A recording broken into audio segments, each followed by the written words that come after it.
Hello, everybody. Welcome to the time and day and place in which you get to witness me losing my mind entirely.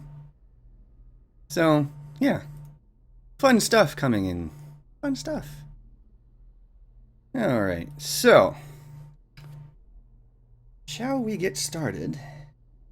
I already have the first 1,000 light year route plotted. So, yeah. Let me get some appropriate background music going here at some point. Actually, I gotta decide what I want, and I'm not even gonna worry about copyright because I'm in this just to have fun. So, where shall we start? Oh no, good question.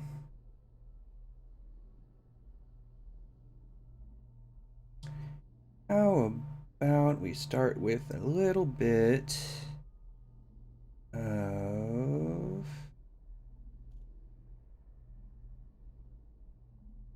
You know what? Just because this is crazy, let's go off the deep end and we're going to pull out some real big fish if you guys have never heard of them before. Is I get the feeling that's going to be incredibly entertaining. Now I just got to figure out which album. Perfect.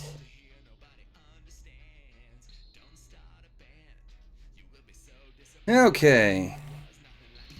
Look at that. 17 jumps for 1,000 light years. That's pretty good, hey? Off we go. To the wild blue yonder.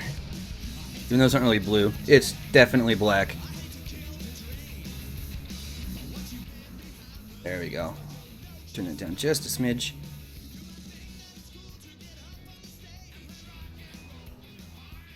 And we're off.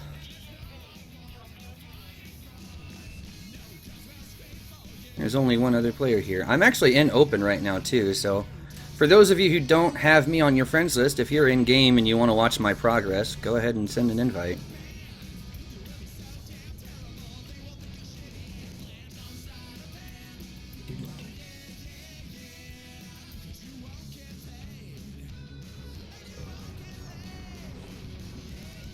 Alright. So, who's in this for the long haul today? Anyone besides Nitya? No, Avi. Colonia is way out of the way. Way out of the way. I'm going straight to Beagle Point.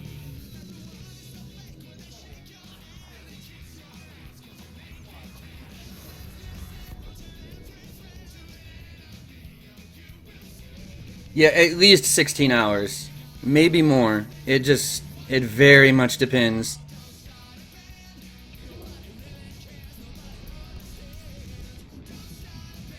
Very much depends.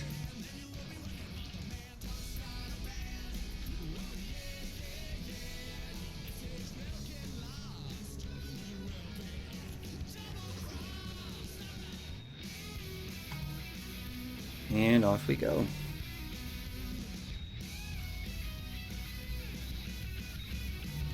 Colonia is actually a pretty good place to stop at. I've been out there before. Gosh, when was that? Early November, I think, if I'm remembering correctly.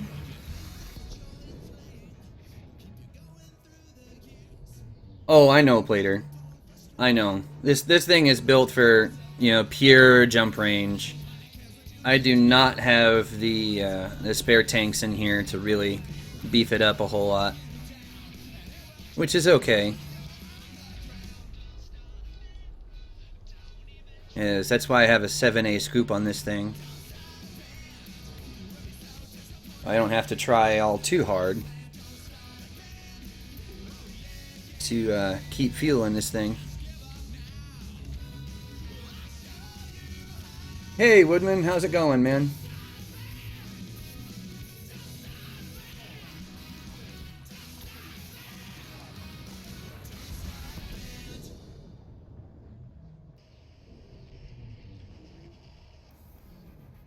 Well, you can't say no gankers, because it has happened out there, even in Colonia. The infamous Harry Potter actually jumped his Fer-de-Lance 22,000 light years out to that region and killed a shieldless asp. So you can't say it's not gonna happen, because it's gonna, whether you want it to or not.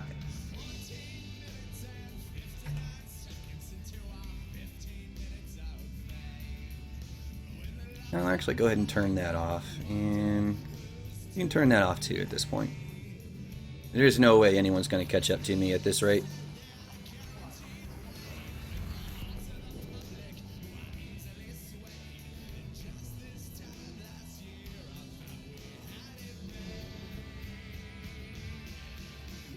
Nice, Woodman. Nice. And yeah, I know, Avi, the chances are pretty small, but it does happen. Usually only if you really manage to poke the bear at some point, but you know.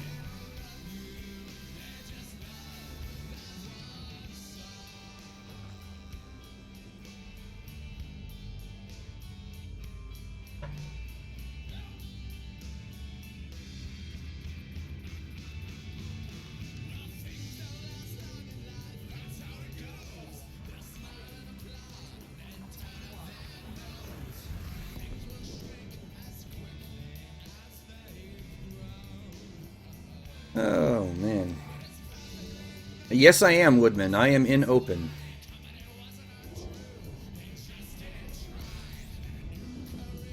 I'm pretty much out of the bubble already, anyway. I would actually be duly impressed and not even salty if a combat pilot was able to catch up to me and kill me right now. I mean, that would be a worthy feat.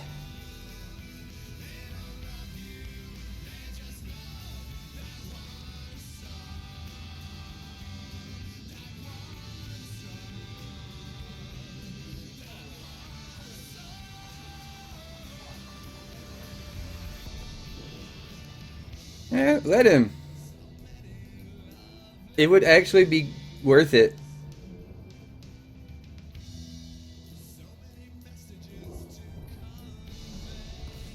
It would totally be worth it if he could get caught up to actually kill me, even though I'm jumping 60 plus every single time. That would be totally worth it. No salt involved, none whatsoever.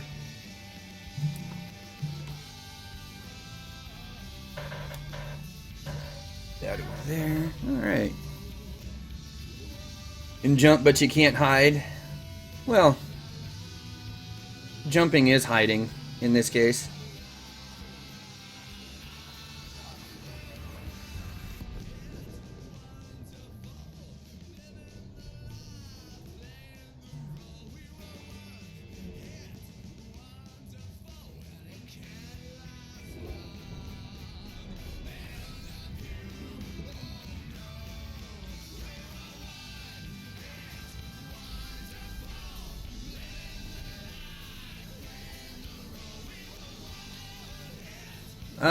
Plater, I don't know, actually. I'm undecided on that.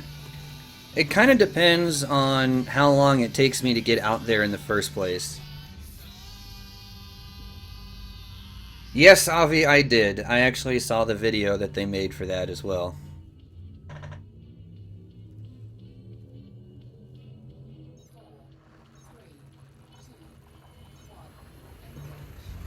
Well, you know, don't shoot the station. It won't shoot you. Everybody knows that. Even Harry. So if he dies to a station, it's probably because he did something really stupid.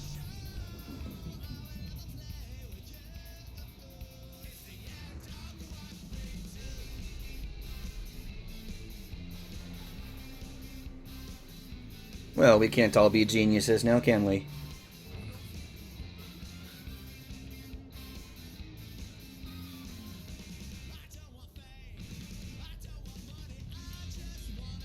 Yeah, he does, but he also doesn't typically fly ships that, you know, play well with fixed weapons, though. Like, try using fixed weapons on a clipper.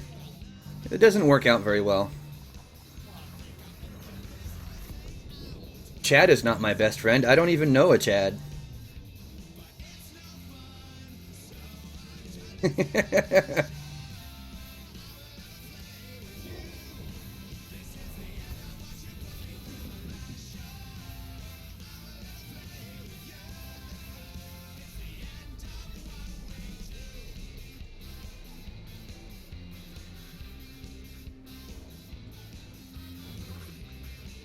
Alright, and ta-da!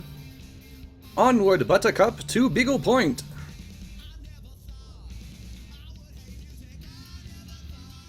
But yeah, Chaff is your best friend against Gimbals, period, always. If I know for fact that I'm going to be going up against Gimbals, I will typically run 2 Chaff launchers. Like, I'll drop one of my shield boosters for an extra Chaff, because it becomes way more useful.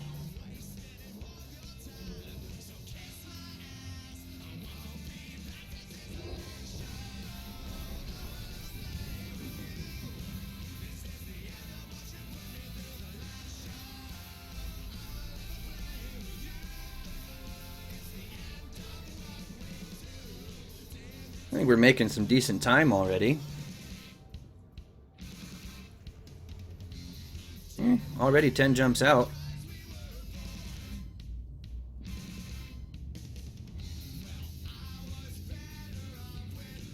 The way these jumps have been going, that's 600 odd light years already.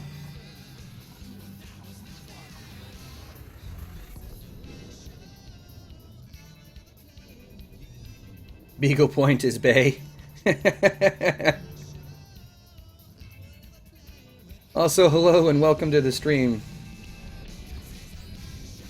You know, PAs are good. I love PAs. I just need to practice with rails more often. I think that's one of the weapons that I haven't really used hardly since I started playing, actually. I dinked around with rails really early on and never really touched them again.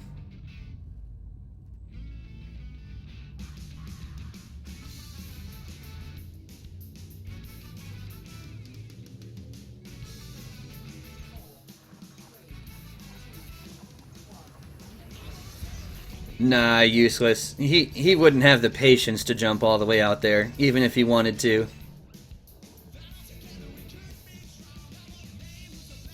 Well, and that. Andy's at work, so, you know, there's that too.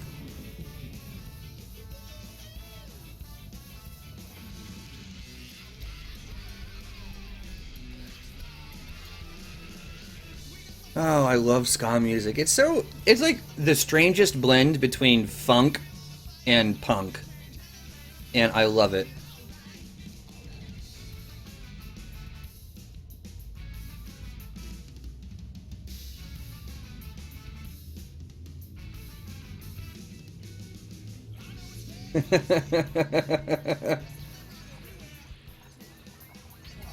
Yeah, my DBS actually has 2 Class 1 rails and 2 plasma as its weapons right now. And it's not even, they're not even engineered at all. They're kind of fun to mess with, actually. Mostly just for shits and giggles.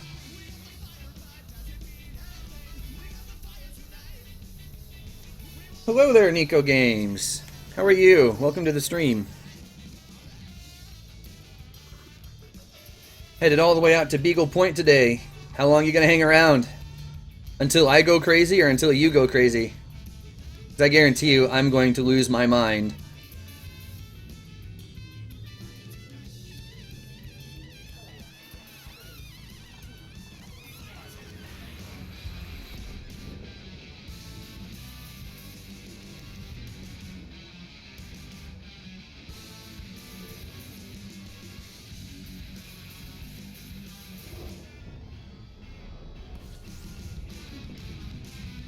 And of course it puts me in a weird spot for that one. That's okay.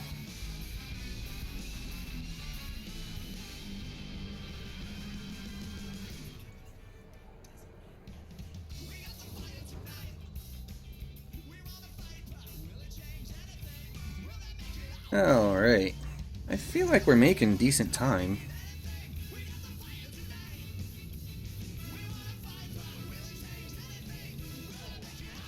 Listen to Mexican music to catalyze the insanity reaction. So, are you saying that I need to pull out the mariachi music?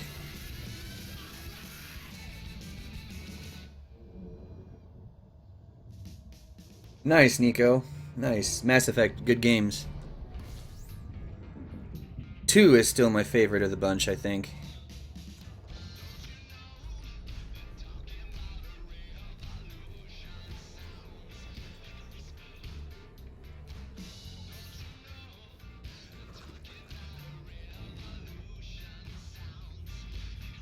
How can you leave behind your meta alloys? I'm curious. Hey Finn, how's it going, man? Welcome to the stream, bud.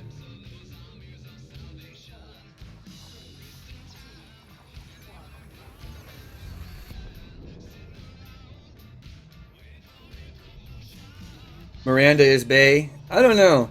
I'm not a huge fan of Miranda. I'm just not. I like Tally. Jacob's okay. Morden, I think, is my favorite though, just because he's so randomly hilarious. Very practical. It's amusing to me. I don't know why. It just is.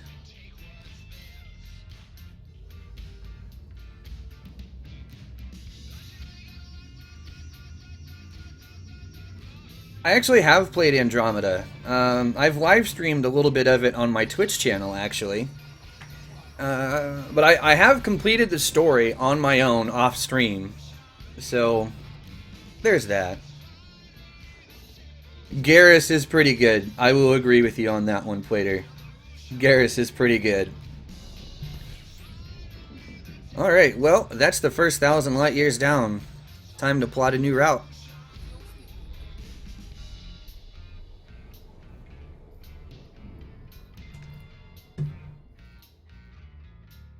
Okay, let's see.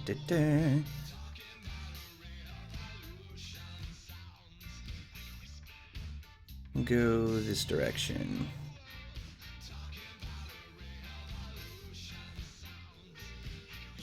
Back a little ways.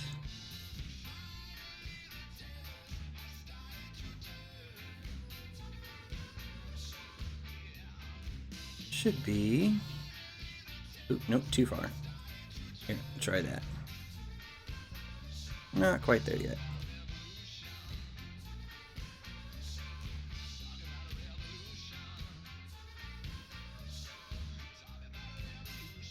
We'll head up that one. And come on. Ta-da! New route.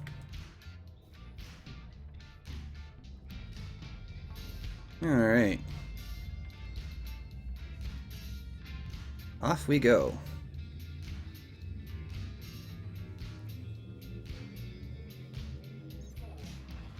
Andromeda is a kamikaze galaxy? Why is it a kamikaze galaxy?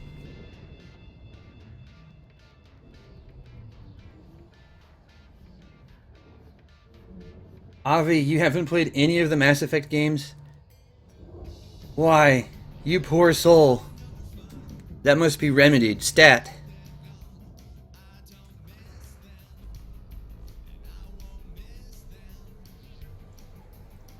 Oh, I know, Nietzsche. This is going to be a very long day. But you know what? Totally worth it, and that's okay.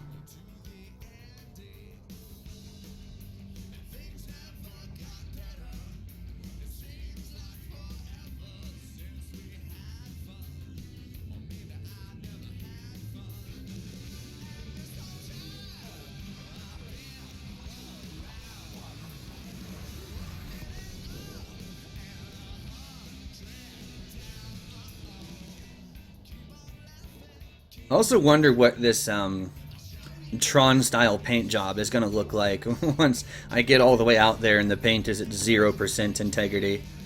I'm very curious to see what it looks like. Should be interesting.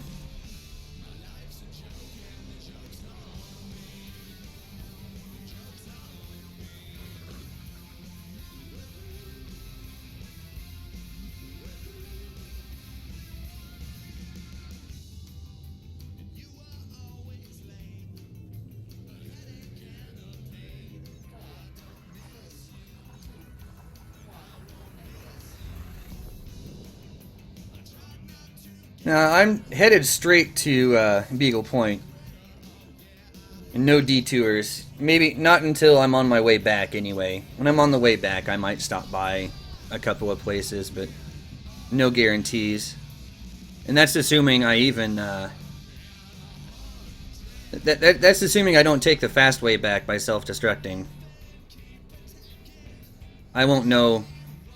I'm not going to decide which route I'm taking until I actually see how long it takes me to get there.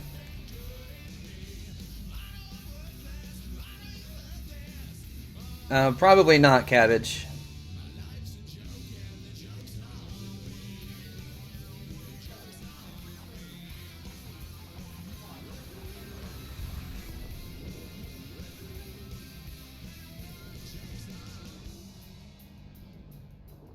Red Dragon, I won't kill myself. Not unless I'm at Beagle Point and it took way too long. In that case, I might. Maybe. I don't know, we'll see. It really depends.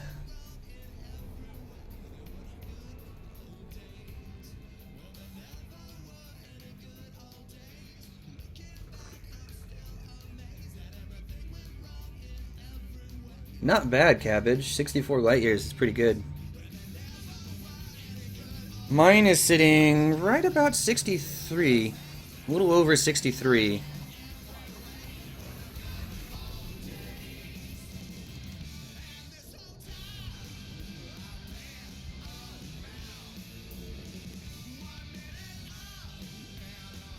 Take that as a yes, Red Dragon.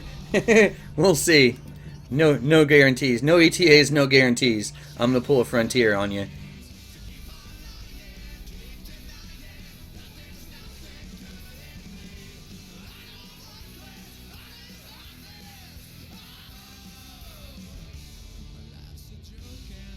A million credits and Onion Head. That's a lot of Onion Head. I'm just gonna throw that out there. Because for a rare, Onion Head is pretty inexpensive.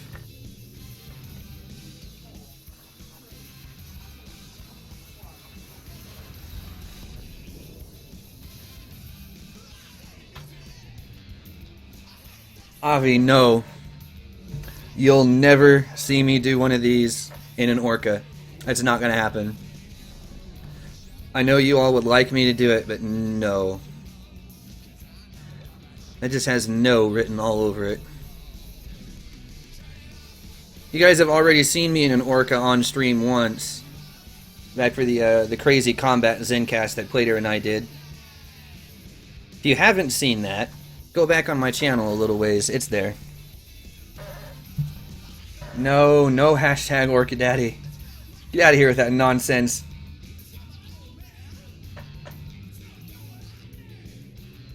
Have Mars go to Beagle Point in his Orca. That I can get behind. So Mars, if you're watching, or if you watch this video later, Beagle Point, man. Beagle Point. Let's make it happen. Now, see, the Dolphin, I can live with that, because I do actually like the Dolphin.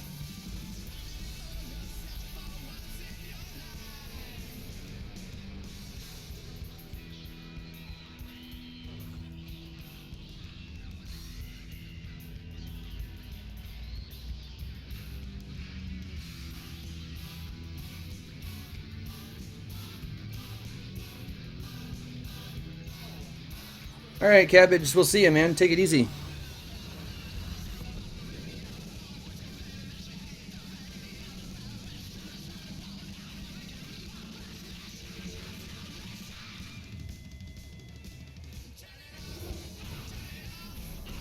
If you hate the Dolphin, you're basically Hitler. Okay, I don't know about that, but I would say if you hate the Dolphin, then you have no sense of humor. The Dolphin is actually extremely entertaining to fly.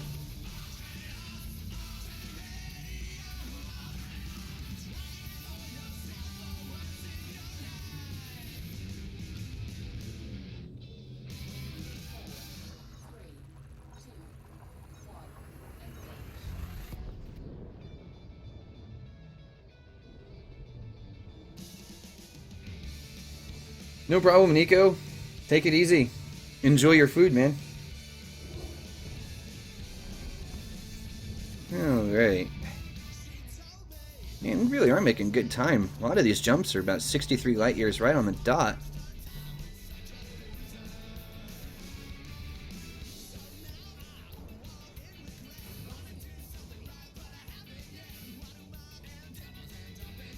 Where's my jump range right now? It's a little bit over, 63.33, so we're just about maxing out my jump range on almost every jump. That's not bad.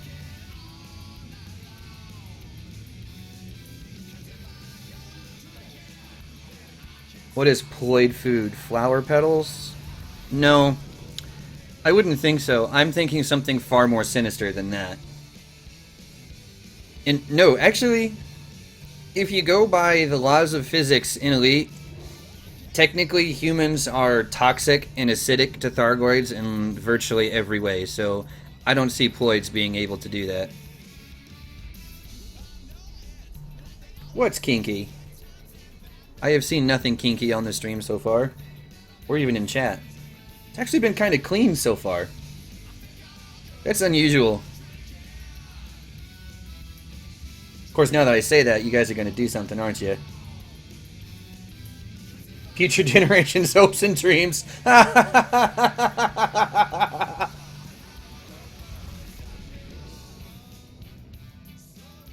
Oh, so it's my jump range that's kinky. Well, it's not 69, so it's not that kinky. I'm just saying.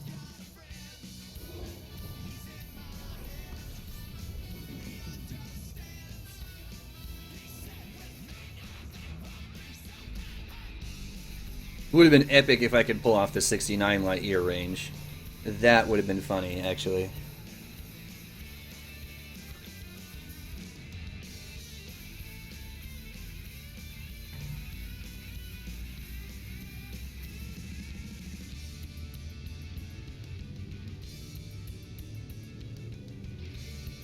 And yes, that would be Kirby, Avi.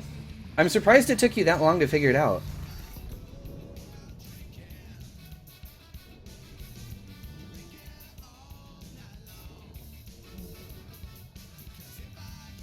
Normally you guys pick up on that stuff like right away.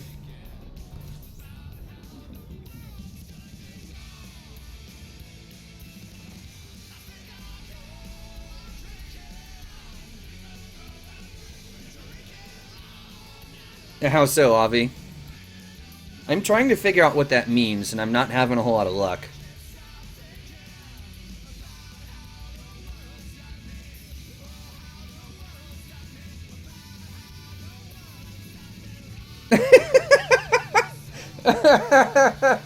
Okay, fair enough.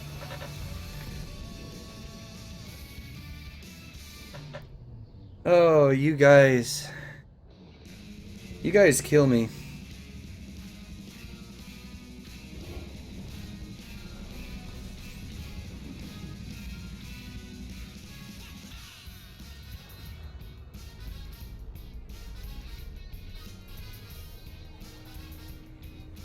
Oh, man. Please no die. I won't die, promise.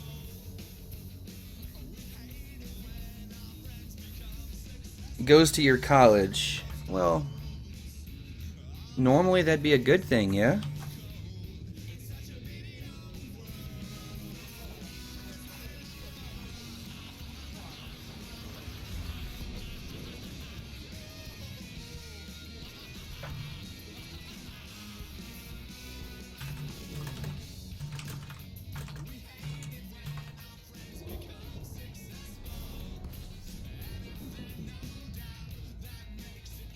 Alright. I'm going to see the explode data from this, so don't die. Well, that means that I can't self-destruct when I get there and come back instantly. Well, you know what? I could just go to Colonia, because I think that's closer.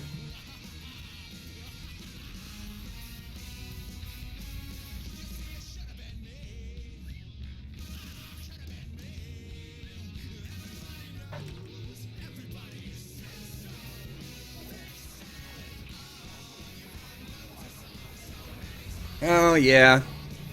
I have to check Discord every once in a while, and I don't know why, but I actually forgot to post the link to this in the bro bar. Because I know there's a couple of people in there that would probably stop in and say hello, and that's definitely a flip. Ooh. Let's get the heck out of that before it gets real interesting.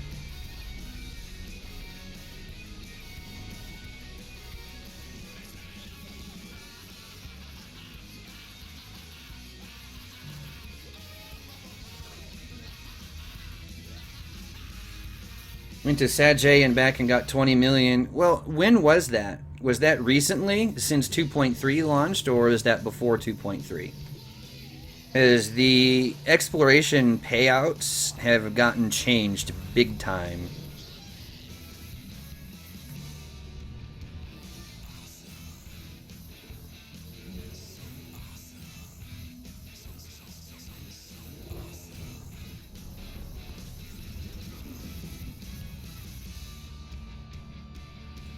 Scanned a lot of neutrons. Yeah.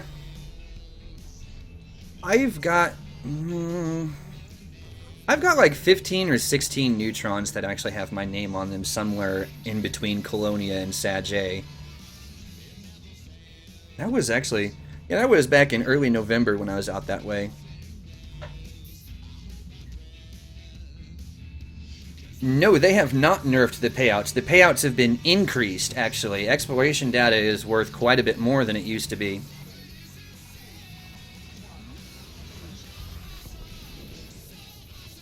Obsidian Orbital was for crazy people, but it's only 400 light years. Like, it's not even that far.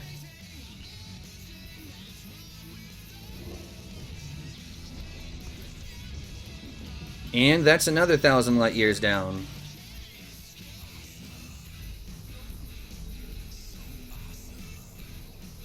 Alright. Next route. Let's see. Sag A will come off this direction still. I want to keep it... I want to try and skirt Sag A in the core if I can.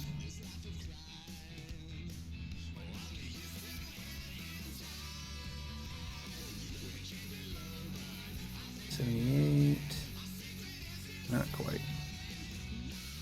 That'll work. And off we go.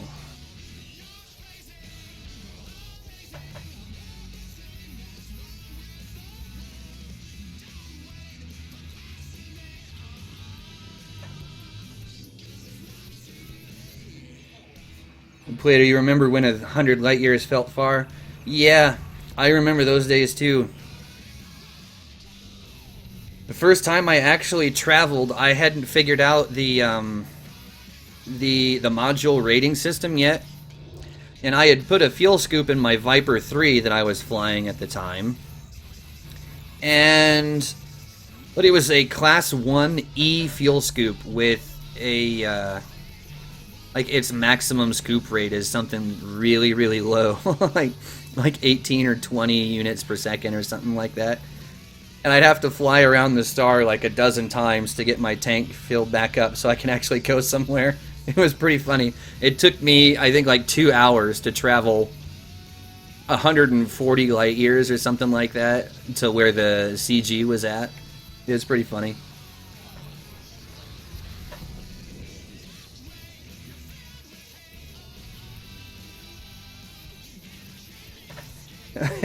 Nietzsche.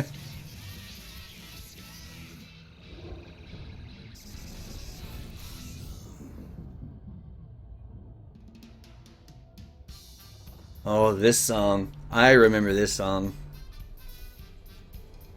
It was like high school all over again for me.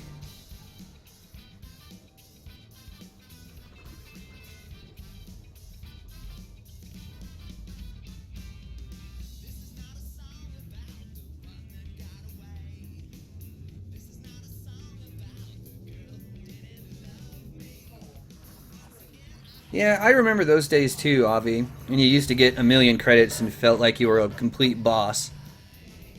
I think my first CG that I did with that Viper netted me like 7.5 million, and I thought that I was just rolling in dough. And then I went to look and see how much it cost to buy like an ASP or a DBX, and my dreams suddenly got squashed. It's kind of funny, actually.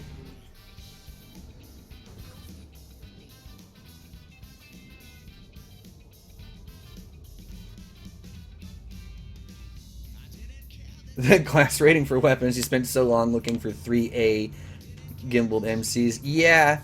You know, I've actually been wondering about that myself.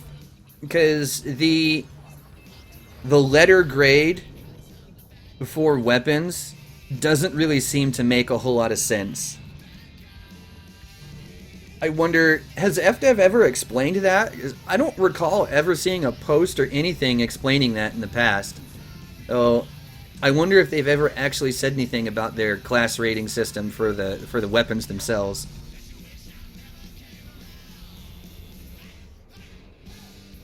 Yeah, I do have a soft spot for the DBX, especially now that it has an extra slot in it. So you can actually you can actually do things with it now. It's kind of nice, and its jump range engineered now is equal to / slightly above that of the ASP. So it's kind of nice, actually.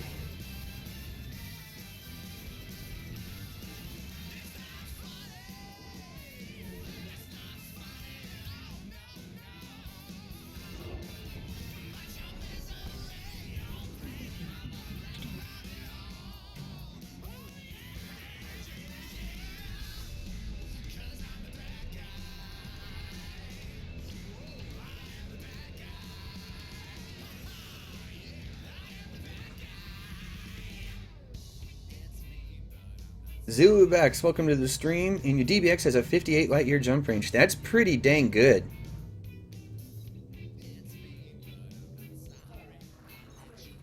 And you thought the ASP was an upgrade. Well, it kind of is, because the ASP is even more flexible than the DBX is. And if you're really just wanting to explore for the fun of exploring, the ASP's canopy is kind of hard to beat just for pure exploration. The DBX's is pretty nice, but it's not quite as open as what the ASP has. So if that's something that you want, is a really good view from inside the cockpit, the ASP still is kind of the king in that category. Yeah, the DBX module buff, though. I know, right?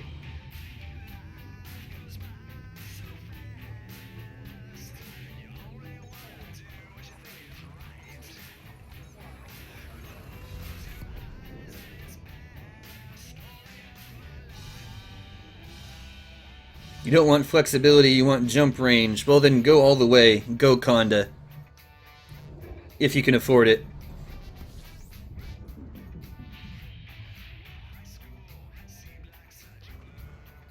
Otherwise, for pure jump range, the DBX actually beats the ASP Explorer now. And that was because they shaved some weight off of the DBX's hull, so it's nowhere near as heavy as it was.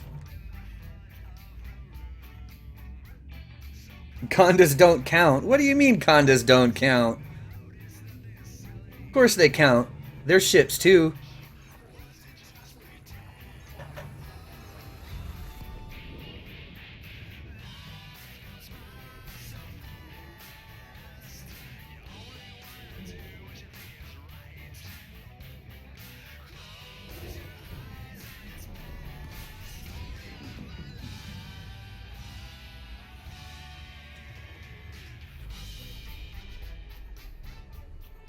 For max jumps? Well, sure it counts. If you're going for absolute maximum jump range, Conda is king. Like, there's not a ship in the game that can touch this thing as far as jump range goes. That actually reminds me. No, not that. I have one premium, 9 those. Okay. I have less premiums than I thought, but I still have a bunch of the middle ones. That's not bad. You asked Mars if he'd do the Beagle run in an Orca. Excellent.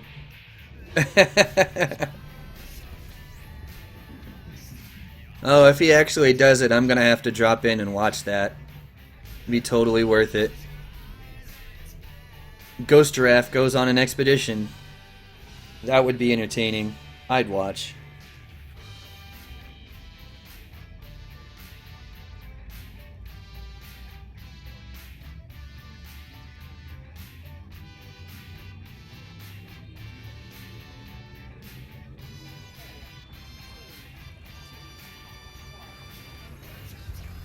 Whew. Timothy, that's crazy. Hey, Regine, how's it going, man? How are you?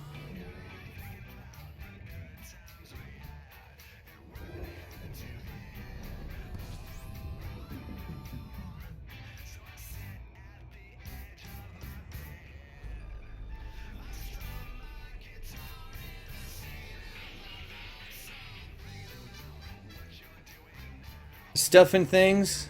I hear that.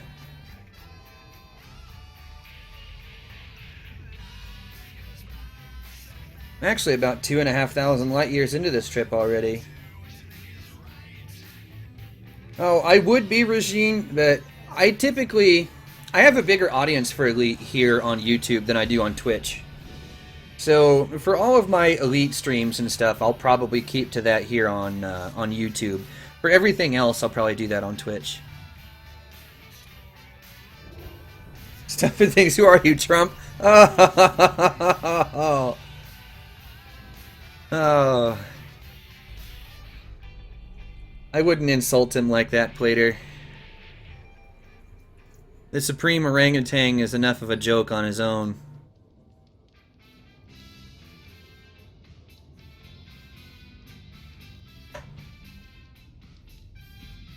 Well, that's not entirely true, Useless.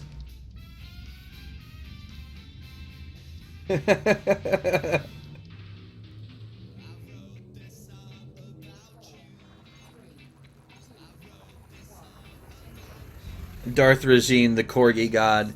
Actually, you know what? I was meaning to ask you, how is the whole fuel Corgis thing going?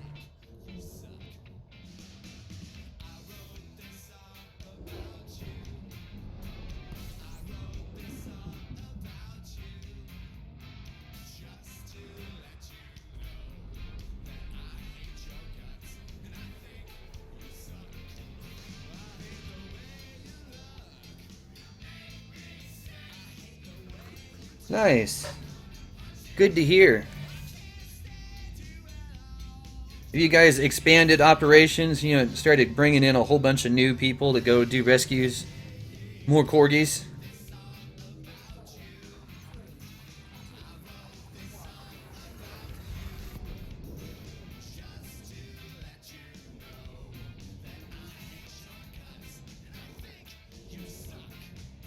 Hello there. Welcome to the stream.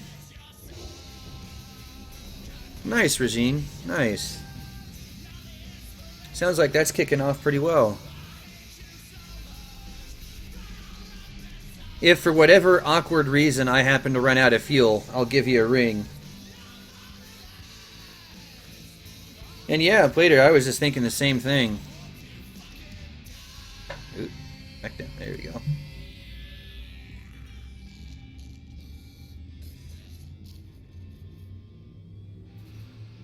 Welcome back, Nietzsche.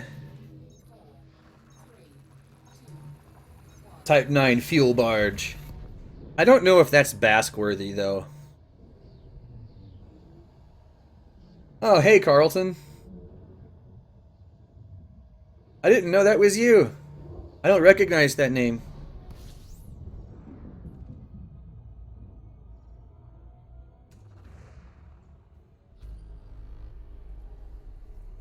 Oh, nice, Regine. Nice. That's a fair amount of potential clients just with that. And it's time to check Winamp because it's gone quiet on me. Ah, that would be why. Ah, we're gonna switch it. We're gonna do that one. Alright.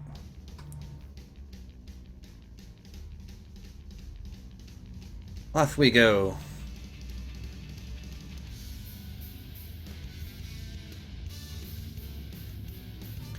You know, taking a fully battle-ready Corvette to Colonia is going to take a lot of patience.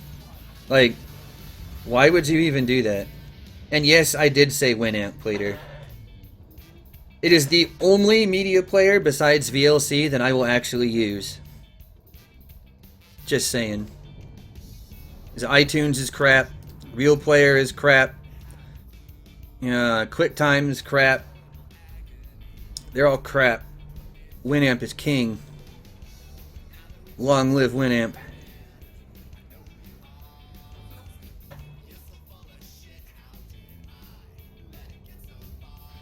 $19.99? No. You know, actually, I have the latest update that they made for Winamp. At least the last one I heard about, which came out in 2013? Something like that. 2012, 2013, something like that.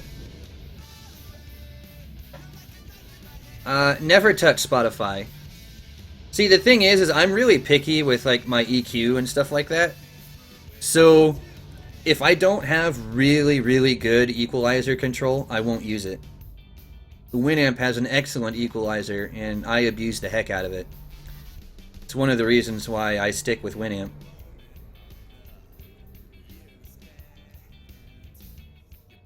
But yeah, VLC I use for video, exclusively for video. I won't use it for just regular MP3s or anything.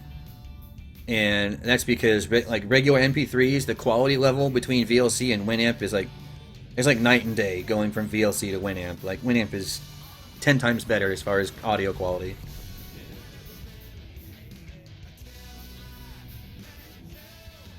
No, I don't keep it flat. I don't keep it flat at all.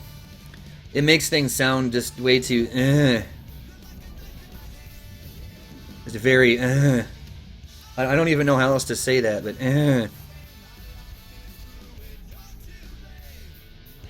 And that's another 1,000 down.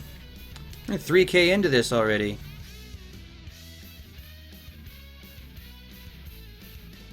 Alright, so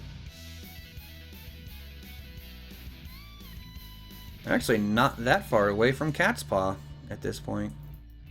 Making good time.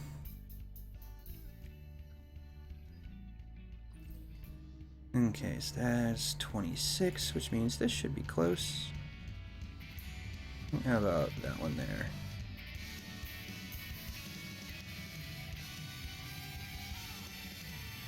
Bingo.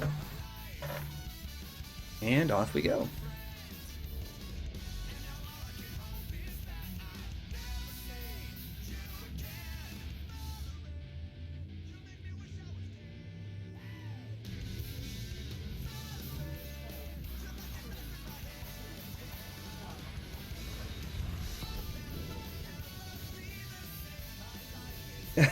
Useless.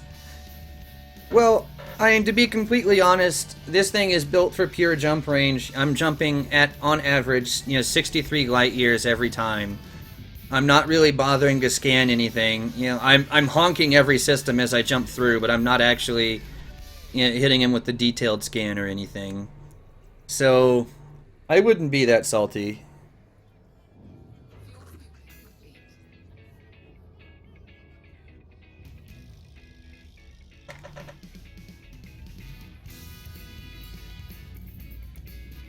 In Google Music, I've never used that. I don't even know what that means. Like, do they have an actual app that you can install and play music off of? And as I said before, like, VLC I will use for video, because it does really well for that. But for just regular music like this, not happening. Nietzsche, I notice you. That's a subscription service. Well, that's exactly why I'll never use it then.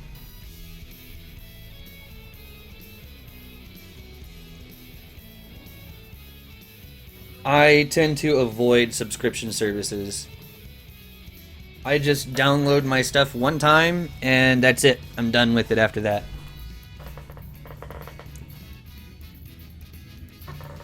Like, that's just, I don't know. I have a hard time with subscription services for music.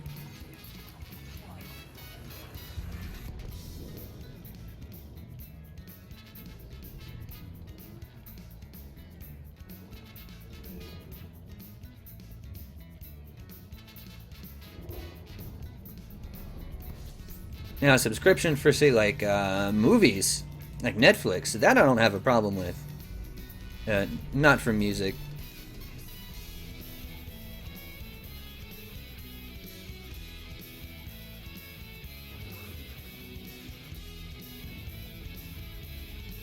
That's fine, Nietzsche. You're not going to get any jealousy out of me.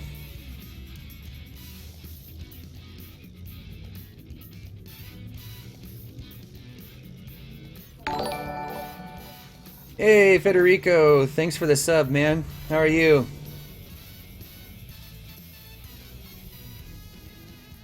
Rejected? No.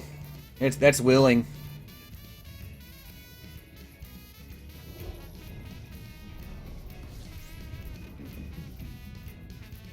William, yes. My jump range with a full tank sits right now at about 63.3 light years.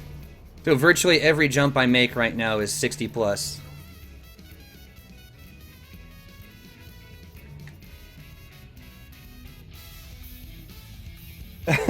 Niche, yeah.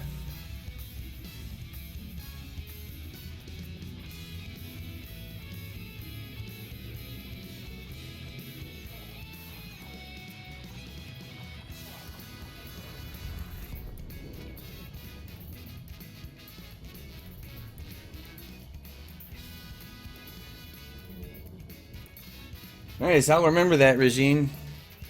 Because, chances are, like, I've never had to actually call the fuel rats or anybody before, but it's gonna happen at some point where I'm gonna do something real silly, and I'm gonna need it.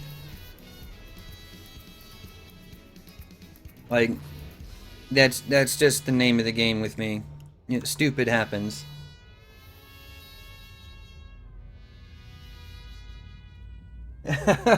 Hey, Haruna. That's two of you that have done that. Carlton did the same thing here just a little bit ago.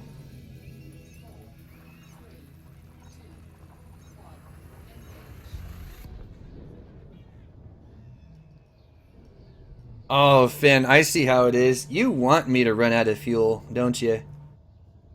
'Cause that's not very nice of you.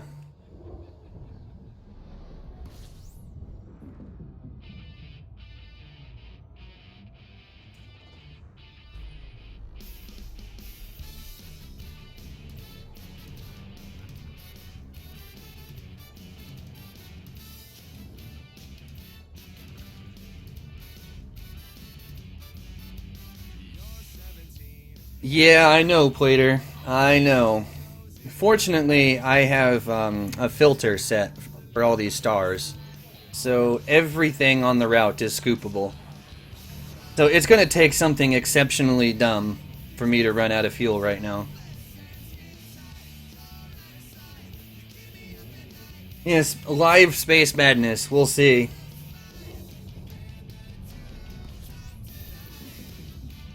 Uh-huh, Finn. I see how it is.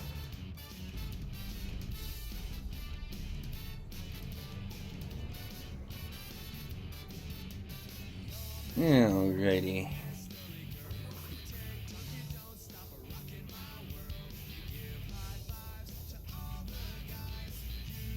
I just remember it by KGBFOAM. Yeah, see, there, Nitya's got the idea.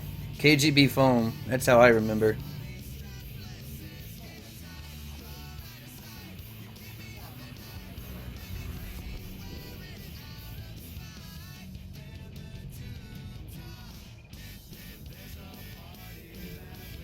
You forgot your limpets. That's okay. Unless you're trying to catch up to me to like randomly to interdict me and give me fuel, I don't think you need them.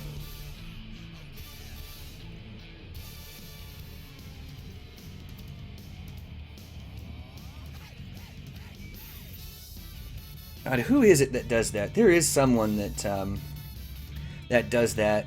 Just interdicts people and then just sends fuel limpets at them and then wakes out. It's one of the funniest things I've ever seen.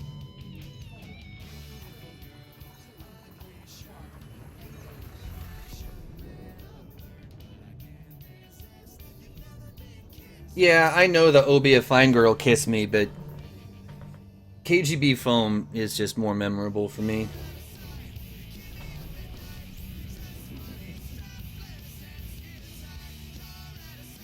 Smells like glorious communism. Oh my god.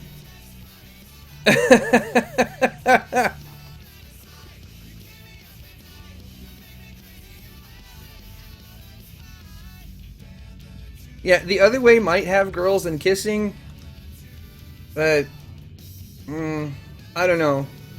I can remember the KGB far easier. I don't know why.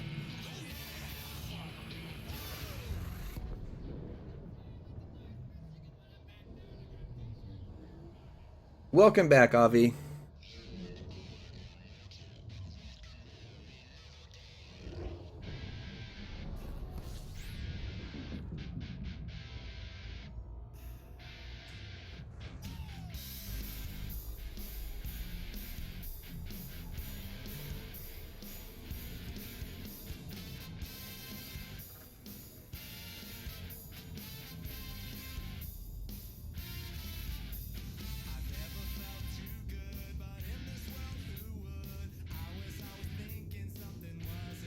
KGB was Stalin your father?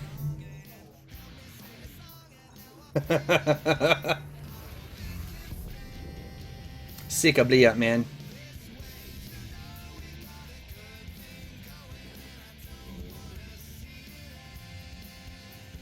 Rush B, what is this? Counter-Strike? Team Fortress? Team Fortress Classic was a fun game, actually, now that I think about it.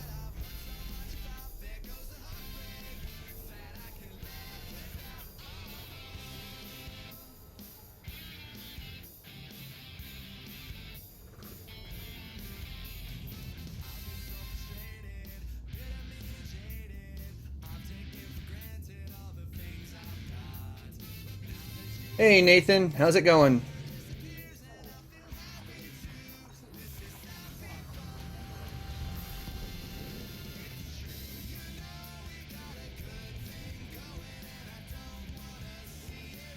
Always. I wonder if there's something about B that just draws them in.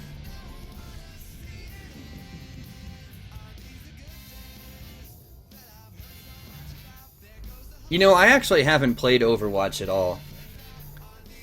And I've just not really had much of an interest in it. Team Fortress Classic. That was fun. Oh, don't say that, Nathan. See, okay. This stream is going to last long enough that it is entirely possible that my unreliable ISP is going to have a hiccup and cut my connection for like 5 minutes a couple of times. Yeah, it happens probably 2 or 3 times a day most of the time, where it'll go off and on for like an hour, and then it'll be fine for 10 hours, and then it'll start doing it again where it goes up and down for a little bit. It's the dumbest thing. So don't jinx me.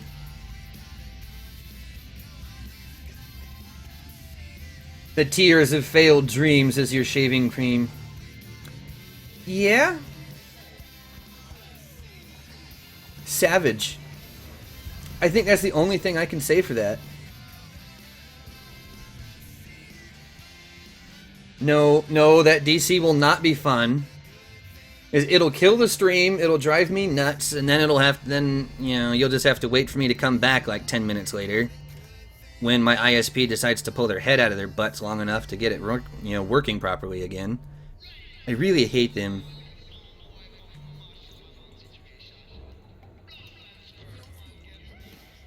And yes, Nathan, I know. I see that little message up there. It isn't bad for a first hour.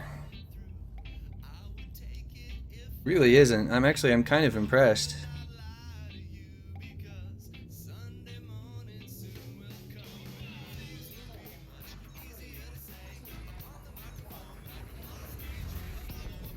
No matchmaking errors, please.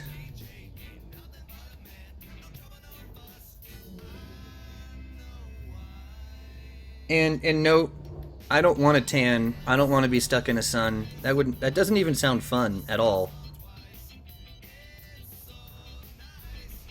Hey, great test.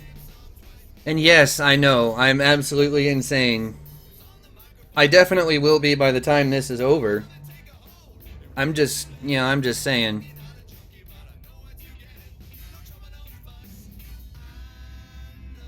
I mean, but crazy is just kind of what I do, though. I don't... Yeah, that's just me. How you guys don't know this by now is beyond me.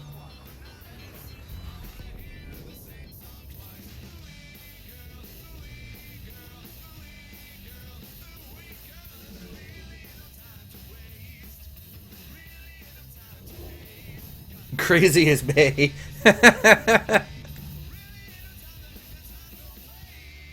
Guy who reached Colonia in a Sidewinder.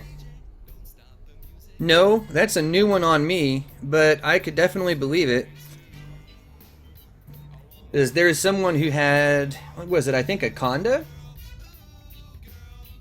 And jumped all the way from the bubble to Colonia without a fuel scoop by jumping on economical. And yeah, that was an interesting one. Alright, yeah, we're about to finish up this this last jump here. So this is going to be 4,000 light years, I think, as of this jump. And we're only an hour into it. So that's, I'm going to call that pretty good. 4,000 light years per hour. That's fast. Okay. Went to Beagle and a Sidewinder pre-engineers. Yeah, that's a feat. It really is. Okay. We're just gonna head straight this direction.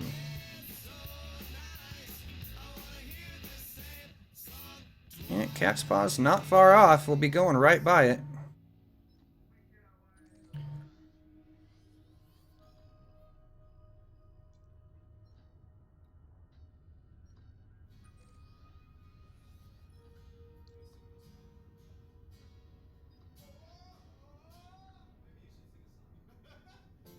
Oh, come on. Just let me see what I want. That'll work. Oh, come on. There we go.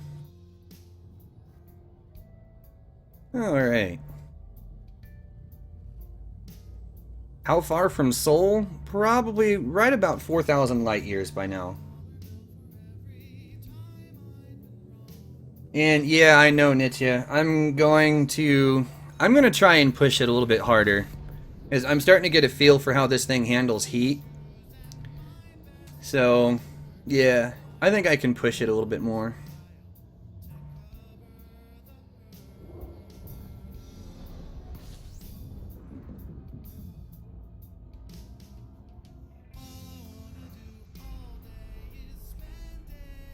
At 4,050 light years from Sol.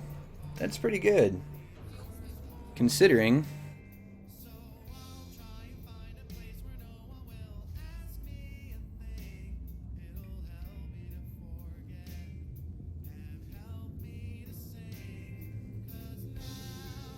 Colonia, the Quince clone. How is that the Quince clone?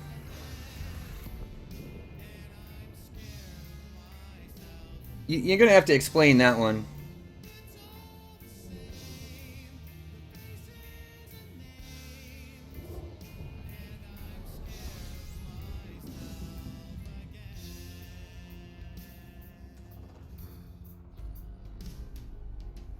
No troll. I almost don't believe you, though. Because I haven't heard anything about Colonia being good for money like Quince is. But then again, like, I don't really pay that much attention to Colonia, though, either.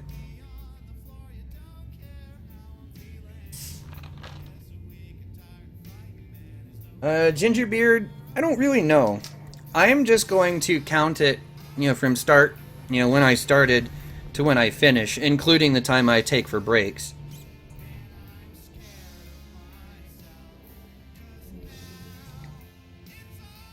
Mostly just because it seems fair.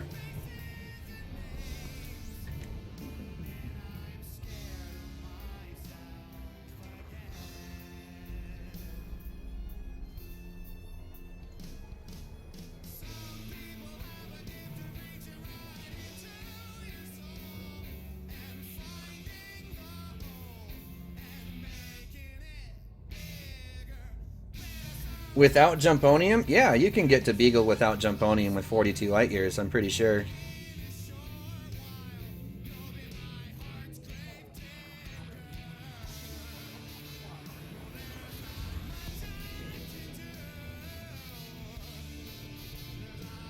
Oh, nice, Ginger. Yeah, this is actually the first ever Buckyball run type thing that I've ever attempted. So, I'm not really familiar with, you know, all of like the nuances of the thing. I'm more or less just doing this for fun. I know it's a crazy thing to say I'm doing for fun, but whatever. So, I'm just going to try and get there as fast as I can and, you know, see what the, you know, total elapsed time is.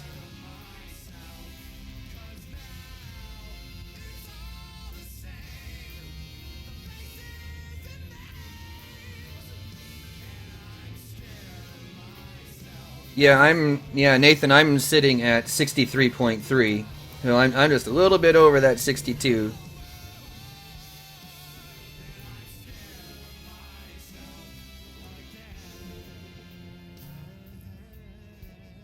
Yeah, see, Gingerbeard, you got the right idea.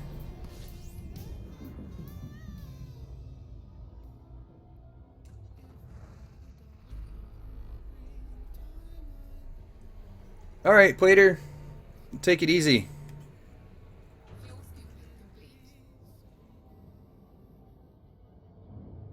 Yeah, mine has shields, I just have the shields turned off. I did ditch the SRV bay, though. I was carrying one SRV, but I decided that an extra half light year worth of jump range might be more useful for this.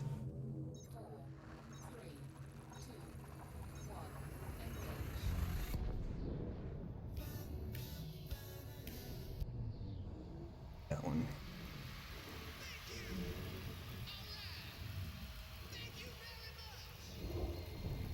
No problem, Ginger. Thanks for dropping in. And I'm going to be here for a while, so feel free to drop in and out whenever you please.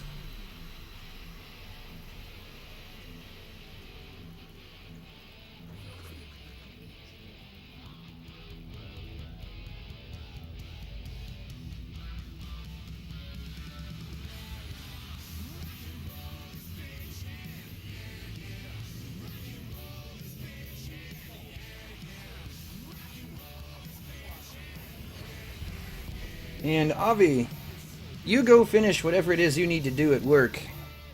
As I told Ginger, I'm going to be here for a while. Well, I'm glad to have company the entire time, Nitya.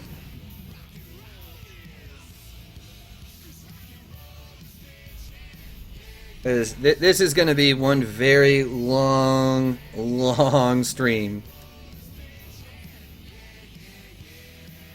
I'm kind of curious to see how long it's going to take YouTube to process it once the stream is over. That'll be interesting.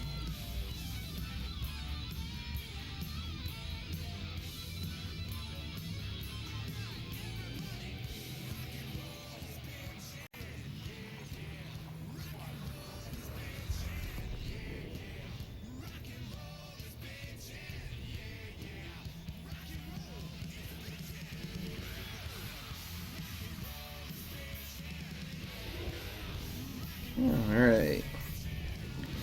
Man, I feel like we're making good time, though. Yeah.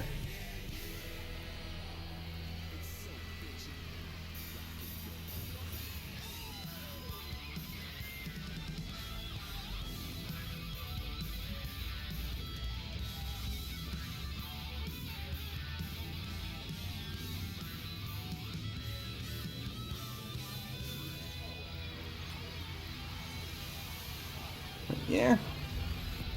I remember when they added synthesis in, and some people were going out to Beagle Point with, say, like right about a 30 light year range. And people were able to do it, you know, just with the basic synthesis with Jumponium.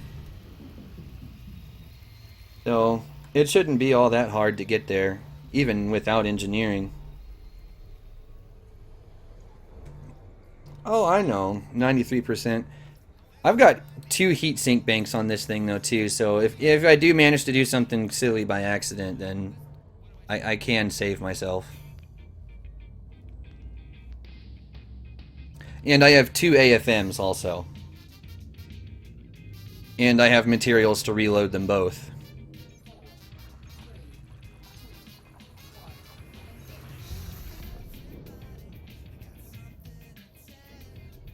Yeah, I only have 2. Because, yeah, I didn't want to add that much weight to this thing.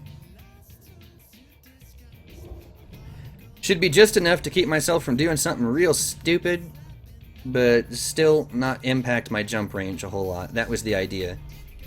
Whether or not it's successful is debatable. Yeah, we'll see.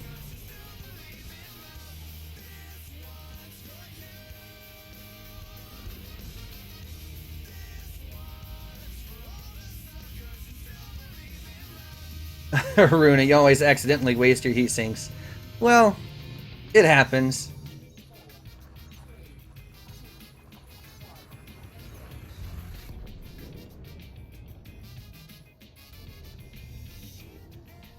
Yeah, mine's not exactly stuffed with things either. Like, I wouldn't say it's anorexic, but you know, I'm noticing you using the word kinky an awful lot. You must have a thing for that word.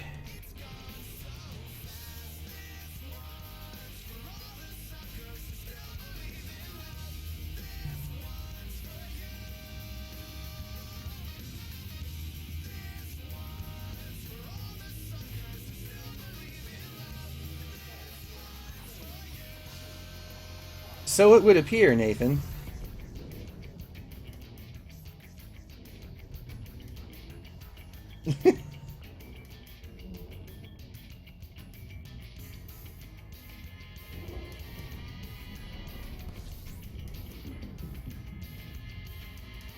All right.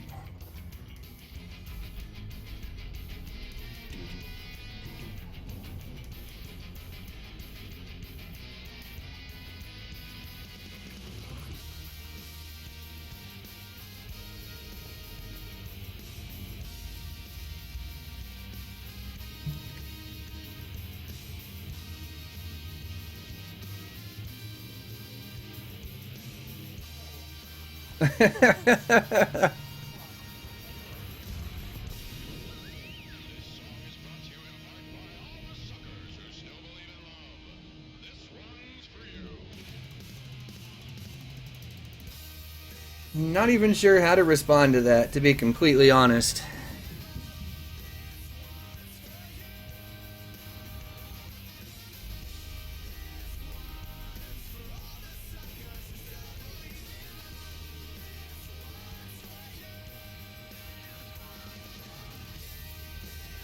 It's a small star.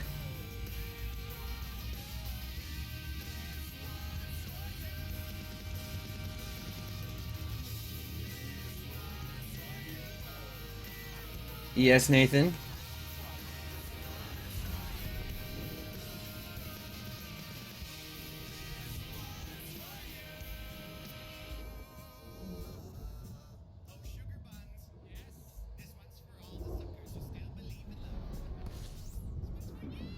Alright.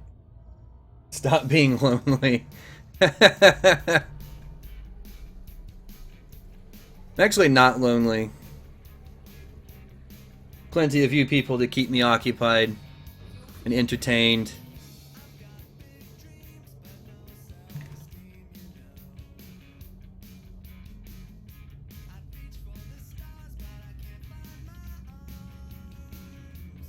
Whoa, whoa, whoa. What's whoa?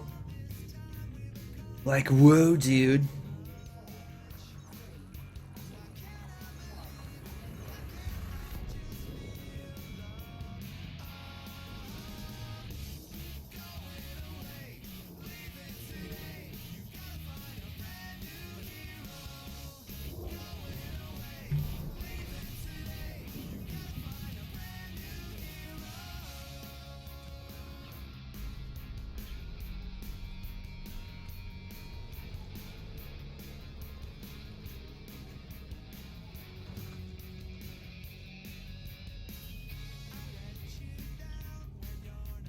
Adam, no, I am not part of CCN, actually.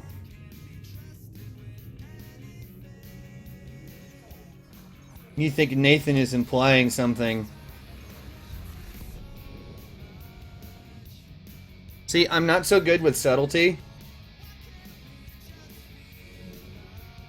I'm really bad with subtlety. Oh, flip alert. Contact binaries.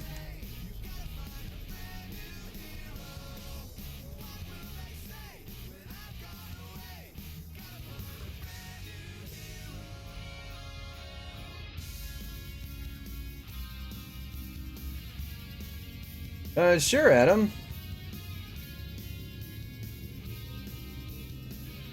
Go between the walls. Well, I mean, I think they're missing something. But yeah, Adam, sure, why not? And that's another 1,000 down, by the way.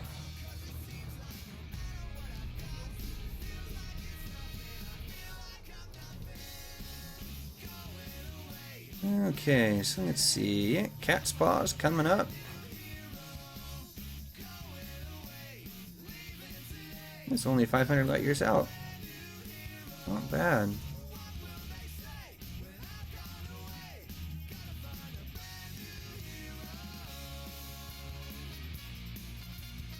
Come on.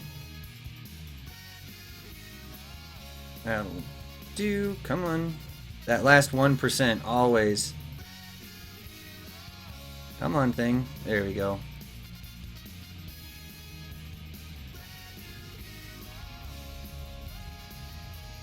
And...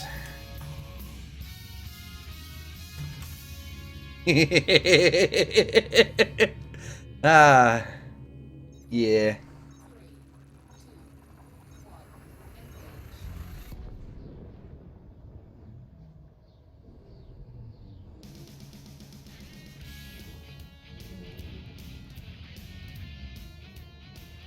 EliteCCN.com. Excellent.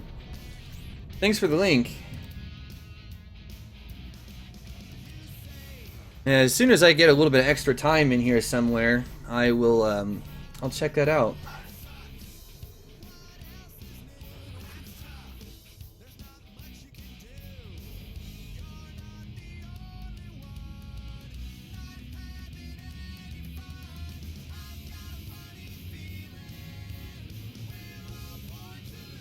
King Inferno on Discord. Alright. I'll keep that in mind too.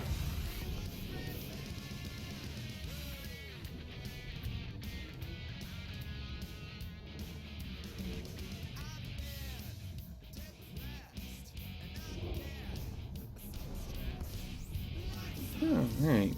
We really are making some good time though. It's 5,000 light years down. We're barely more than an hour and a quarter into it.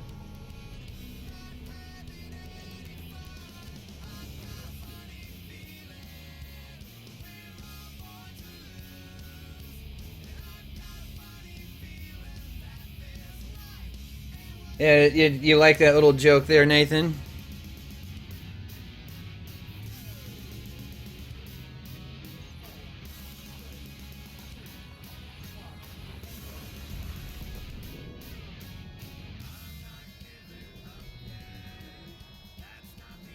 I feel like that's a cat comment about to happen, yeah.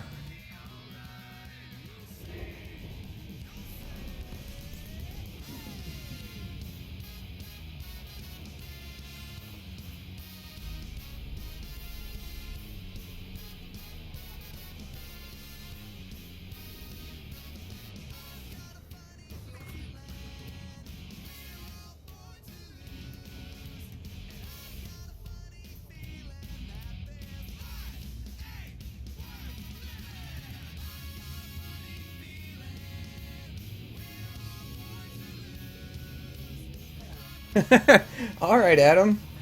I'll remember that. I probably And this is, you know, I'm trying to do a speed run to Beagle Point, so I may not have a chance to really join or do a whole lot until way later. Probably not even technically today, by my clock anyway. And it's only 1:21 in the afternoon for me. But as soon as I get some free time, I'll stop in and I'll let you know I'm there.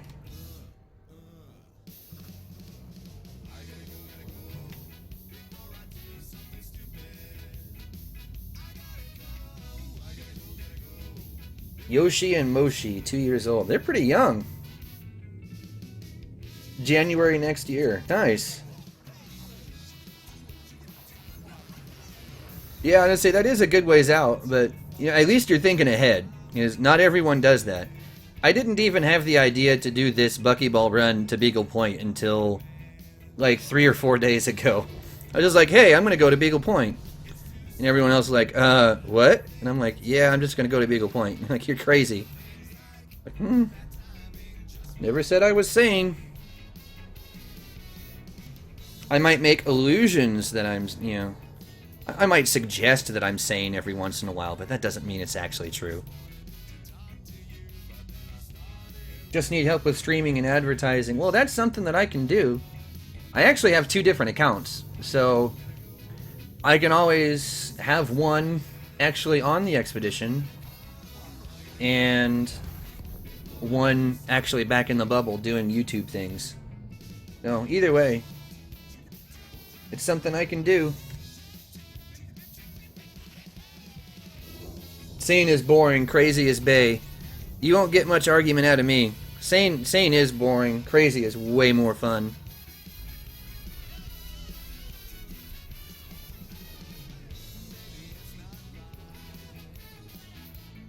So you never made it this far out? Useless?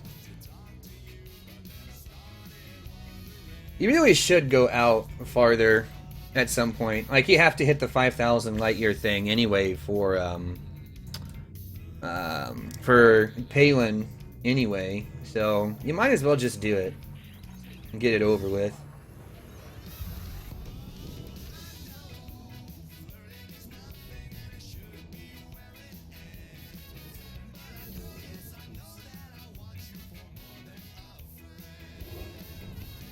And yeah, Adam, as I said, I'll let you know when I'm in the Discord there.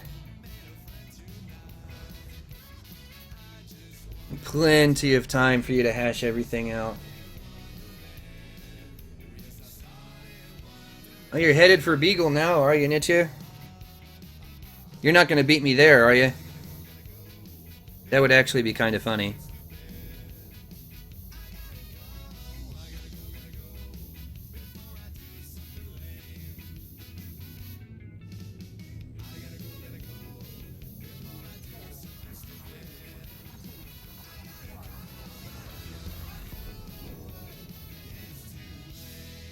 Oh, not even halfway to Colonia. Well, take your time. Like, unless you're absolutely batshit insane like I am. You know, speedrunning exploration stuff isn't really the way to go. It's better to take your time and actually enjoy it.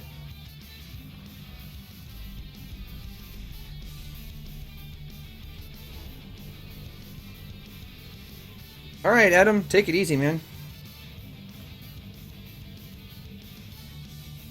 Yeah, I'll give you a mention whenever I get a chance to hop in the Discord.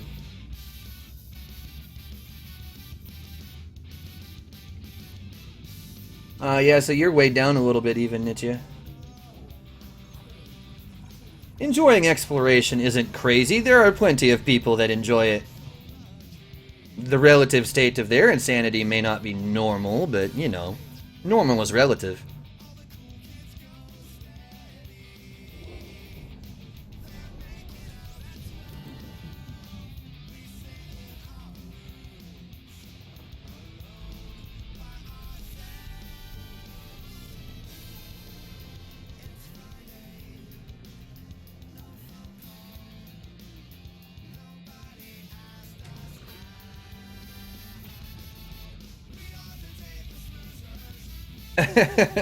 Yeah. Yeah, so you're working on a player minor faction, huh, Useless? Excellent. Yeah, there's actually a lot of player minor faction stuff that FDev is behind on right now. I wish I could say that the minor factions, you know, the pending ones, are getting added soon, TM. But I don't know. The last time I pestered Brett about minor faction stuff, they had no idea when some of the changes were going in, and that is a really close gas giant to the star.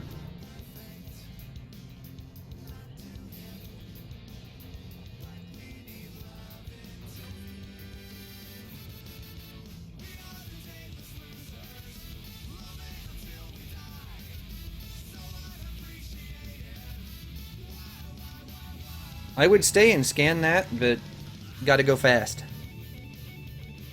Sanic.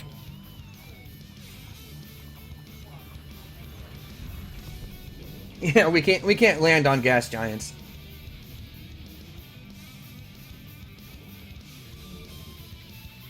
Oh, you have to kick one out before you can even get seated in there? That sucks.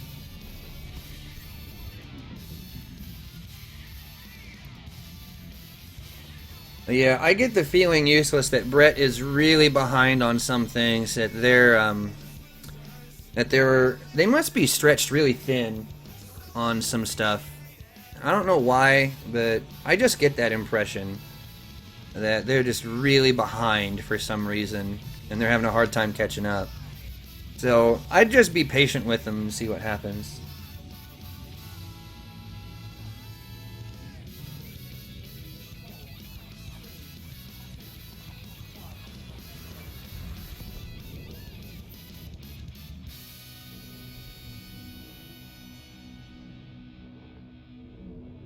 Stretch really thin, like a really thin pancake. Points if you guys get that movie reference.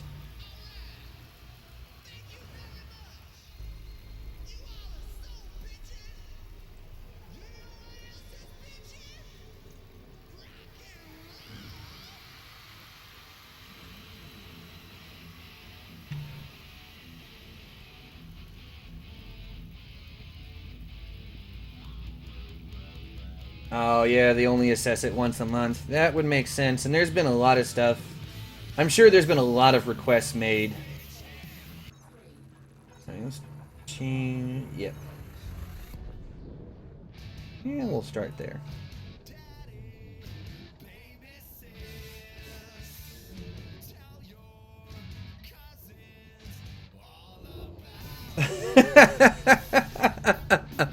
Nietzsche.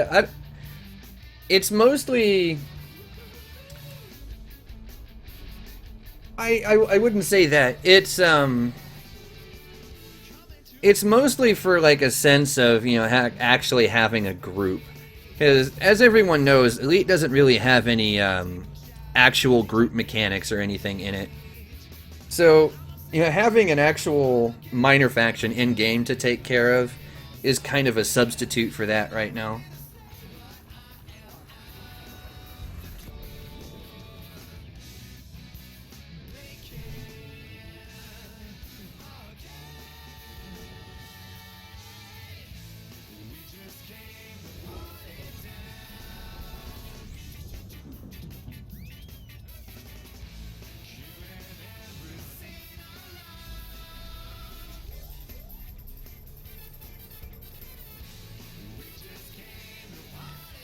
Alright.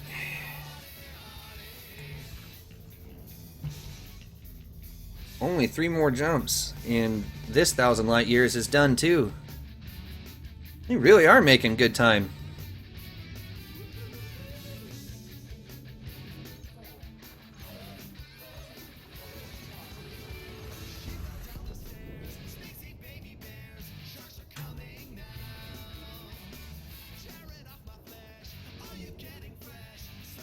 Definitely kinky.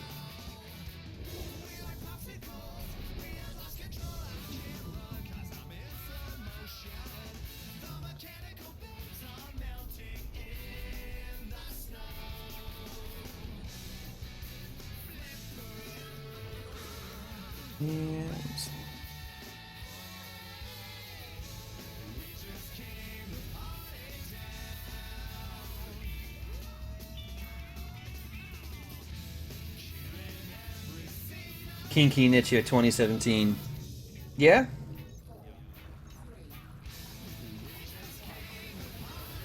Now, I'm starting to wonder, though, like, how often do you use that word, in real life, too? Like, is that a favorite thing that you say all the time? Or do you just reserve that for YouTube streams?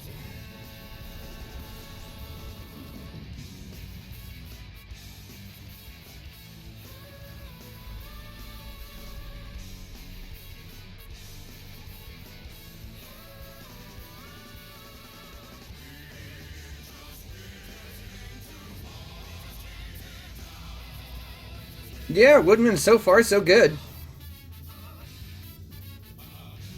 I'm 6,000 light years out now. You use it everywhere, no exceptions. Fair enough. Yeah, as of completing this jump, I'll be 6,000 light years out. A full 10th of the way there already.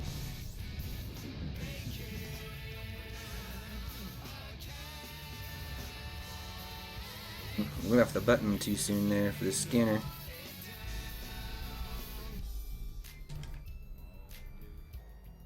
Yeah, it's actually going really well, actually.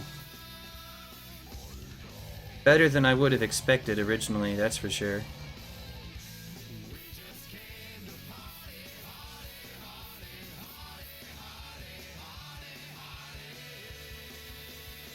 $82. There we go. It's always that last couple percent that it hangs on. Never fails.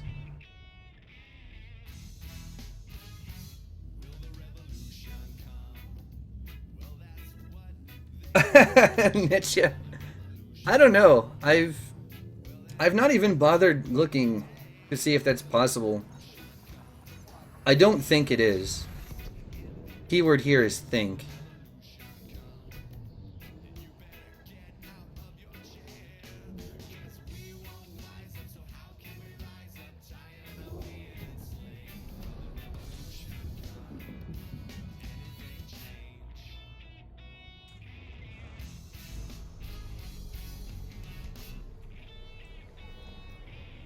I'm actually using a HOTAS.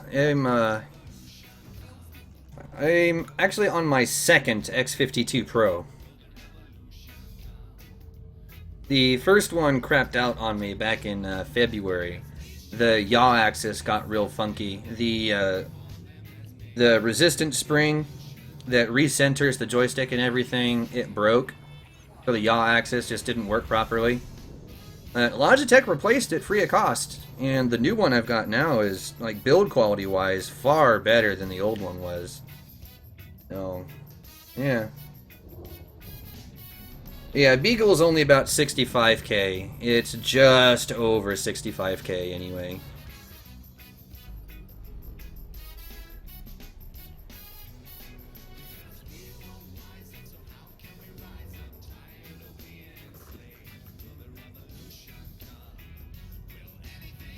I have tried, by the way, keyboard and mouse, and I have a hard time getting used to that. It feels very unnatural to me.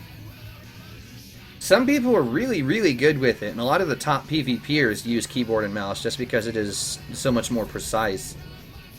But as I said, I have a hard time doing it.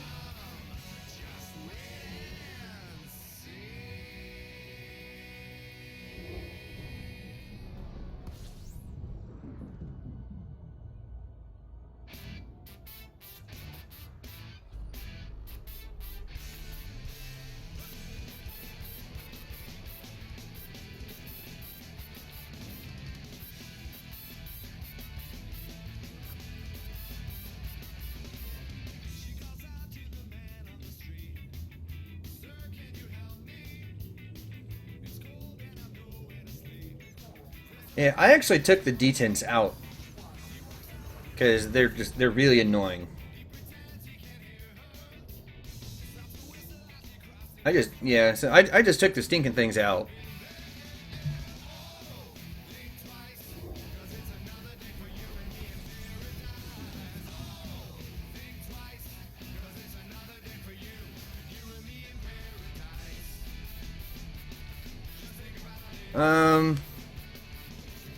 It's hard to explain in words, Nitya. I'd have to... If you Google it, there's a couple of good explanations out there already that include pictures and all that explains the whole thing pretty well. It's not very complicated. It only takes about 10 minutes, maybe? It's pretty simple. It's only like one little rubber piece anyway. You just take the, you get like a pair of pliers and just yank it straight out, and ta-da, detent's gone. Oh, so you use an Xbox controller for Elite. Nice.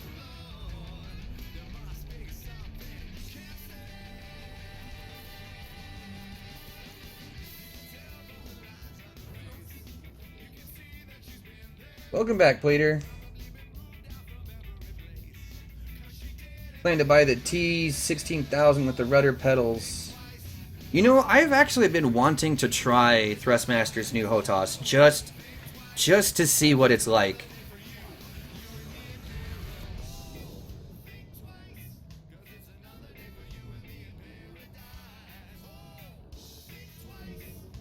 You having fun doing leg day over there, Plater?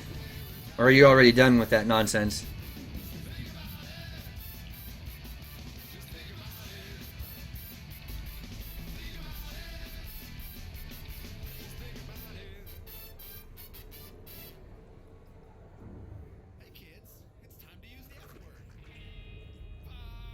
How did you get your SRV stuck?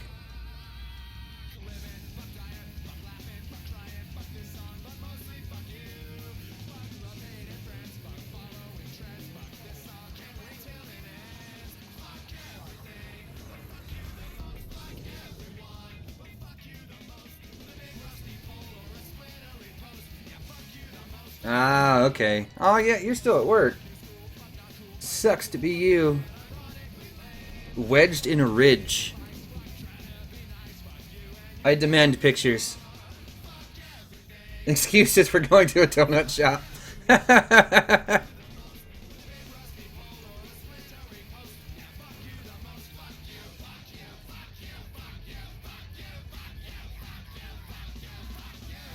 This is an angsty song of the century, by the way.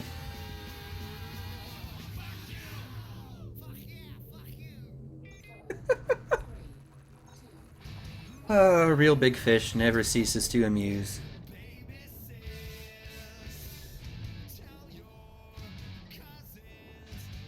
Screenshots. Yes, screenshots are a must for that.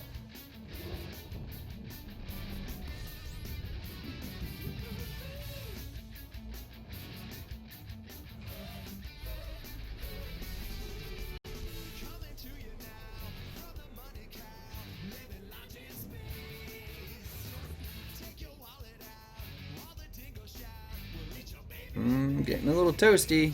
Yeah, it'll be alright. 94%. This is fine. I'm gonna steal one of Plater's lines. This is fine. Everything's fine.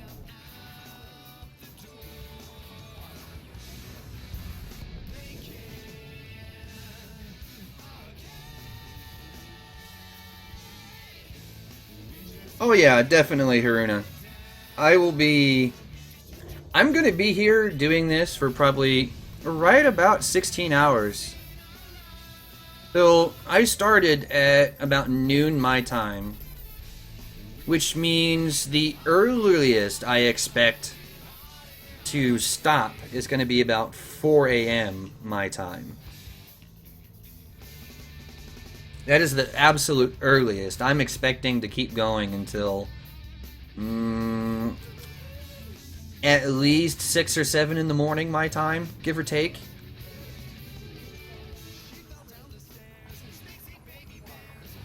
And yeah, it's gonna be a long one.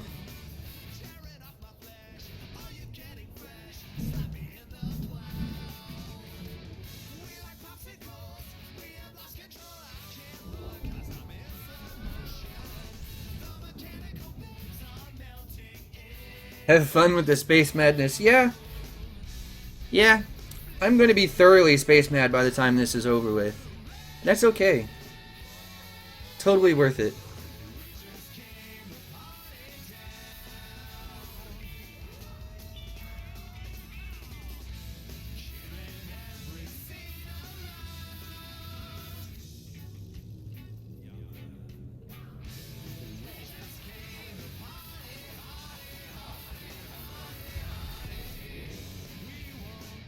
Yeah, it'll be fine. This is fine.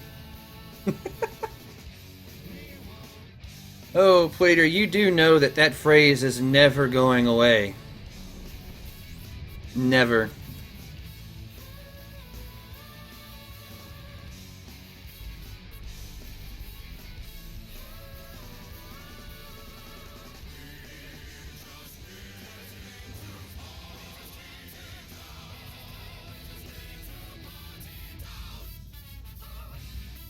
See, I like scooping from the small stars because it just goes so fast.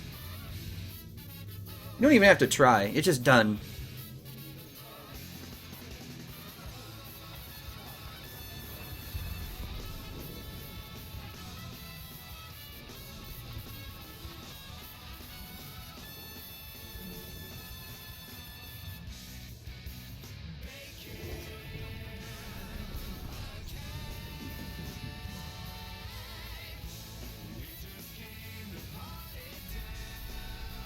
Alright.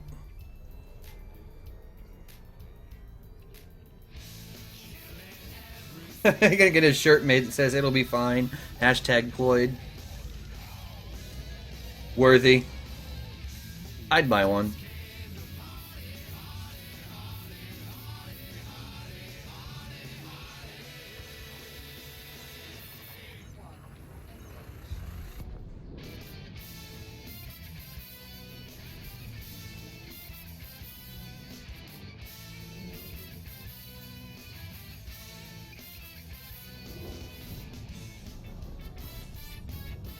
Alright.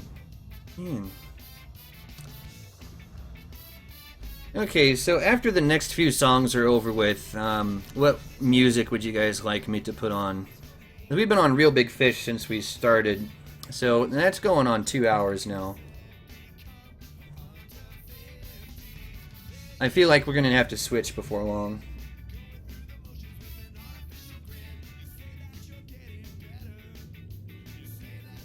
Not using the neutron star highway. Well, you know, when you're doing it buckyball style, I'm not sure that neutrons count. And besides, yeah, I'm not crazy enough to use neutrons all the time.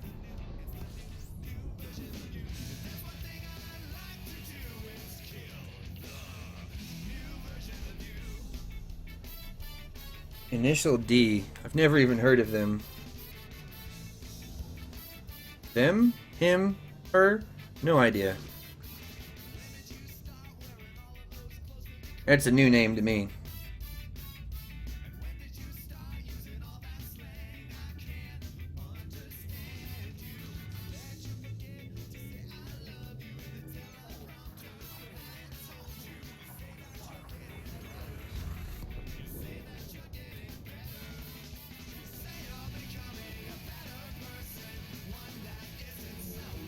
Deja vu.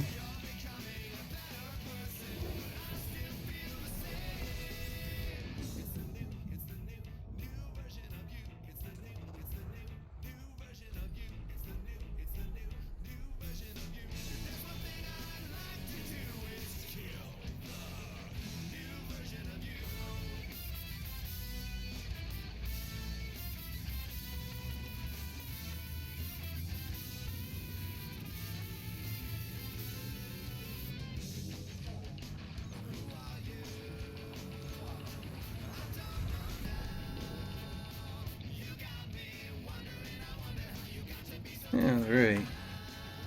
Oh, yeah, that's right. You can't check those when it's in the middle of a jump. Duh. I knew that.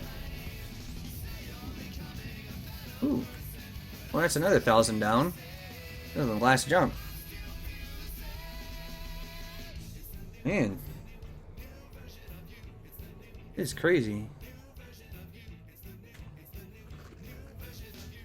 Yep, last one.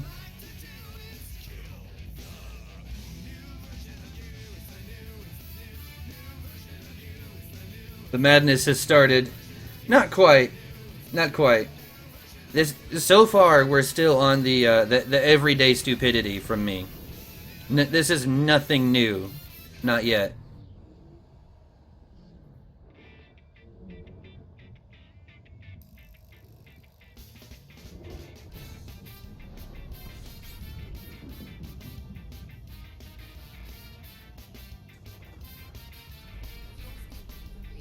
Okay. Next route.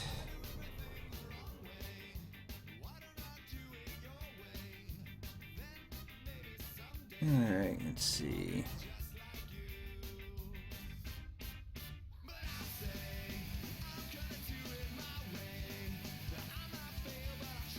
You? Probably too far. Come on. Oh yeah, definitely too far.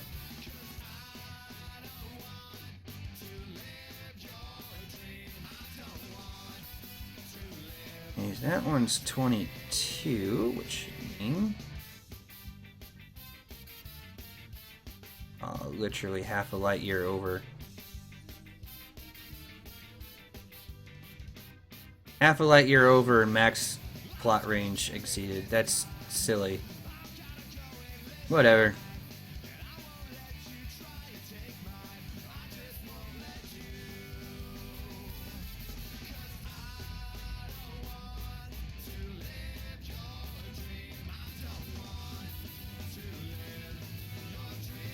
Nitya. And if you can get rid of that detent, it really does turn the X52 throttle into something, you know, completely different.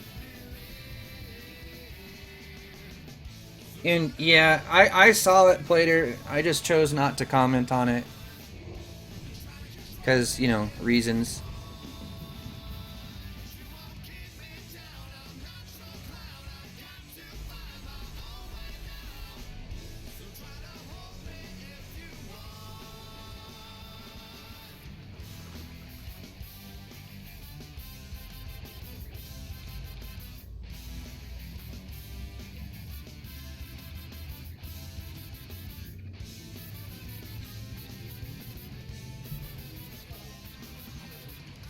Oh, Nathan. Ooh. That's kind of savage, actually.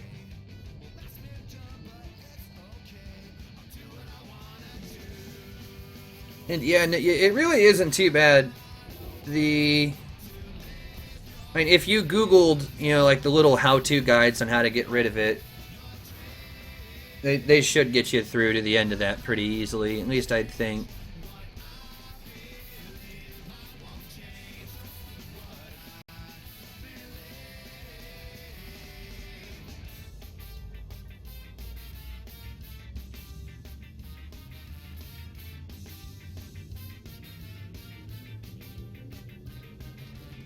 Yeah, that kind of is a self-burn.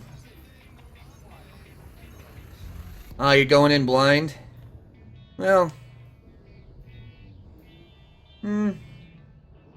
It's still not terribly difficult. You just have to be kind of delicate.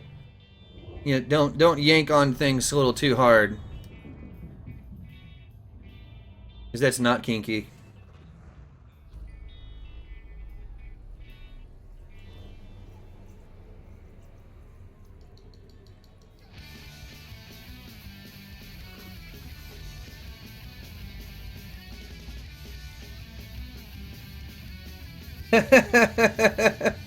Phrasing.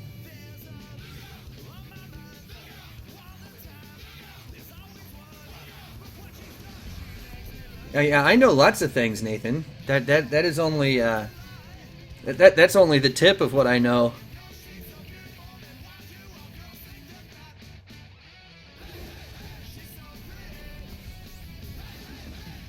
Oh. I'm gonna get in trouble if I keep making these jokes. Worth it.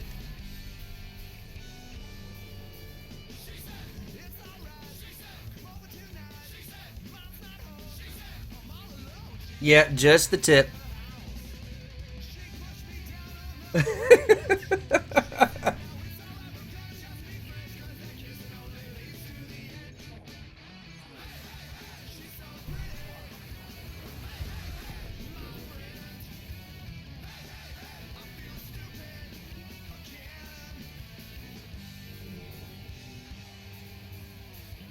Also, here in like an hour or so, I went and bought chips and queso just so I can sit here and munch during this. So I'm gonna have to get those out here in a little while because, you know, snacks are great.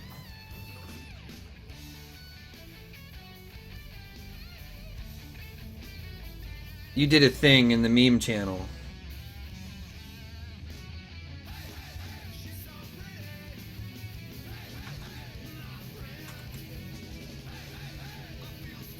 Oh, apparently I'm not aligned. There we go.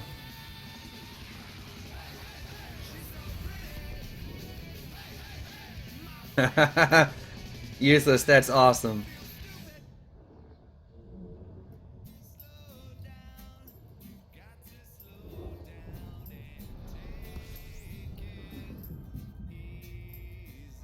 That is pretty good.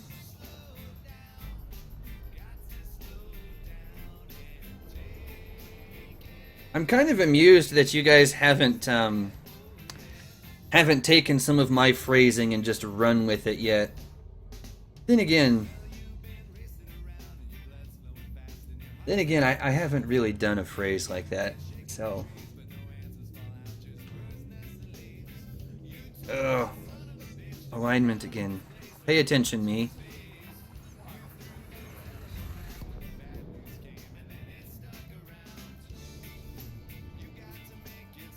Yeah, I agree, Woodman. That's pretty awesome.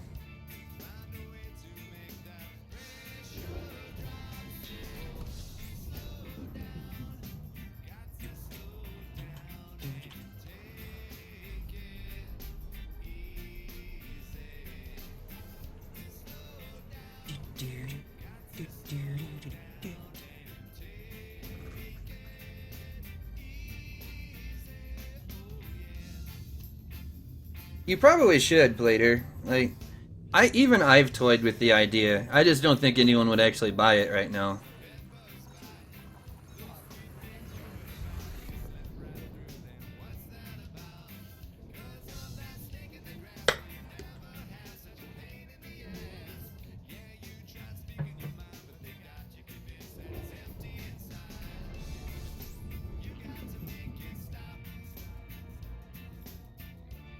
Come on, where's the orbit line? There. No, no orbit line. It's good enough. There it is.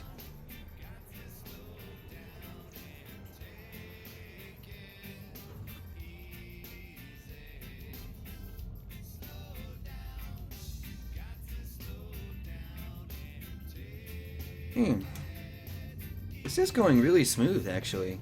I feel like I might be jinxing myself by saying that, but you know.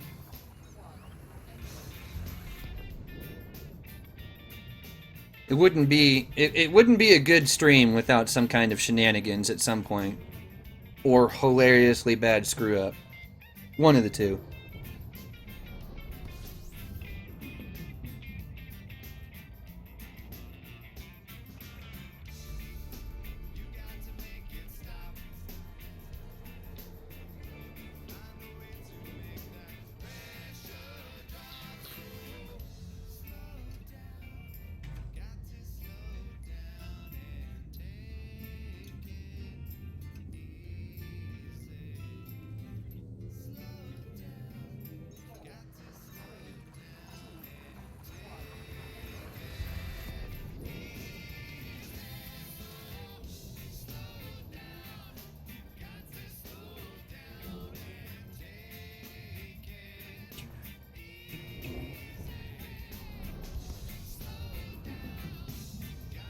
Alright, so let's see.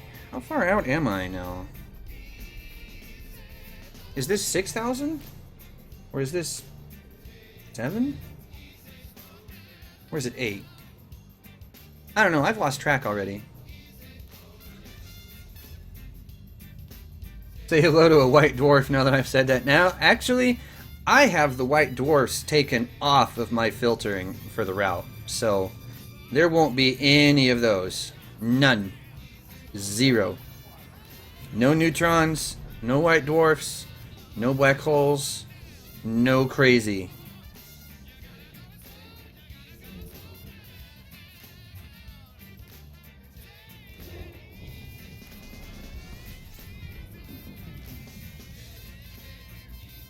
I even took out the O, A, and B class stars too, just to keep it so the route plotter won't hang up quite so much when I get closer to the core.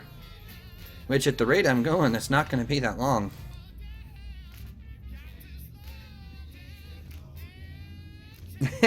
Useless.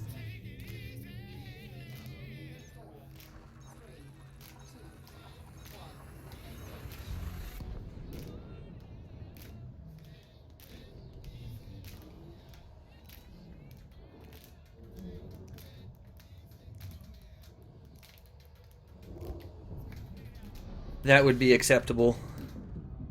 That would be acceptable.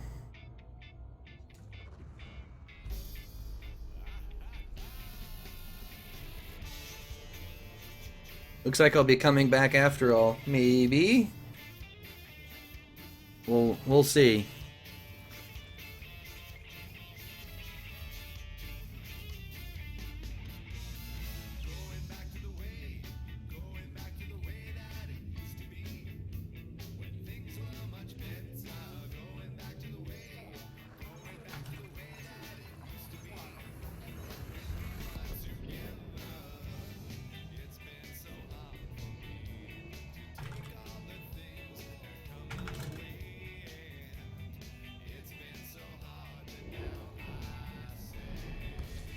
Ooh, just in time. One screw left. Yeah, how many are on the bottom of that thing? It's like what? It's like 7 or 8, I think, if I remember right, isn't it? I know it's a good few.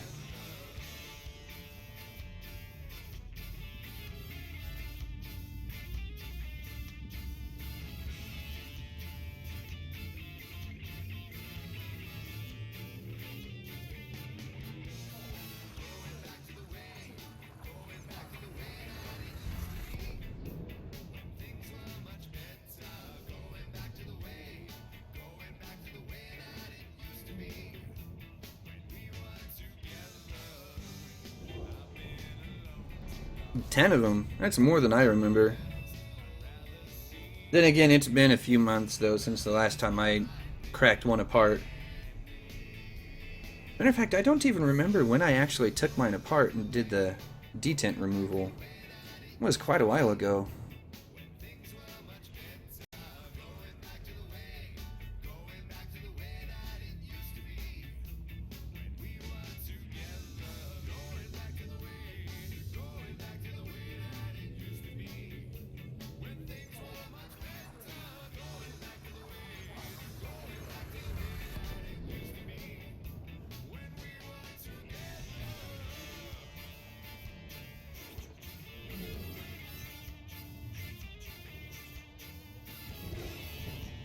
I see the hyperspace assets are still 2D. They haven't changed that yet. Alright, Plater. Have fun. And don't break yourself.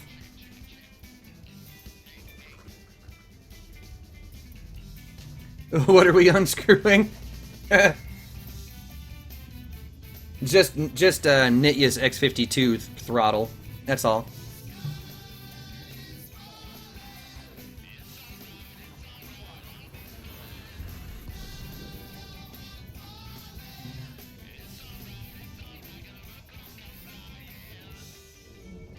You know, the gym is just an excuse to grab donuts. It's exactly what that is.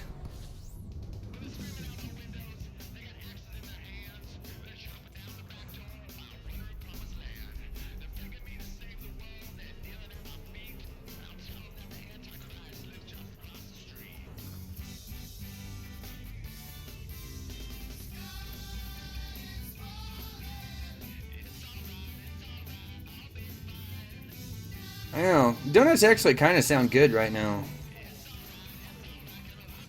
Yes, it is, Plater. Don't lie. We all know the truth.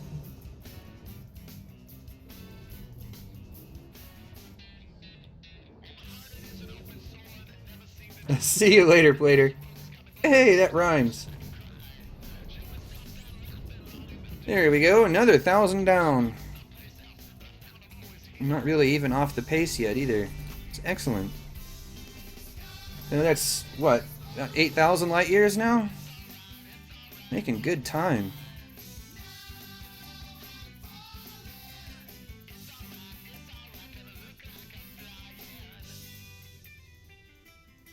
Come on. 1100. Backaways, check. 895. Oh, that one. Close enough.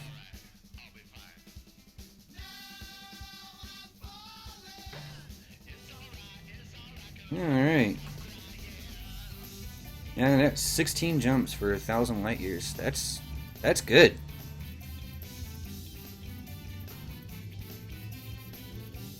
Donut gains. Gaining all those om nom noms.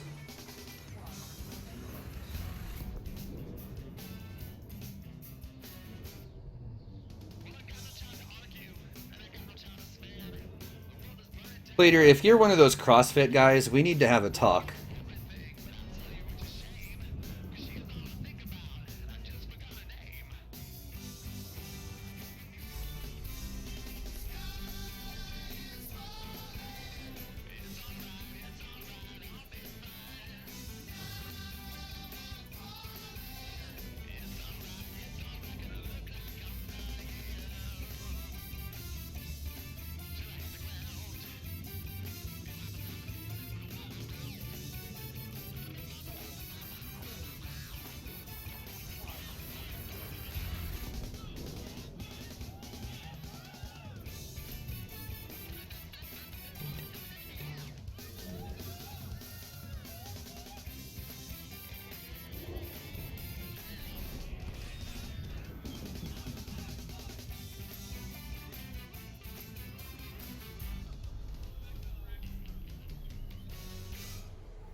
Oh.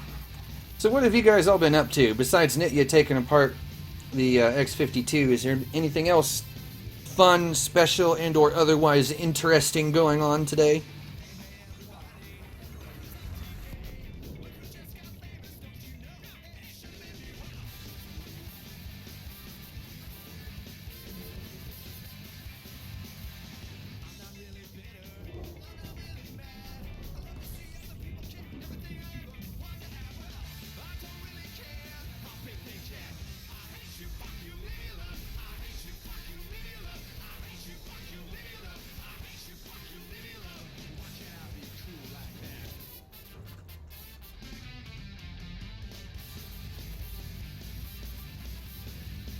A game for college. Define game, because I'm curious.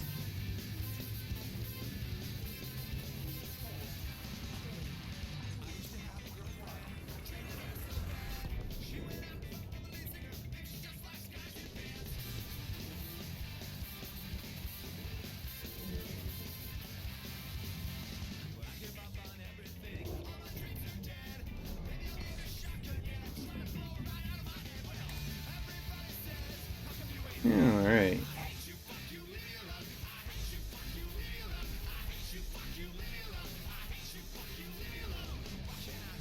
I'm gonna make a mission patch for the Conda. I'm going to assume that means some kind of expedition that you're going on.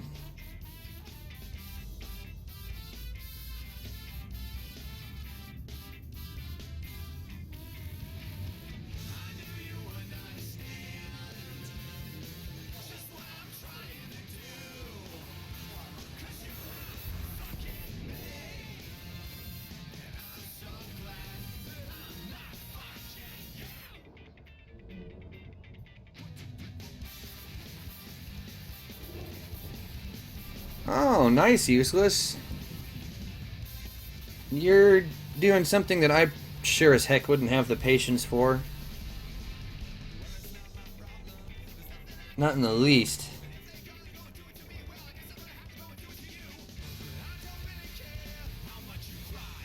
It is easy, made pocket money. Sounds like a good day. Mowing the lawn does not, however, sound like a good day. Oh, okay. I get the idea. Not an expedition, but just a logo for the ship. And too bad we can't do like custom decals, like make custom decals to put on our ships. That would be kind of cool. Doing battle with the code.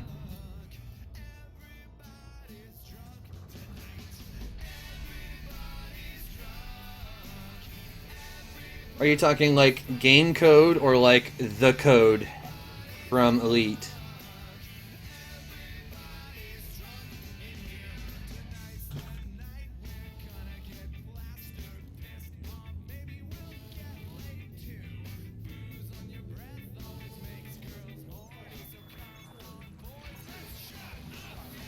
Just finished your work. Well, welcome back.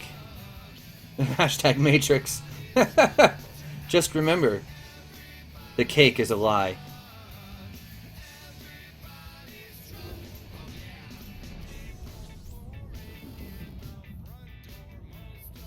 Now, Avi, it's still, we're still on Real Big Fish right now. I haven't changed it.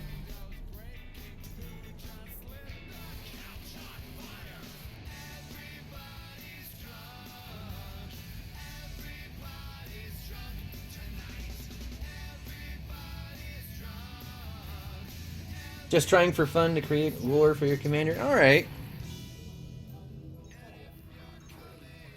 Portal 2 fandom triggered.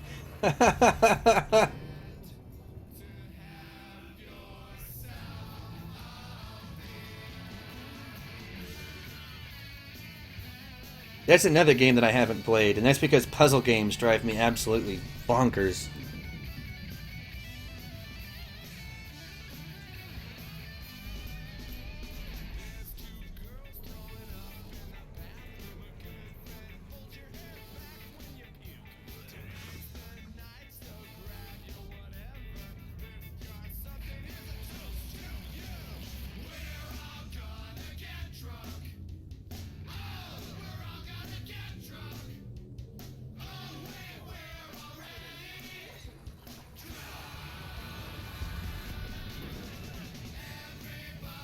The only game that's ever made you rage quit. Yeah, that must say something about the game itself.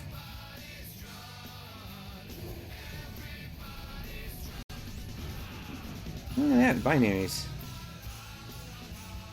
Portal is amazing. Well, maybe for someone that has the patience for weird puzzles. I don't. Weird puzzles typically make me just rage. Rage internally. Raging intensifies.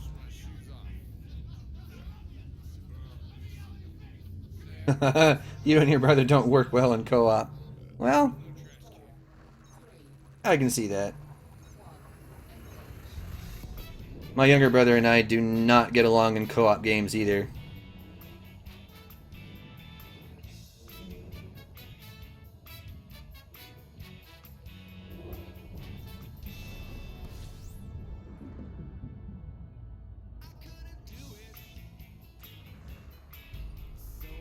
Chat isn't working? What do you mean by the chat isn't working? Is it giving you the message not sent error every once in a while?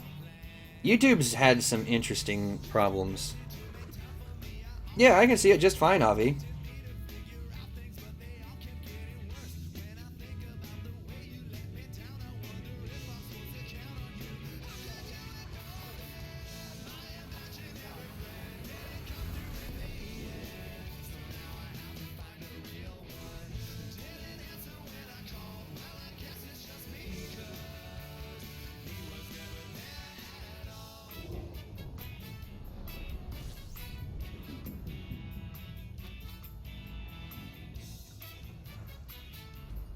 Like, on the stream, you should be able to see everything that I can see as far as the chat goes.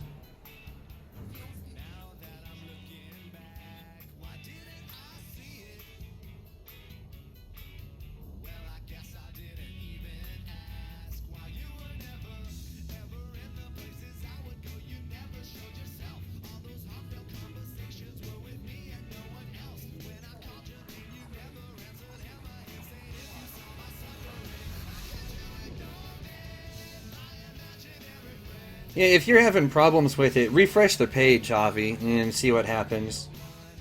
As YouTube is finicky with some of this stuff.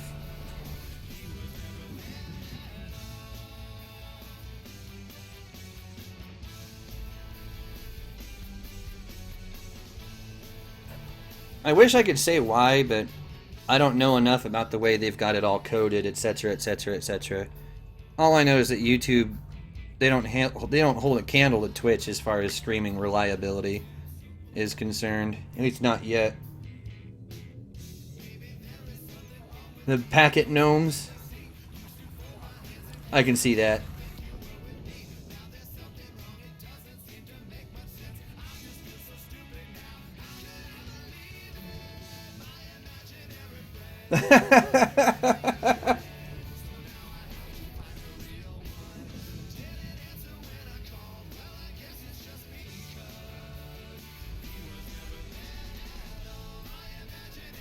Oh, you guys.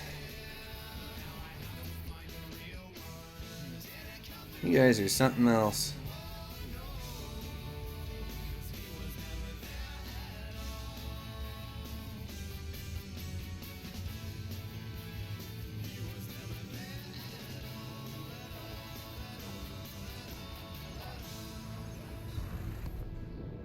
Yeah, I'm gonna switch to a little bit of some 41. That sounds good.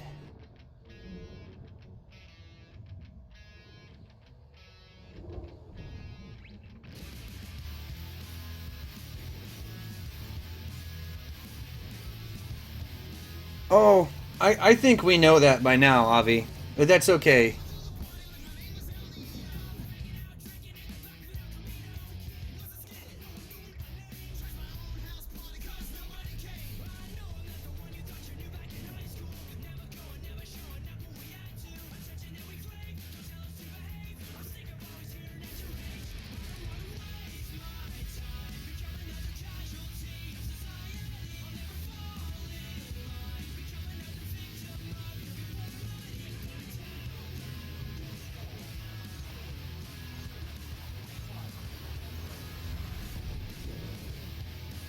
Always jockeys. What? I'm not sure I understand that one.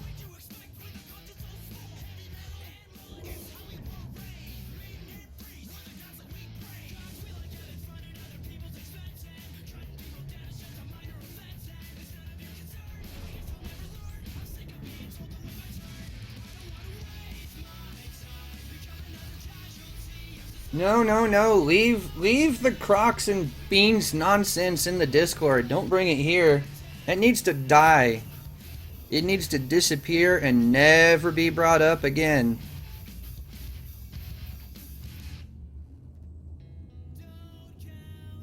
No, that is not beautiful. That is sacrilege, blasphemy, and a crime against humanity.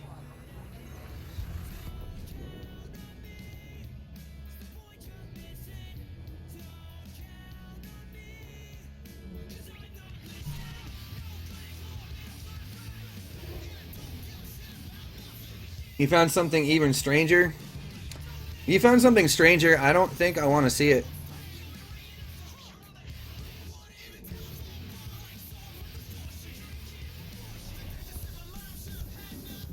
And that's another 1,000 down. Excellente. Oop, wrong button. That's the button I want. My mirror? It's only frightening, you know, in the mornings. The rest of the time it's not so bad.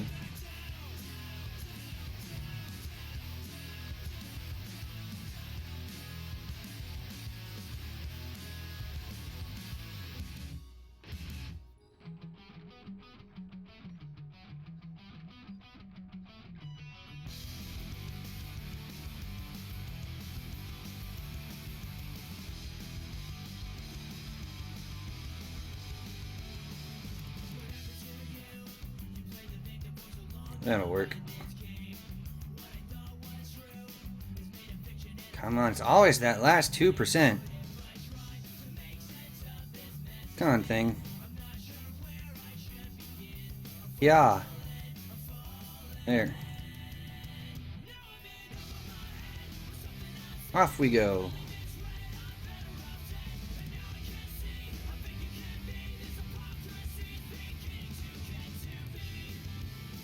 Pouring milk into a jar of old grimy coins.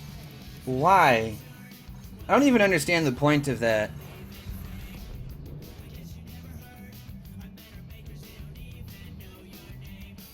A high fiber source of vitamin D. Ugh. No, thank you.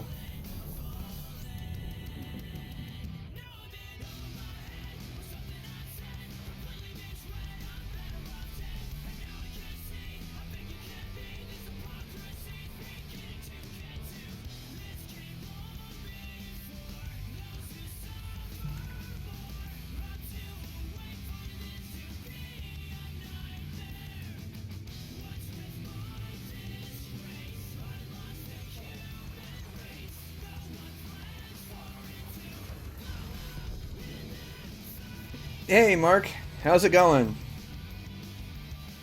And at the moment I am doing essentially a buckyball run all the way out to Beagle Point. I started inside the bubble and I am going non-stop until I get to Beagle Point. That's what's going on. Also, since you're new, welcome to the stream.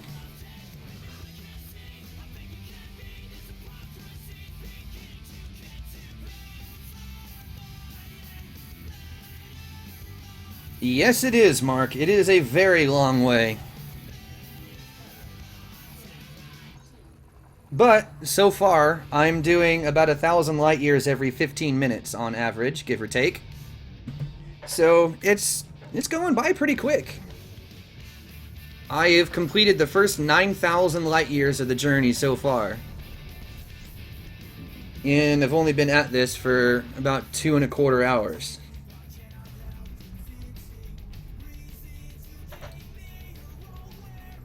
Nitya, nice, you got rid of the detent, so now you can actually use your throttle again without craziness.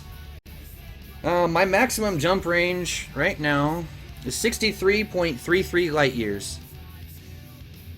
So, I can go a pretty long ways really fast.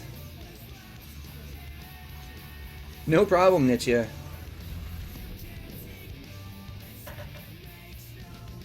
I didn't drink any bleach. If I did, I'd be dead.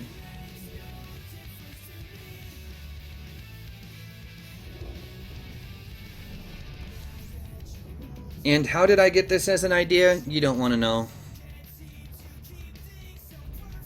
You really don't. Because if I tell you, you're going to think I'm even crazier than you already do.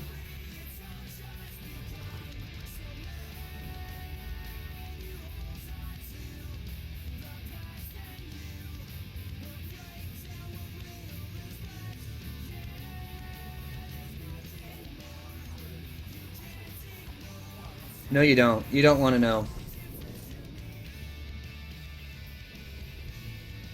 Because it will just prove how incredibly random I actually am.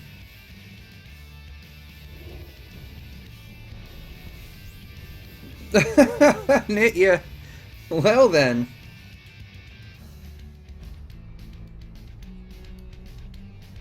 Can't be as crazy as you? I don't know.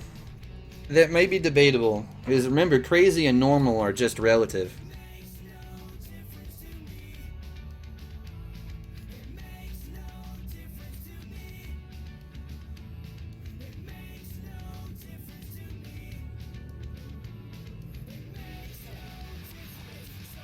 Math, physics, and chemistry as subjects. Well,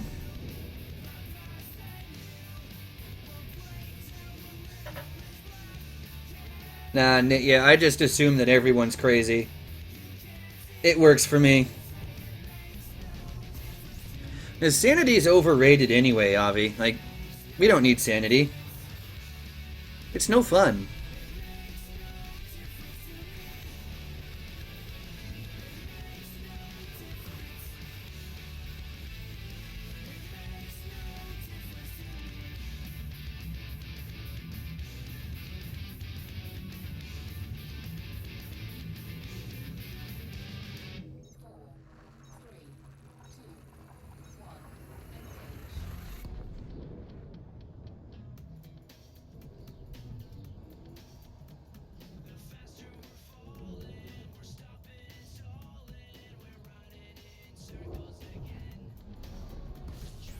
Alright.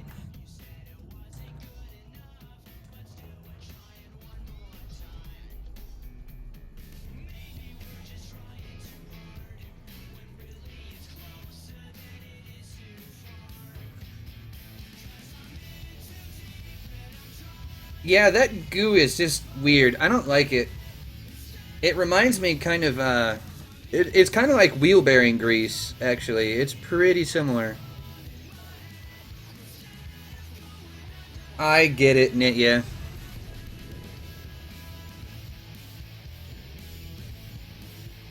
Oh, have you, Avi? My floppy drive master key is a stroke of genius, I have to say. That was, I think, one of the most annoying things that I ever did. That, and as far as I know, to this day, they've never figured it out. Oh, you don't have to stop, Nitya. It doesn't bug me any. I can't speak for anyone else, but it doesn't bug me.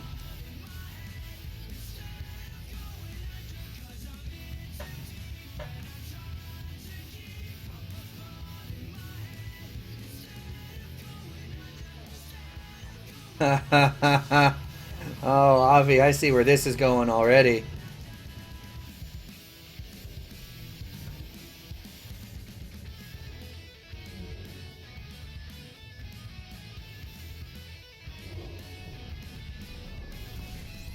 Yep.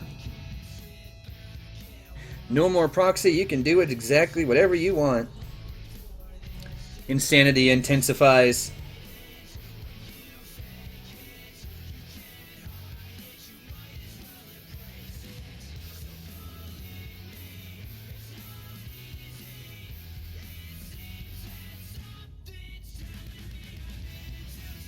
Hey, Bluish, how's it going?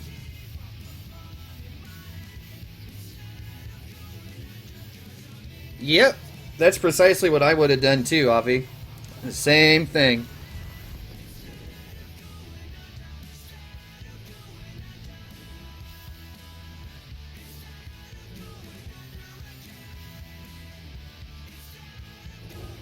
Sika Blia. Rush B.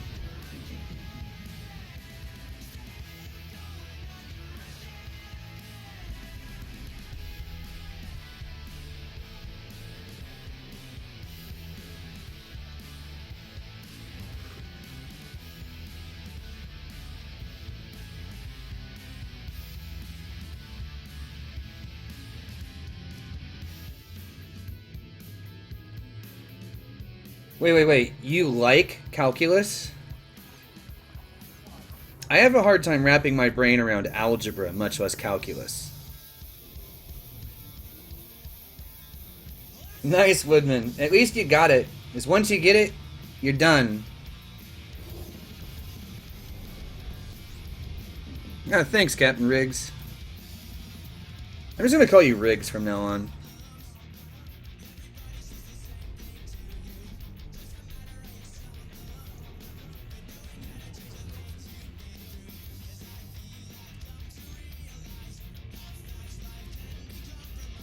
Yeah, I'm starting to get the rhythm on this thing figured out, so I think I can actually speed up this whole process with this thing.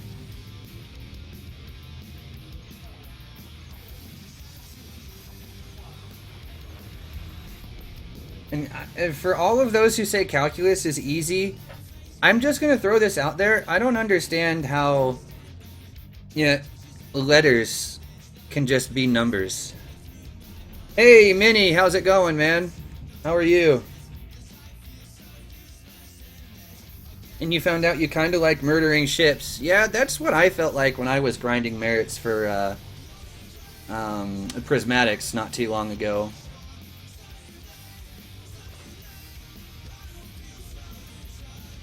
Mini, my jump range is just a little over 63 light years.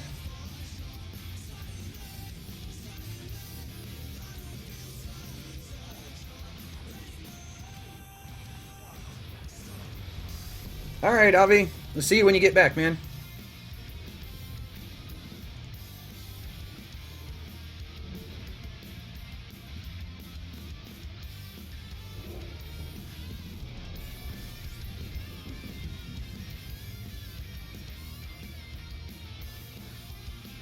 Oh, I'm just running with some basic stuff, Mini, nothing special.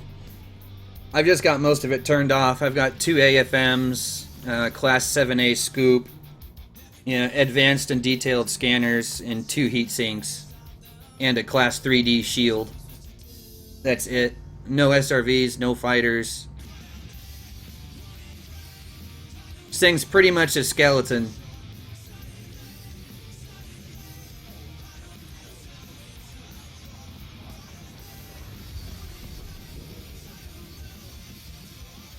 I might have kept an SRV in here if I had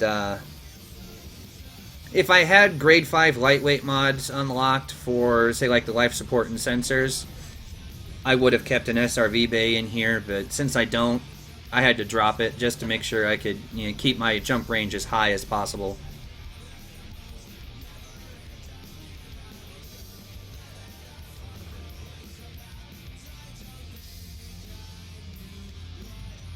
You're welcome to try, Minnie. Let's see. I'm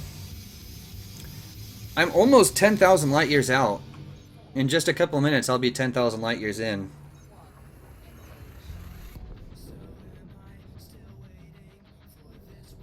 Yeah, the 7A scoop is not cheap, Bluish. Not at all. I mean, 10% discount at Founders helps, but even then, it's still pricey.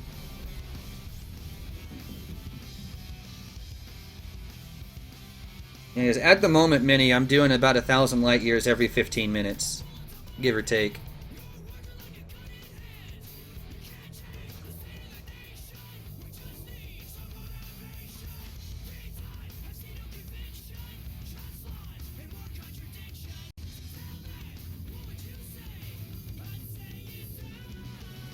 Double neutron seems... I've never actually tried that. I don't even know how that's supposed to work.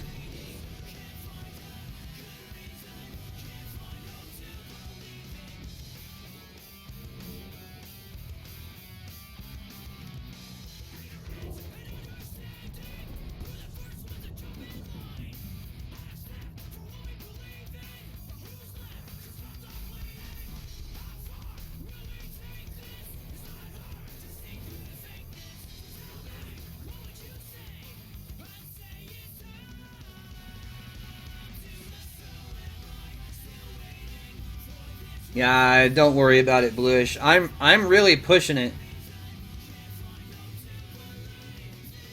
No, Cabbage, I am not there yet. I am still a long ways away.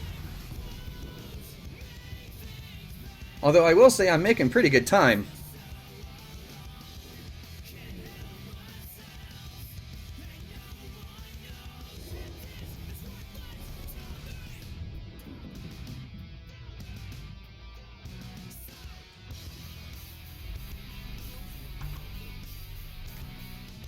Alright. Are we nearly there yet? No, absolutely not.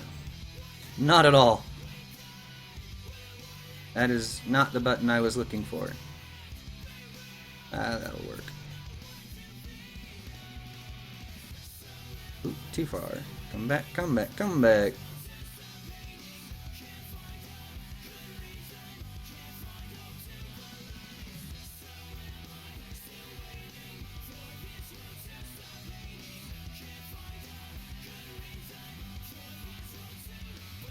$1,003 light years. That's... there we go. Always that last 2%. There we go.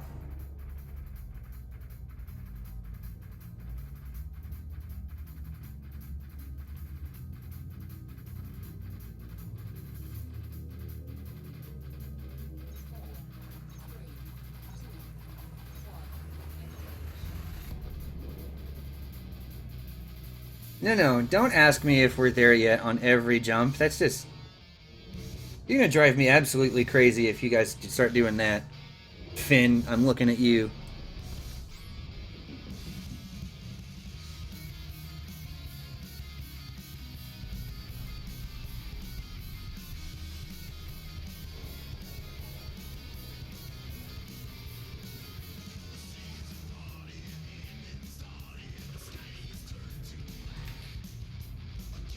No, we're not there yet. Yeah, see, George has the right idea. I'll pull this thing over.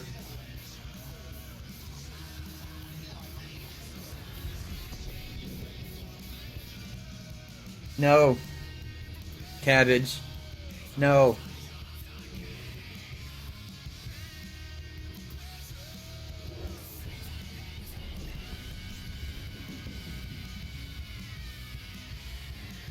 No.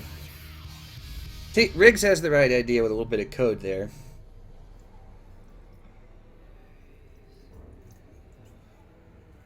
There are no pit stops here. You have to pee, go pee in the bucket. Well, this is a condo. I would expect there's a bathroom around in here somewhere. I would think.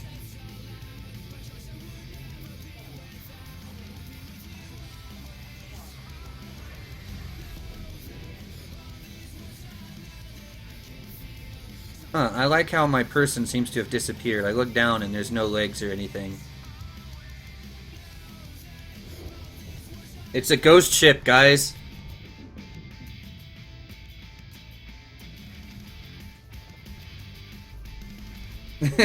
George.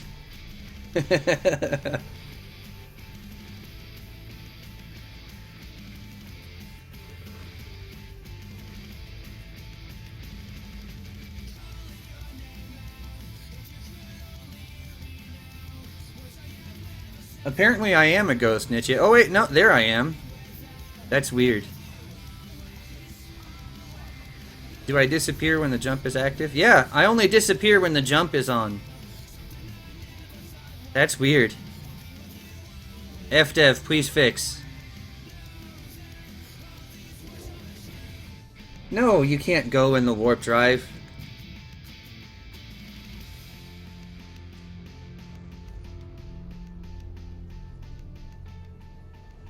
Yeah, Woodman, I understand that. Like, it would be kind of nice to have something like that just because...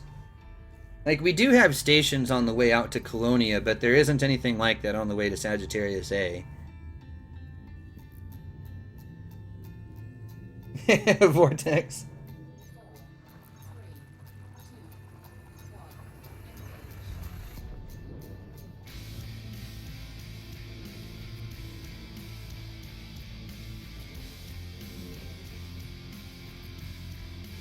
What do you mean it's red here and there? I see no red.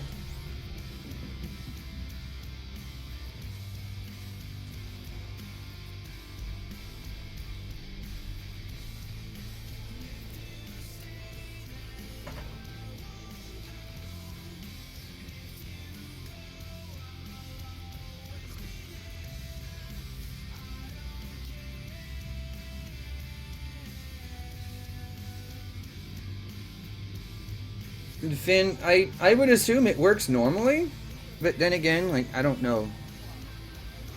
That is an odd question.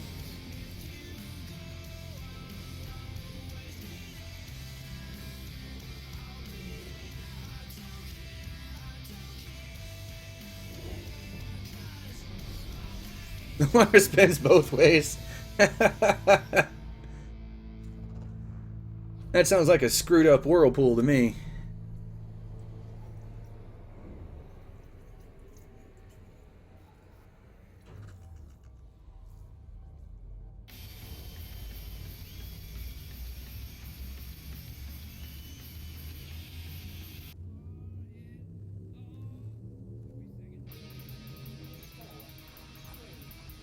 Useless, you didn't miss much, except for a whole bunch of toilet humor / questions about how that works in hyperspace. I'm not sure why it would be any different. But then again, I'm not sure what the laws of physics are like in hyperspace, though, either, so...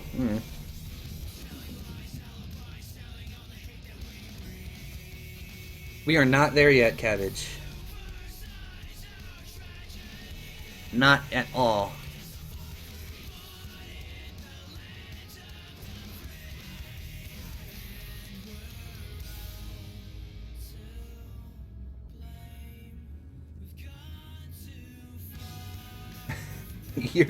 Oh no, Riggs.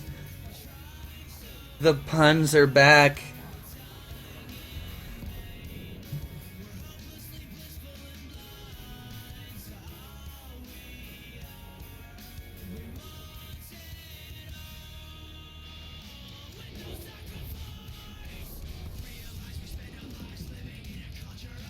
Does the anaconda have to use the bathroom? No. No, it does not.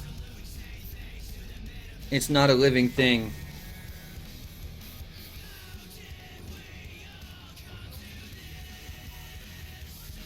Welcome back, Minnie.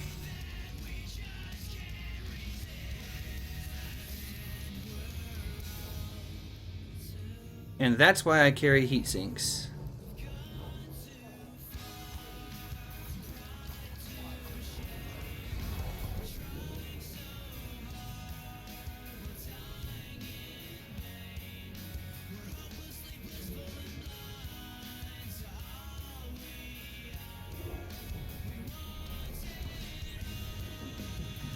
Yeah, I hear you on that one, Minnie. Do I want some buns for my conda? What would a conda do with buns? I'm curious.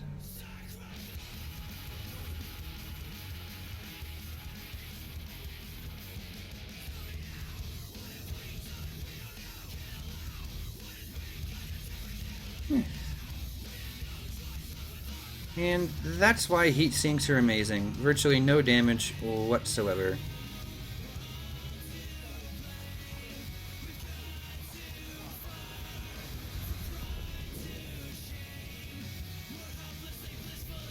Nicki Minaj Anaconda.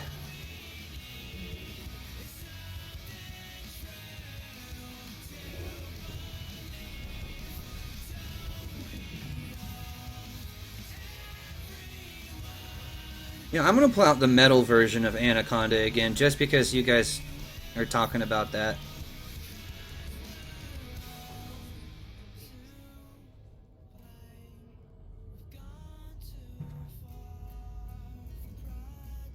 There, Leo, where you at? There it is. And there it is.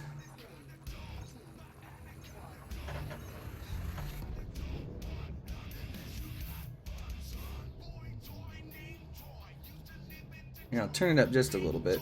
There you go.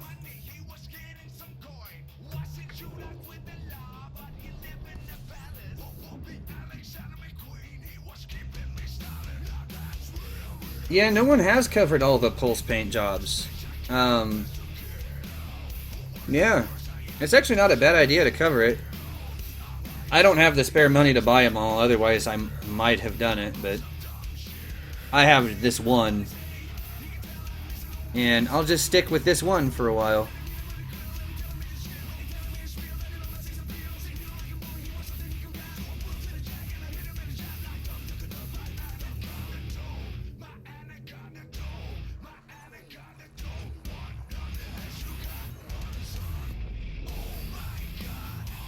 Oh, nice, Woodman. Yes, Ecow. Yes, I am. We are on the way to Beagle Point. And making some pretty dang good time, if I do say so myself.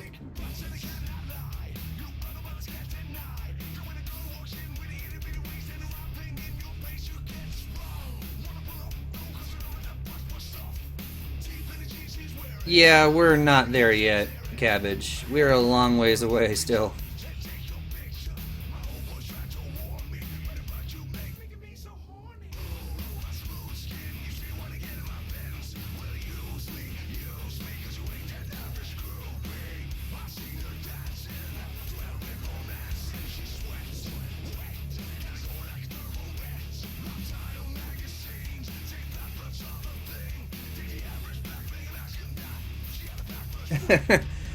So far I'm doing about 1,000 light years every 15 minutes, give or take. It's anywhere between 15 and 17 on average, right in that range. So I'm making pretty good time. Now, I'm going to try to pick up the pace a little bit more. To see if I can bring it down to... If I can get it to like 16 hours on the dot from start to finish, I'll be a happy camper.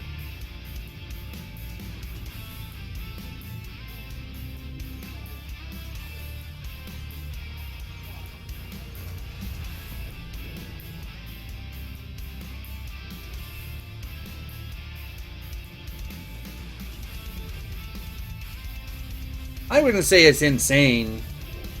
Well, the distance is insane, but, you know.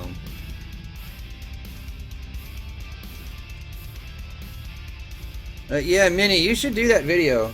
Because I don't think anyone else has done it.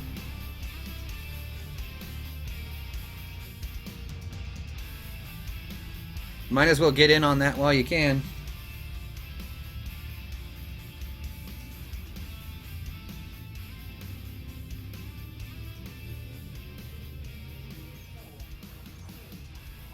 Well, Caleb, it helps when your jump range is, 63 plus light years. So every time you jump, it's, 60 plus. Yeah, it makes 1,000 light years. 16 jumps, sometimes 17, just depending.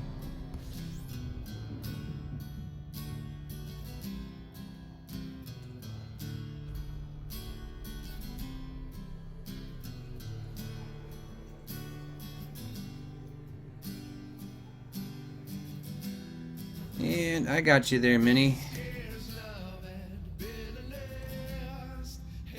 No neutron boosts involved.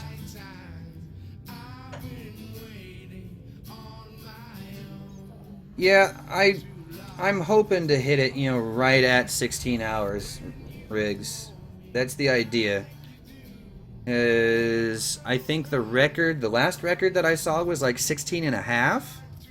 So if I can nail it right at 16 hours, I will call that a win. But to be completely honest, even if I do it in like 18 hours, that's still going to be a win in my book. Excuse me, there's a little bit of hiccup going on.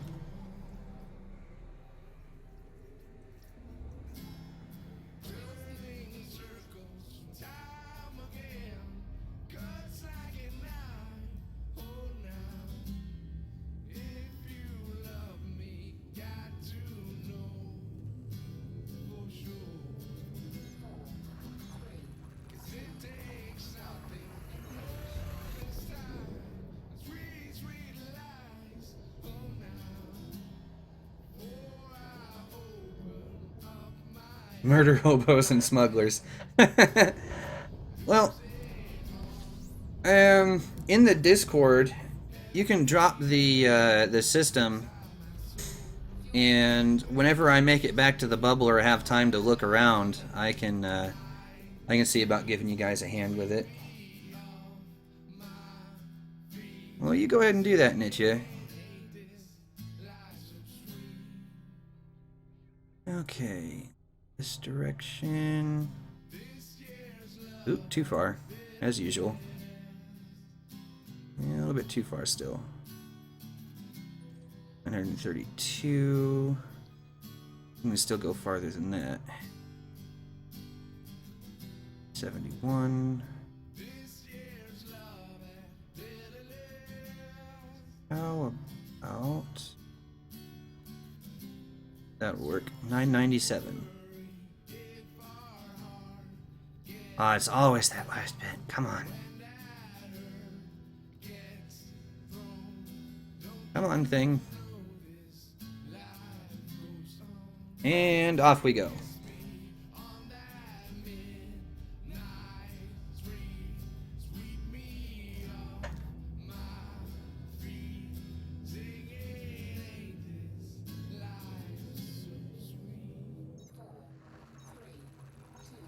Hey Camo, how's it going? And Nitya, yeah, if you want to, if you just send me a friend request in game, I'll accept it.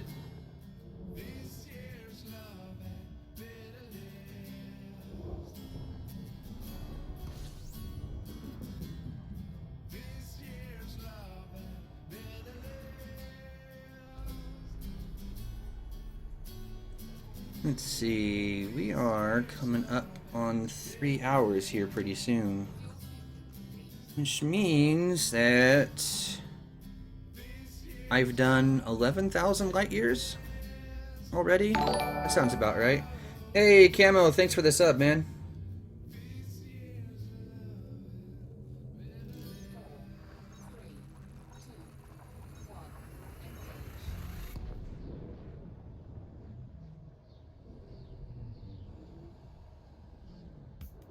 But yeah, you should play Elite more often, yeah. There's plenty to do. You just actually have to, you know, actually want to do it.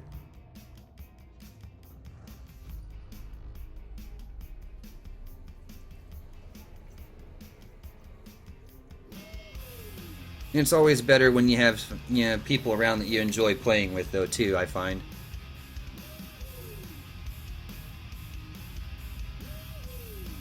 What PvPers are you talking about, Nathan? If you're talking about people from, like, 13th Legion, don't even bother.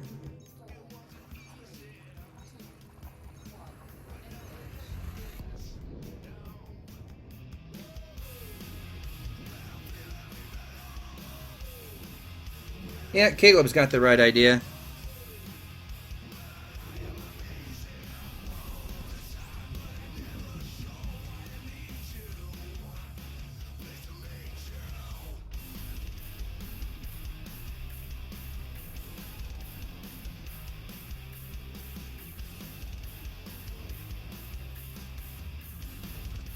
ZX14. Never heard of that person.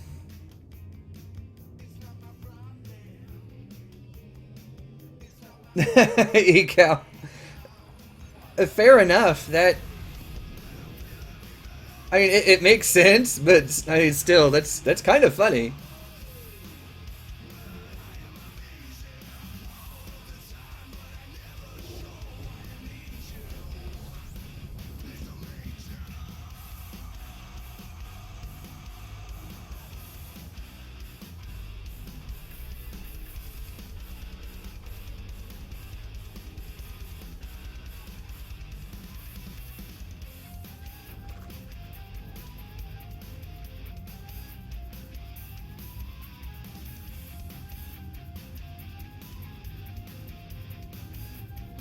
Yeah, see, I'm American, so when it says Z or Z, I just say Z.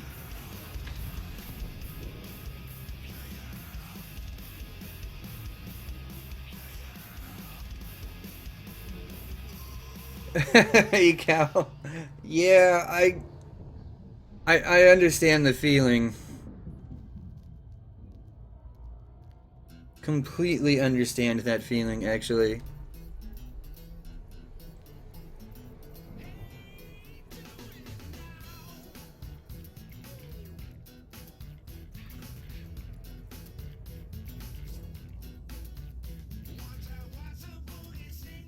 Yes, it is, Riggs. Yes, it is. It's expensive, but oh, for a buckyballing like this, it is so perfect. Perfect. Just exquisite. It'll be great. It's fantastic.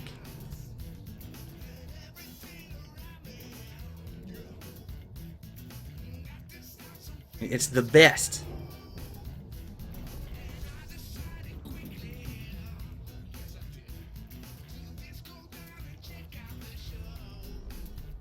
Yeah, I would say Zulu, but not everyone is familiar with the phonetic alphabet. I get a lot of raised eyebrows when I start talking like that sometimes.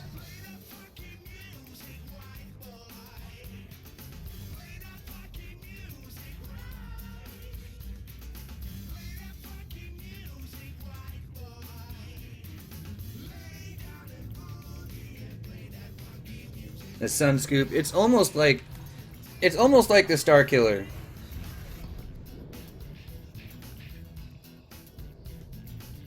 It just eats these things.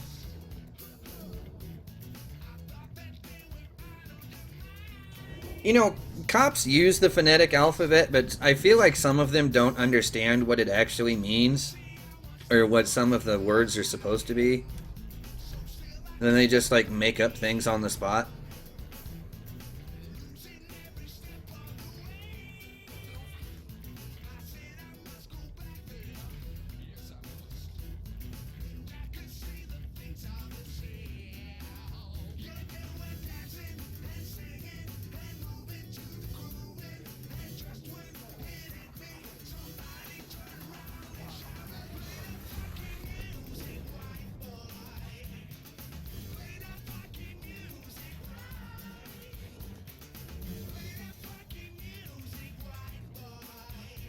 Oh, Caleb, as far as PvP goes, you don't necessarily have to have expensive ships or anything to be able to, PvP.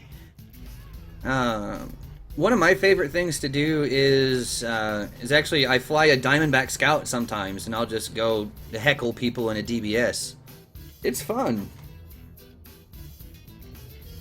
And in the right hands, the DBS is actually extremely effective. More so than you'd think.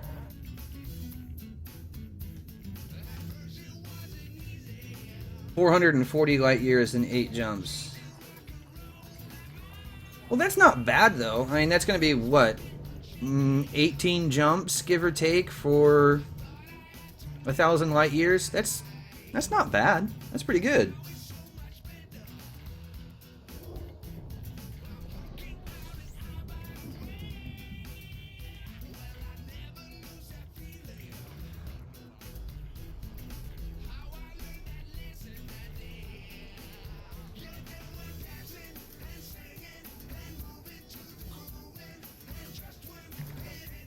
And we'll just reply to that real quick.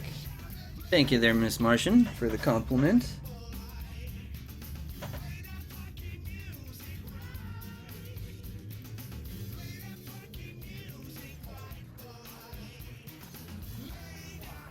Yeah, Riggs, I understand that.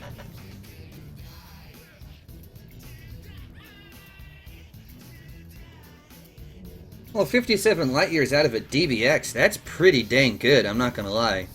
Hey, DFG, how you doing?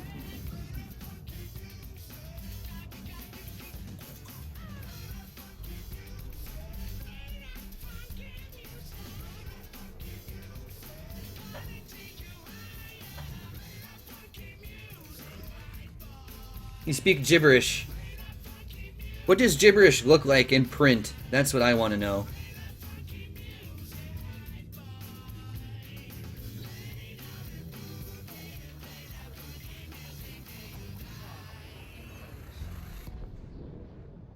"64 light years out of a DBX is actually really good. That's really good.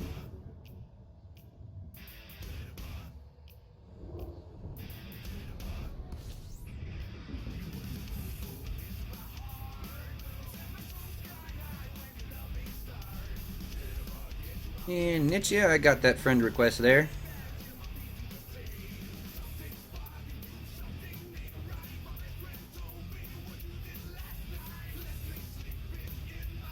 Look like wingdings. Learned a lot from the Jumpaconda video. Yeah, I bet.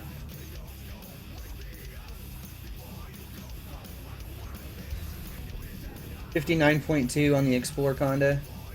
You know, that's still not a bad range, though. I mean, that'll get you anywhere that you want to go. Maybe not quite as quick as, say, like mine, but I mean, heck, it's definitely good enough. When I went to Colonia the first time, I had, the way I was loaded out, I think my jump range was something like 44 light years. It wasn't even all that great.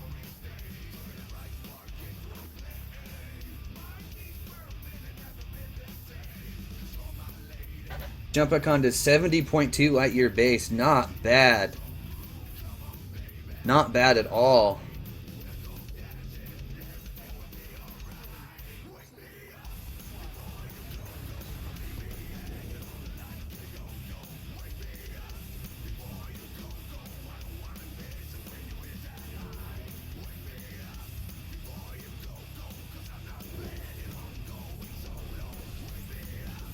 You might be able to get it to 71 mini, but that's going to be hard.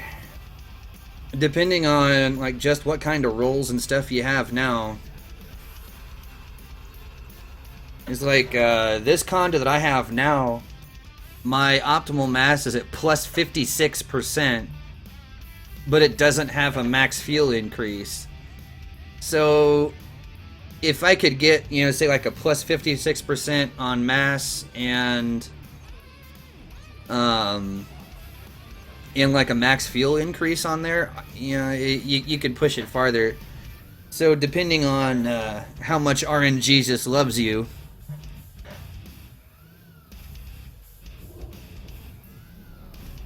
Yeah, good roll karma. You're gonna need it, Minnie.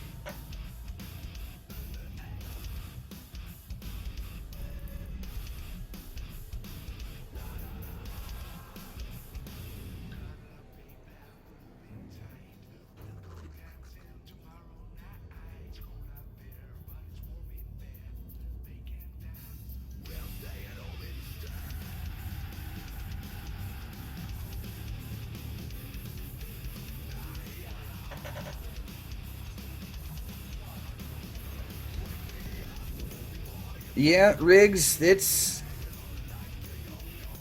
RNGesus is a fickle beast. I'm actually surprised that I even got that roll on this FSD, period.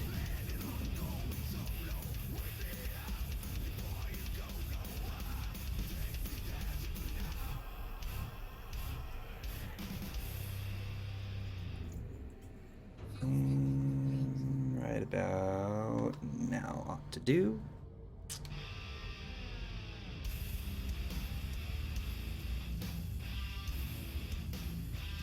Yep, almost done with this 1,000 light years too.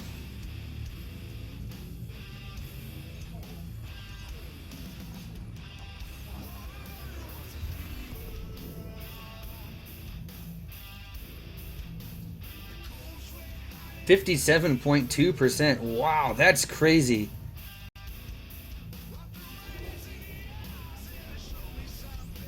Yeah, it's possible. You might have to sacrifice your firstborn child to RNGesus to make it happen, but hey. If that's your thing, go for it.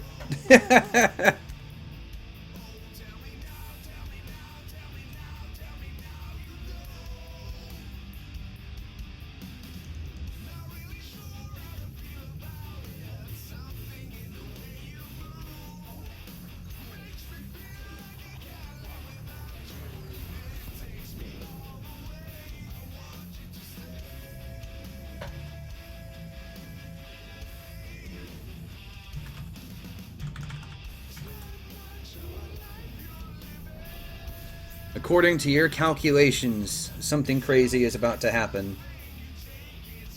That's my prediction. No, I don't have links enabled. I'm not actually sure how to turn that on for people who aren't moderators. Honestly, I haven't even looked into that as far as like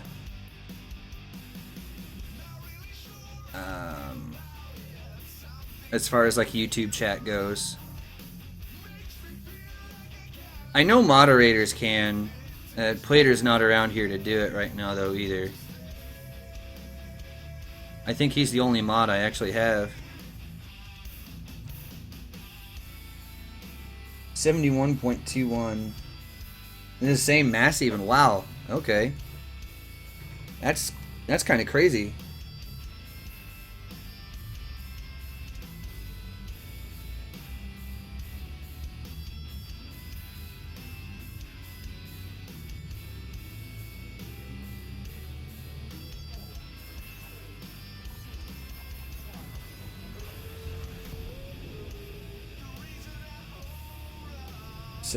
.61, 35%. Not bad.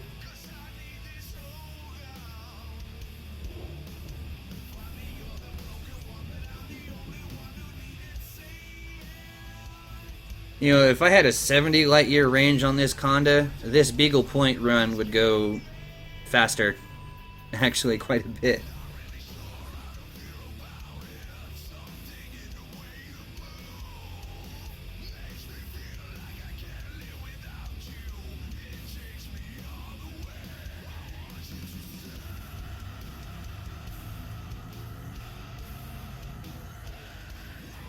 You know, 6% max fuel, that ought to get you a good little bit more. I'd think that'd put you up to about 73 light years. Yep. 73.16.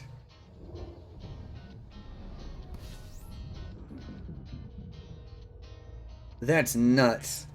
I'd love to see a Conda be able to hit 80, but I'm not sure if it's possible.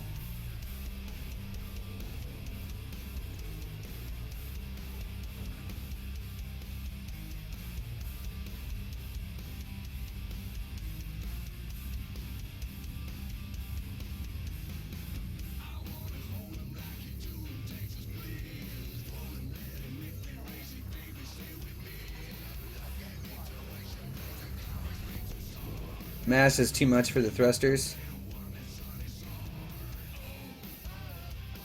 Oh, so you must be borderline on the thrusters then.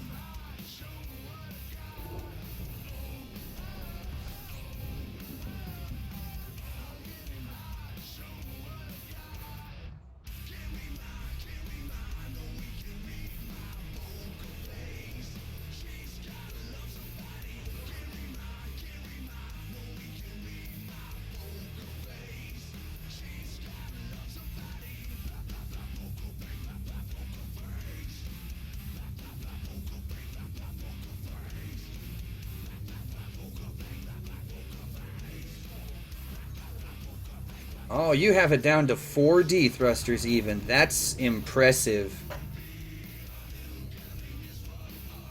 I'm gonna have 4 tons of headspace.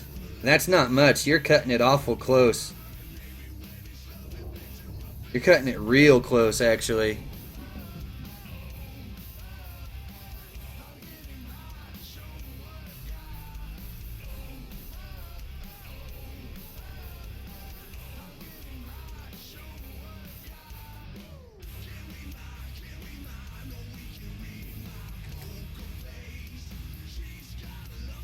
Yeah, no kidding. Redlining is an understatement.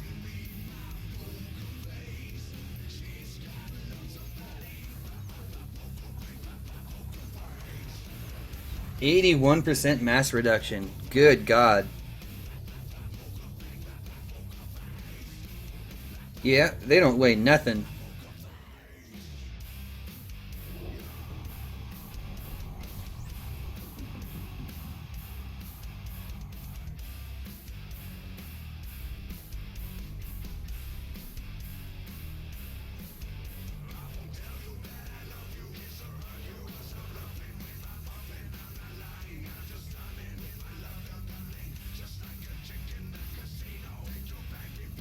$11.95 tons.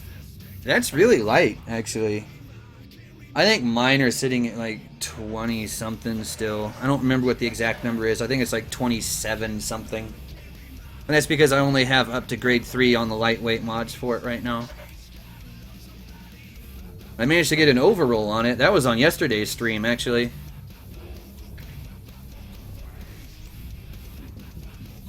No, until I actually get around to grade 5 lightweight mods, I think I'm going to stick with what I've got.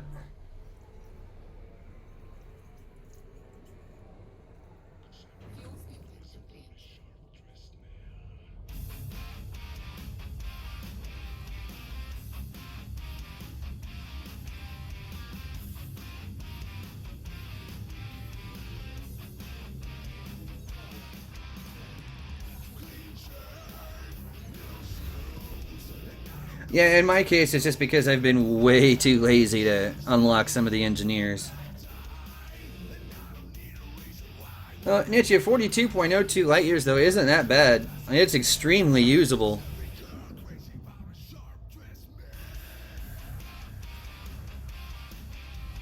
Oh, no, Riggs. I don't know about that. Akinar can go stuff itself. Oh, I know they're easy. I'm just not... I hate grind. Which is why I am still not combat elite. Because I can't be bothered to grind it out.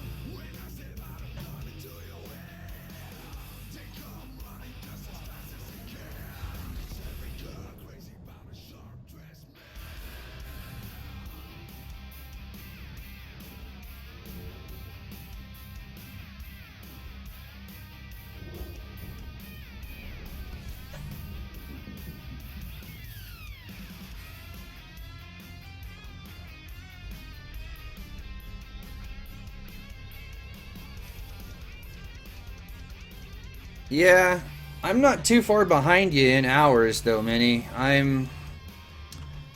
While that's charging, I think I might have time to check.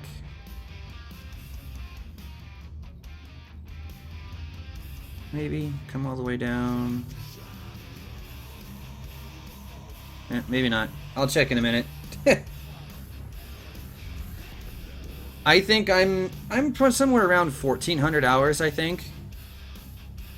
thereabouts. I don't know. I quit counting a long time ago. And I don't play on Steam, so the Steam doesn't keep track of it for me either. Probably a good thing, is I tend to leave the launcher open when I'm not at the computer.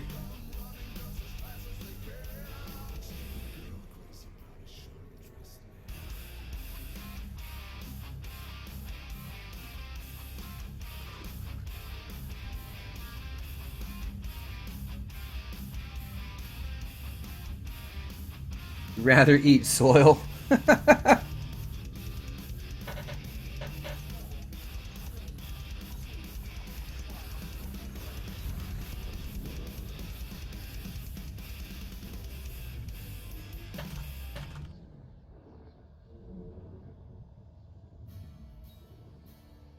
Yeah, 42 light years though really isn't that bad. It's extremely usable. I did 27,000 light years in 13 hours with that, non-stop. That was on my way back from my last trip.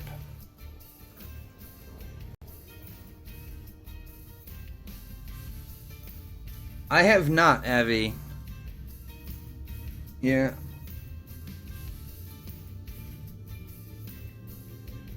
I logged out of Elite just right after the live stream yesterday and really didn't do a whole lot until I woke up this morning. Time played 9 weeks, 6 days, 17 hours, 5 minutes. Good God.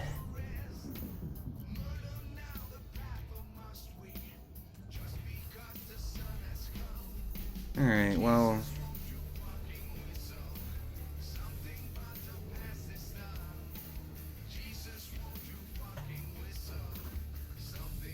Alright, well that's doing its thing. All the way down.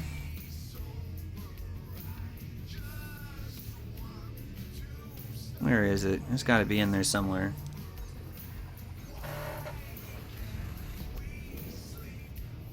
Sure, Nitya. On my way back, I'm probably not going to be burning quite so fast, so... I might actually take a detour and stop by Colonia before I come back. So if you're off in that direction, I might stop by.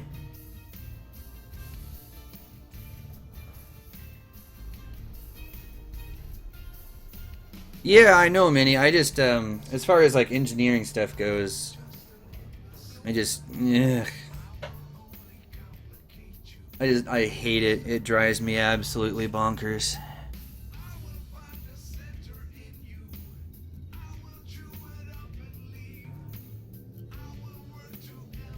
Eight weeks, 3 days.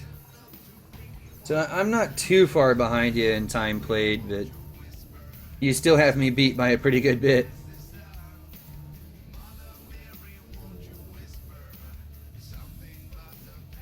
A therapy session.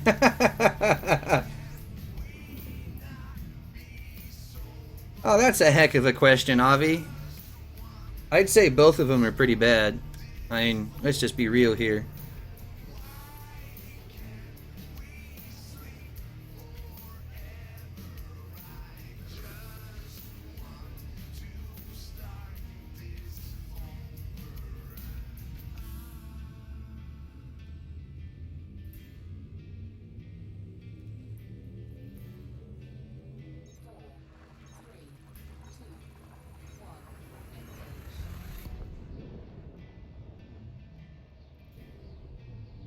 Oh, so you'll be headed straight for Beagle Point then.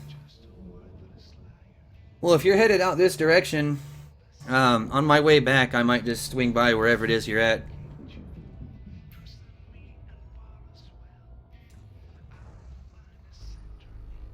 You made the motherland glorious. Man, I don't know about that. He's kind of a jerk. Hey, Minnie. What's up?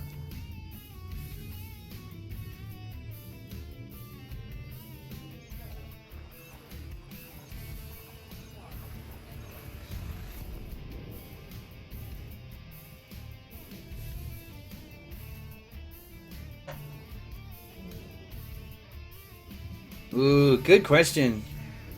I don't know. I would do a cinematic video myself because I don't know, paint's cinematic. That seems to go hand in hand, at least for me. That's what I would do.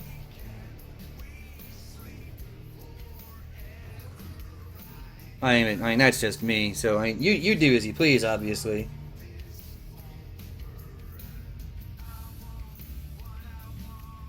Weapons, optional. And if you want to make it fancy, go for weapons too. But you know.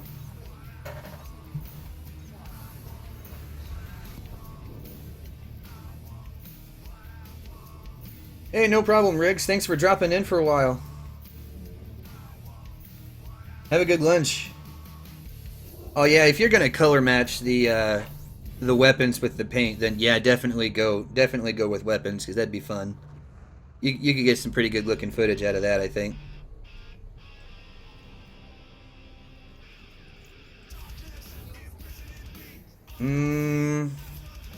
For cinematic effect, I'd probably do beams. And plasma's not overly cinematic.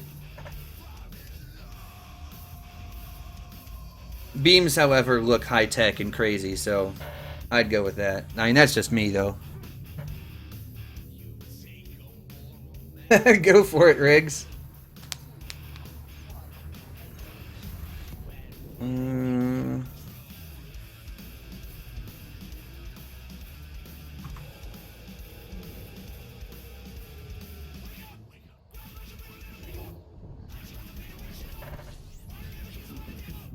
There we go. That's another 1,000 down.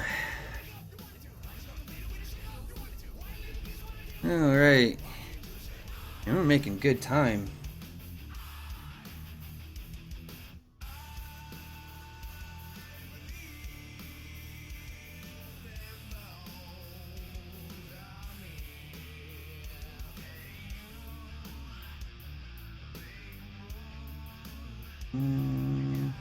Not quite. The star density is starting to pick up quite a bit, though. Good God.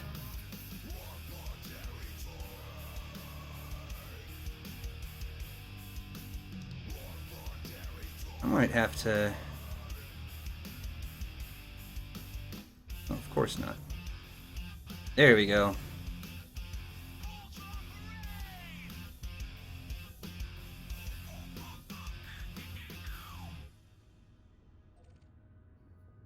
That'll work.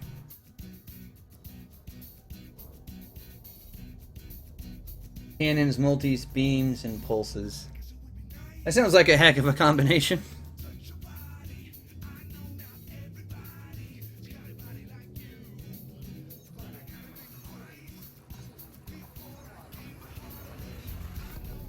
That's an interesting fact, Avi. I'm wondering how you know that.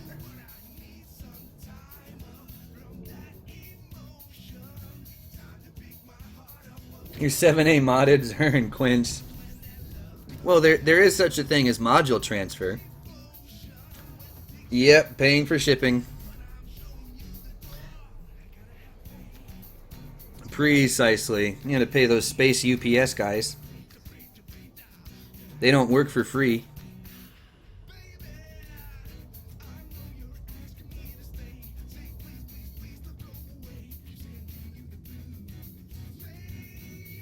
An hour and 20 minutes, good God.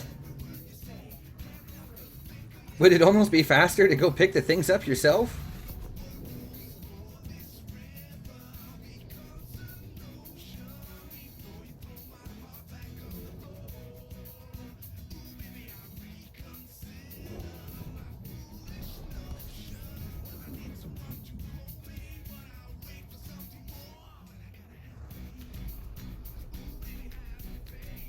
He already paid. Well, alright.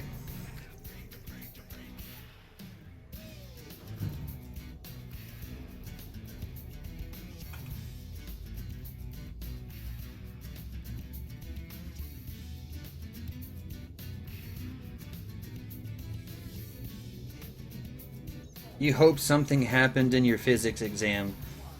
That's... Given what you just said, that is a terrible thing to wish for, Avi.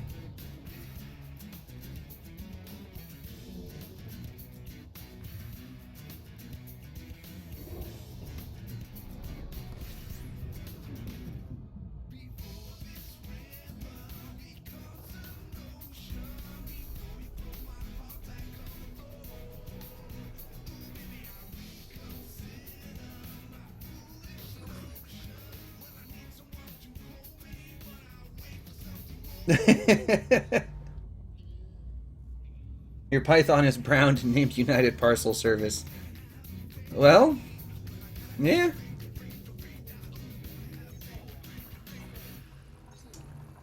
I might have done something like that too.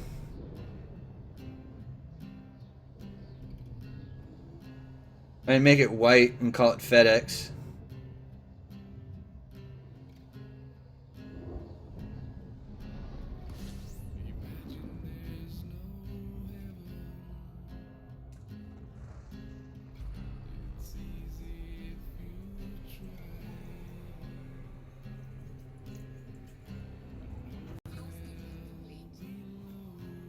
That's a heck of a name for a dolphin.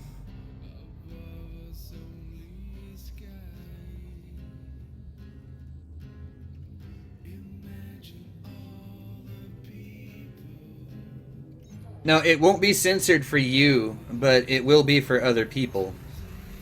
Because that's the one thing that everyone forgets. It won't censor it for you. But it'll be nothing but asterisk for other people. Name a dolphin fake taxi.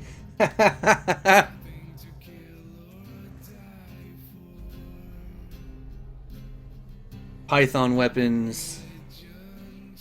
What is it? Is it 2 mediums and 3 larges that are on the Python? That sounds right. Yeah, so at least I'm not the only one, Nitya. I was wondering about that. Like, yeah, because I'm here right now. And... still here. And gone.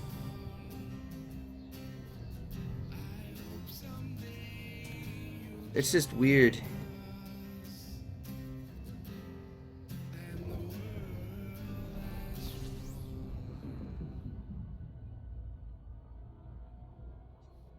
No, I'm not going to that website, Avi. I already know what it is. 2 regen medium beams. You know, I don't actually have any regen weapons on any of my ships, now that I think about it. All of my stuff is built for pure damage.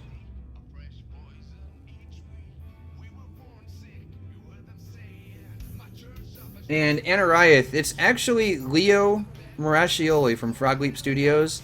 He does metal and acoustic covers of virtually everything. So it's one of APC's songs, but it's not actually APC.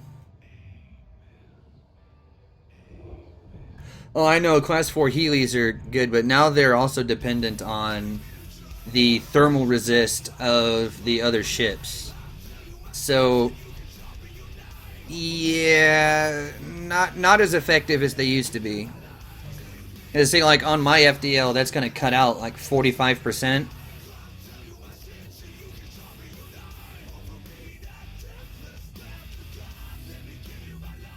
Just add more heals.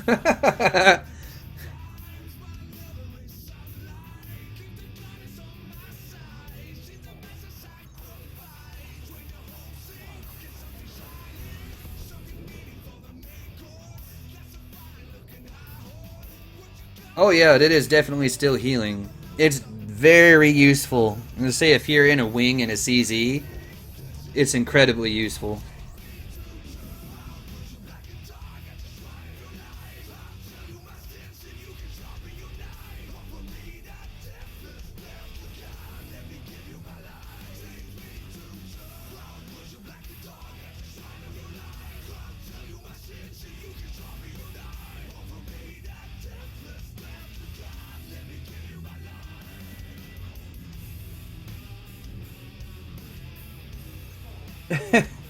Nietzsche. Your puns are your puns are just as powerful as Platers. Whole tank Cobra ultimate anus ripper. I don't know. Cobra is hard to hit from the front, but that's about all it's got going for it.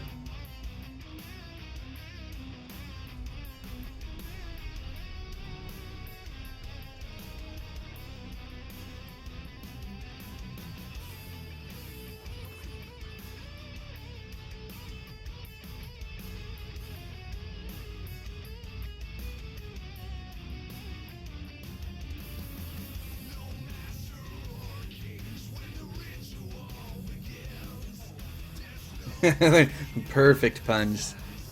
I approve.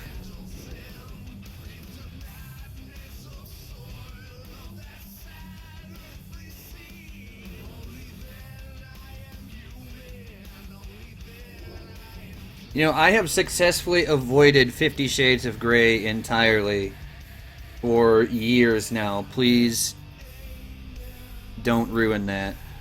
I don't want to be involved in that nonsense.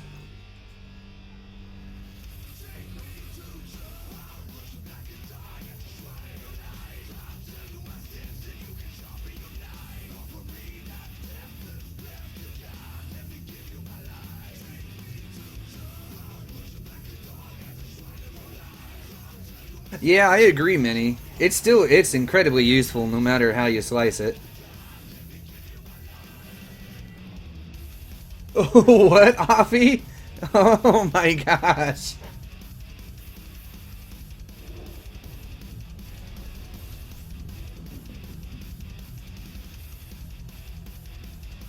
No, don't ruin kittens with that nonsense.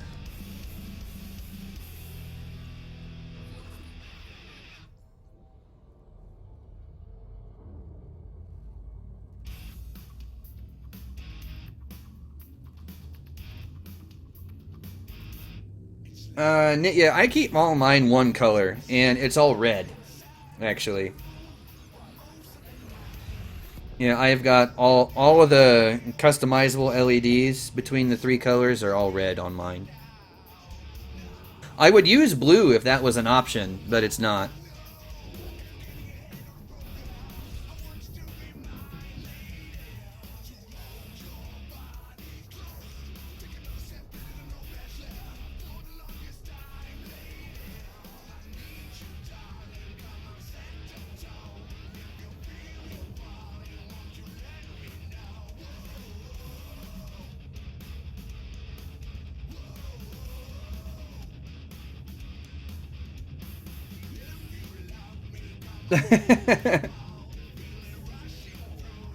Red is the color of kinky. Yeah, that I can actually agree with. I don't remember where I saw this, and God, this was so long ago.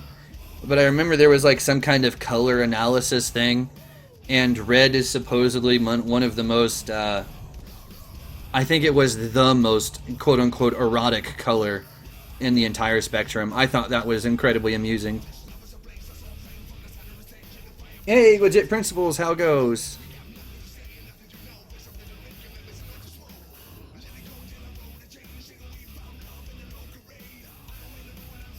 And so far, you really haven't missed a whole lot besides really bad jokes and a whole lot of jumping. A whole lot of it. Let's see, we're 3.5 hours in. So I'm coming up on 14,000 light years here pretty soon. Sounds about right.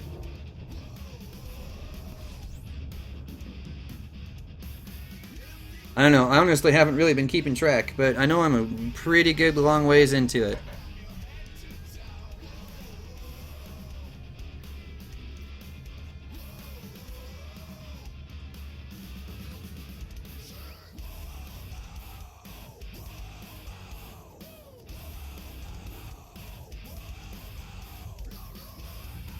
Yeah, only 3 jumps left and this 1,000 will be down. Pink is kinky also? I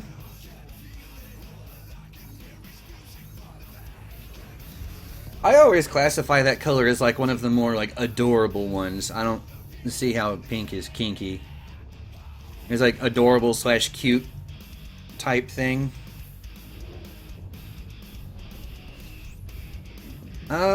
I could, Avi. I just remember I only have the one album, so it gets stale pretty quick.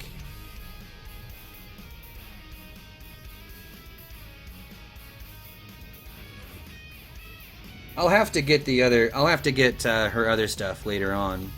Probably not today, obviously, but relatively soon.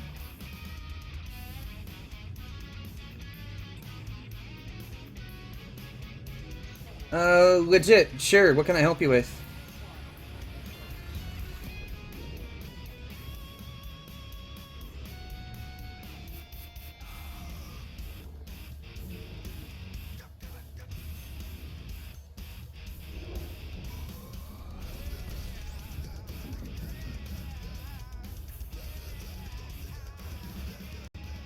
Now, I know exactly what Nitya means by that. It makes perfect sense.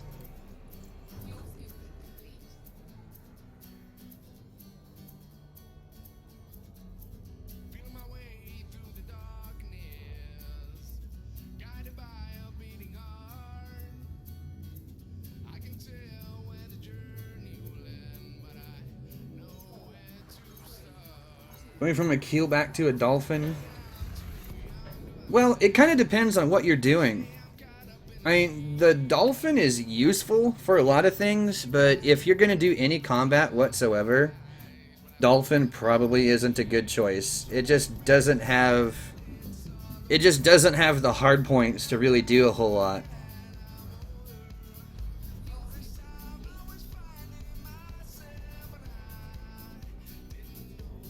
A lever down there, pull from 10 light years jump range. I don't believe you.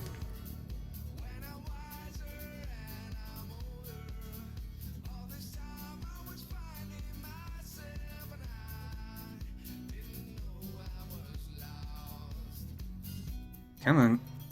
Ooh, too far.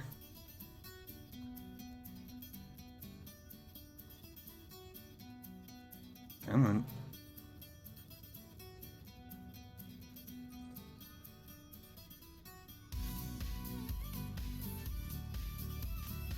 There we go.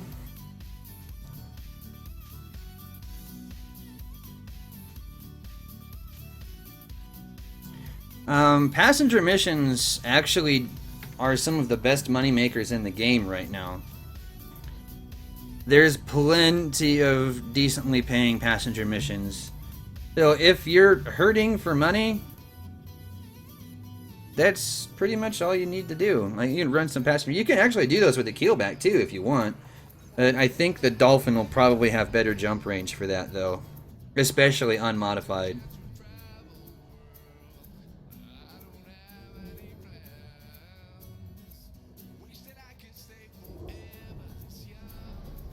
But yeah, scanning missions definitely is where it's at.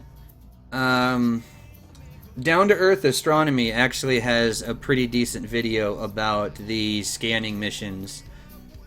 And that is by far, hands down, the fastest way to make money right now that I'm aware of.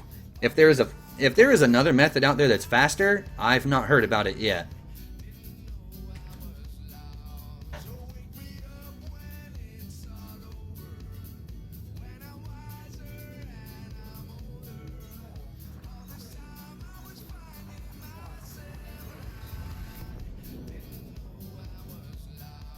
I wouldn't say that, Avi. The scanning missions, like, Plater was just doing it earlier, and he was stacking full loads of, like, almost, 15 plus. No, you can still do it.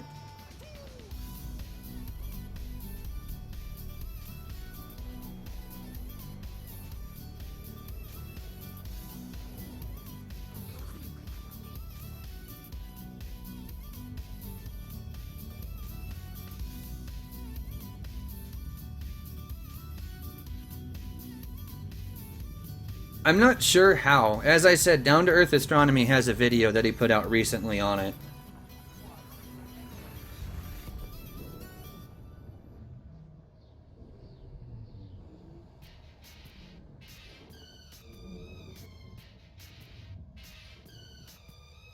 Ah, this is the metal version. This is the acoustic metal version of Toxic. I forgot he even did this. I might end up skipping this song just because it's amusing, but still.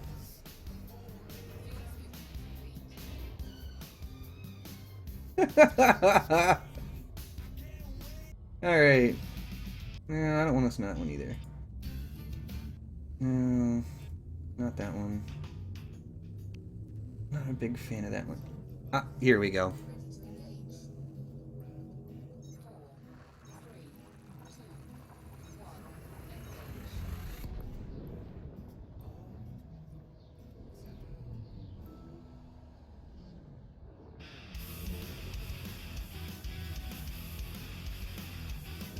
Well, you gave yourself that name, Nathan.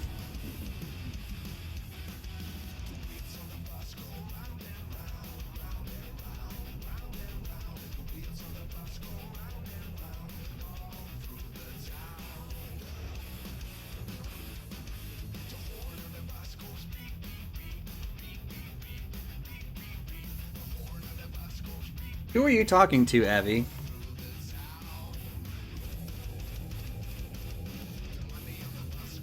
And yeah, legit, you can see that I'm using a non-standard HUD color. So it's not that hard. If you Google search it, there will be plenty of stuff that comes up for that.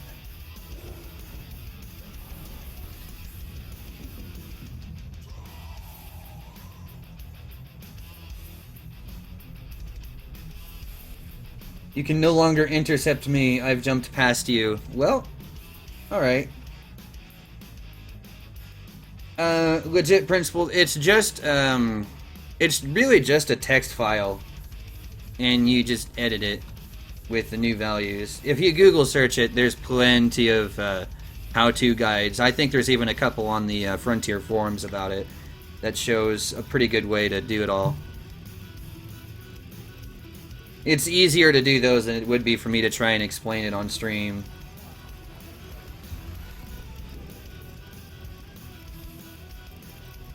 And Minnie, take care, man. I'll watch that video after this stream is done, assuming you have it up by then.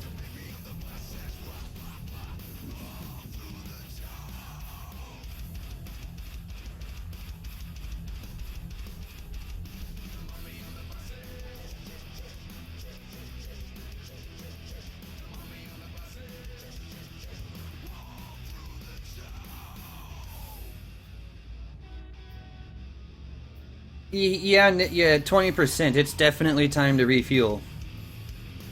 Fuel is good.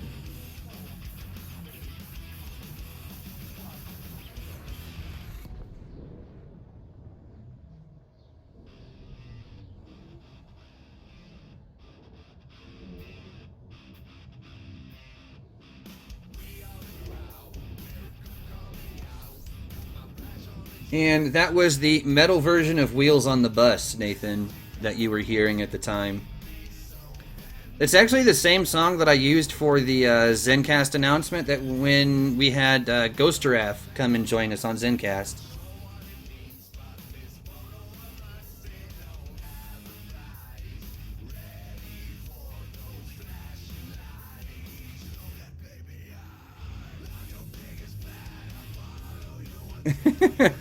Fuel is Bay. Fuel is Bay.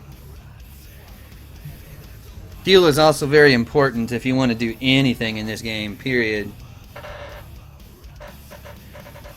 Oh, come on, chair. There we go.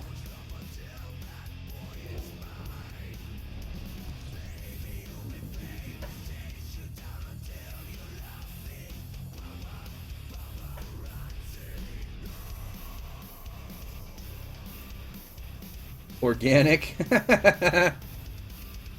Is there such a thing as organic fuel in this? I mean, well, I suppose we are using an organic fuel. I mean, stars are organic. They're not synthetic, so therefore they are organic.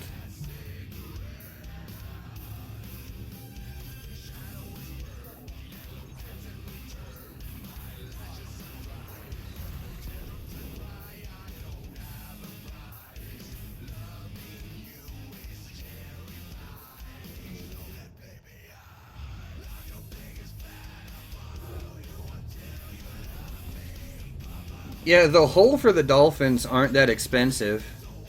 The modules are a decent bit more. Yeah, like they're not cheap by any means. But the Dolphin and the Keelback might actually share some of the same internal slots.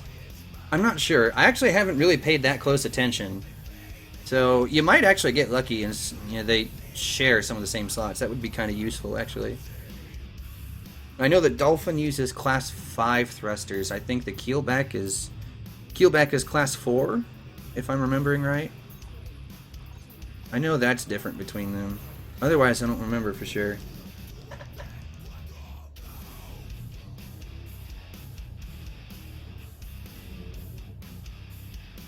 You know, I'm wondering the same thing, Nitya, because these pulse paint jobs, you know, they have paint integrity just like all of the others, but I've not actually seen what they look like when they degrade. So that's one of the things that I'm wondering what's going to happen. Yeah, like by the time I get to Beagle Point, you know, this thing should be, you know, paint integrity 0. So we'll see what it looks like then.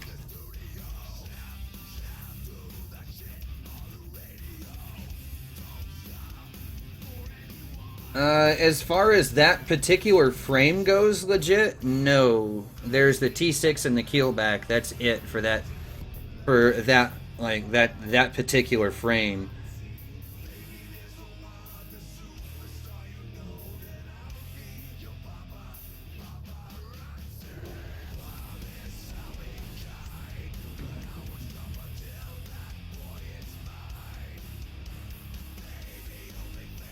Yeah, pretty much. Yeah, we'll find out about the same time, I'm sure.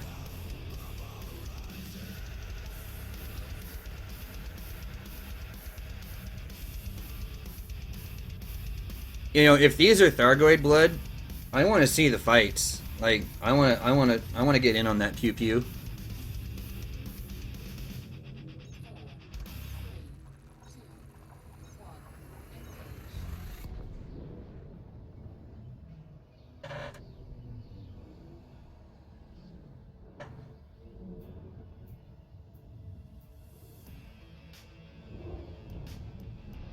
I mean, well, I guess what do you mean by that, legit?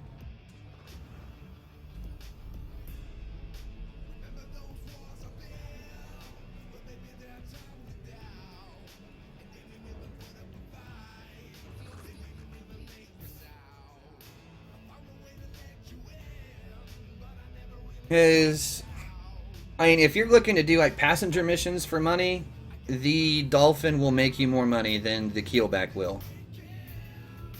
But you know, the scanning missions are definitely the way to go, and for that, either ship is going to be perfectly fine. Yeah, if you're doing passenger missions, the Dolphin is going to make you more money.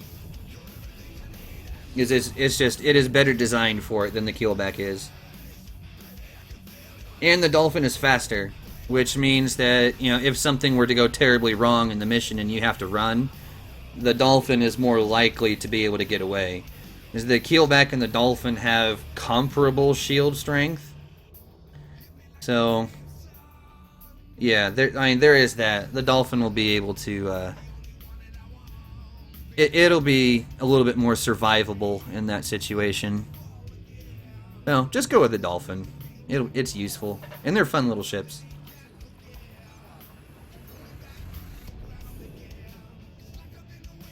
Hey, how's it going? And I am a freaking long ways out.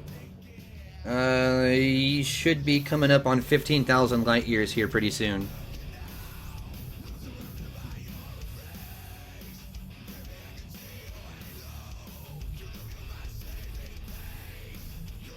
Yeah, just a couple more jumps and I'll be at the 15,000 light year mark.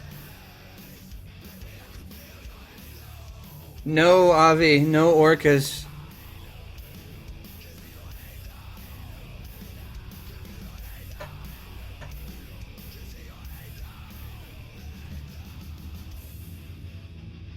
Yeah, orcas are expensive also. Well, considering I've only been at it for 4 hours, you know, I think I'm doing pretty good here.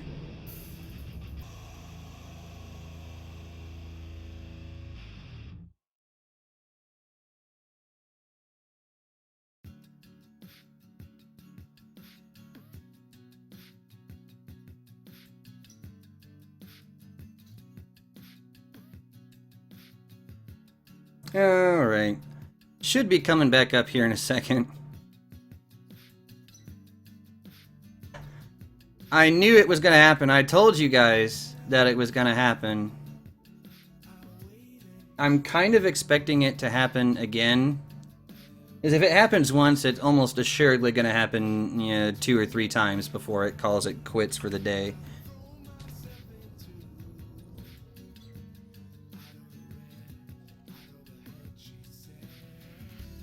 Actually, I will just go ahead and replot the next 1,000 or so.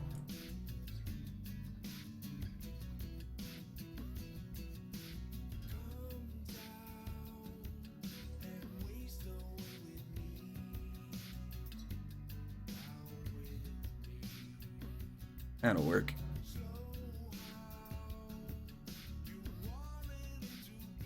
Come on. Yeah, I pretty much knew that that was gonna happen. ISP is a severe pain in the neck.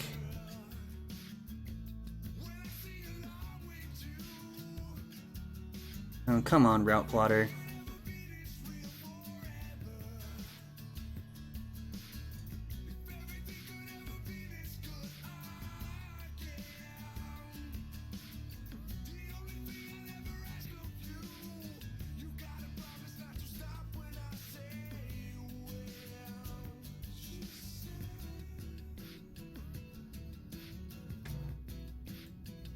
Come on, thing.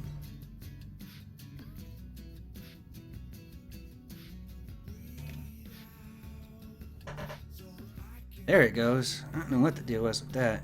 Alright.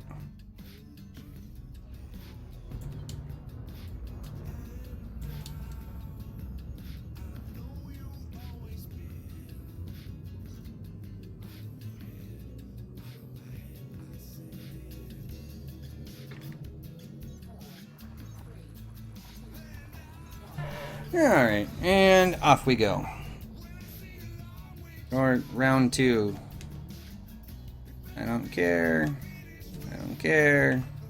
Alright.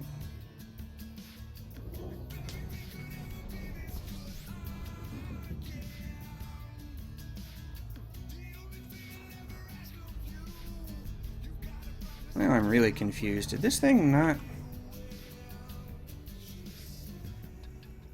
It didn't.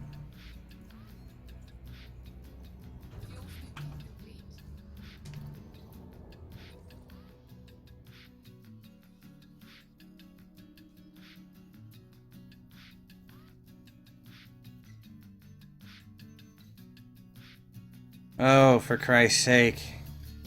There it goes.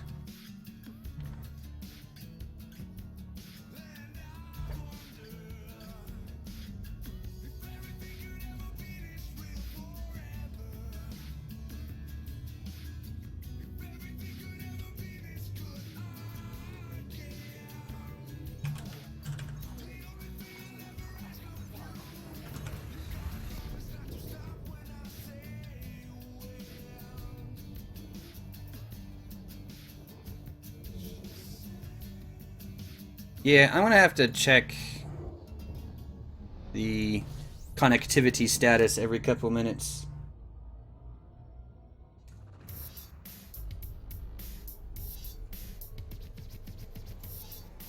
Just to make sure it's not doing anything funky. Yeah, as I said, once it does it once, that's usually a sign it's gonna happen 2 or 3 times before it stabilizes again.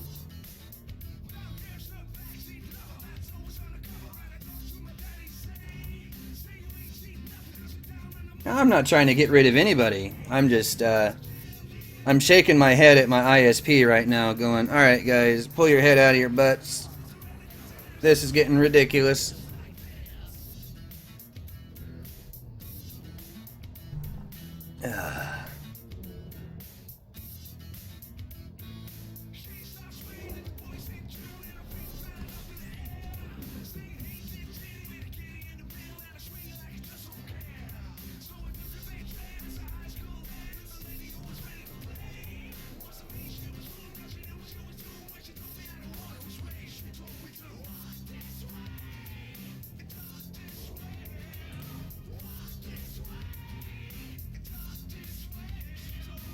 Okay. Oh, Nitya, 127. Ouch. And be careful.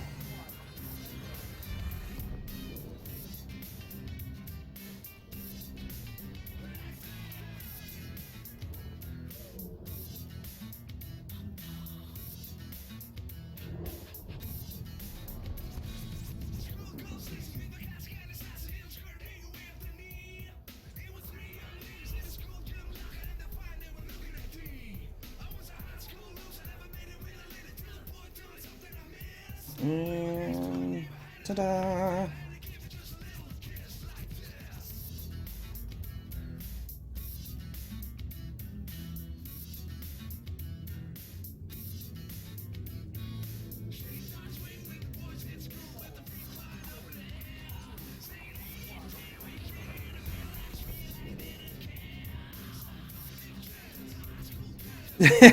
This is fine. It's fine. Everything is fine.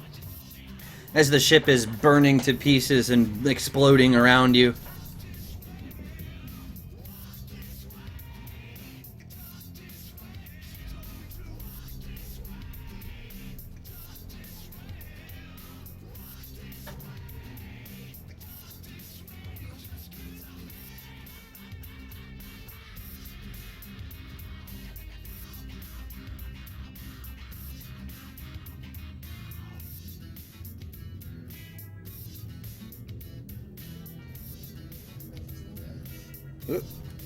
It'd help if I actually aligned with where I'm supposed to go, huh? Idiot moment in progress. Alright, I'm feeling a little bit of nacho going on here. That's what I'm feeling like. A little bit of snackage. So why not?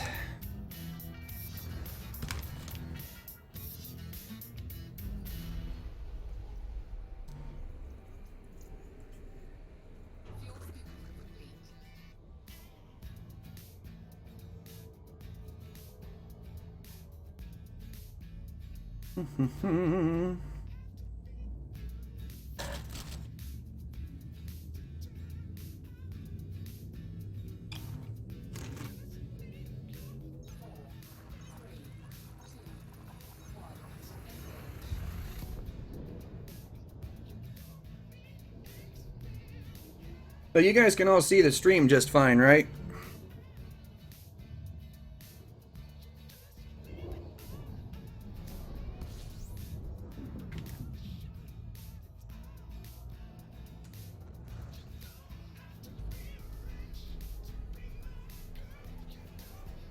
We want to make sure everything is working fine after that hiccup there.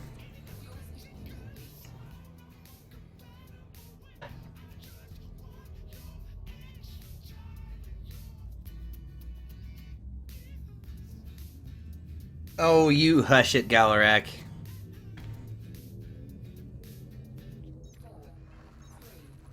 Excellent. Good. It's good to know, though. Good, good, good.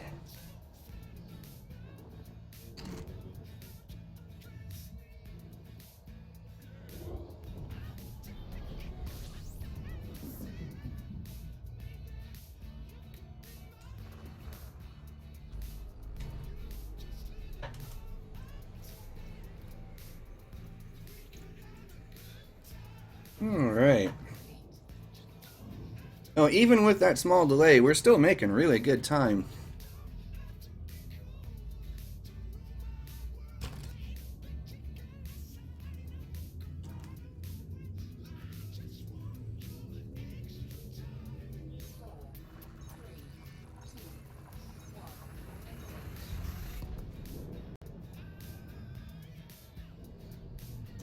And going back through the chat a little ways,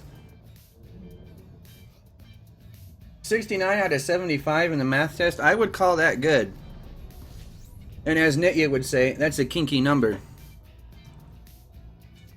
No neutron jumps. Just pure, regular, doing things the hard way.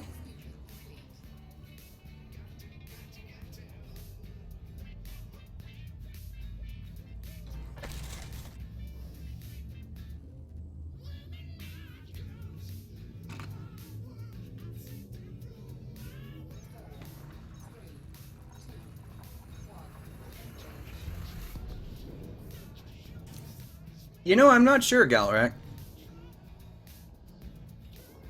I wouldn't think so, but then again, you never know. FDev's name in profanity censor is actually kind of... It's kind of brutal, so it may be... It may be censored? But it might not be? I don't know. I haven't really tried to see what does and doesn't work with that anyway, so...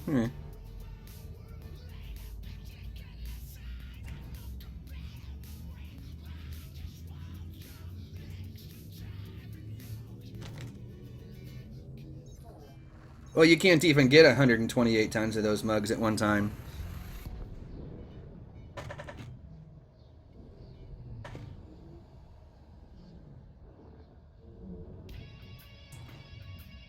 The most objects I've ever had in one system, I think, was 116.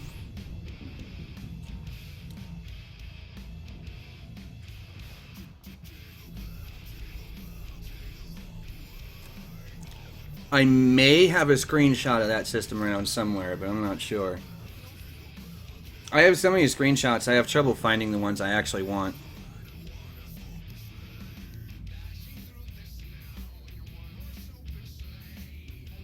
Galarak. Hey, C-Boy, thanks for the sub, man. Welcome to the stream, how are you?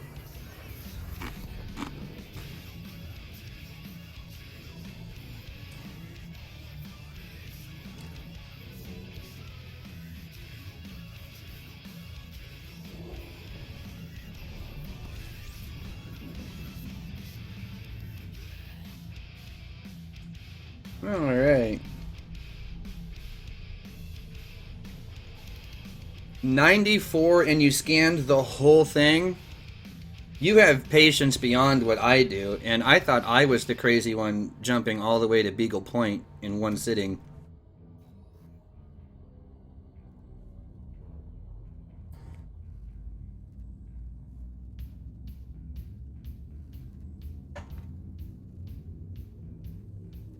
Oh, why didn't you bookmark it?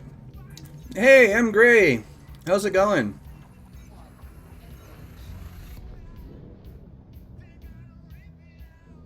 That's no moon. It's my moon. Good quote. I approve.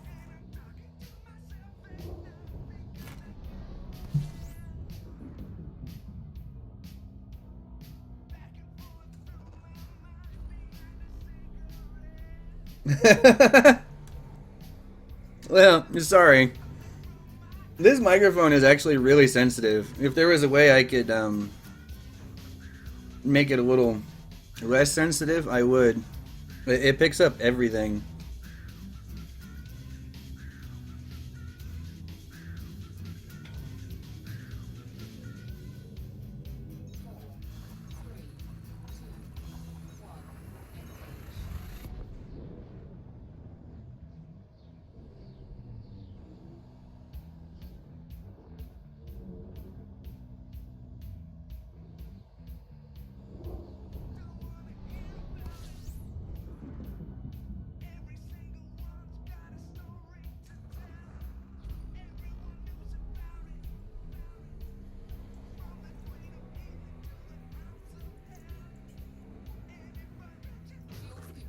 Adds atmosphere to a trip. Well, I suppose.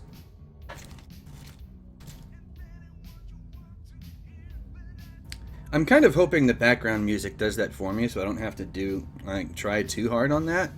You know, streamer secret.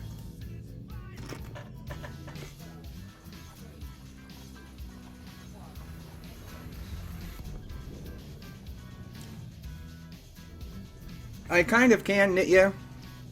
It's more, it's setting up a noise gate so it doesn't pick up things until it hits a certain decibel level.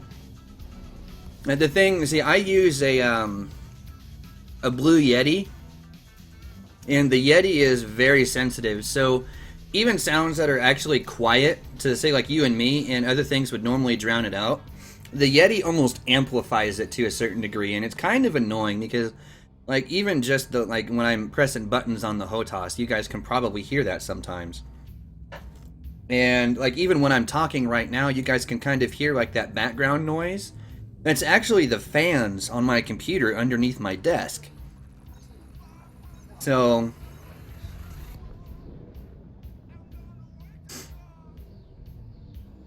Yeah, the fans that are in my PC are actually really quiet. They're not even that loud, but the microphone picks it up like it's sitting right next to the stinking thing.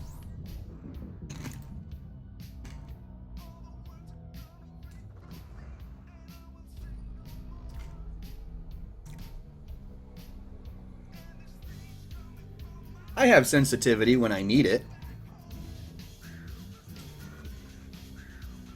And this mic has got too much of it.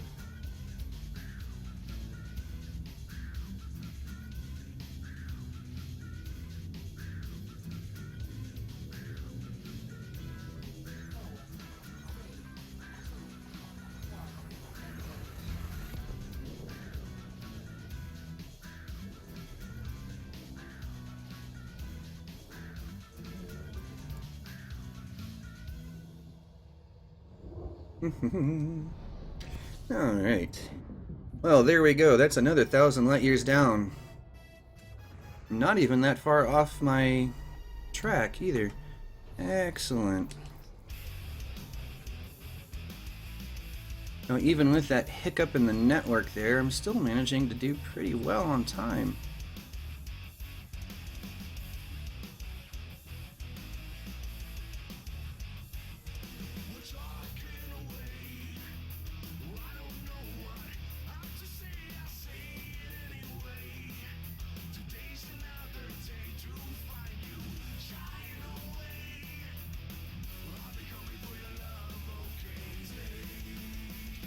Hey, Plater, how's it going?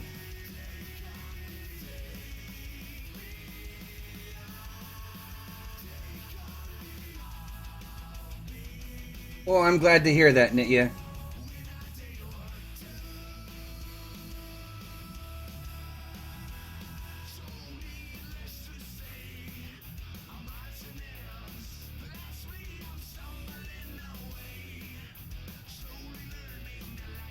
Leg day was bad? How was leg day bad? What is going on? I'm gonna have to take more stars out of the filter.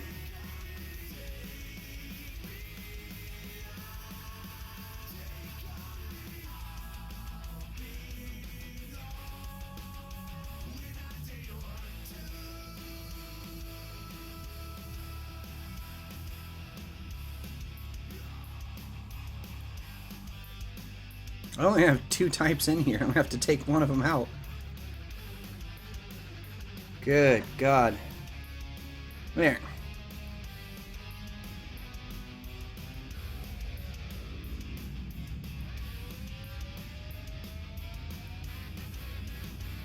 Well, how have you not subbed to a person as crazy as me? That is a good question. So you can, you can hit the button. You can fix that.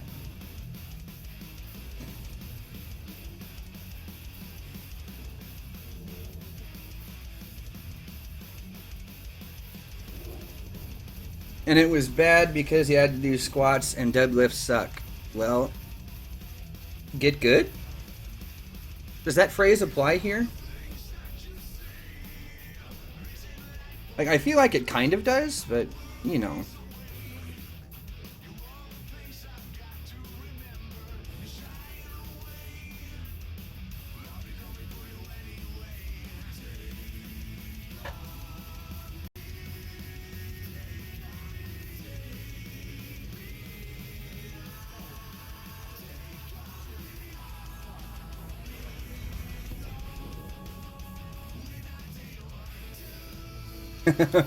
You are doing them to get good. Well, you're over there doing that. I'm here playing video games and eating tortilla chips with queso. So, we can see where everyone's priorities are.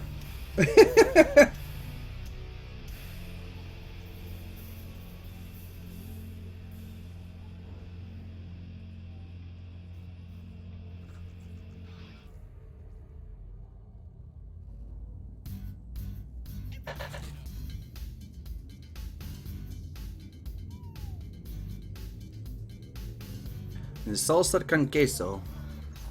Good stuff.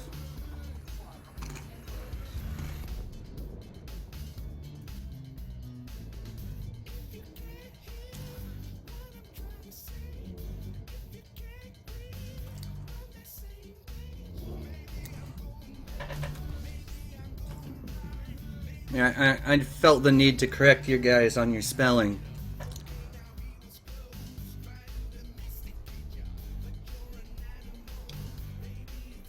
Sagittarius A is not gay. What's wrong with you?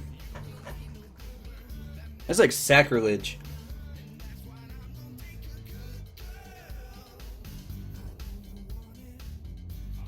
Star density is definitely getting really, really high.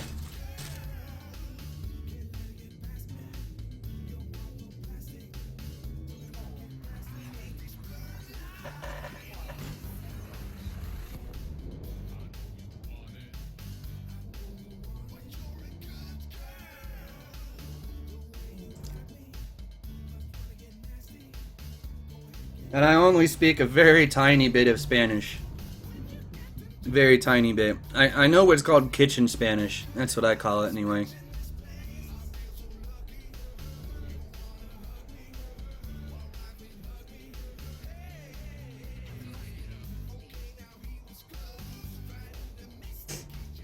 I know just enough Spanish to communicate with Spanish people when they're working in a kitchen.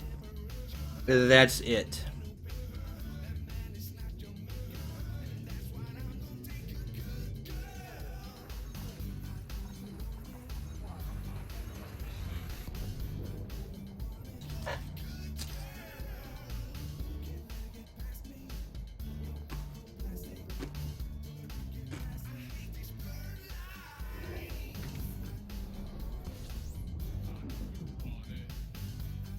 And apparently I am bae.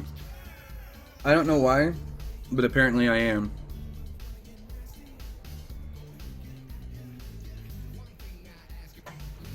No. I prefer the first one over the second.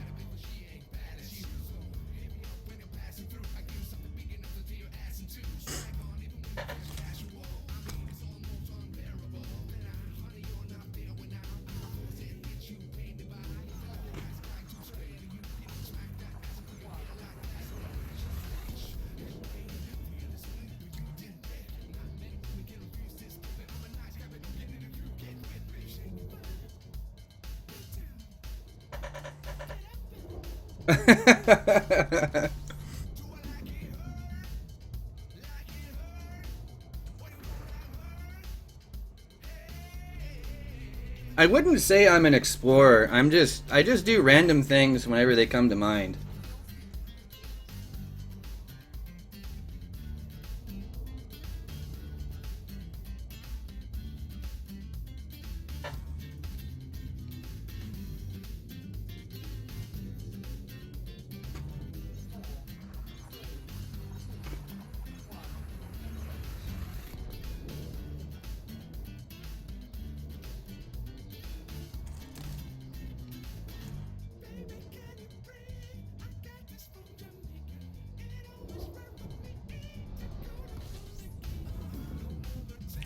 Well, I'm not your bae, which is okay.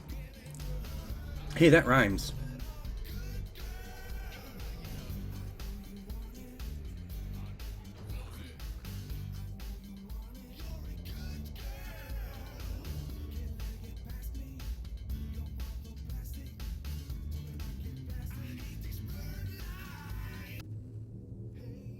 No.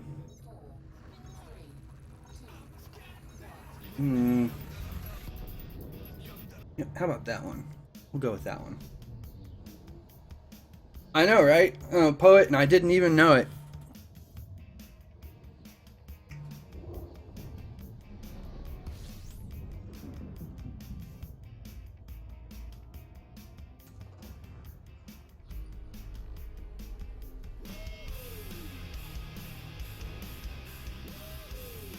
Please tell me you guys are familiar with Blur and Song 2.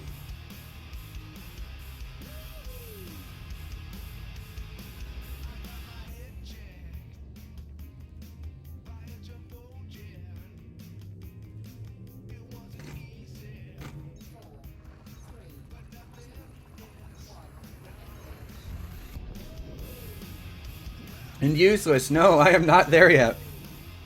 Not at all.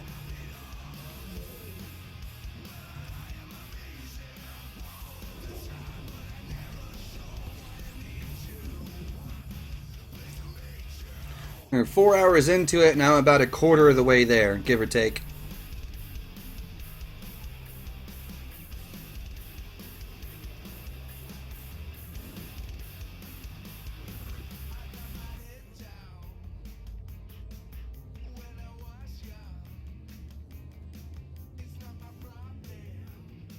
Hey, Donkey. My Conda has a range of 63.3 light years as it stands right now. And why am I not using neutrons? Because with the Buckyball rules, you can't do that.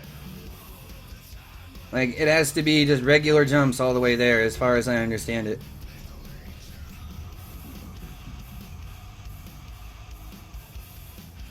Besides, I kind of want to see how fast you can do this without using the neutrons.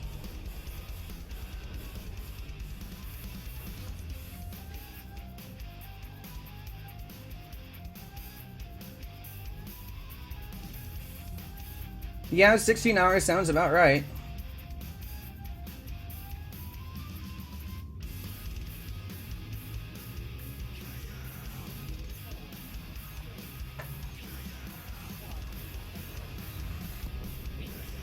Hey, Mark. I like that. Yeah. Show going for more than 4 hours and keep going. That's right. It's like a freight train.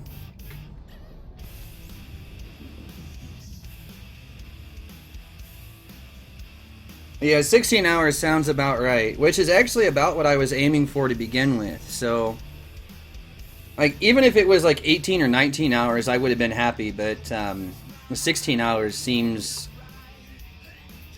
right on target. So, I'm happy with that.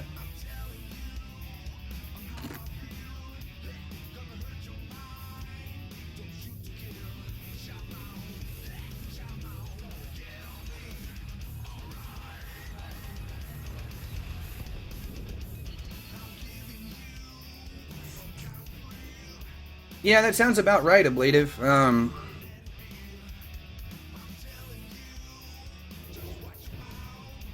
Supposed to call your doctor at more than 4 hours. Well, what if I'm into partying? But, yeah, see, I'm actually going all the way out to Beagle Point, though, Ablative, so I'm going way beyond Sagittarius A. But Sag A is, yeah, it's right about half the distance. So, 8 hours, yeah, that sounds about right. Well, no, it's not quite half the distance. It's a few thousand light years short of half, but it's still not that far off.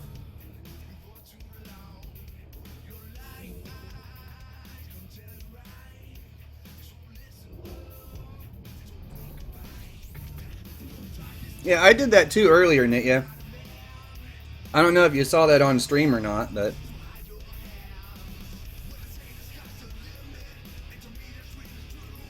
My sanity... Was it really the final nail? No. My sanity, like, it peaced out ages ago. Like, a long time ago.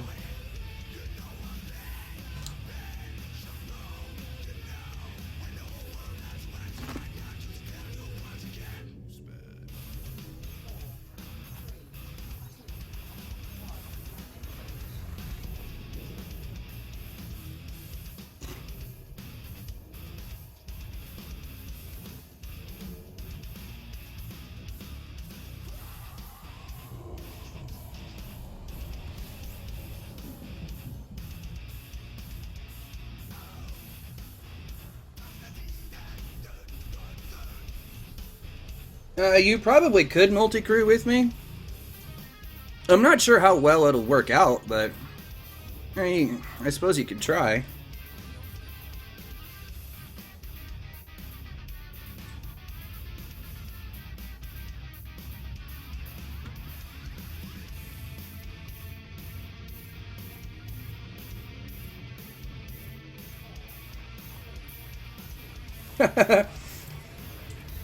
Yeah, nobody should interdict you, and there's no one anywhere near you. Yeah, that was my thought too, is that multi-crew does get kind of unstable sometimes, so it's not necessarily the best idea.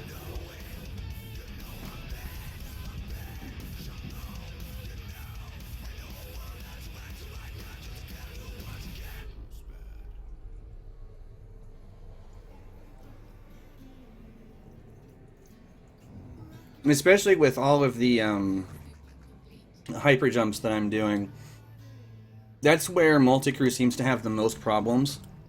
Like, if you're just staying in system, it doesn't seem to mind a whole lot, but going in between systems, it gets really strange if you do it for, you know, more than a few minutes.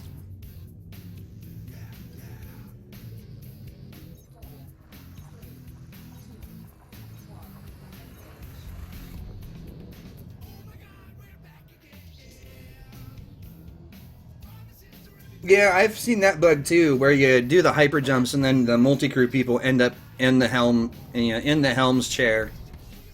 You know, they can't do anything, but they're still in your chair. It's weird.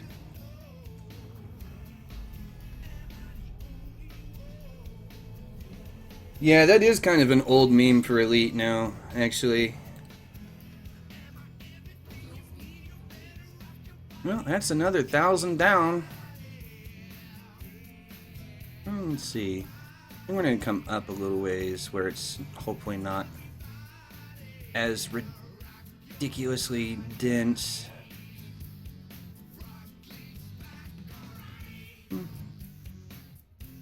Too far. Not quite far enough. Almost. Not that one. Almost. Yeah, we'll hit up that one.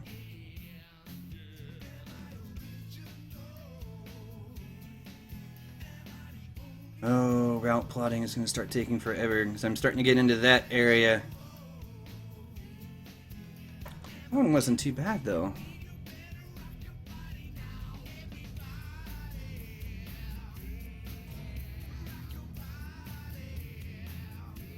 We're multi-crewing neutron jumps. That's fine. That's pretty good.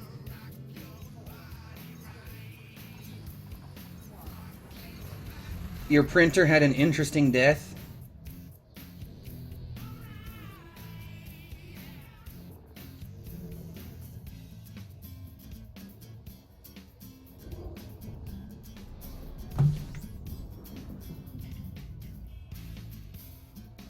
Oh, do you want a multi-crew in, Nitya? I'll send you a request if that's what you want to do. I don't mind.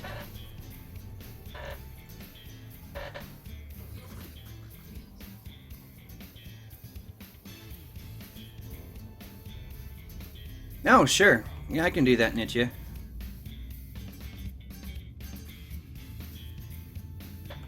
Ugh, typos.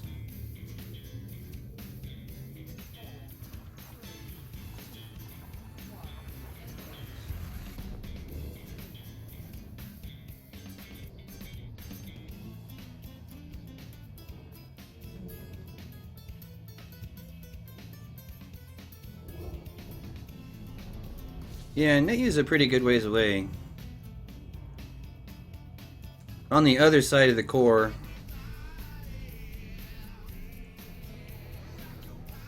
You know, I'm coming up on the east side, Nitya's off on the west side somewhere.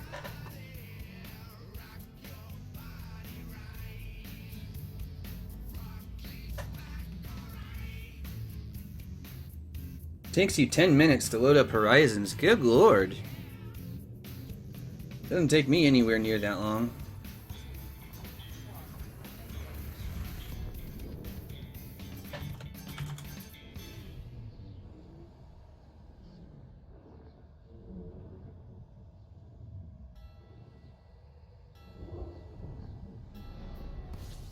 That sounds interesting, Avi.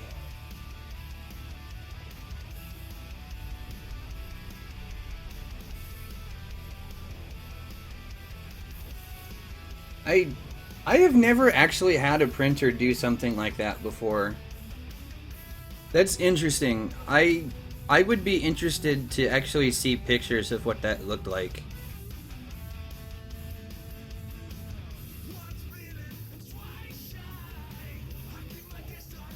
Yeah.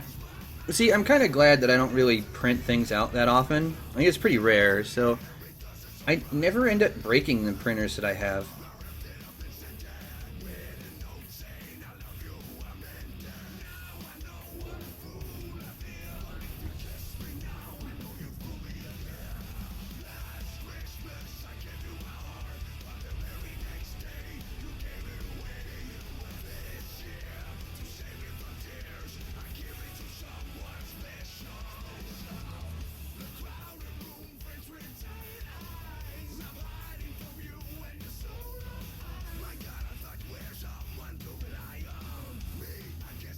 Oh, man. Now, let's see. 4.5 hours in. Should be coming up on 18,000 light years pretty soon. That's nuts. They smell fear. I didn't realize that printers could smell things. Like, is that what the extra USB ports are for?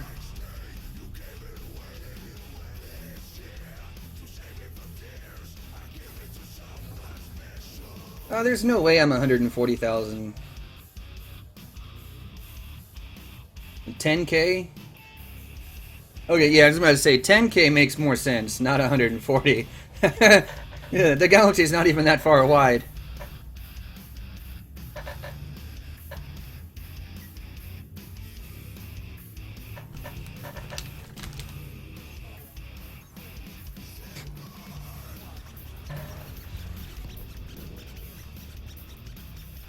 Would judge you if you were to play this late?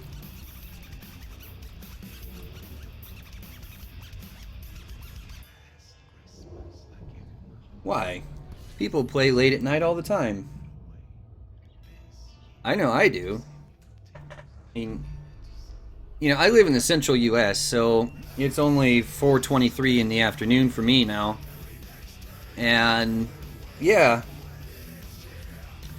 I'm sometimes still playing at 1 and 2 o'clock in the morning.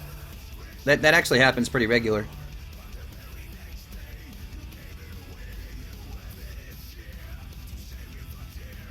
Yeah, you guys are 6 hours ahead of me.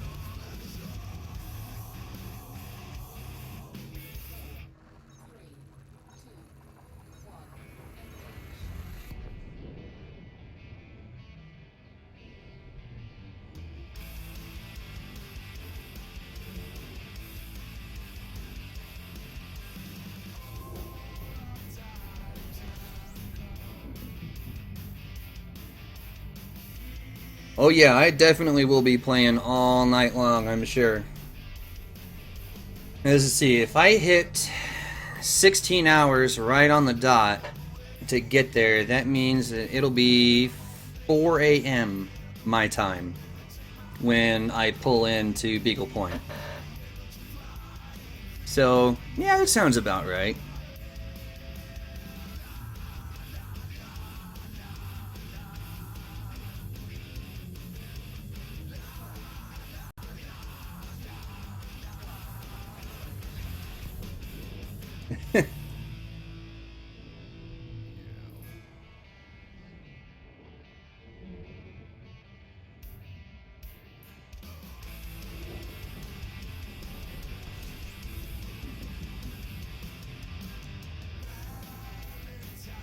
Giggity.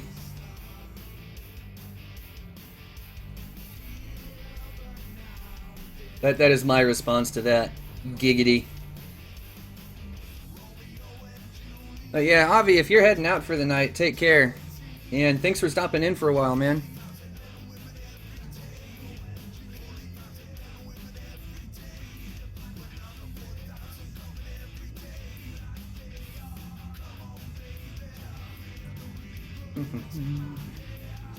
Alright.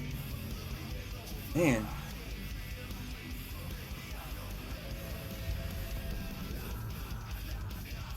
Don't Fear the Reaper. This is a good song, actually. Both the original and this version. I kind of like this version better just because of the video he did for it.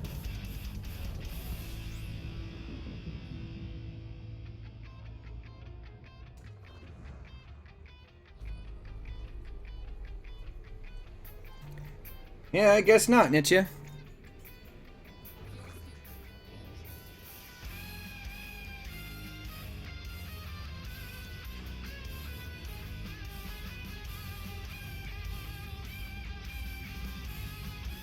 If he had waited about 5 more minutes, I would have ended up showing him. Don't fear the reefer. You know, I could see that being an interesting cover. The don't fear the reaper, don't fear the reefer. That's actually funny. Can that be, is that a thing? Has someone already done that? Surely somebody has thought of that before now.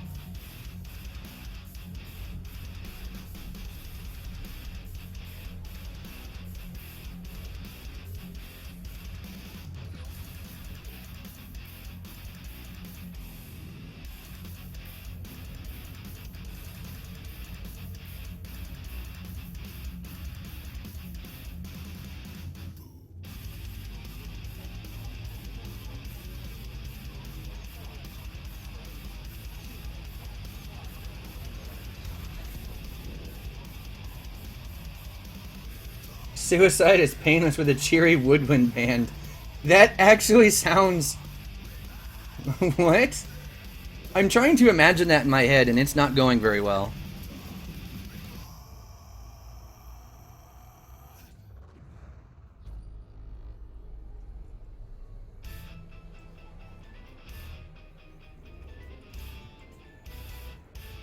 Oh, man. Yeah, I don't get that. I don't get that at all, actually. I've heard some interesting covers in my day, but that is very unique.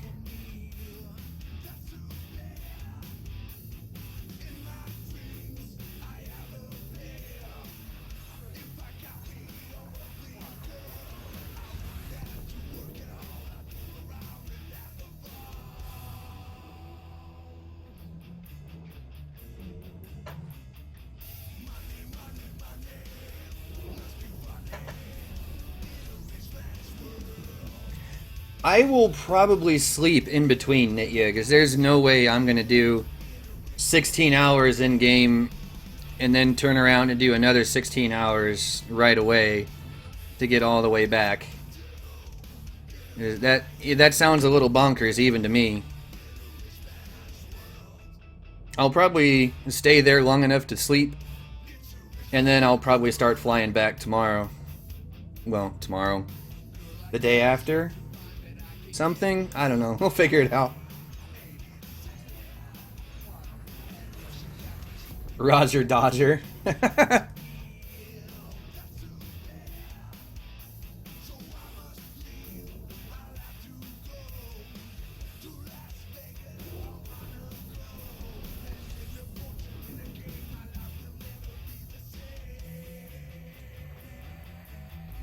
Roger Dodger. That just reminds me of Duck Dodgers. Did anyone ever watch that as a kid?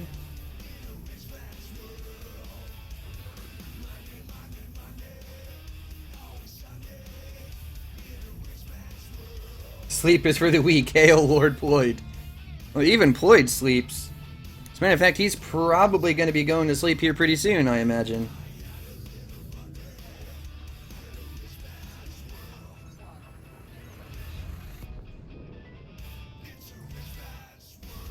Yeah, I didn't get to watch a whole lot of Duck Dodgers when I was a kid, but I certainly remember the show.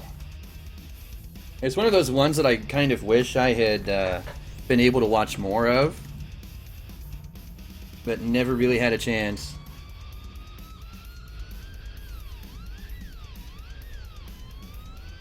Yeah, see, Akatow has it right. Duck Dodgers in the 23rd and a half century.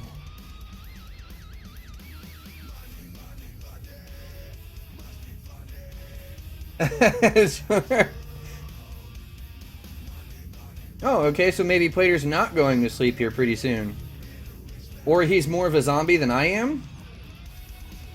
Is Ployd a zombie? Is that a thing? I feel like this might be a thing.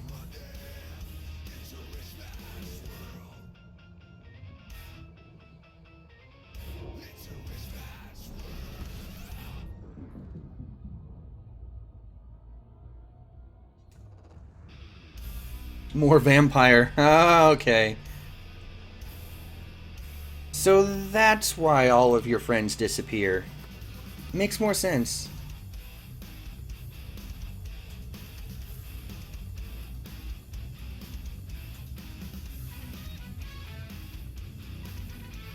Well, alright then, yeah. Werewolf. Well, again, that explains why, that explains why, you know, your friends and close family disappear. You poor soul. Poit is Illuminati. I think Ployd is more of a Freemason.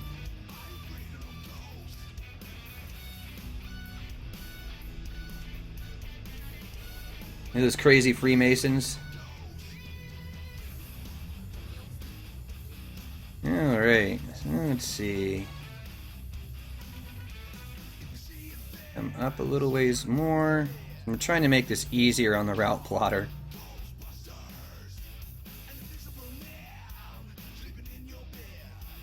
No, no, no. What are you doing, thing?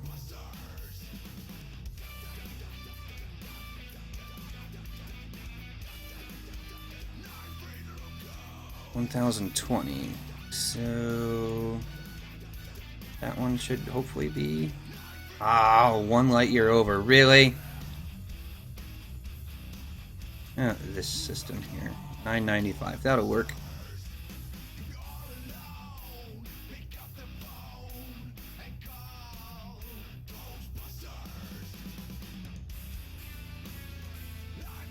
There we go. And off we go.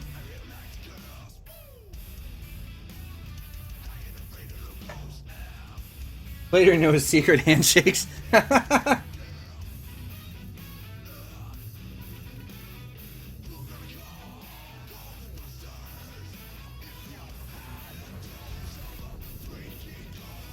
Yeah.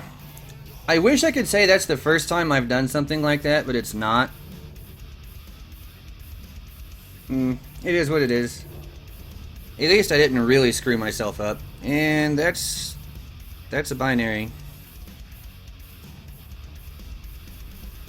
Let's go around those.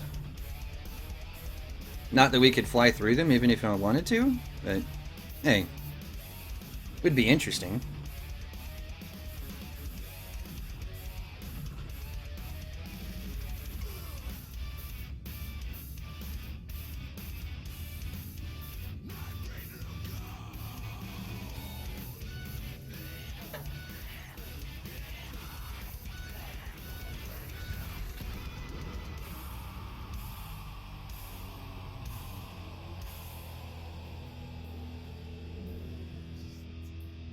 Yeah, this is fine. It's fine. Everything is fine. That's like Plater's motto.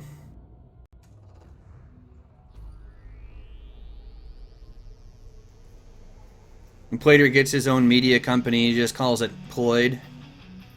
And that's the motto. Everything is fine.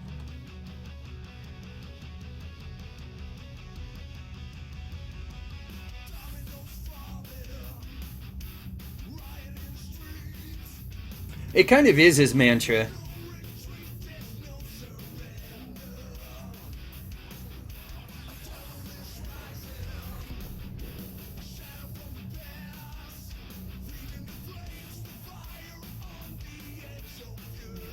Plater's been manipulating it from the start, all the way back in the 1790s. Well, I don't know, Plater. Are you that old?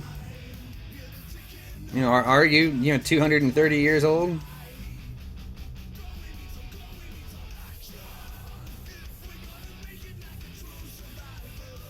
And if you are, I want to know what the secret is.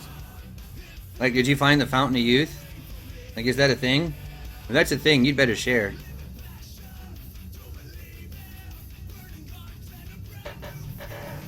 Oh, this chair is so squeaky. One of these days I'm going to get a better one, because this chair sucks.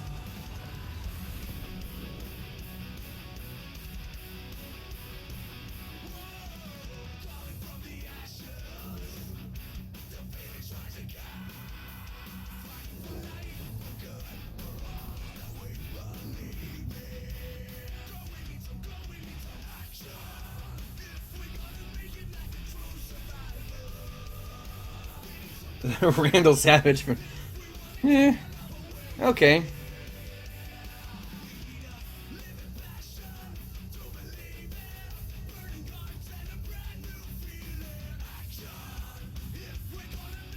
No problem, Nitya. I'm glad that helped out. I know it helped me a lot, actually. As mine started doing funky stuff too, like it would actually get stuck. If I pulled it into reverse, it would get stuck, and I'd have to give it like a really hard shove to get it, you know, back over that detent. And when I took it out, the problem completely disappeared, and like the entire throttle just felt so much better. So I'm glad that's working for you.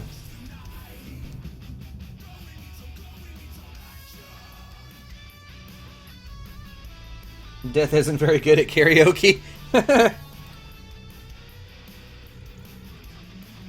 Space Madness, well, that depends on how you define Space Madness.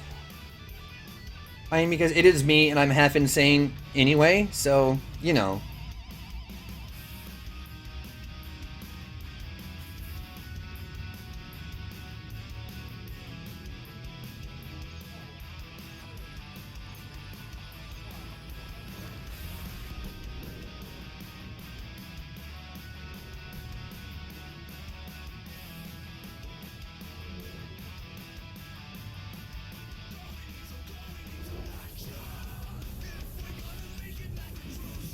Yeah, there's another binary, but the other one is farther away this time. You know, only half? Yeah. Yeah. Yeah.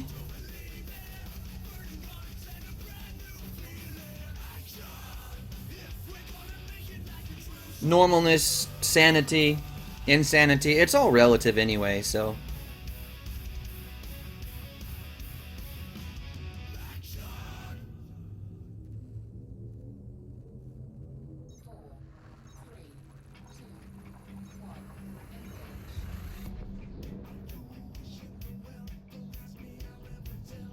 How would you hold chickens on a conda?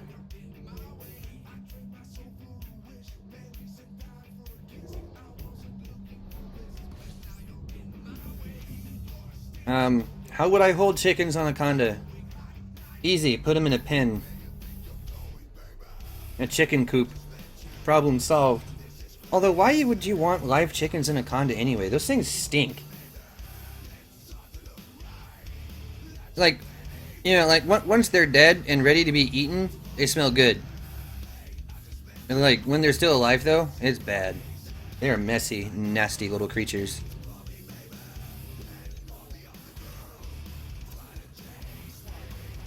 Philosophical questions, then yes, it has started. Well, we haven't got to that point yet. Although I'm open to philosophical questions anyway, like, all the time. Chickens in 0G, well, they just float around. Just keep them in, like, a chicken wire cube. Keep them in there. And then, yeah, that's about it. You see, I've got a friend that has chickens, and they're mean.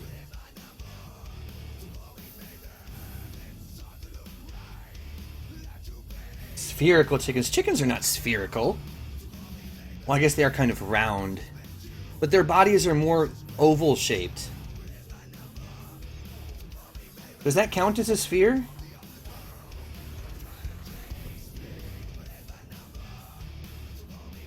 Chicken or egg, which was first?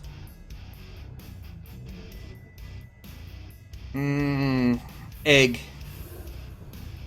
I'm calling egg on that one.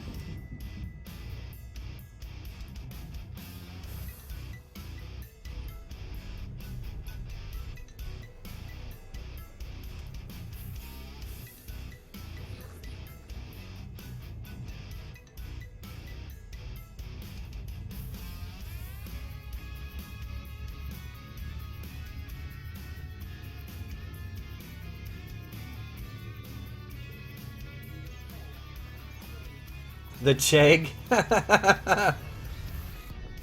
No, see, because here's my thinking on this. The egg had to have come first, because whatever species was the chicken started from, laid the egg. When it hatched, that became chicken. See? What was not chicken laid egg, egg became chicken. It's evolution.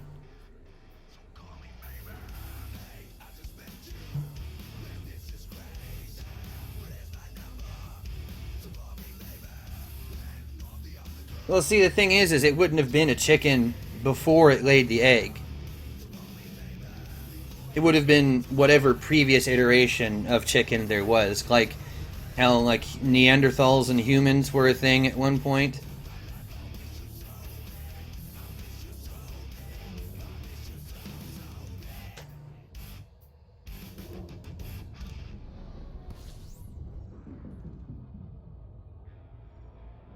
Dropped by an almost chicken. Yeah, see, Akatao has it right.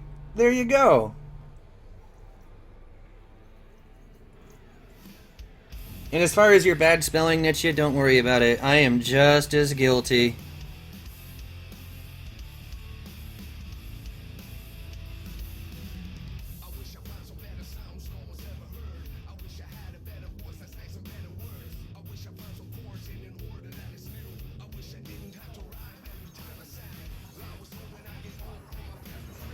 Rogi. No, it's fine. This kind of conversation is always a good time.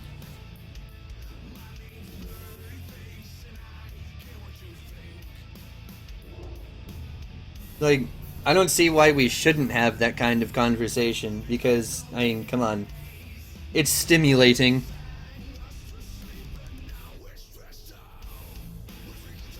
Giraffes aren't egg layers.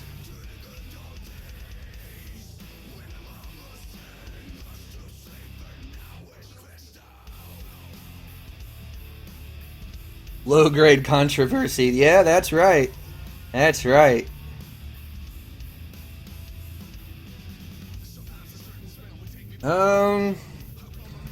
Let's see, you should be coming up on the end of this route here before too long.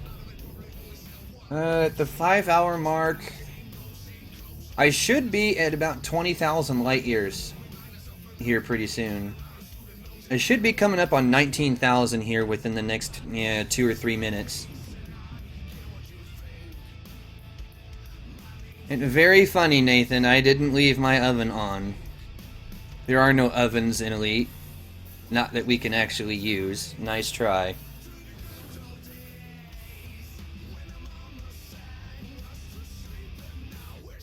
Hey, no problem, Rogi. Now that the month of April and all of its crazy is over with, I'm going to be coming back into, streaming and Elite videos a lot more. And no, I'm not going to Colonia. I am on my way to Beagle Point. Hey, Grey Test, welcome back, man. And insanity levels have not exceeded the normal yet, although we did just have an interesting conversation about which came first, the chicken and or egg. The general consensus was the egg came first because it was laid by something that was not quite a chicken and then became chicken once the egg was hatched.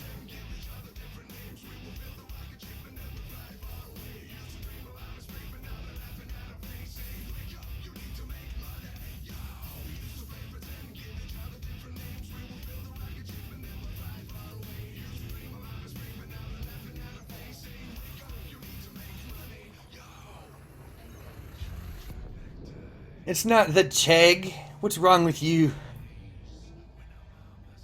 The Chegg is not a thing. That is not a thing.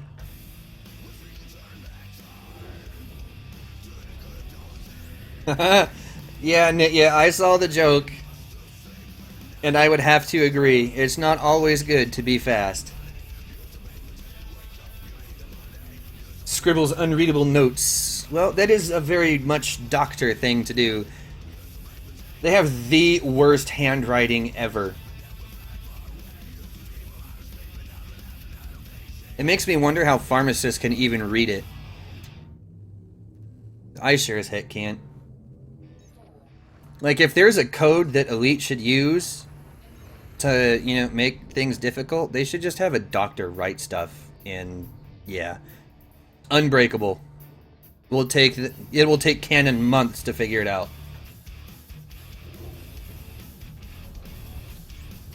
And there we go. That's 19,000 light years completed.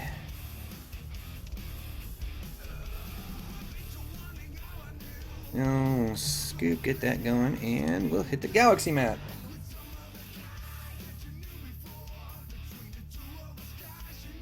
By your nose? Heck if I know. It's crossing into territory that I know nothing about whatsoever. And it's 920. We can still go a bit further than that. Let's check that. It's only 933. Let's go farther. 996. Perfect. Oh, come on, route plotter.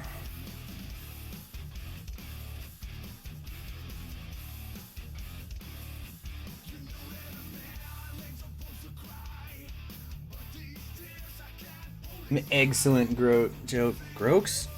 English. I can do it, I swear.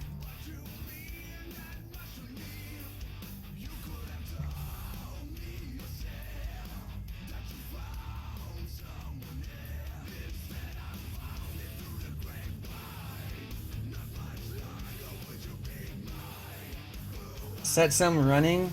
No. And crack bad ones to make good. No. Oh my god, here comes the egg puns.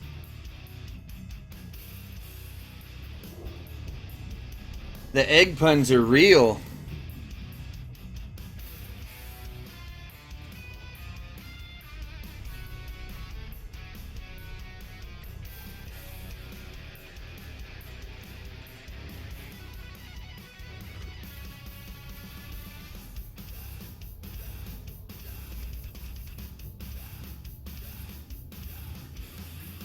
There we go.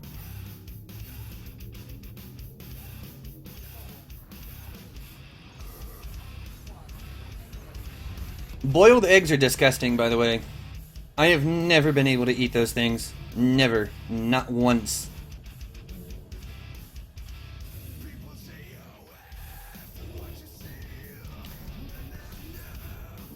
Yeah, that's okay, Mark. This level of punnery is beyond me.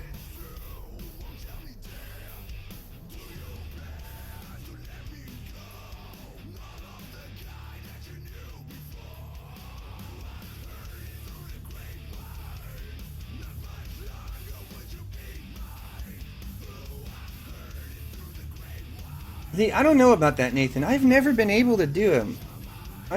Yeah. Nice, Nietzsche. These jokes are cracking. Oh. Oh, Plater. Why?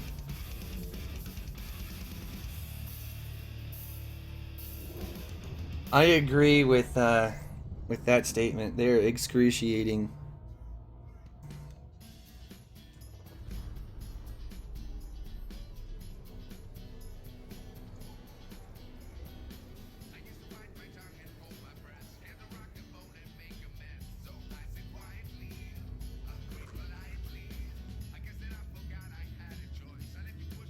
Yeah, you are laying them on thick. That's no lie. Good lord.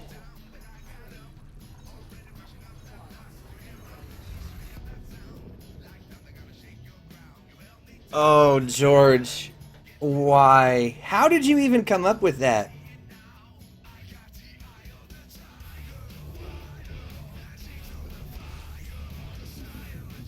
How? I don't even... How?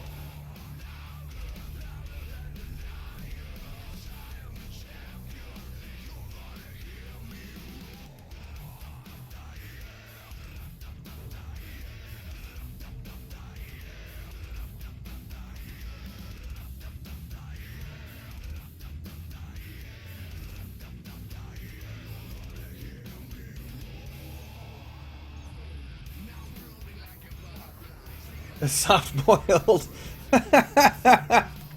Oh, God, you guys.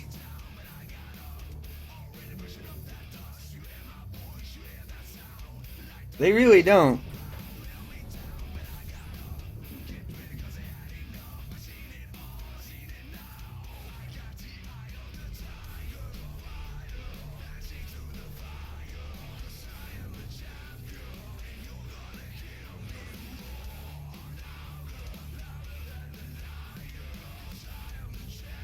You English gray test?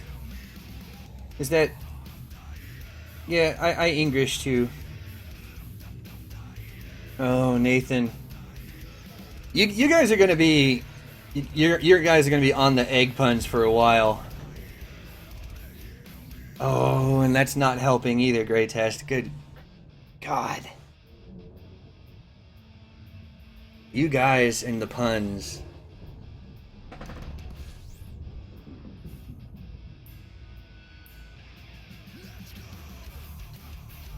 I am not that good at puns. I'm glad you guys are better at this than I am.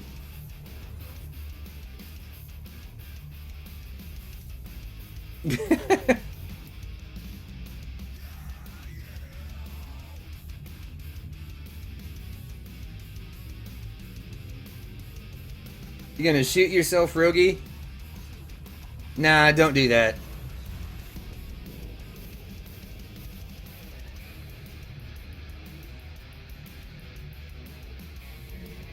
For some inspiration? I do have an inspiring face.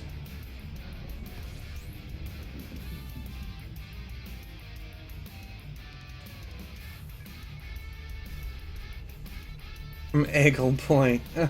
Oh no.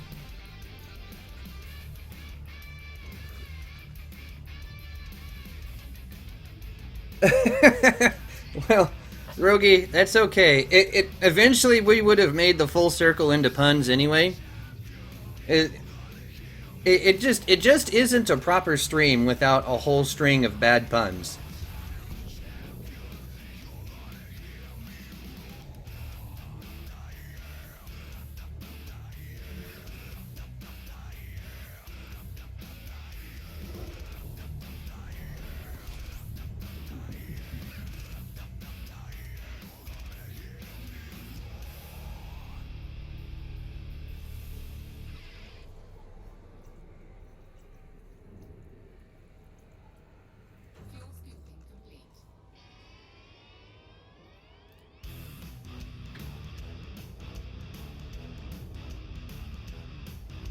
No, no scramble.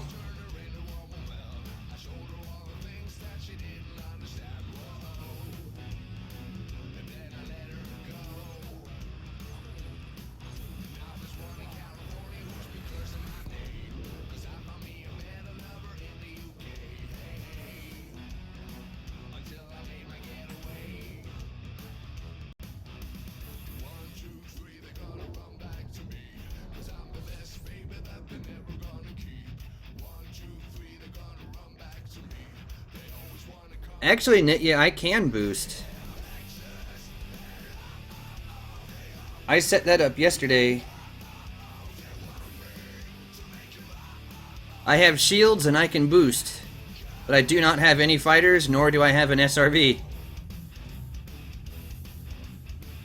I think survivability is probably more important.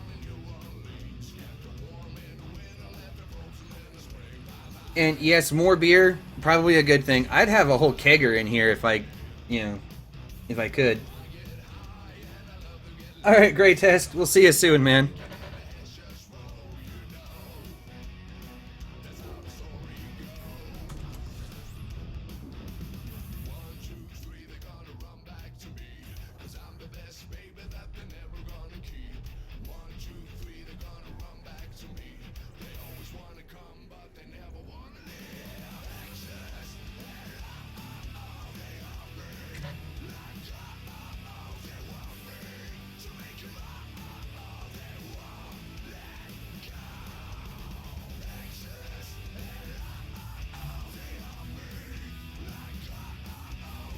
Well, Nietzsche, don't hit things and your shields won't go down.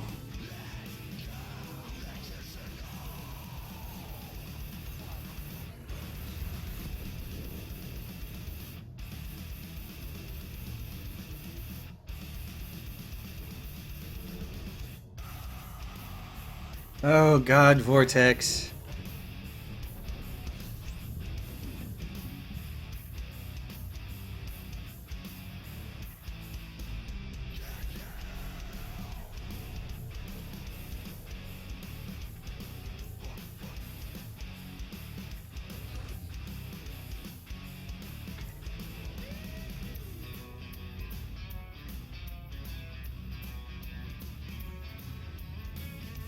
Oh my gosh, you guys are on point with the puns today.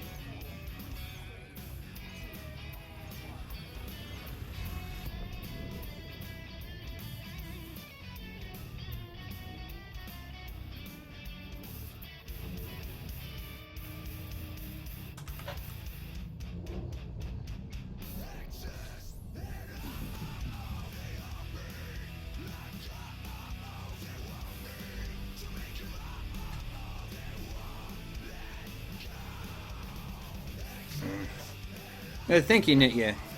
I would reply in text, but it's being stupid, so... Yeah, actually, I'll be coming up on 20,000 here pretty soon.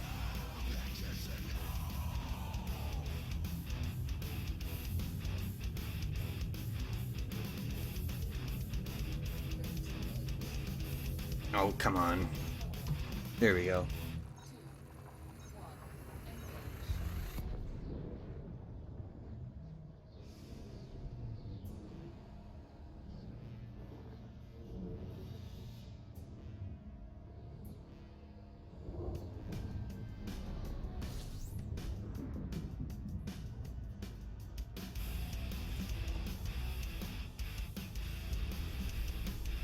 Yeah, Rogi, I typically don't drink anymore either. That's because the last time I really did a whole lot of drinking was a little over 10 years ago, and that was I was a drummer in a band, and I had long hair. I had like a ponytail thing going on, and I got really drunk with my roommate at the time. And when I woke up, I didn't have any hair. And for the life of me, I can't even remember that night, like, at all. Complete memory blank out. Minus a few tiny snippets here and there. And as I said, woke up with no hair. It was gone. Completely shaved off. I was a little pissed off. And have fun, Nitya. On my way back, I might stop by and meet up with you somewhere.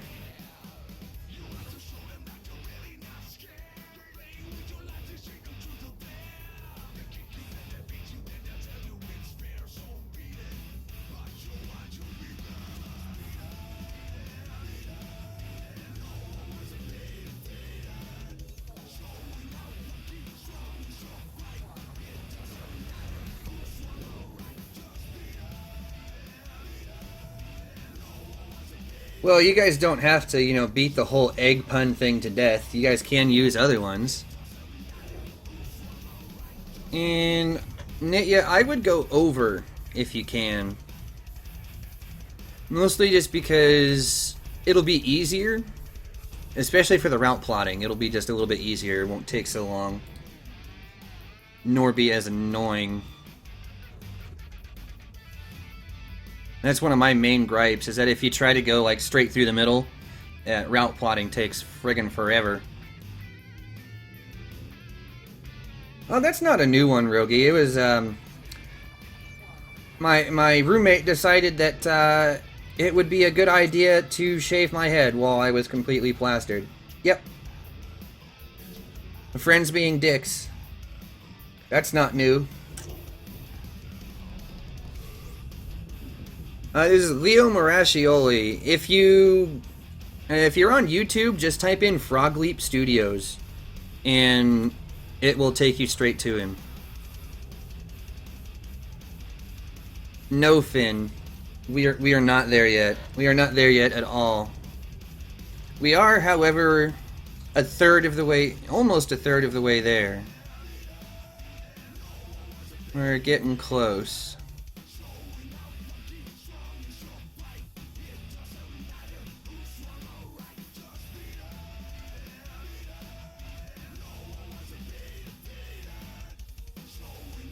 It's 1,040, so let's come back a little bit.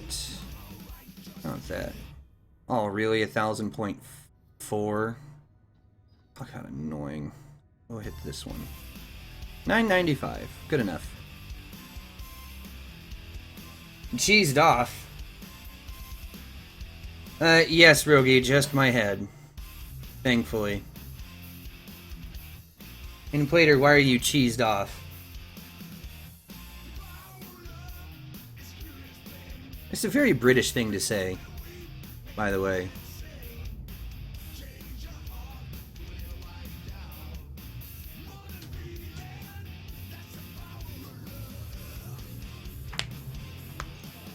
A little bit of knuckle popping going on there. Woo!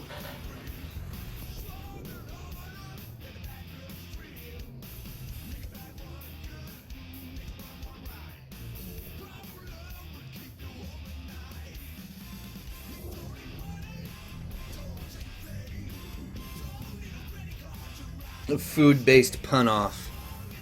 Oh boy. So who's the judge? If there's a pun off, there needs to be a judge. And a scoring system.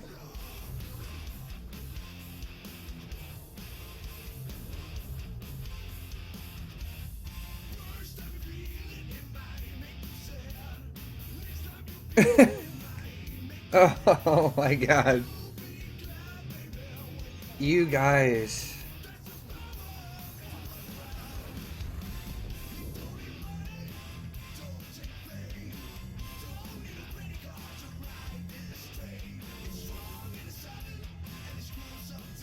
Oh, sure, Nitya. That's fine.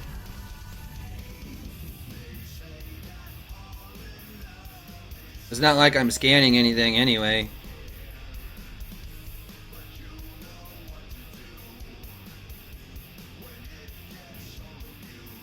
There you go.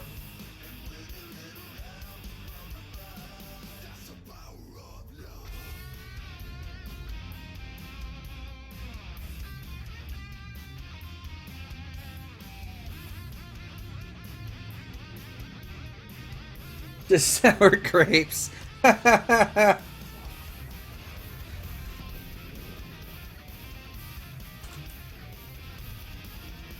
Oh, you guys and the food puns. Although I will say that the puns are on point today.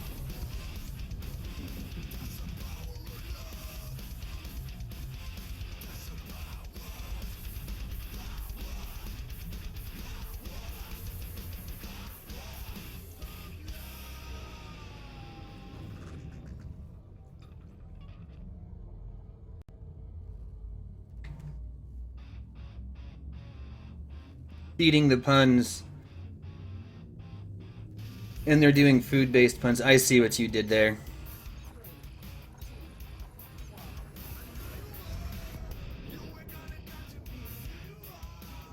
You guys are something else, you know that?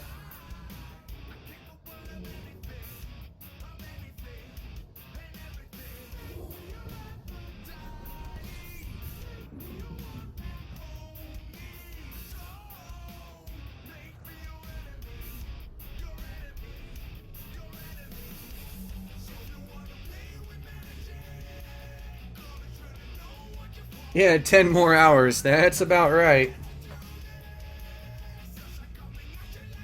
Ninja.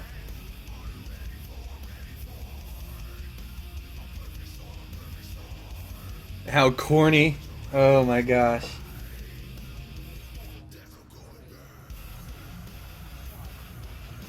I'm not even sure what that word is supposed to be, Plater.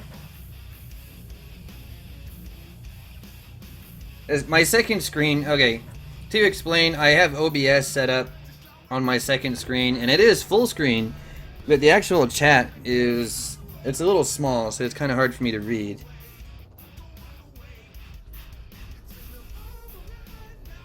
It almost looks like that word is supposed to be commember, but I don't even know what the heck that means.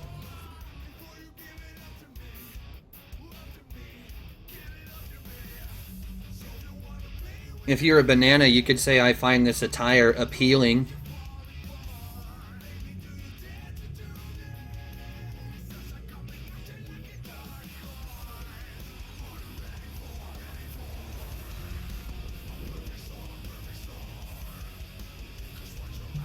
There.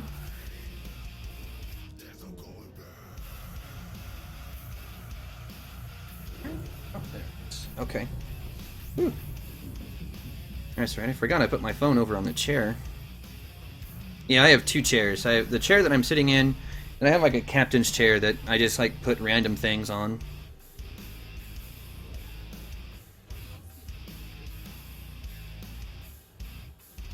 Well, I'm American. Uncultured swine comes with the territory. You should know that by now. Come on.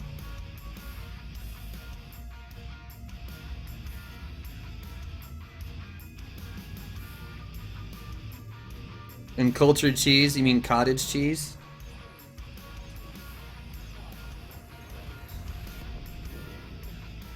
Cottage cheese is disgusting, by the way.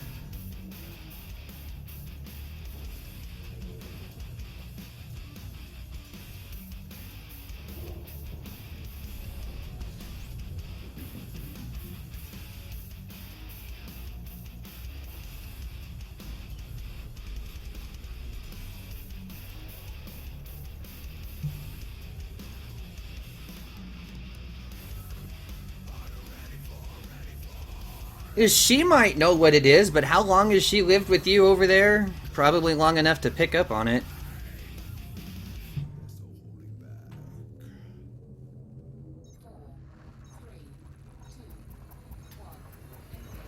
Hey, thanks for stopping in, Rogi.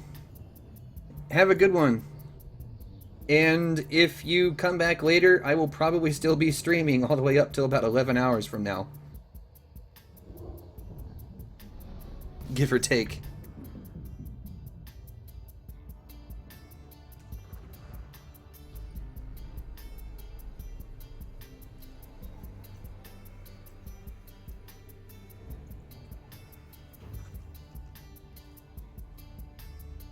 I don't know about that. She probably knew what it was. She probably figured out what it was after she moved there, not before. I've never heard of it. Like, I know what cheddar is, and mozzarella, and Colby, and Jack, and say like pepper jack. Past that, nope. Like there's ricotta cheese, that stuff is gross, so I don't even care. And yeah, that is the extent of my cheese knowledge. Sharp cheddar is where it's at, though. I love me some sharp cheddar. I'll eat that straight off the block.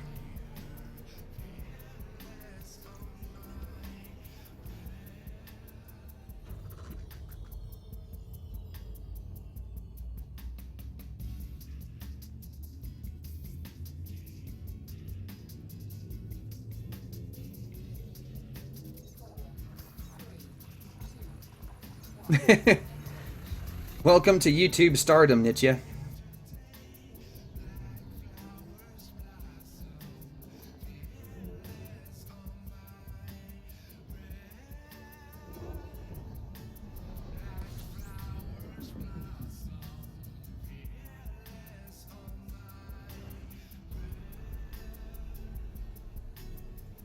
Oh, Gouda is another one that I forgot about.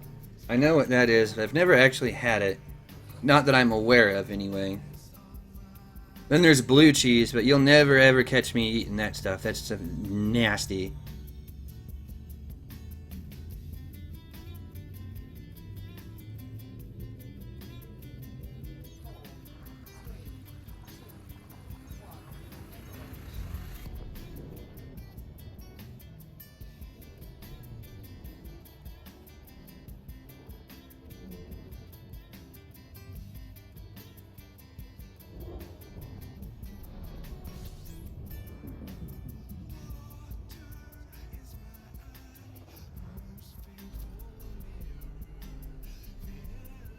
Alright. Man, we really are making some good progress here. How far into this night?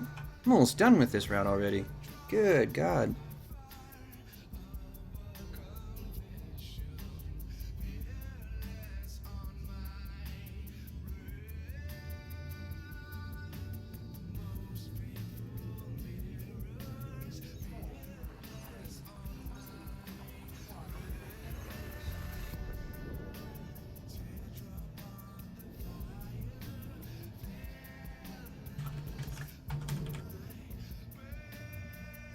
Shields are overrated anyway. Who needs shields? Just smash into everything. It'll be alright. Hey, Galrack. How's it going, man?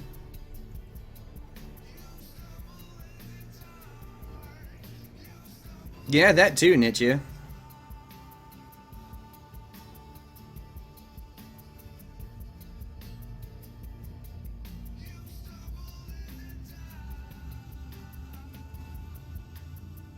Hulk smash? Yes, Hulk smashes. Hulk smashes all the things.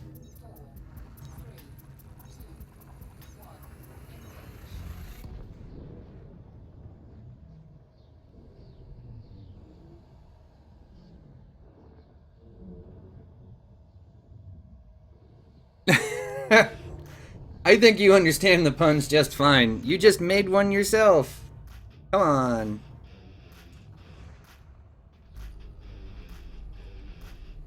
Alright, Plater. Yeah, I will probably be around, so... yeah. I'm gonna be here for a while, so... see you come morning time.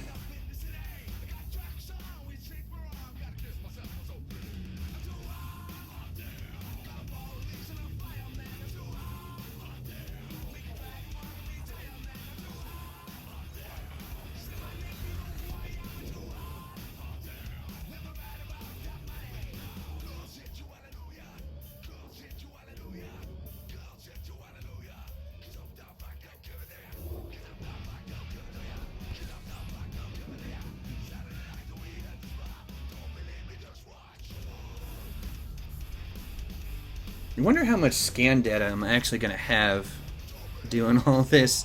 When I think about it, it's going to be quite a lot.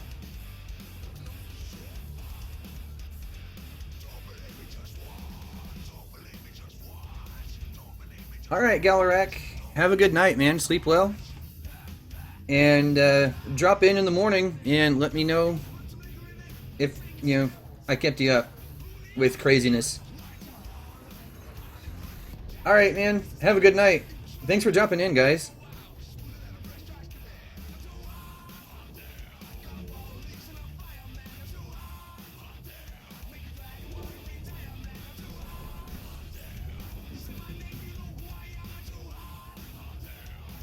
And yeah, Fabricio? I could use the neutron stars, but when you're buckyballing like this, you're not supposed to use them. And then I want to see just how fast I can do it without using neutrons anyway. And so far, I'm actually doing pretty well.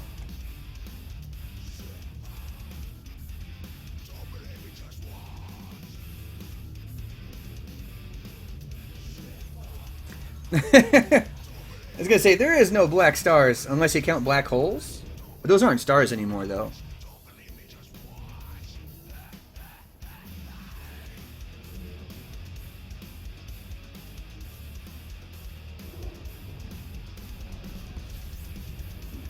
And that's another 1,000 down.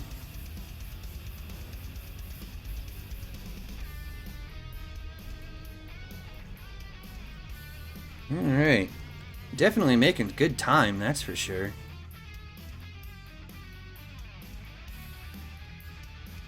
You know, I'm actually going to go ahead and bookmark this system.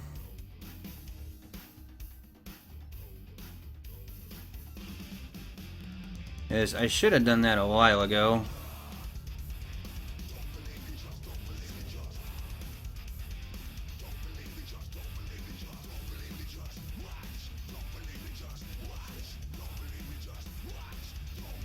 And straight out.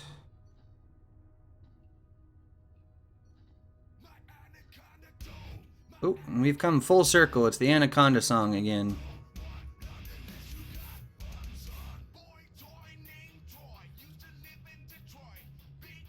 Oh, come on, route plotter.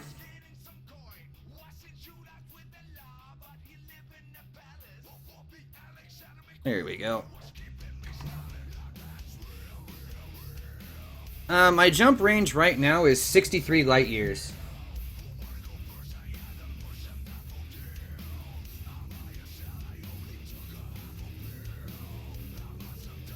Nietzsche Trump.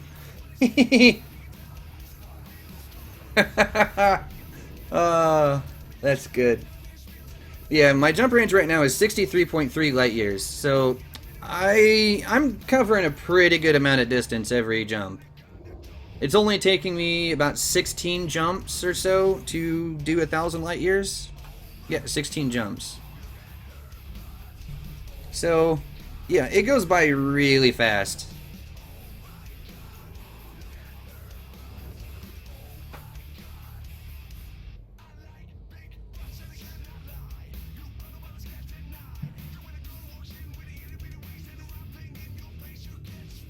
Dog puns? I would actually be interested in hearing those, because I haven't heard any good dog puns for a long time.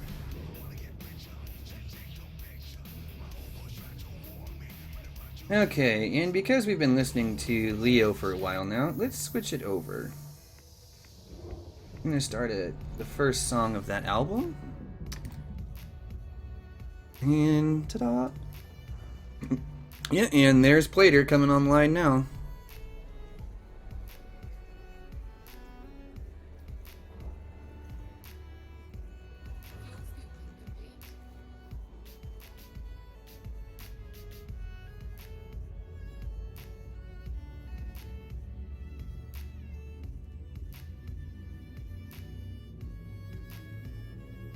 That's actually exactly what I was doing, Nitya.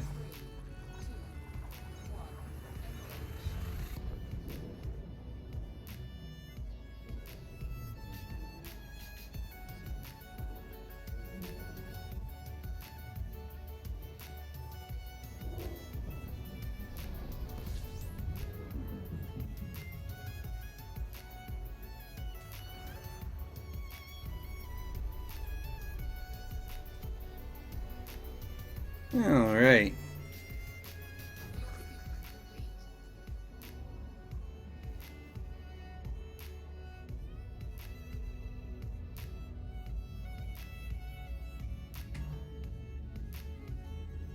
Yeah, I can turn it up just a little bit. There. That should be good. I don't want to get things too unbalanced. I'm not even sure what the balance actually sounds like for you guys, to be completely honest. It should be good.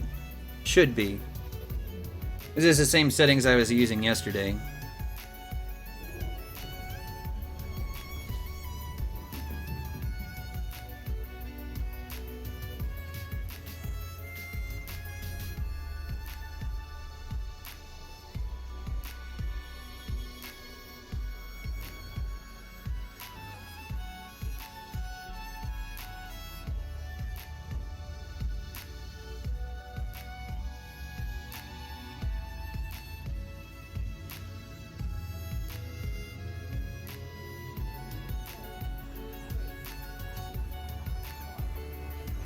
I wish I knew what that said, but my multilingual skills are really bad.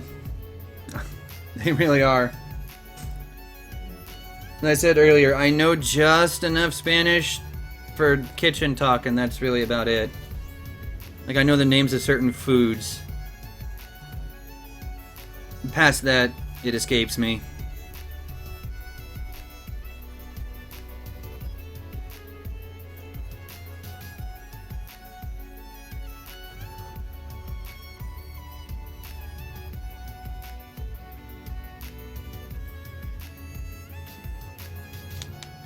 But, let's see, so we're what? 21,000 light years out now? Yeah. Yeah, we really are blazing through this. Good lord.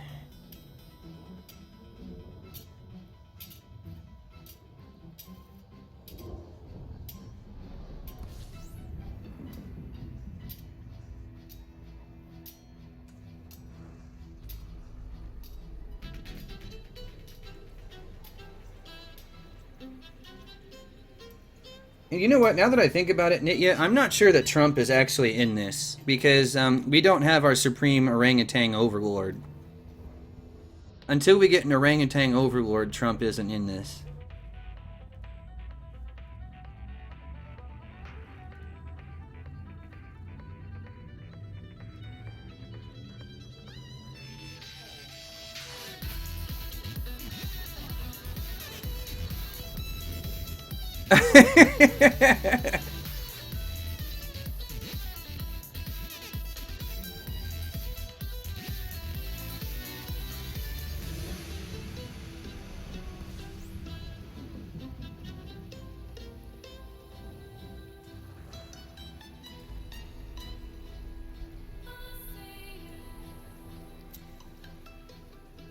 All right.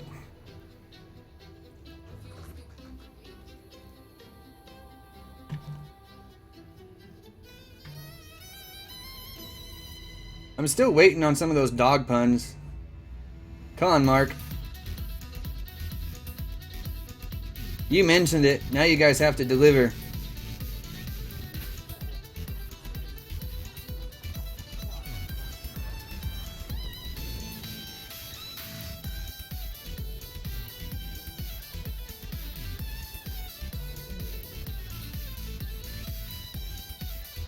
Dog pun incoming. Let's woof some up.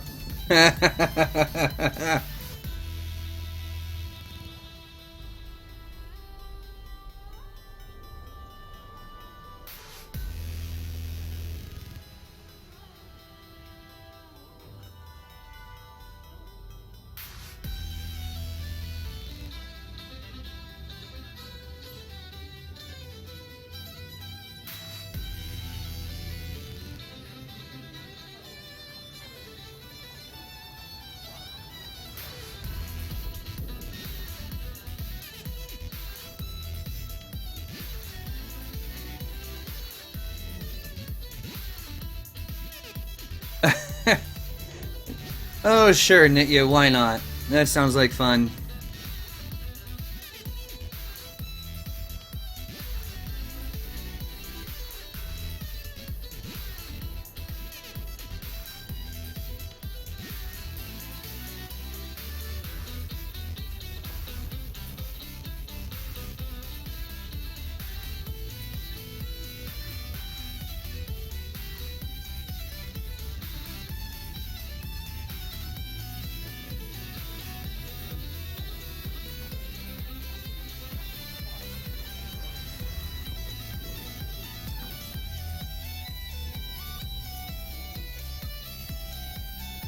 Yeah, that sounds fine to me. A break in the monotony is always a good thing. That's one of the things that drives explorers absolutely crazy, is that it's just like the exact same thing over and over and over again. That's why people go space mad. The only reason I'm not losing my mind right now is because I've got you guys to talk to. It keeps me entertained and occupied. And my brain doesn't wander.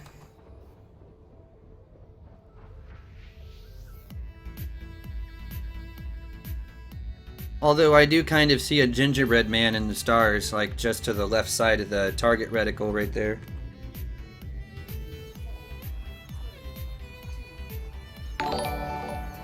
Hey, George, thanks for the sub, man.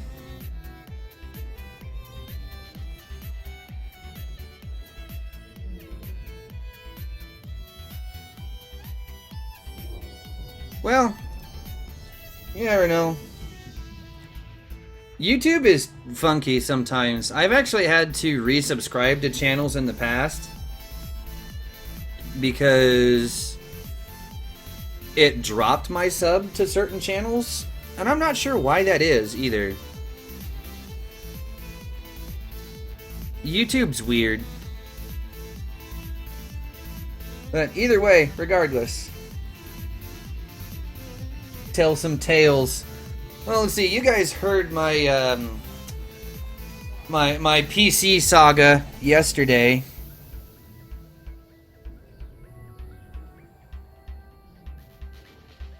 Yeah, I'm not exactly sure why. YouTube drops people's subs for no reason sometimes. It's very strange. Let's see. So you guys heard that one. Trying to think of some other good stories. I can tell you guys at the time there was a cow trampede, like going completely crazy in my backyard. When I was, God, how old was I? I was like maybe 10 years old at the time, something like that. I was pretty young. You guys want to hear that one?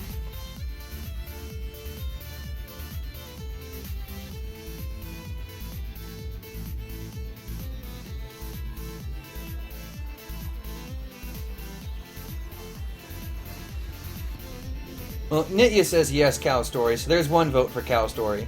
Anybody else?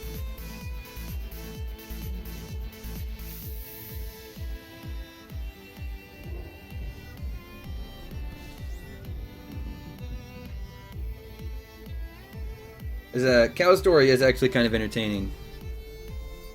I'll go ahead and tell it anyway, because it is kind of funny. Hey, so I was maybe 10 years old at the time. I was living in a small town here in Kansas, and a friend of mine and I were just in the backyard doing whatever. I don't even remember what we were doing. All I remember is that there was a calf that came running down the alleyway behind the house, and he and I are just looking at it like, what is going on?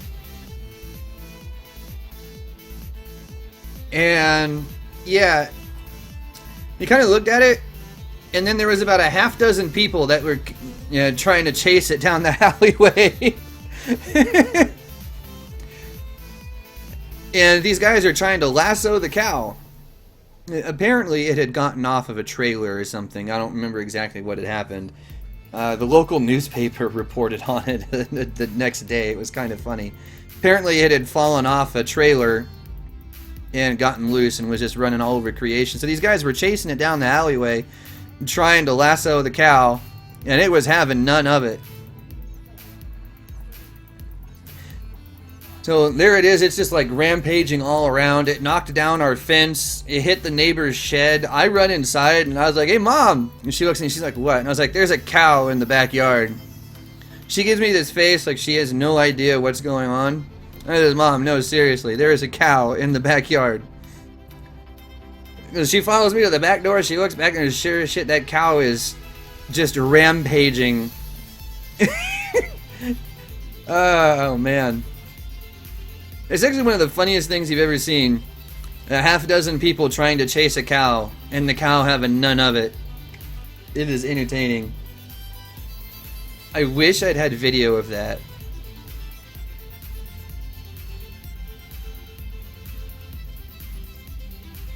Yeah, Epic Cow is epic. It wasn't even that old either. If I had to guess, it was maybe a 5 or 6 month old calf at most.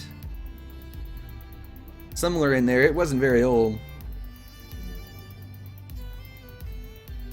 There's also the time that I rolled my I stuffed my younger brother inside a tire and rolled him around the backyard. That was pretty funny.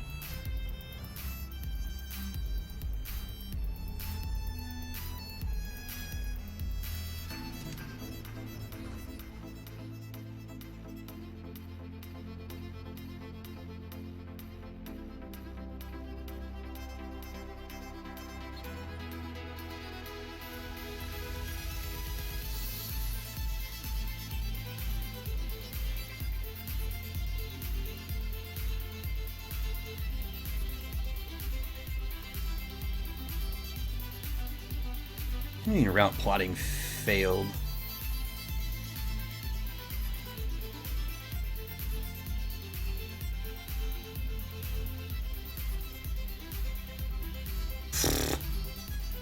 Fine then.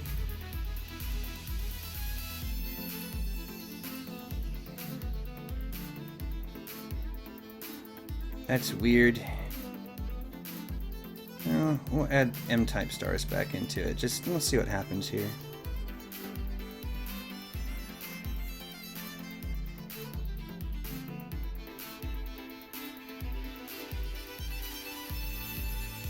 I don't get it. Why is it being a pain in the butt?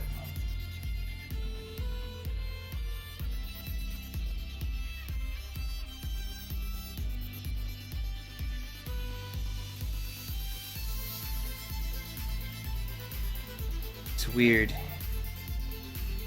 Okay. So what if I do that? I'm down a little ways. What happens? It's weird. Okay, so cute little cowling. Okay, I'm gonna have to log the main menu and then back in and see what happens here, because it's being a pain in the butt.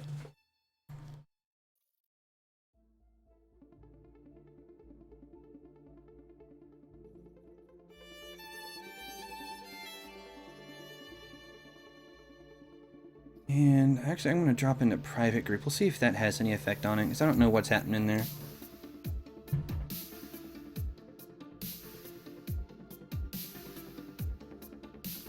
Got a goose in the backyard.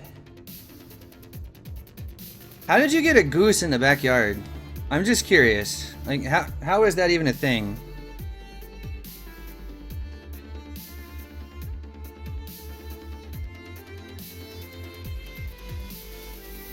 Why is it failing route plotting?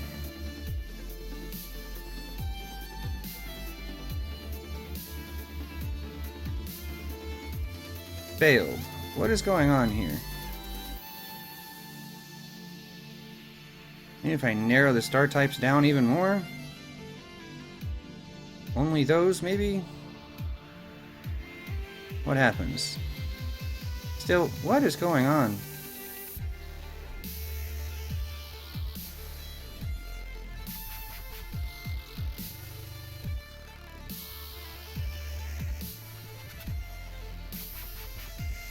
What on earth is going on here?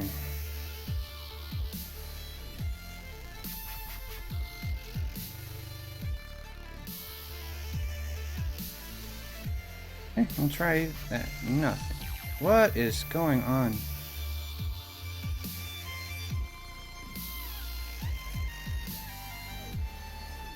That's weird.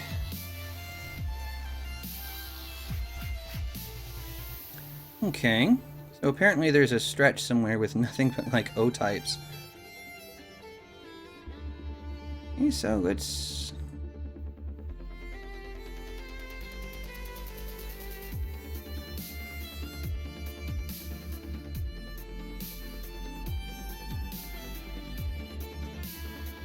There's a couple of planetary nebulas nearby.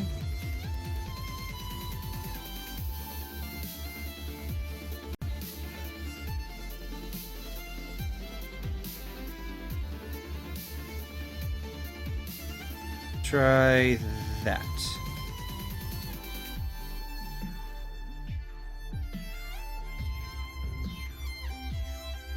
That would make sense, George.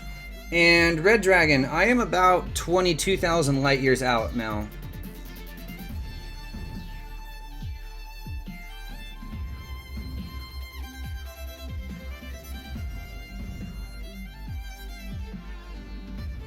There, I'm not sure what the deal was there. Apparently, it just had a thing for O-type stars or something. I'm not sure what the deal was, but whatever.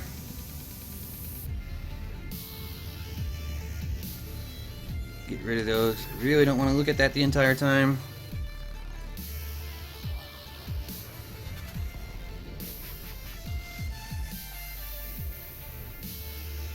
Yeah, I hear you, Vortex. It gets really weird in some places. Though, apparently there was a stretch somewhere where it had like nothing but O-type stars or something, and it was having a hard time figuring out how to get past it. I'm not sure. Anyway, it seems to be working now. Stupid thing. I'm gonna have to push it to get back on track now, because that took a few minutes to figure out.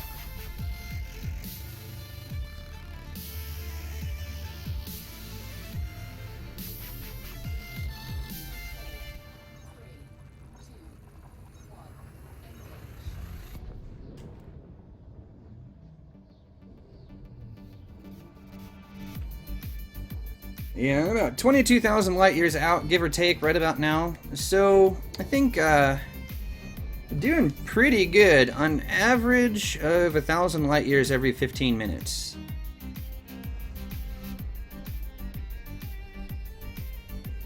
So it's going pretty fast, that's for dang sure.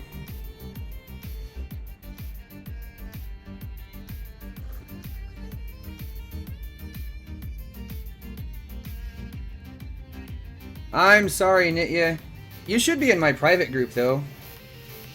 If you are, you can just drop into my private group and you can wing back up again.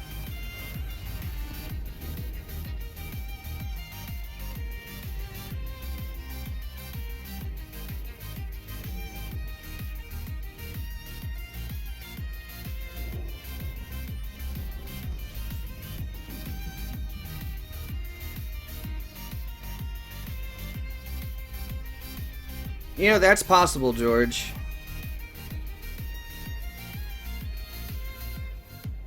That's very possible. Oh, well, yeah, the private group is just the same name as my commander name.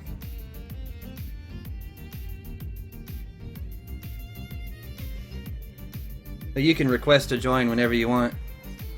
That goes for anyone else, too.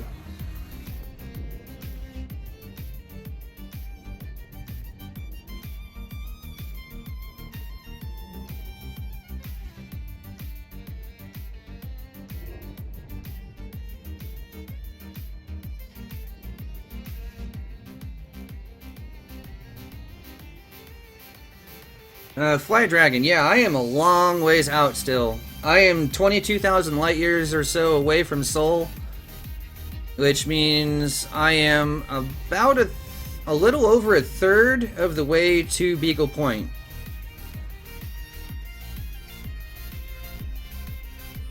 So I expect the trip to Beagle Point to take a little over 16 hours start to finish. And then the trip back, probably a little bit longer than that, because I'm not going to be pushing it so hard. Existential question. Go for it, Mark.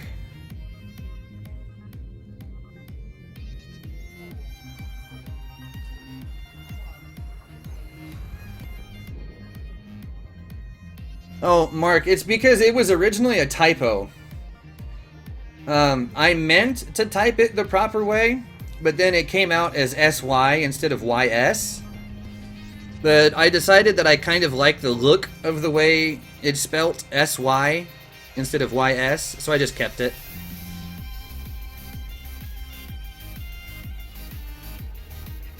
I've been using this name for quite a while, actually.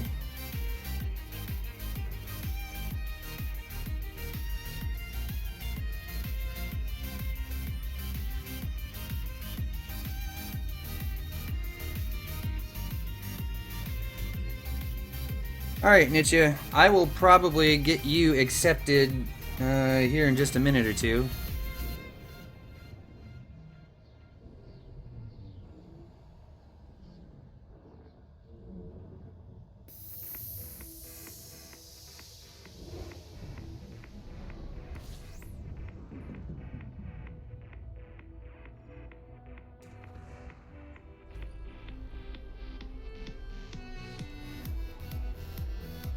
I'm gonna get around this star hill, then I'll get your request accepted here.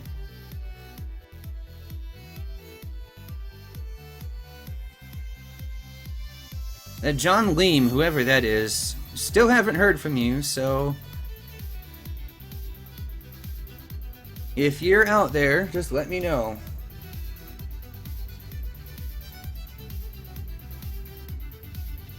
I have no idea, Nathan.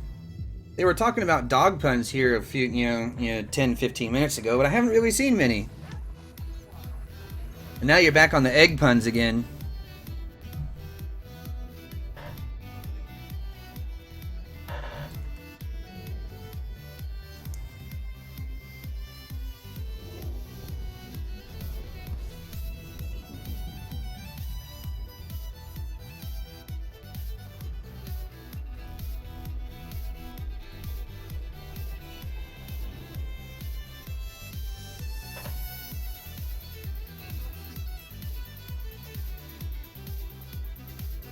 Because they're excellent. Oh, you guys and the egg puns. Savage.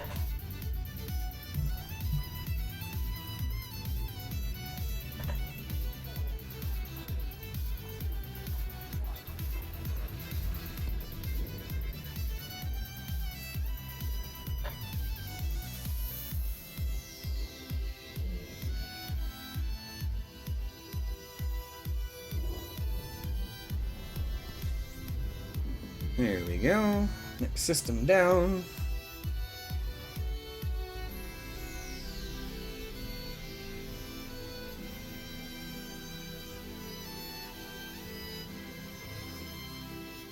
There you go, Nitya.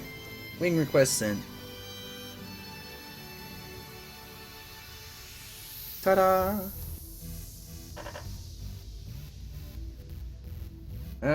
Never even heard of that system.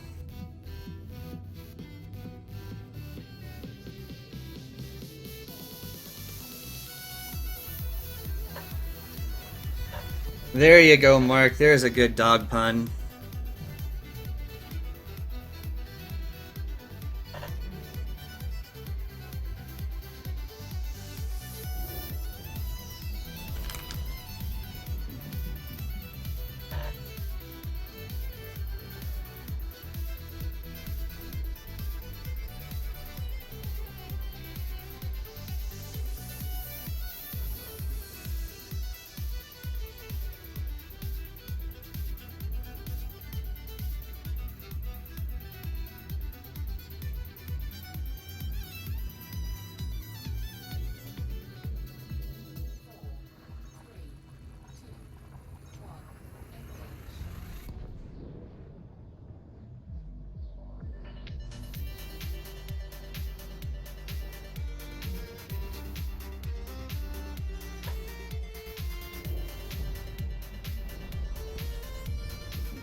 You know, I expect more punny out of you guys. Come on.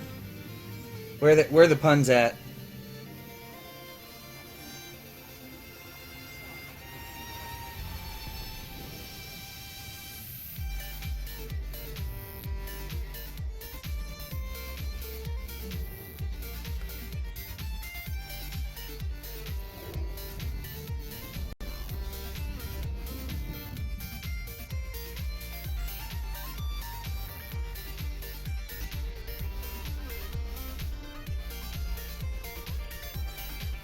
Pretty sure.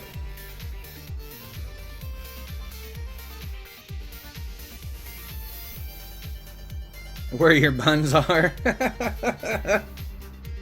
Oh boy.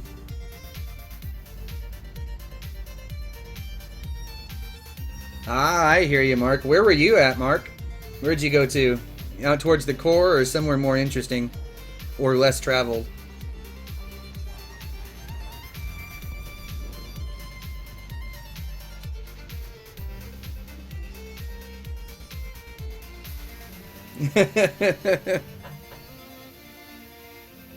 Oh, Nathan.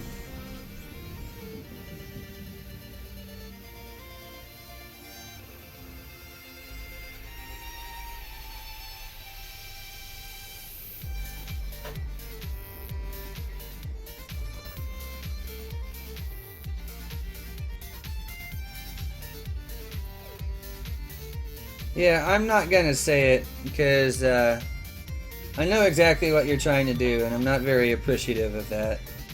There, Devin.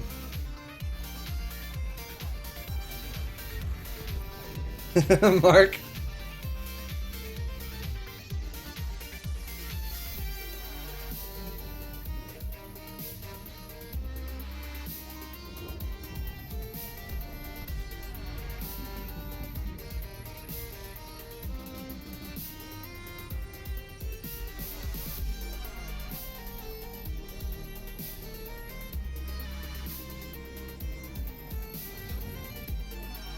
Yeah, see, you're trying to troll the wrong person, though.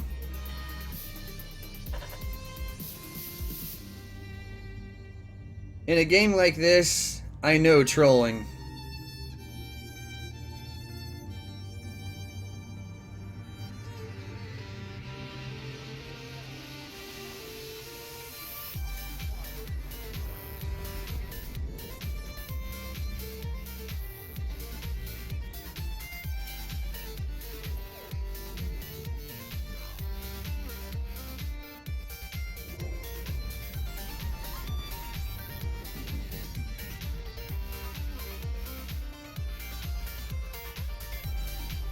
Alright.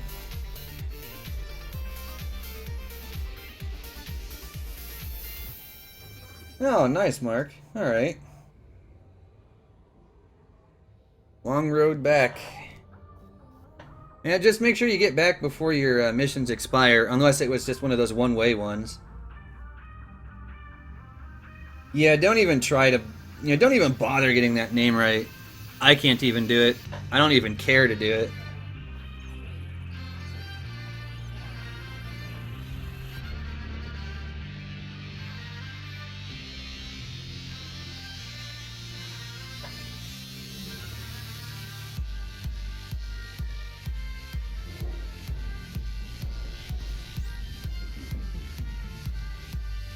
Turtles? What?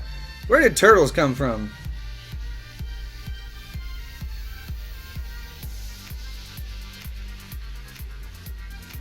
I mean, not... In like... Where did turtles come up in the conversation? I am confused. Oh, Blackwaters, okay. Yeah, now I know who you are. It makes a lot more sense now.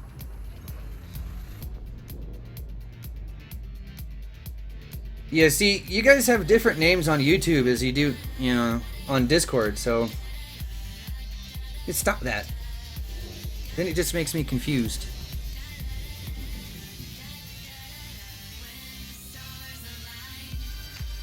Okay, so that's another 1,000 down.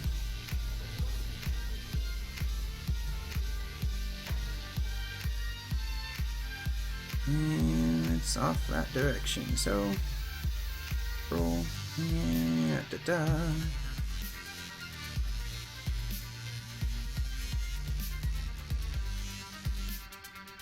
Oop, too far. Still a little far. A little bit more. Almost. Let's see, that's what? 1,007?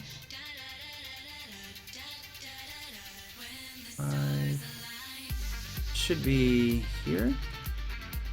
Ooh, perfect.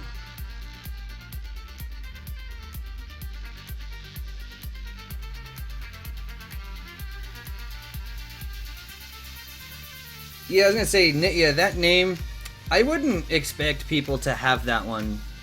So, yeah, kudos for having an original one for once.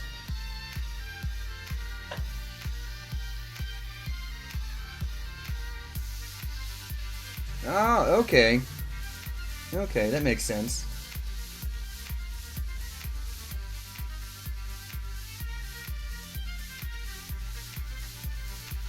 Oh, come on.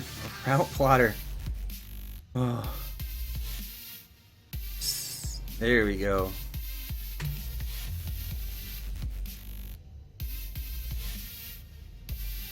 Hey, there's that planetary nebula. Screenshot that so I can maybe check that out on my way back.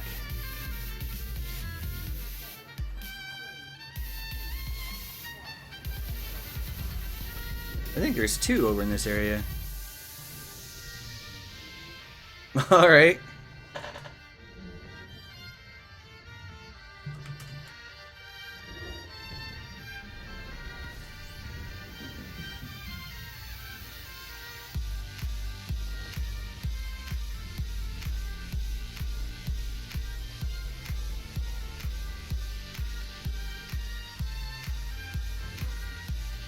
Alright.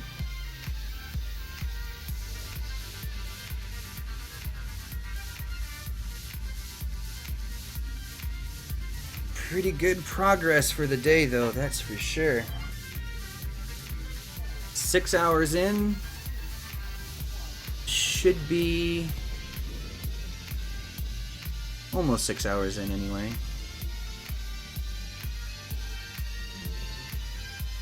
Hours 4. I think we're 23,000 light years in, coming up on 24 here in about 12, 13 minutes.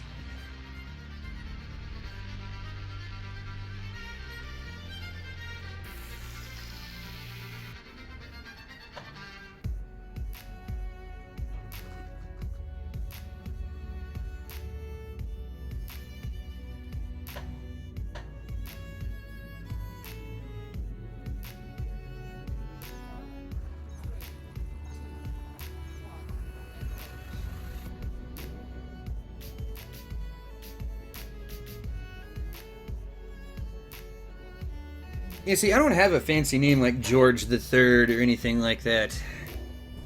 Mine is just mine. I am the only one.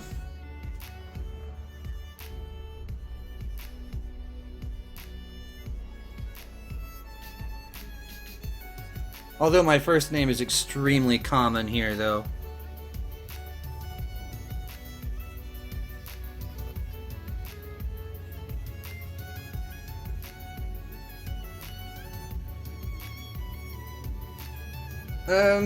It kind of depends on the video.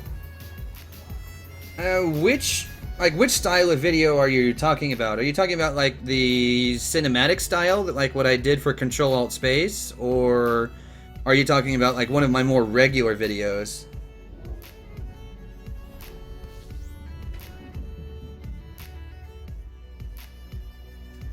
I mean, because the method I use to capture the video is the same between them.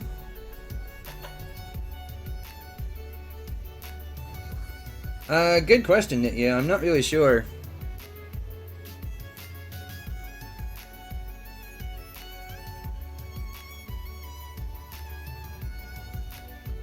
Well, I use NVIDIA Shadowplay to capture all of my footage that I use for videos. Both the cinematic and the, and like my regular ones. I use the same thing. For live streaming, like right now, I'm using OBS because OBS, like, Shadowplay can stream, but it's not, what's the word I'm looking for? It doesn't have the customization that, say, OBS does. You know, you can't really put overlays on it. You can't put, say, like how I have the chat displayed on screen right now. You know, Shadowplay wouldn't be able to do that, but OBS can. The difference is that OBS is a lot more taxing on the computer to actually run, even though the video quality is nowhere near as good. And that's because OBS relies on the CPU to do all the video encoding, whereas Shadowplay uses the GPU power instead. And STL means St. Louis. So I use Shadowplay for all of my actual video work, and it just saves it as raw AVI files. No, not AVI, but MP4 files. And I use, I have Movie Studio 13 Platinum. I use an entire program suite for my video editing. And on my channel, on my YouTube channel, there's actually a link up in the top right corner. There's a little Twitch icon. You can actually see kind of like how I put those together. If you go to my Twitch channel, and you can go back a couple of days, you can go to like watch the click the video button for my Twitch channel, because I actually streamed the production of my Control-Alt-Space video on Twitch.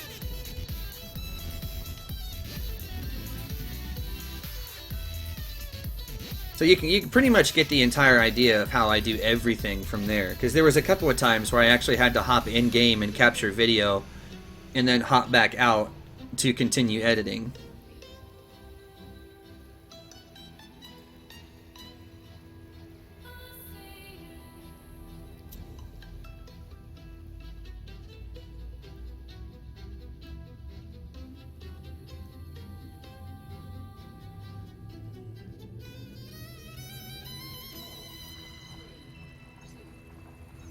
Yeah, or if you're in the Discord server though too, there's actually, if you go to the news channel, you should be able to go back a few days, and there should be a link to my Twitch in there too when I actually did the live stream, because I'm pretty sure I put it in there. Pretty sure. It doesn't mean I actually did, but you never know. As I said, I'm fairly certain it's there.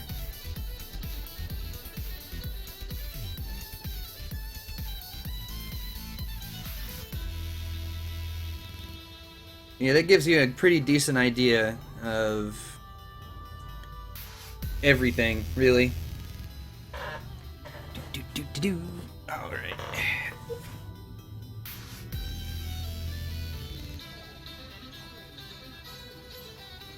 And it might be time to switch off Lindsay. Yep. We have recycled through all of Lindsay's stuff, so now we're going to hit up Symphony of Science from Melody Sheep, because it seems appropriate given where I'm at in game at the moment. And yeah, I know. Every time I move, the back of the chair likes to creak. It's annoying. I really hate this chair.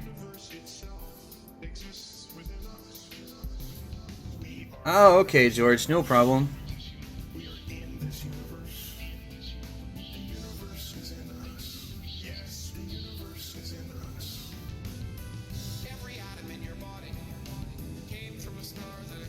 I'm actually surprised that you're using DSL.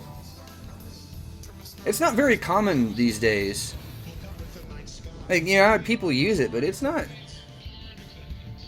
very common. Not at all.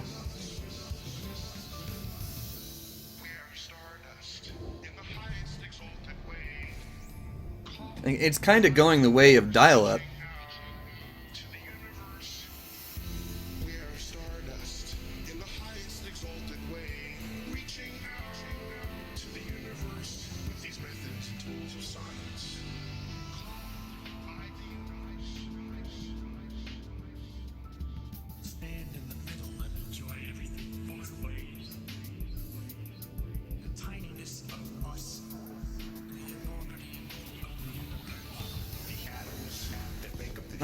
Yeah, that makes sense.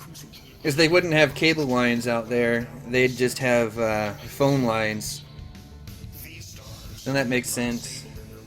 And satellite internet is just bad. So I can understand you not using that. It's expensive, limited bandwidth. It might be fast, but the bandwidth is limited. And the ping times are terrible.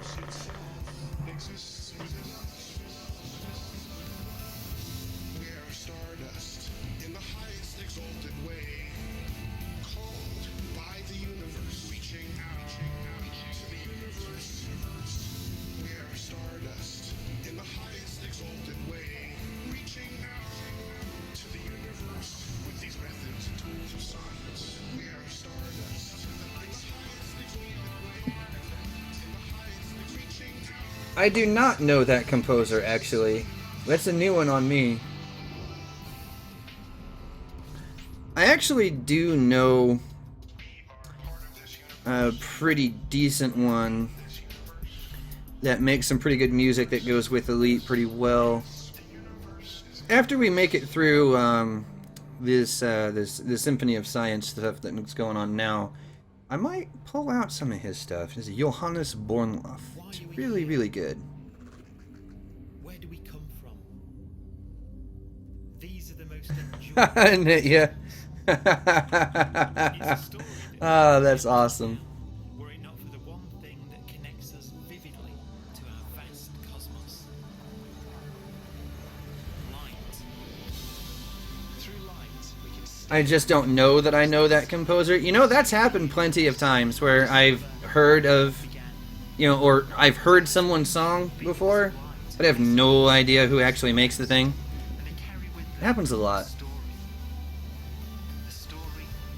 It's the curse of the radio. They never tell you until, like, that one random time. Like, oh, this song is done by such and such. Hey, thanks, you could have told me that like 3 weeks ago, you jackass.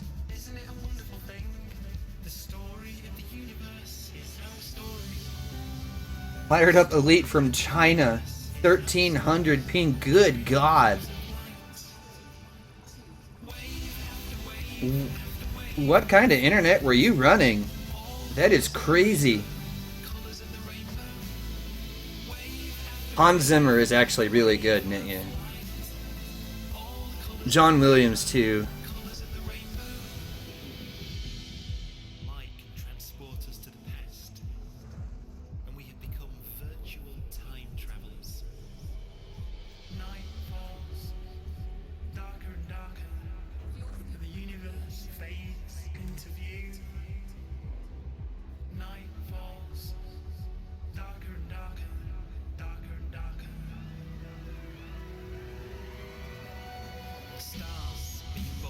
Hey Mark, how's it going? Alien worlds created by gravity. Stars that shine with the light of 1,000 suns. And yeah, that's actually smart. Galaxies. You know, point-to-point Wi-Fi. These waves of light are messengers from across the cosmos. And through them, we have discovered the wonders of our galaxy, frozen in time. Gaze up into the night sky. One cannot simply comprehend the Chinese internet. That makes me think, like, what kind of craziness is it? Like, is it some, like, Freemasons level weirdness, or what? Isn't it a wonderful thing? The story of the universe is our story. Hoisted the planet's tweets. The universe is our story. Instantly recognize it. Huh. Waves of light. Interesting. Wave after wave of light. All colours of the rainbow. Colours of the rainbow. Wave after wave after wave of light. All And that's another 1,000 light years down. billions and billions of suns shining in the sky. The story of the universe carried on waves of light. Alright.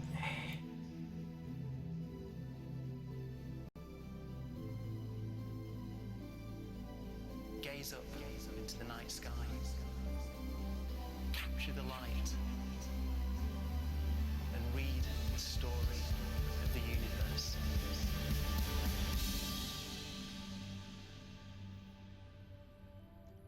It should be... Oh, it's 1 light year over. It's a half a light year over. Talk about annoying. There we go. Perfect. Yeah, I will have to check out some of that stuff. Maybe not right now while I'm trying to, you know, keep a decent pace going on this stuff, but I'm gonna have to check that.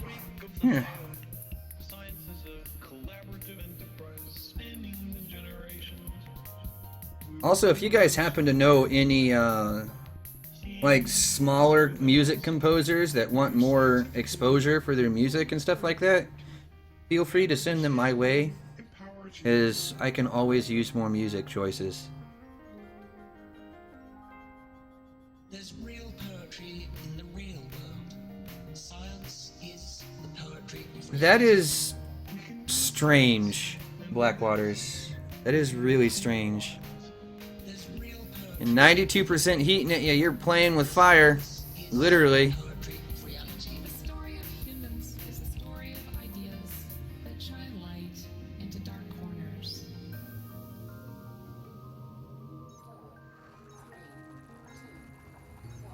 Scientists love mysteries. They love not knowing.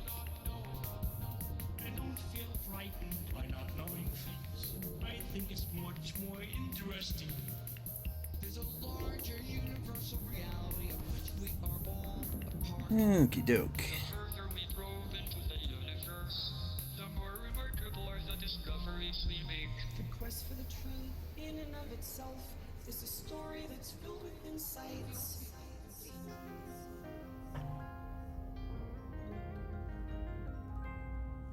There's real poetry in the real Oh, no worries, Mark. She's sitting at 63.3 light years right now. So I managed to get a couple more light years out of it. There's real poetry in the And yeah, that is a good thing. That is actually a very good thing. The story of humans is the story Yeah, I managed to get a couple more light years out of it. into dark So, yeah. It's doing well, actually. We're covering about 1,000 light years every 15 minutes, give or take. It is a pretty good pace. After the beginning of the universe, I think that science changes the way your mind works.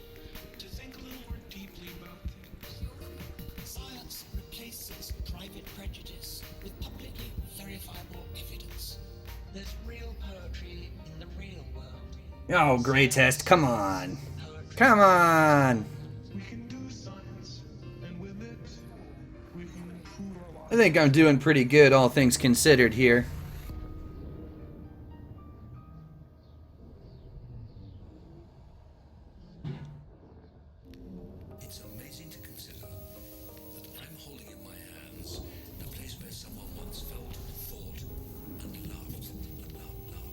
Yeah, I do love the Anaconda for some, extreme long-range stuff like this. There's no other ship in the game can beat it yet, and I think it's probably going to stay that way until or unless they introduce a entirely new ship. Yeah, great test. You go take your smiling heart somewhere else. Yeah, in all honesty though, I am right on target basically for 16 hours. So, we're on point right now.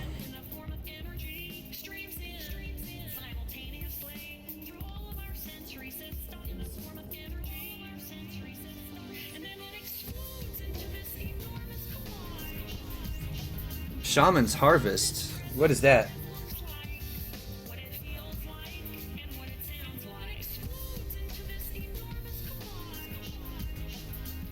In a Panther Clipper, Nitya?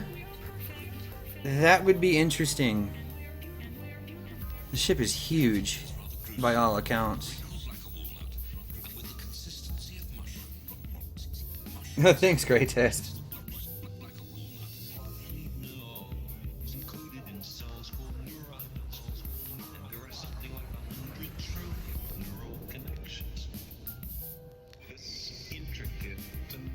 Yeah, it would be epic, but I'm trying to imagine that hulking behemoth moving anywhere fast, and I don't know. I'm having a hard time imagining that one. But then again, I've never actually seen one before, as I never played the older Elite games. So, I don't know, maybe they're different than I am expecting? It's entirely possible. A local-ish band. That's kind of what I call, there's a band called the Coffin Cats that's based out of, I think it's Minnesota. I would call them local-ish because they tour, they go places, but they're not really well known, even though they're really good. They're a strange punk band, and their bassist uses like one of those giant upright basses. It's not even like an electric bass like what you would normally expect from a band like theirs. It's interesting.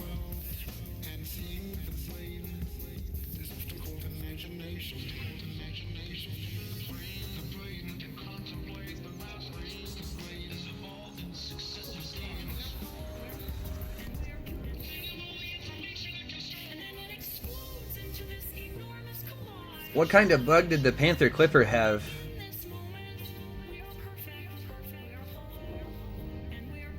And can Moshi say anything else, or is that the limit of Moshi's vocabulary? The most mysterious part of the human body, and yet it dominates the way we live our adult lives. It is the brain.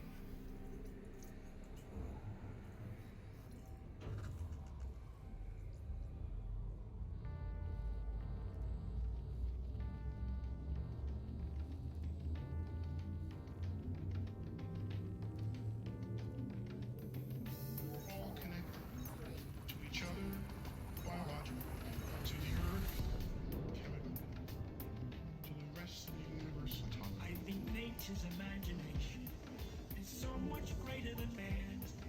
He's never gonna let us. Huh, that's interesting.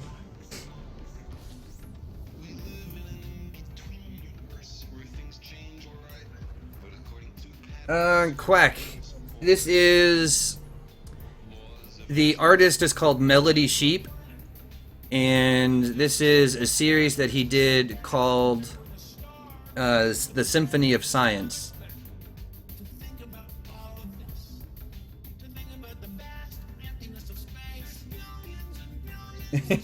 Meow with the occasional purr. Makes sense. There's a giant bug, big ship, haha. Yes, I get it. Cosmos is also within us. We're made of stars. We are away. The cosmos to know itself. Across the sea of space, the stars are others. We've traveled this way before.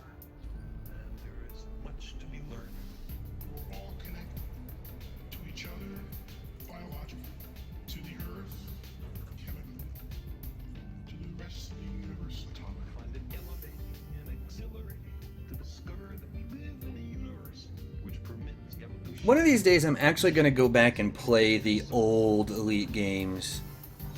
Because I've never actually played them before. I think that'd be interesting.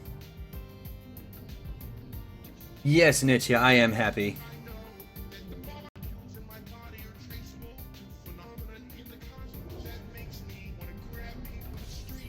A system on the other side of the galaxy that was within jump range? What?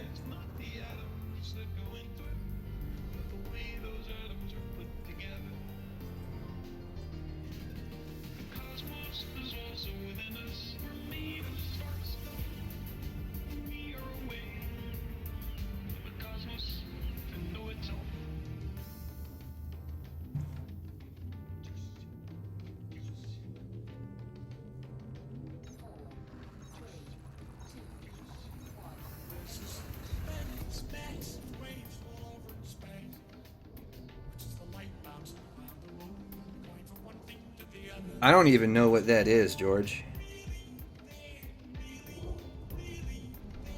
That's before my time.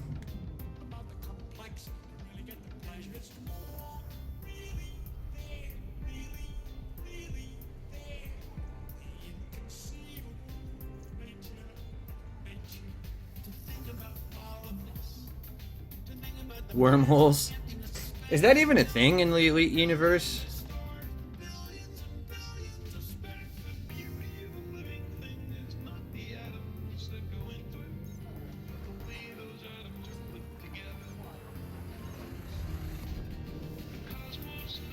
Well, I know on Frontier's website you can get the original Elite for free. I don't know about the other ones. As far as I know,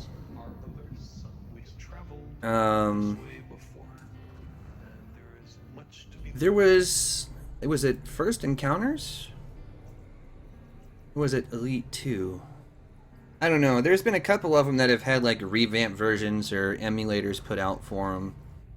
But I really, honest to God, don't know where they are. I don't know how to get them. But they're there. And one heat seek away, 23 to go. Well, don't use them all in one place.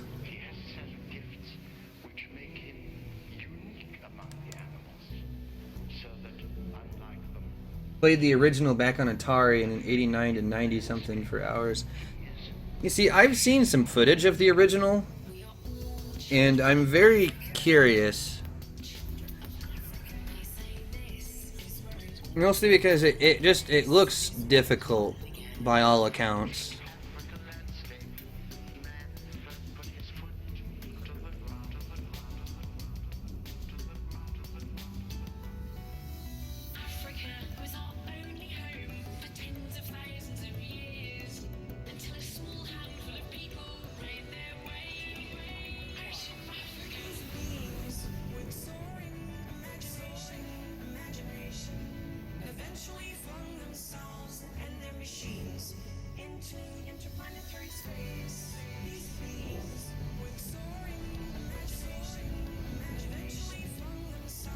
Tandy Radio Shack, so that's what that means. Okay.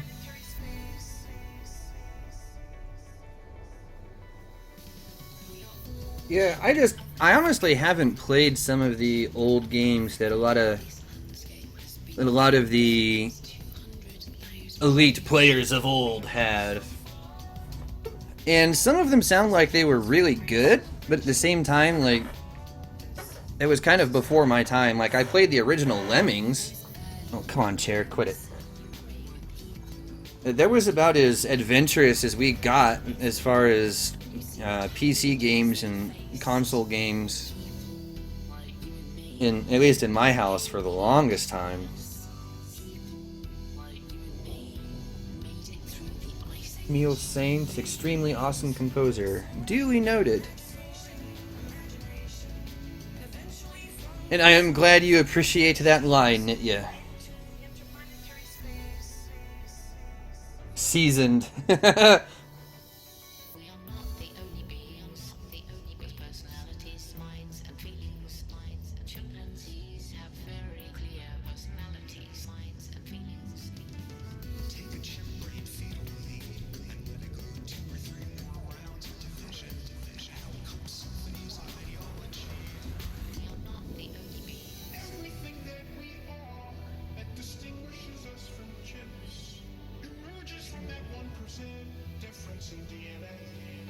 Listen to Aquarium, you'll know who he influenced. Okay.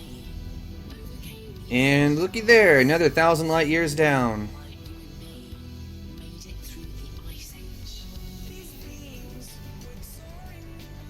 Alright. Well, time for another 1,000. This is going well.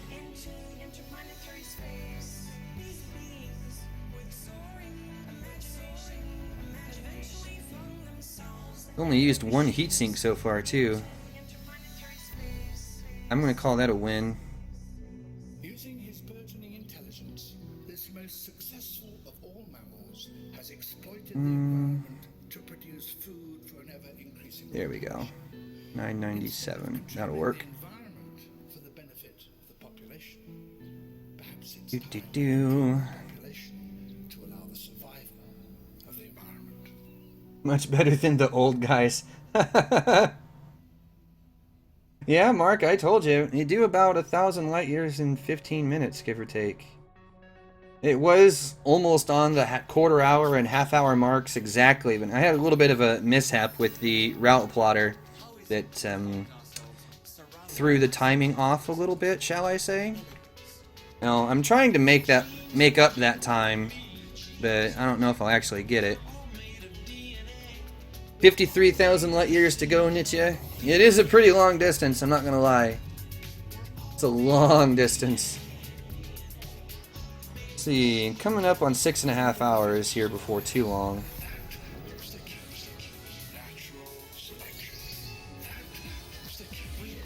Let's see. 6, 4, 24. So I've done about 25,000 light years so far, and counting.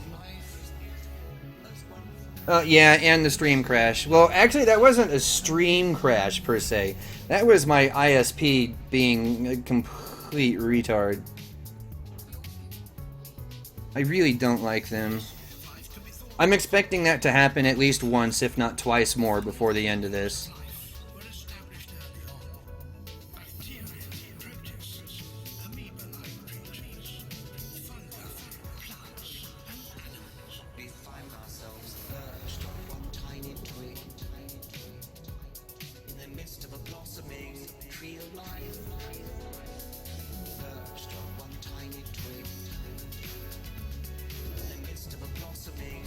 No, it's a smaller company. They're literally just called WoW. And they're one of only 2 ISPs in the town where I live. The other one is AT&T. And I would have gone with AT&T, except for they actually have a bandwidth cap that once you hit the cap, your internet is shut off for the rest of the month. Unless you want to pay tons of money to go over your cap. Well, the ISP that I'm on, they don't have that bandwidth limit.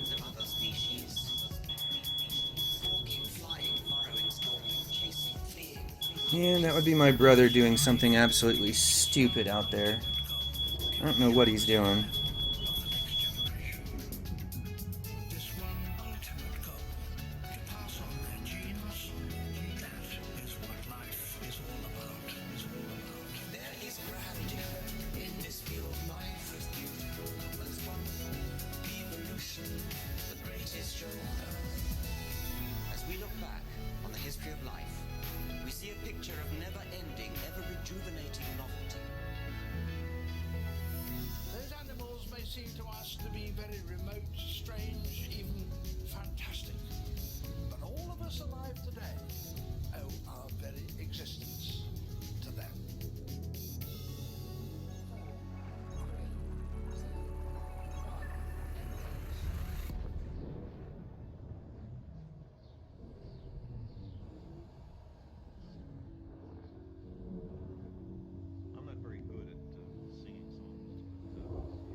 Okay, I don't know what he was doing, but yeah, it pissed off the smoke detector, whatever it was.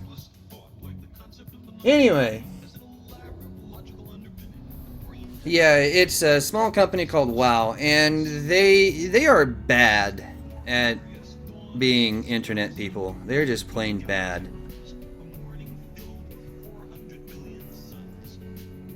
Like, I think they have made their name off of being bad. At least I would assume so. The sky calls to us. If we do not destroy ourselves, we will one day venture to the stars.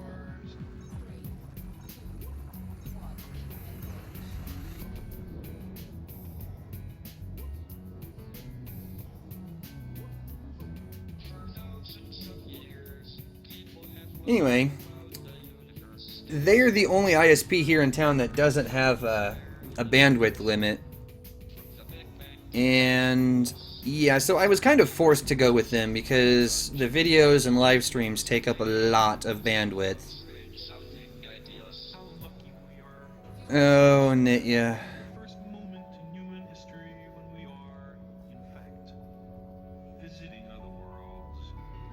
Oh no, they're bad all around, George. Like, they're bad at supporting business, they're bad at dealing with their customers.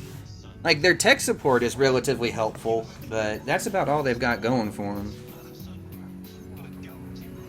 Because the people they actually have working in the server rooms and maintaining their stuff from day to day, I don't think they could tell their butt from a hole in the ground. They're not particularly intelligent. What is he doing?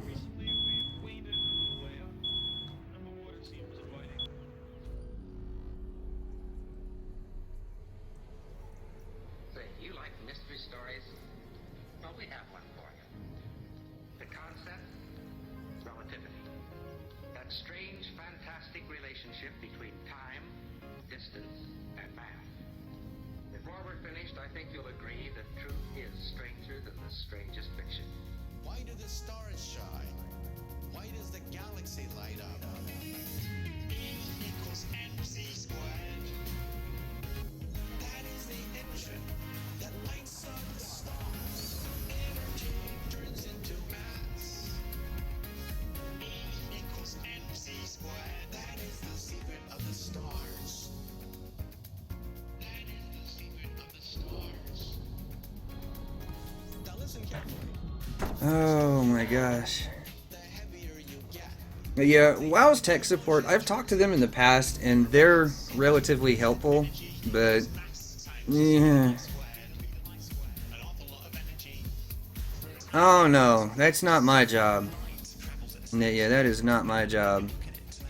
Whatever he's doing is pissing off the smoke detector. No matter who is doing the measurement, and no matter what direction you are moving, the speed of light is the same. The speed of light is the same, no matter what direction or how fast. As you travel faster, time slows down.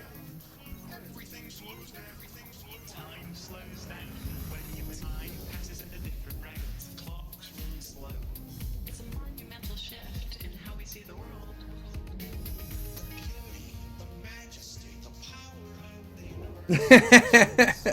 It's not even that. He said that he burnt a little bit of bacon, but he didn't even burn it that bad.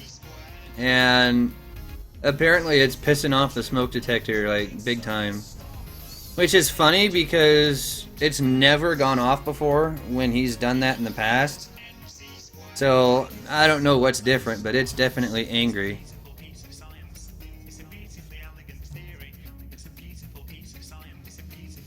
A planet like the Earth is kept in orbit because it follows curves in the spatial fabric called. Well, George, I've actually had to call them one time to help troubleshoot an issue where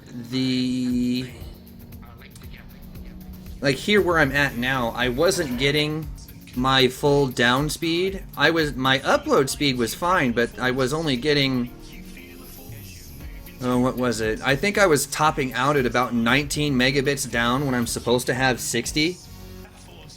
And they were able to figure out what was going on. you know, they had to actually come out here and look at it, you know, physically here on the property. But, you know, that guy was at least halfway intelligent. Some of the other ones, not so much. And bacon is good. Bacon is very good.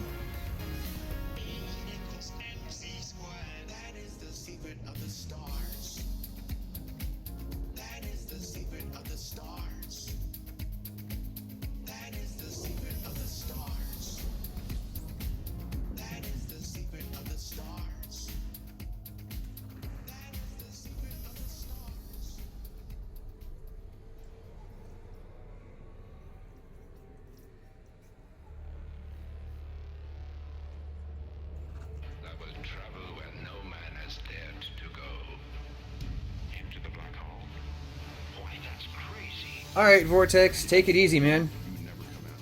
Stretching you from head to toe. Death by black hole. Have a good night, and thanks for dropping in. And yeah, I'm trying to fly fast. I don't know how successful at it I'm being, but hey.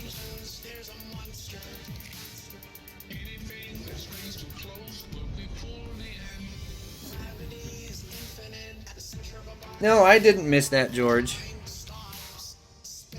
I saw that.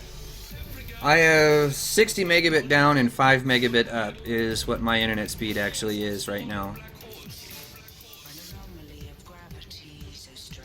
The down speed is fine. I wish I had more upload speed, because then I would actually be able to, like, once I get a better CPU, I would actually be able to run some really nice HD streams even with OBS. But yeah, the 5 megabit upload, I'm limited to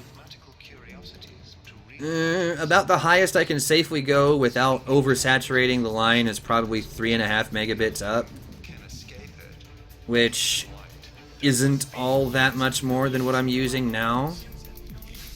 I'm doing, like right this minute, I'm doing about 2 megabit is what I'm using right now for the stream.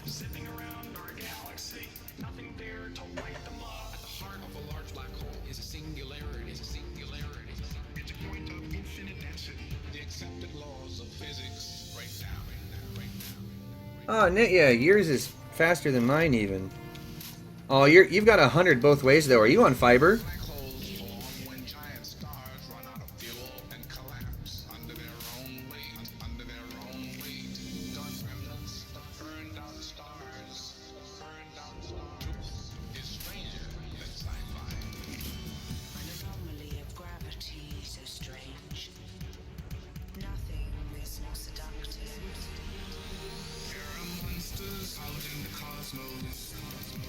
Yeah, see, I love fiber internet.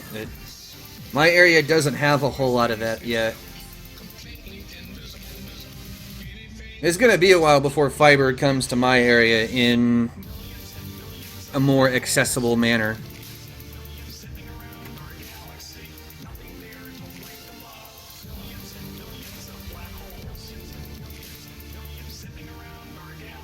Hey, Useless, we're about 22,000 light years? 23, something like that. That's quite a ways. Thanks. No, we're going on 26 now. Should be going on, we're at 25 and counting up to 26,000 now. That's where we're at. We are at a time in history where we can change the world. What do we want to pass on to future generations? That we just stayed here on Earth, that we didn't look out to find out where we come from, and are we alone? Useless. I should be almost at Sag A as far as total distance here pretty soon, if I'm not there already. Give or take, anyway.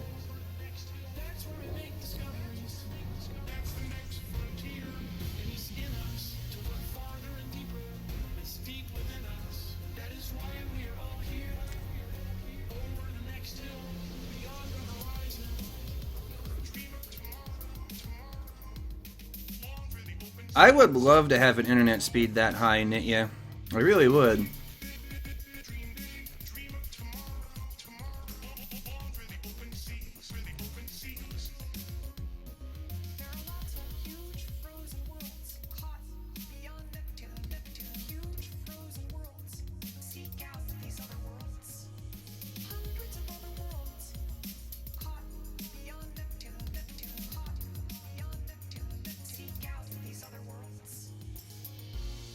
Audacious visions have the power It's close enough. mind states to change assumptions about what is possible. Beyond the horizon, over the next hill, that's where we make discoveries. That's the next frontier. It is in us to Google Fiber is actually pretty. It's pretty widespread up in the Kansas City, Kansas, and Missouri area. There's a lot of it there. AT&T has some fiber in my town, but it's not that widespread yet. There is just some very specific neighborhoods that have it. They'll eventually be expanding it, but I have no idea when that's going to happen.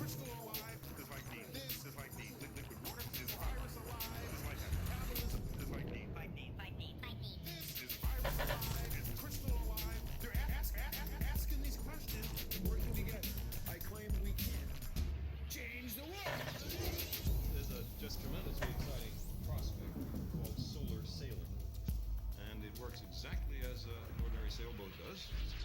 It takes you to where you want to go. It's a whole new kind of idea. 1,000 for $100? That's nothing. My internet, the way it is right now, is 60 megabit down, 5 megabit up is about $65 a month. These dreams prevail in the citizens' ambitions. It is time to set sail for the 21st century. beyond the horizon, over the next hill, that's where we make discoveries.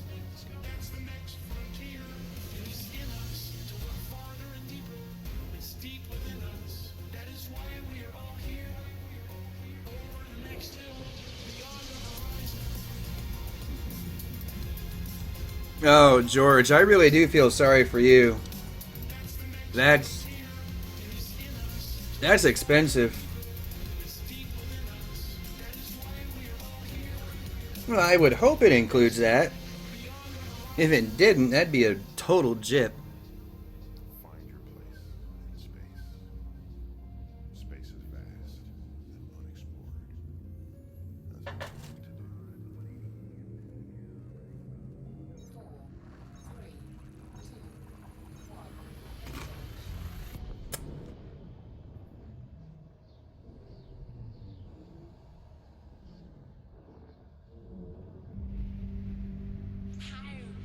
do. Useless. This is Melody Sheep, and the album is called Symphony of Science.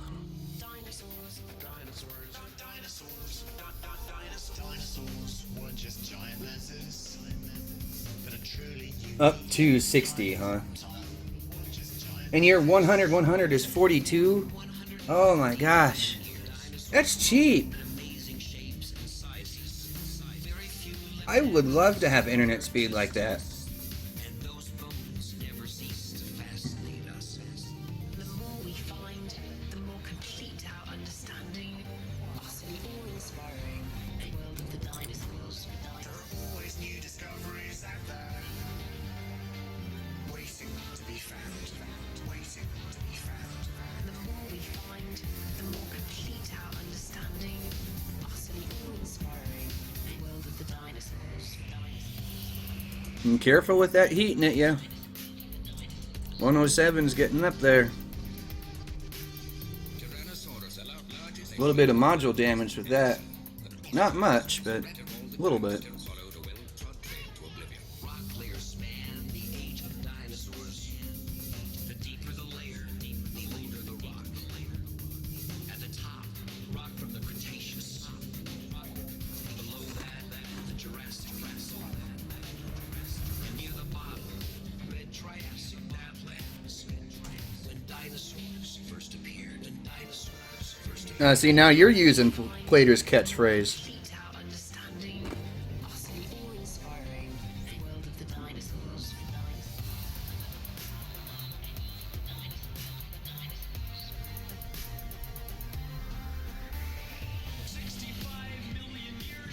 And still, George, that's...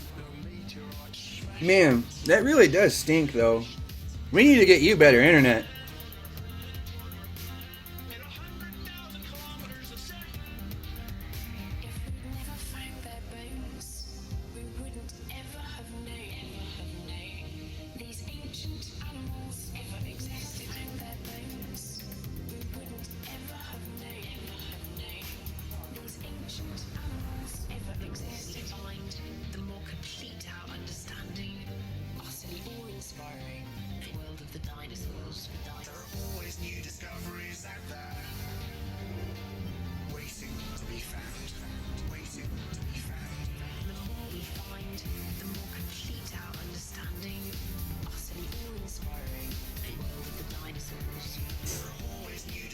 Oh, you're moving? Where are you moving to?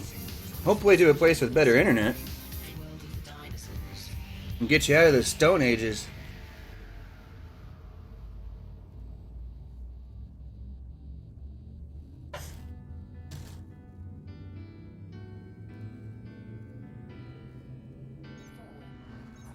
Let's take a trip to examine this common basis of life. A voyage to investigate the molecular machinery at the heart of life on Earth.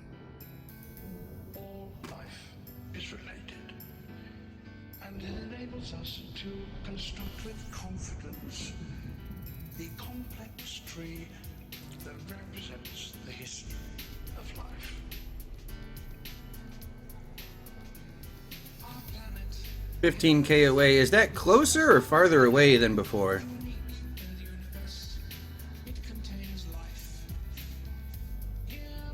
I think it's farther. It was only 10K earlier, wasn't it? Darwin's great insight revolutionized the way in which we see the world. We now understand why there are so many different species. Every cell is a triumph of natural selection, and we're made of trillions of cells. In us is a little universe. Those are some of the things that molecules do. Given 4 billion years of evolution, we are each of us a multitude. Now, how did the molecules of life arise? It began in the sea some 3,000 million years ago. Complex chemical molecules began to clump together.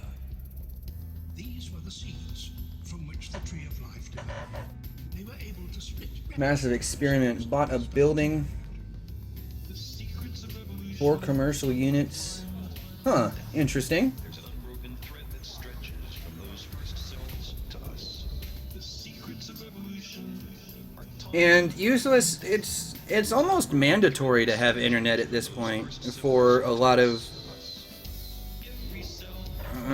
What's the word I'm looking for? For a lot of the more developed countries, you almost kind of have to have it, and you can't always, rely on, like a internet cafe or a library or something like that to have an open spot for someone to be able to get on, to put in stuff like job applications and stuff like that. Because even in my area where, there's a lot of, like restaurants and locally owned businesses, even they do their applications and stuff like that online now. So it's almost necessary.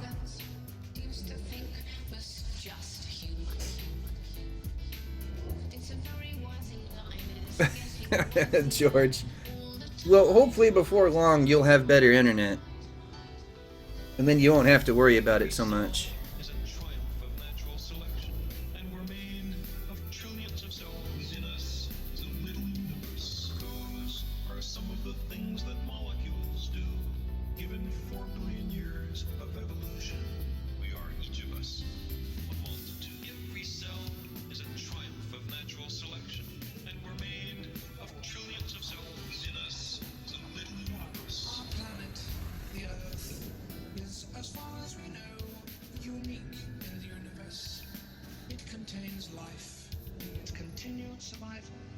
now rests in our hands. Alright, let's see. How many more jumps left in this chain? Only 5. That didn't take long. Didn't take long at all. The act of moving onward means we pass these signposts. One of them was first leaving Earth. The next one is hanging out on the moon. What's next? The planets. Onward to the edge. Moving onward to the edge. Here we are together. This fragile. This fragile. Onward to the edge. I don't know, Useless. I'm not the person to ask that question. I really don't know. This is our song. Just another star in a sea of stars. The heart of the solar system. Just another star in a sea of stars. Mercury. I mean, I would assume that they'd have some kind of decent internet set up. I mean, in some local towns will have their own, you know, free Wi-Fi things set up in different places around in the towns, etc., etc. Not, and I mean that's even here in the States, but it's run by the individual cities. It's not like a federal thing or, you know, even a state thing in most cases.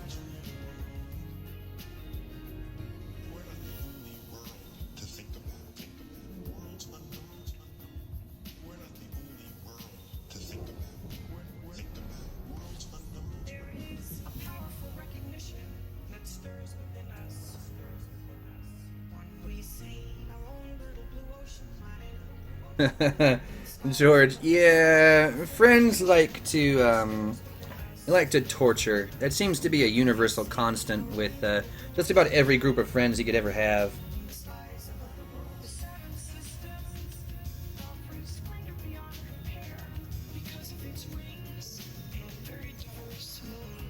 All right, take it easy. Thanks for dropping in, man. Have a good night. Oh. So you won't be that far away from the CO, George. Huh. Mote of dust suspended in a sunbeam. Pale blue dot. Onward to the edge. Moving onward to the edge. Here we are together. This fragile. This fragile. Onward to the edge. Moving onward to the edge. Here we are together. This fragile.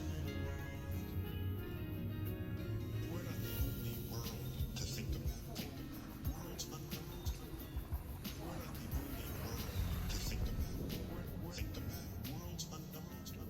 The laws of nature create vastly different worlds with their tiniest changes. Tiniest changes. When I reach the edge of the universe, I do so knowing that along some One more jump in this chain, and that'll be it for another 1,000 light years down. one must be content to love the questions themselves.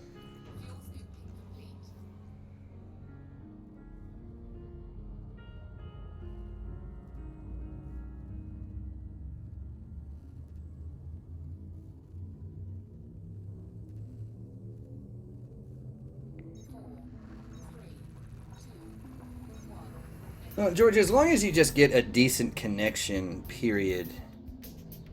Like, even 20 megabit down and 2 megabit up is enough for most things. It has 30 years. It has water. It has carbon. It has a 24-hour day. It has geothermal energy. Mars is a place we can... And yeah, he probably was. I know he's been trying to figure out how Quince works these days. So there's the choice in life. One either grows or one decays. Grow or die. I think we should grow. There's a world of wonders. It has canyons, riverbanks, and giant 930. Oh, come on. 985. Close enough. Mars in 50 years. It should be humans to Mars in 10. 992, close enough. We either muster the courage to go, or we risk Come on, thing. stagnation, cosmic radiation, zero Yeah, I know Plater was in Quinn's. He might even still be there, actually. Just kind of checking things out, seeing how it works, etc., etc. You know, God knows he doesn't actually need money. Established a presence there and fulfilled a century of dreams. The Mars rovers have really captured our imaginations. They genuinely are explorers in the old-fashioned sense. I don't think the crack train works anymore. Does it? It was supposed to have been fixed as of 2.3. They'd be lined up coast to coast. There it goes. Alright. It has canyons, riverbanks, and giant And the skybox is definitely different than it was a little while ago. Woo! It shouldn't be humans to Mars in 50 Alright, Nathan. Have a good night. Take it easy.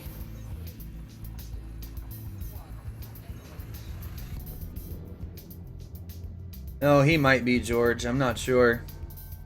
Mars is a dry, frozen version of our home, covered in red dust and sand. Hey, Darius, what's up? In the ancient past, Mars was very similar to the condition of earlier. There will always be people with new ideas on how humans should live together. We now have eyes and ears on the surface. What's left after you go is the good you left behind. You have to believe in hope. You have to believe in the future. There are more and more people coming around that a positive future for humanity. Now, the question is, did you mow the lawn while watching me fly out into the middle of nowhere? If you did that, that's talent. Canyons, riverbanks, and giant ice sheets. Mars is a world of wonders. It shouldn't be humans to Mars in 50 years. It should be humans to It also depends on what you call the void. Like, if you're talking about, like, being out in the middle of nowhere, oh, definitely, I've been out here for ages. You know, like, for at least a few hours. But if you're talking about, like a mental void, you know, that was years ago.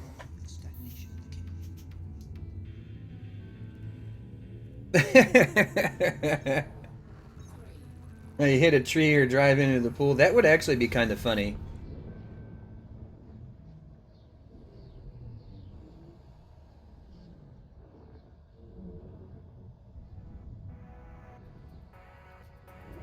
So, what are we really made of? Dig deep inside the atom, and you'll find tiny particles held together by invisible forces. Everything is made up of tiny packets of energy, born in cosmic I know, Nitya.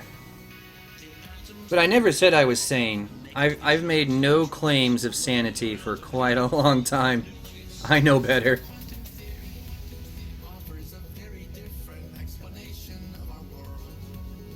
Oh no, the egg puns was, you know, today and yesterday. A little bit yesterday. And I'm talking like years ago. I was like 11 years old, I think, when that sanity went out the window.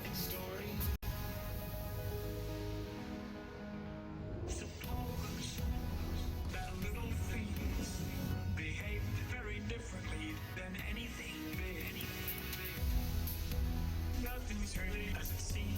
It's so wonderfully different than anything big. The world is a dynamic mess of jingling things. It's hard to believe. The quantum theory is so Darius, I am...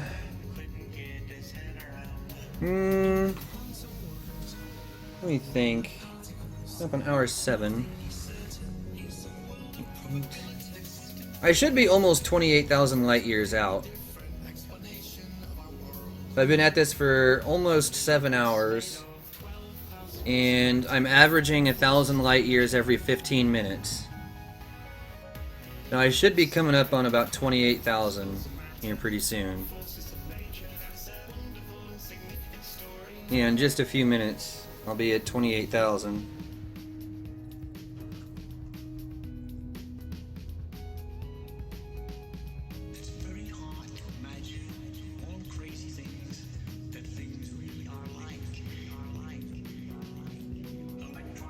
16-hour days on weekends, good lord. Well, I'm going to be pulling a 16-hour, at least at a minimum, to get to Beagle Point before I shut the stream off. You know, barring another ISP dum-dum moment or other craziness.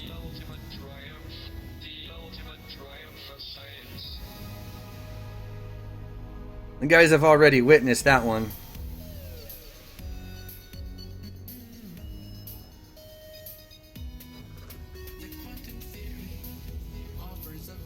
Oh, that was a while ago, Darius. Good lord.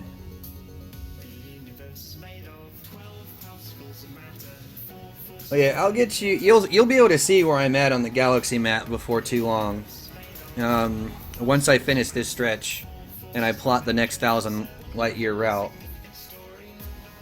I have 1 premium, Darius, and I have like 9 of the intermediate, the one in the middle. And then I've got a pretty small handful of the basic ones, too. But I also have a base range of 63.3 light years, so I don't even need it.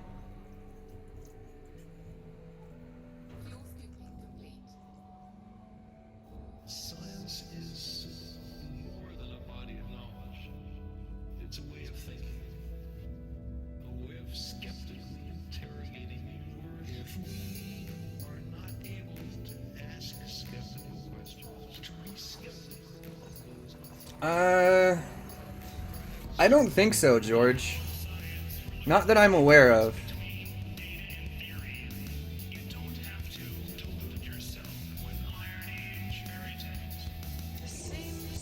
And I was actually looking at those earlier, Darius. I can get away with using just the intermediate one. I won't actually need the premium to get there. That's assuming I even feel like going, as I'm only burning to Beagle Point. And then after that, I really should start. Like I'm gonna rest and go to bed. And then when I get up, I'll probably start on my way back.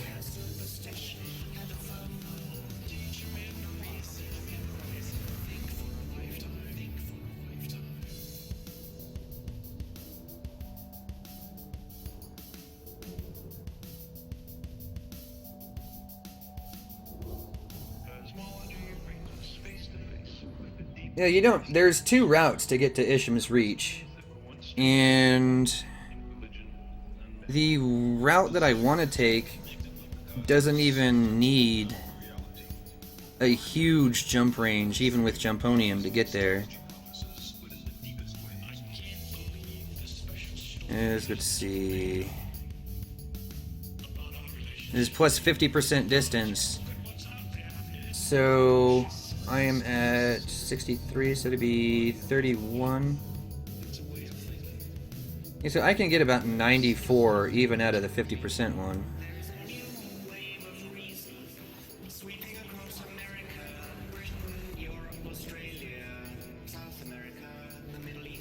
Yeah, I'm not going to take the shortcut.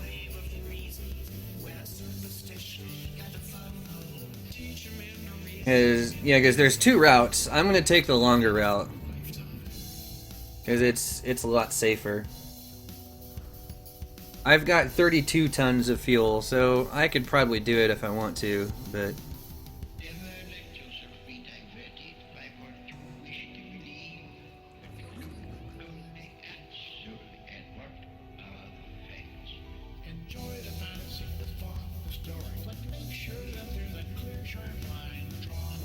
as I said, I may not bother with Isham's Reach this time around. And that's just because of time constraints. I really am trying to buckyball the heck out of this.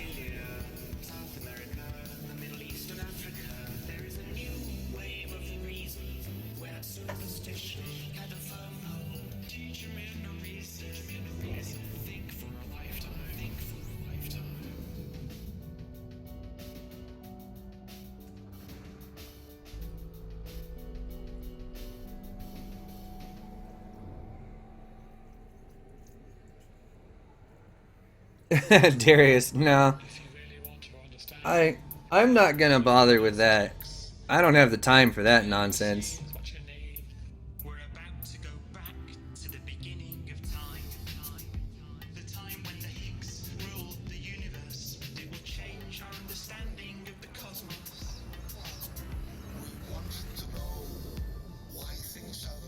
Well, I don't think I'm really going to spend that much time out here.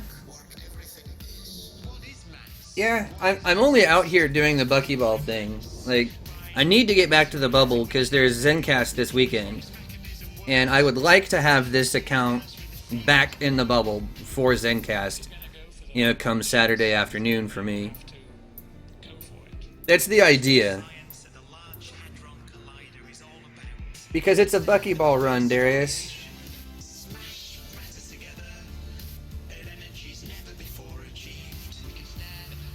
Yeah, that's the entire idea. Gotta go fast. Be like Sonic.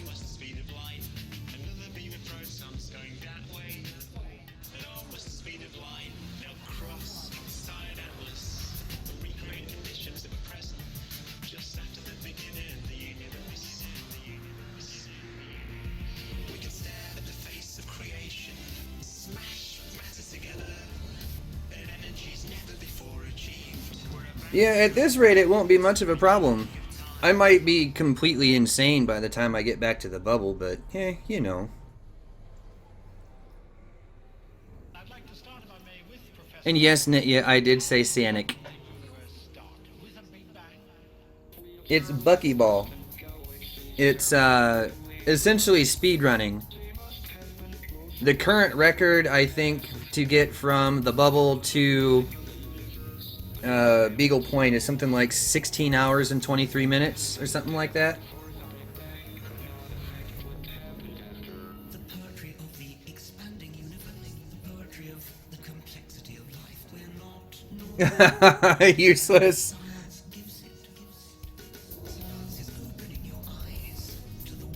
And exhausted, yeah. Yeah. My brain might be a little bit scrambled. Hey, Lameo. Could you help me by putting into layman's terms what was involved with this Big Bang? The early cosmos was everywhere, white hot. But as time passed, the radiation expanded and cooled. Then pockets of gas began to grow, began to cross steadily right. We call them the galaxies. And useless Bilbo Baggins there and back again. Haha.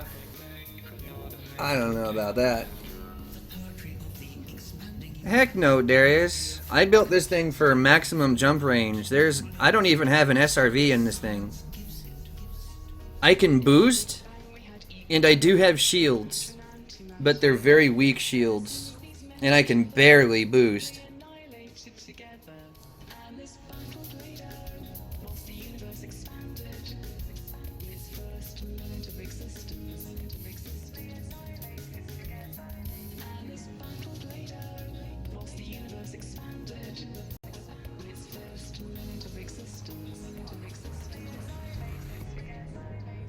It's not all that hard to detect the Big Bang. All you need to do is change the channel until you come between two stations. Yeah, I don't want them in. The passenger cabins are just way too heavy. You know, if it was, like, if I was going out here and taking my time at it, okay, yeah, I can see that. But, yeah, I'm doing this as fast as I can with as few jumps as possible.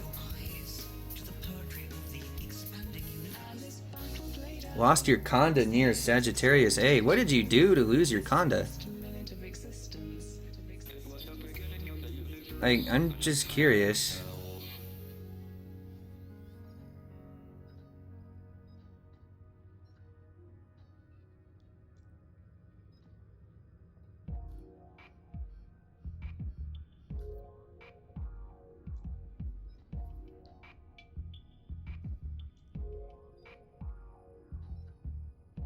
With every century, our eyes on the universe have been opened anew. We are witness to the very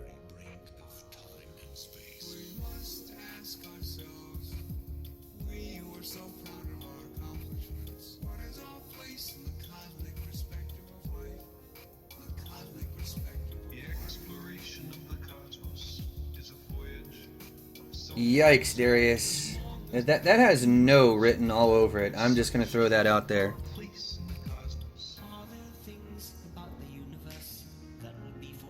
Yeah, that route is still plotting.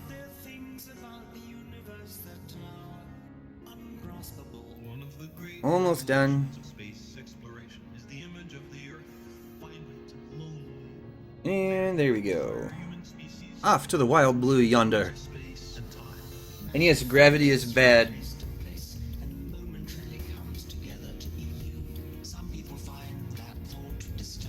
Youch, Darius.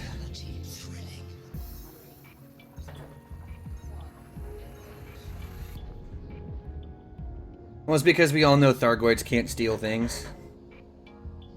Not yet, anyway. Mythmakers knew we're children equally of the earth and the sky. In our tenure on this planet, we've accumulated dangerous evolutionary baggage.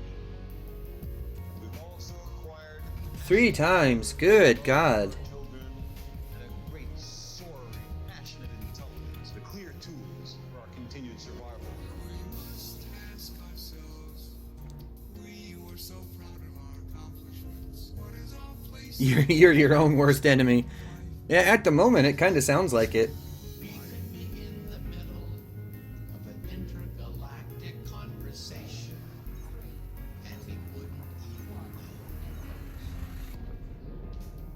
Are there things about the universe that will be forever beyond our grasp? Are there things about the universe Oh, man. Revelations of space exploration is the image of the Earth, finite, lonely, bearing the entire human species through the oceans of space and time. You know, yeah, I was just thinking the same thing. But I don't think anyone's actually been hyperdicted outside of the area surrounding the Pleiades.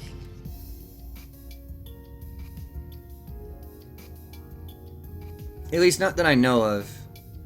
If someone has been interdicted outside of the Pleiades area, they sure as heck haven't said anything about it. At least not that I've heard. Would be interesting if someone had, though. Our obligation to survive and flourish is owed not just to ourselves, but also to that cosmos, ancient and vast, from which we spring. Well, George, not everyone wants to talk in the chat, and that's fine. A lot of people will just lurk, and that's okay. Oh, Nitya coming in with that all cryptic remark, all spooky.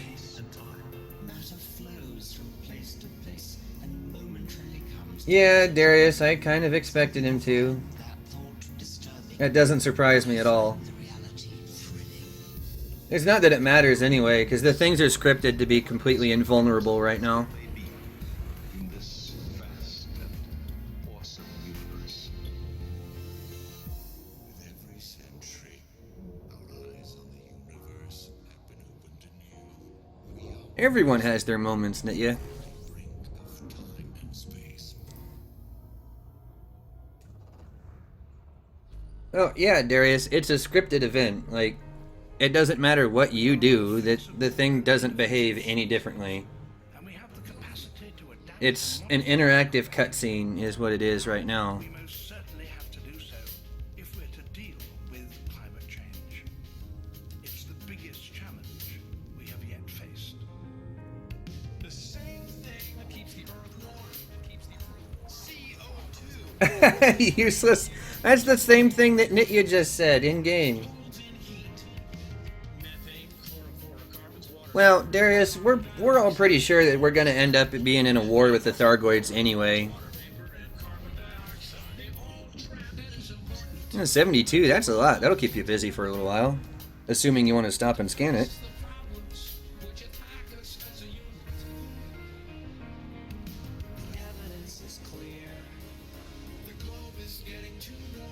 You would think, Darius.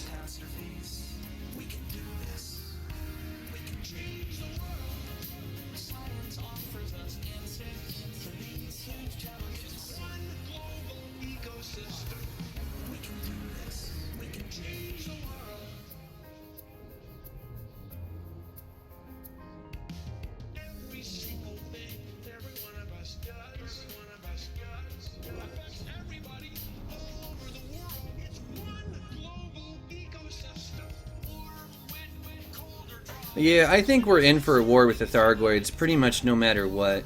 That's my guess. I'm just judging by everything that I've seen so far with, you know, the destroyed Federal ships, you know, in Maya, etc., etc.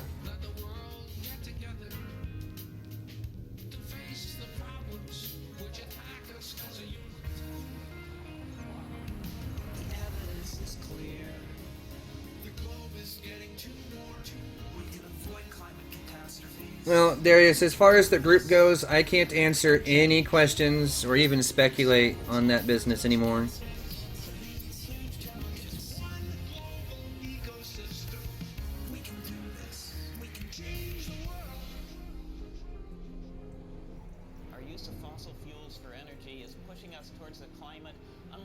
George, I'm not particularly sure you'll be safe, because the Thargoids can travel pretty much wherever they want to.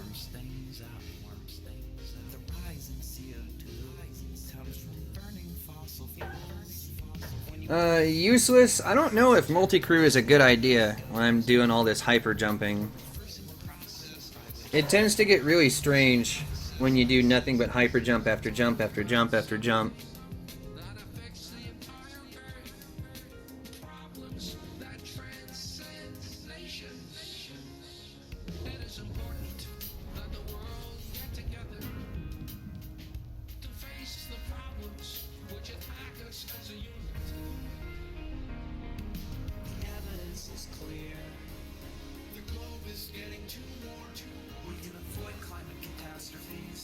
Let's see.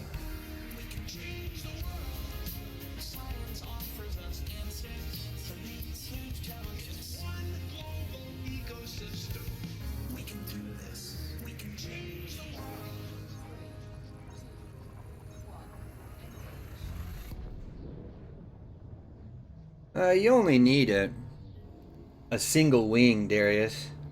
If that. I bet you 2 or 3 players could handle that on their own, because there's not that many ships surrounding that capital ship, and 1 player in a Sidewinder can take out a capital ship on their own as long as they know what they're doing.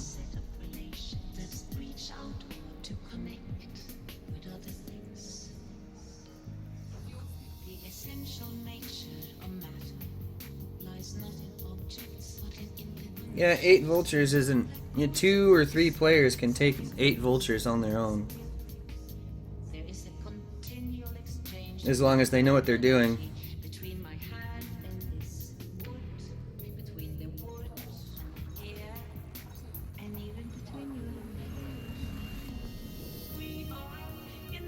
Well, with the capital ships, getting rid of those things, it's all about staying in their blind spots. Nah, you get 2 FDLs with good pilots, maybe 3, and they can handle those vultures on their own. You only need 1 person to focus on the capital ship, and you only need about 3 minutes or so. That's about it.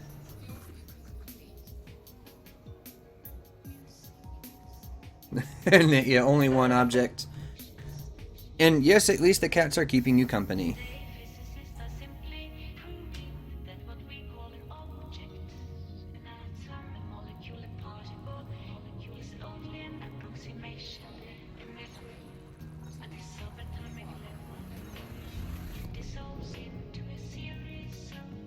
Yeah, it's just all you really have to do. Oh, Darius, if you look in the chat, not just there on the YouTube thing, but in-game, I get messages in-game too. And I just respond to those vocally, it's easier.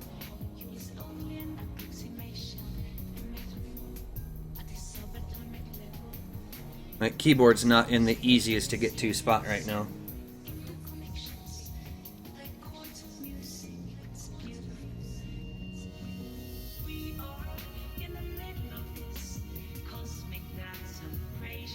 Oh, I take it you're not a cat person at all, then.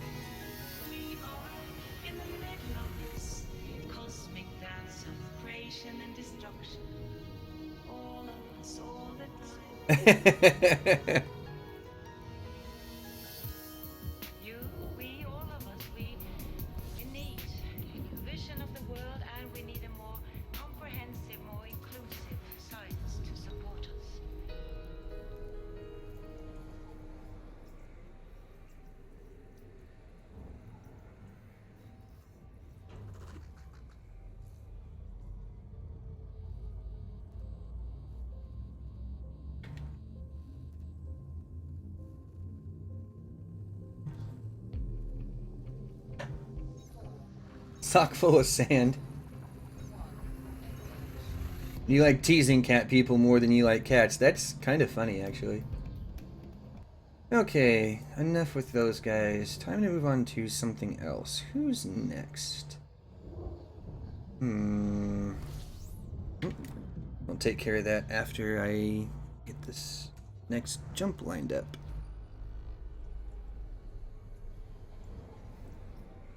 Do-do.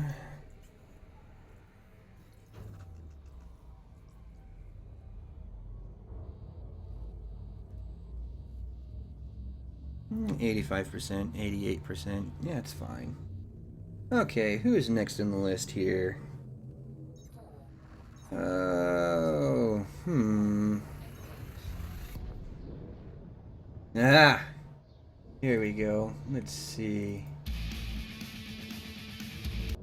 We'll go with that.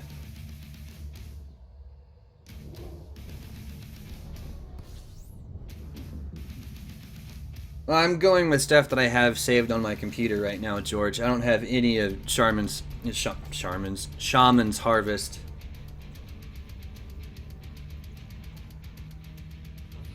Oh, Nietzsche, the cat puns are back.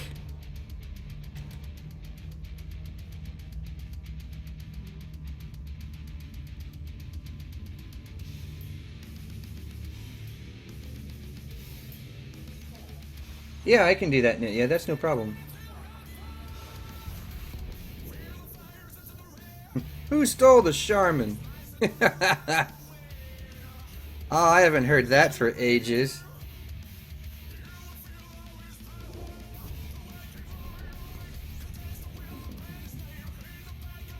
I actually haven't. Man, that's a commercial I've not... Ooh. Throwback.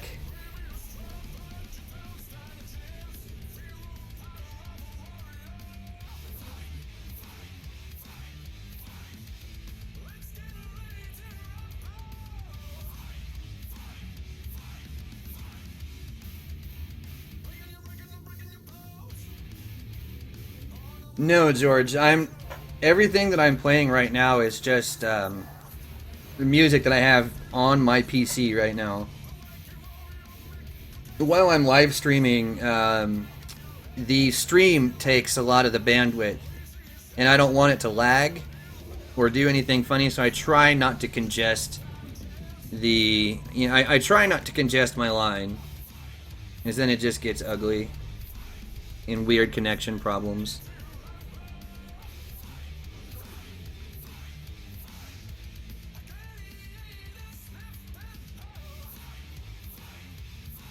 Okay.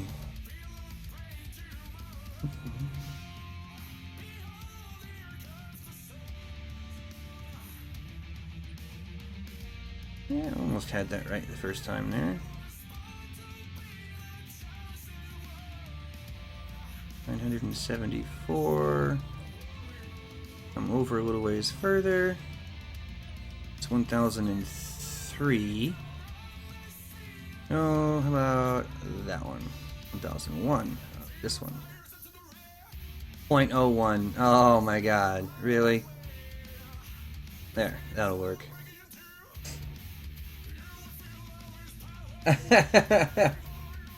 And Darius, no, he's been around. I talked to him just a day or so ago. I was even playing The Division with him a couple of days ago.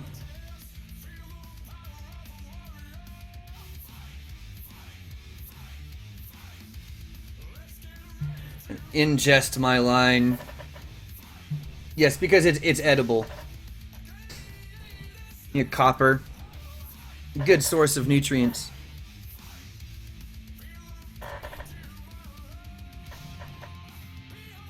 I'm nowhere near the rift. And I can scoop all of these stars. These are all scoopables. As I only have 4 star types selected. They are all scoopable.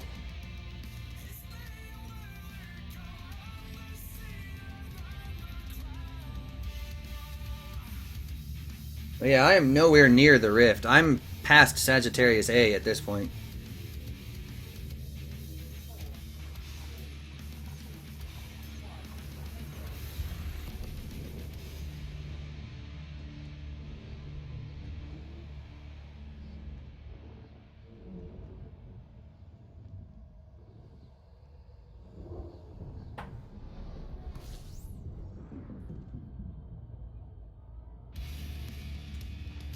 Yeah, I'm past Sag A now.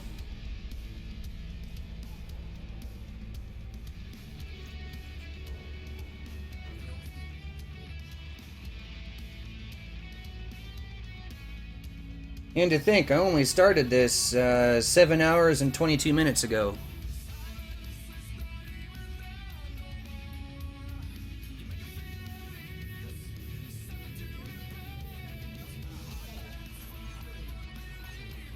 Well, Nitya, you might not be past Colonia, but you're still making good time. I mean, keep in mind, I'm not even stopping to scan the systems. You know, I'm just honking them when I drop in and moving on. So, God knows what kind of awesomeness I missed out on. So, you know, I'm in this for the fun of the Buckyball run. That's it.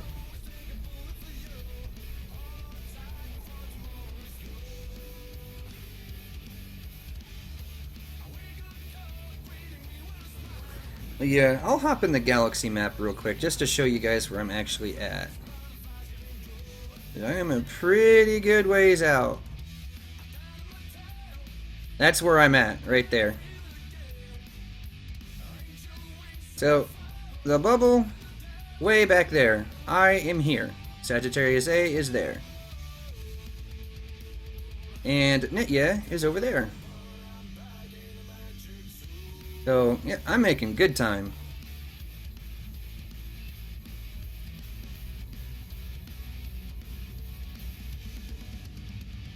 What do you mean, George? Gonna be the guy I hate.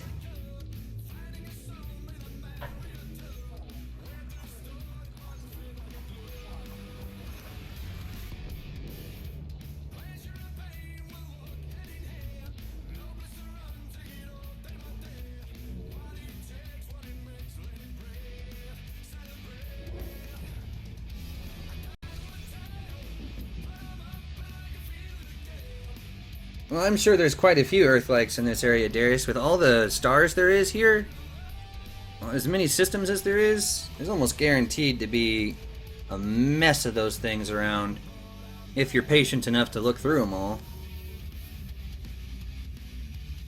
The unexplored tag.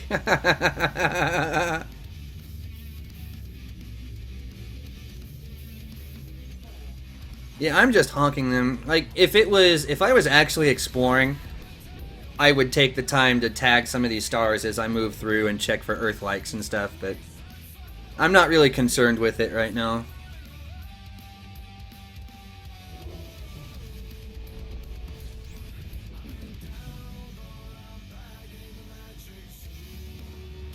Nice, Darius.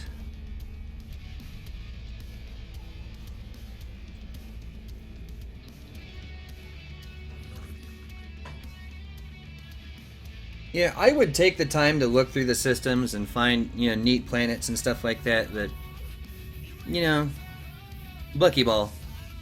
Ain't nobody got time for that.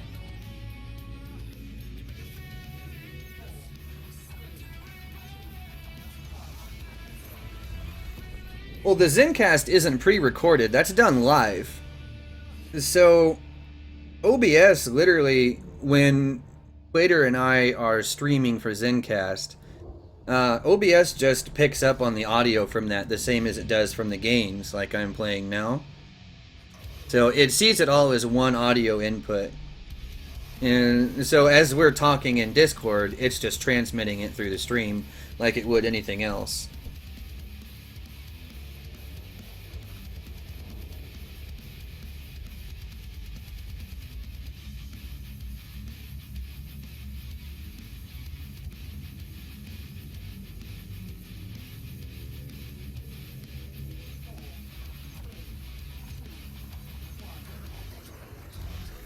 Well, you say only 2 weeks and 18 days. That's actually more than you think.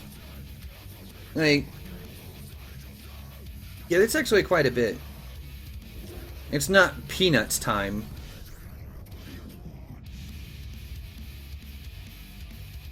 Although I think I'm sitting at like 8 weeks and some odd. Something like that. I've spent way too much time in this game. But that's okay. Because I really do love it.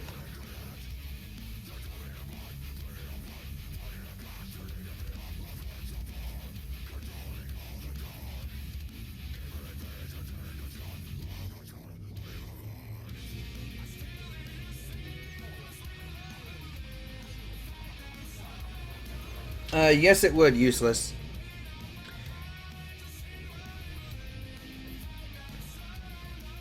Yes, it would. You could record the audio from it if that's what you really want. And heck yes, Regine, I still got the hammer down.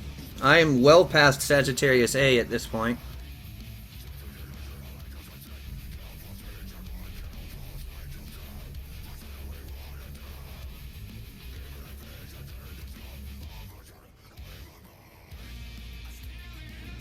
Let's see.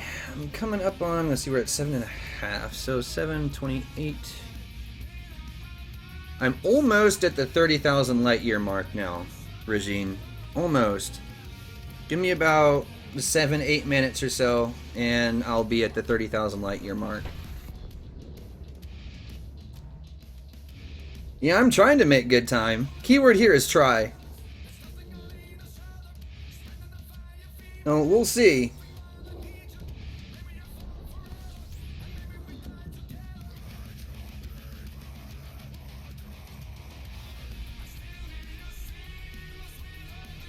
George.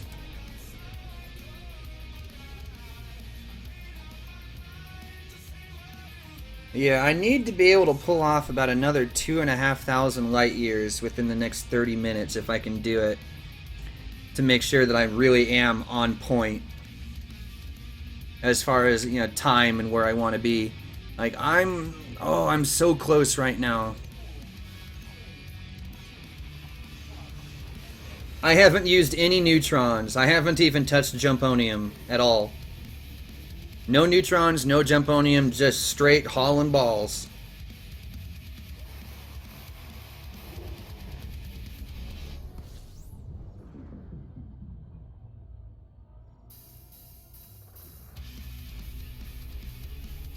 Well, not necessarily true, Darius. If you can set them up to where you're back-to-back the entire way, you can actually make those things work to your advantage big time. But I didn't take the time to, you know, set that up before I went off doing this or none of that crap, so yeah. No problem, Nitya.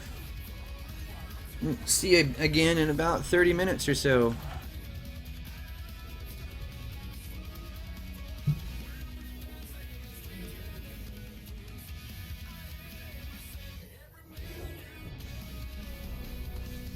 Yeah, that sounds about right, Regine. Using the neutrons, it only take, you know, 3-4 hours. With the neutrons and an AFM.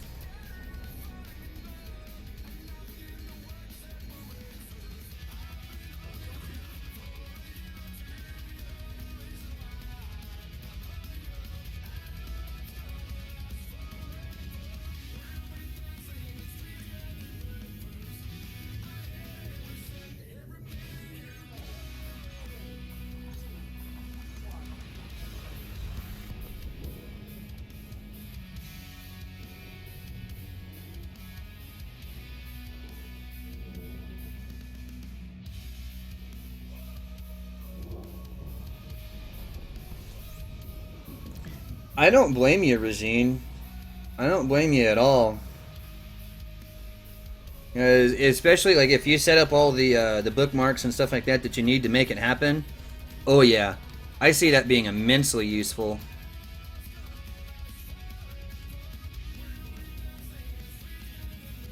Especially for those CGs for all that Colonia stuff.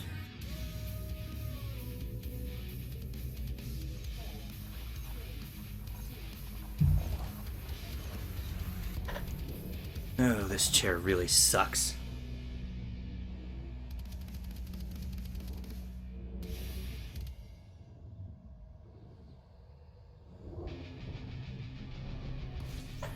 Also, I do have a an upgrade coming for Elite soon. I have a track IR on the way.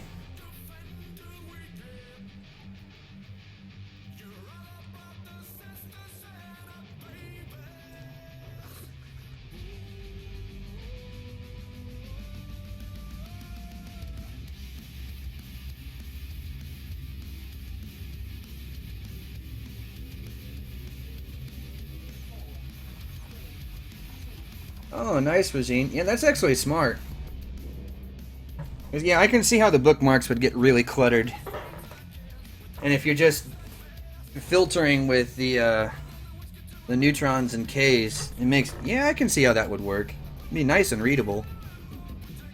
Easy to figure out.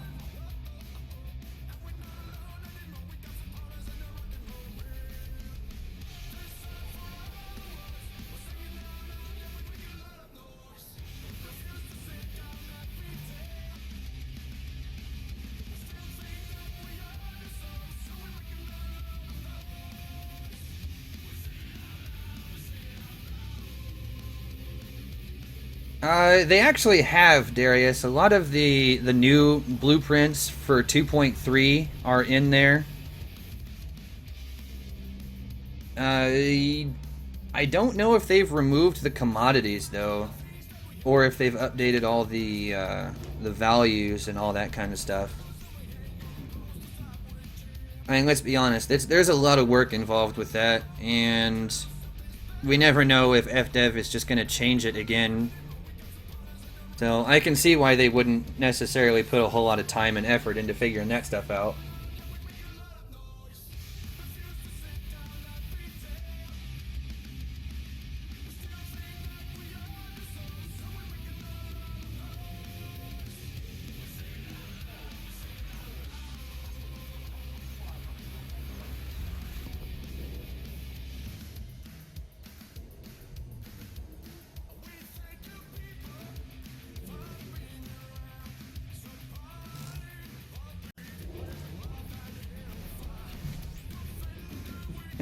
Tom, I wouldn't say it's leisure time. For me, this is work time. Well, it's a little bit of fun time, a little bit of work time, a little bit of both.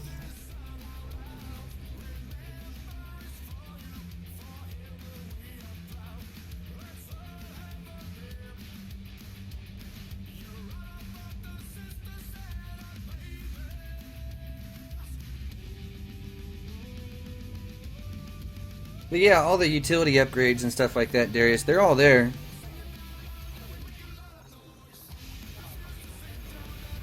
And yeah, Tom, I mean, it is kind of lucky in a way, but... it's kind of a double-edged sword sometimes.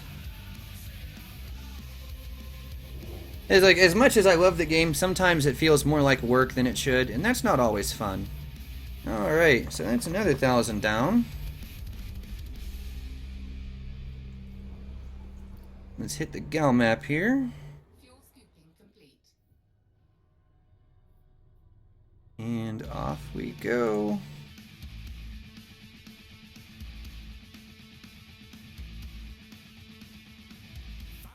Come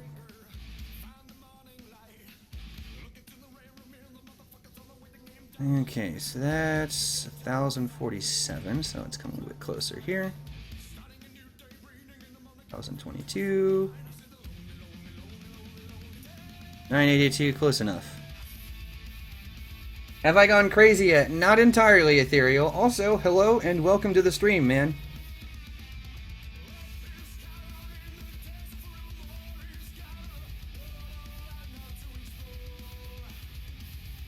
I hear you, Tom. I hear you. A day in ED is a day well spent, regardless of whether it's work or not.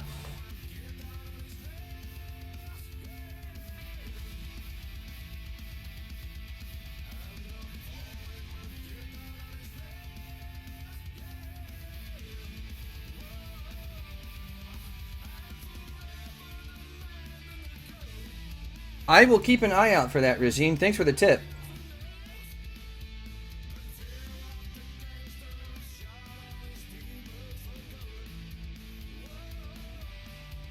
Yeah, Ethereal, I think I've burned... Oh, I'm 30,000 light years now? Yeah, 30,000 light years now. Just starting to work on my... You know, when I finish this leg, I'll be at 31,000.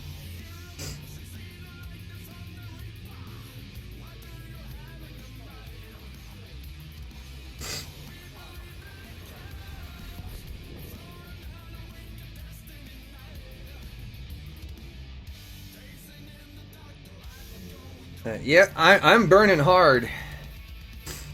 I am trying so hard to get there right at the 16-hour mark.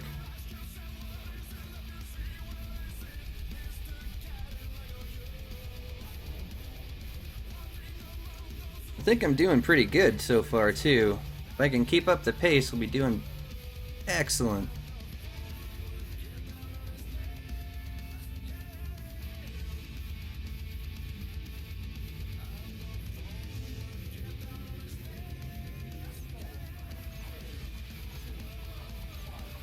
No problem, Darius. Take it easy.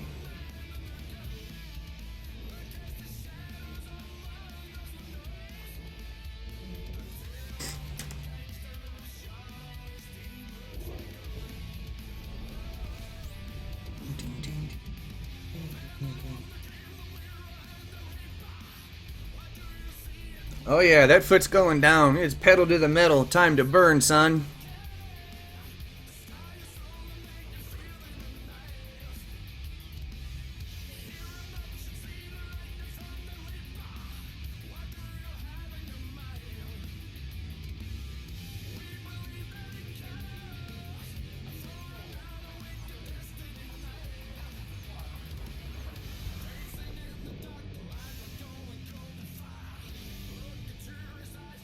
Yeah, so far so good though. I haven't screwed up a whole lot. I think I overheated once for like a second before I popped a heatsink. So I took like 1% damage on my FSD. Ooh. Not a single malfunction, so it's not even affecting anything.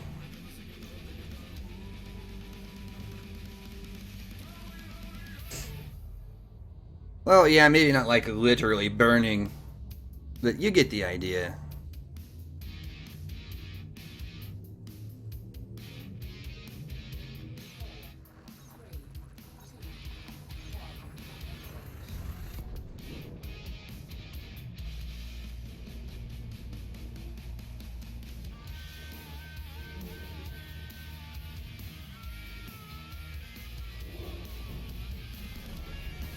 But yeah, I will keep an eye out for that permit wall. Hopefully I don't run right into it. That would be really annoying.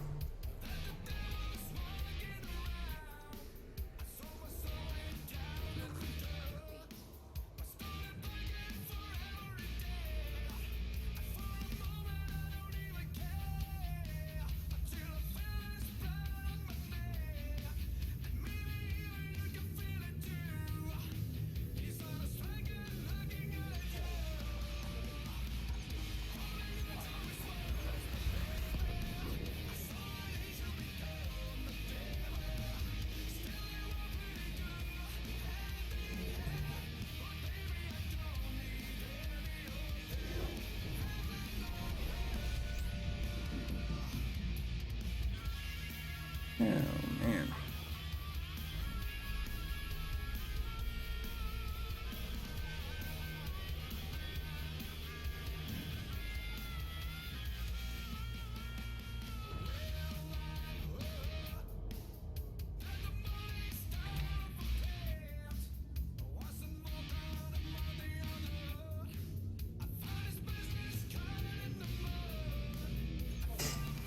I was about to ask where you got that idea, George. As far as I know, Regine's not a drummer. Yeah, sure, Tom.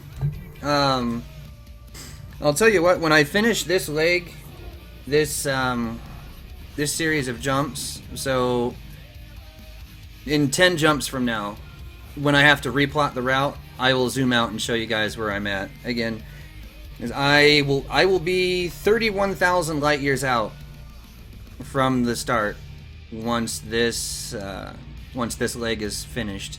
I'm well past Sagittarius A at this point.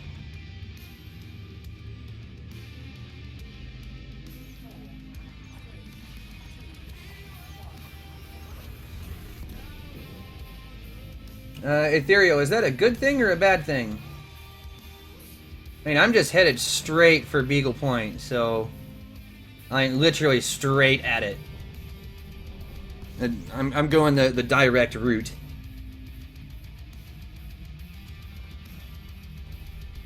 And we're not quite at 8 hours either. We're at 7 hours and about 42, 41 minutes. Somewhere right in there.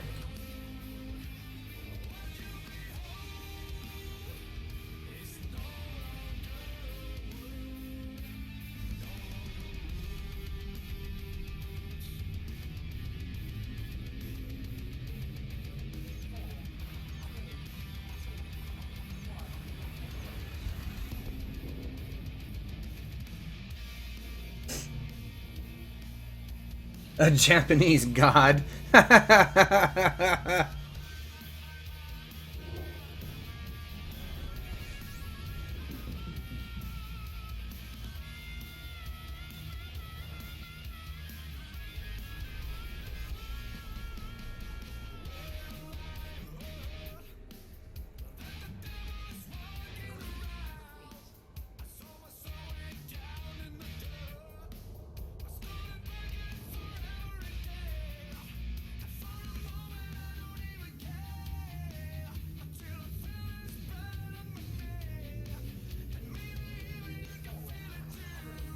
Japanese Thor?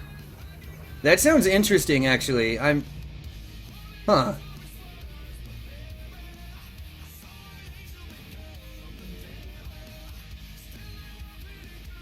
Oh no, useless. Nitya is just in my wing. She's not actually multi-crewed in or anything right now.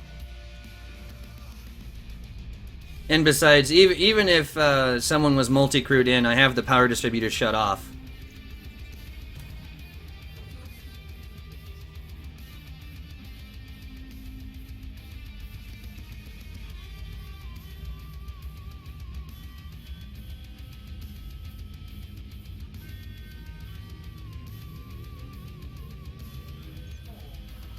Nitya is probably...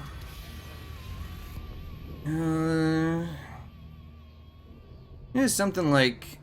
I want to say Nitya is like 17,000 light years away from where I'm at right now. Pretty good distance.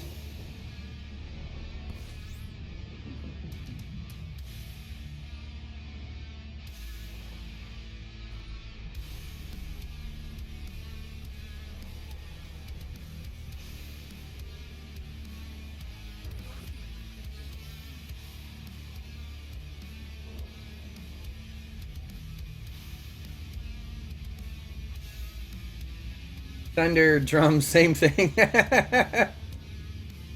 Not quite. I can see how one would think that, though.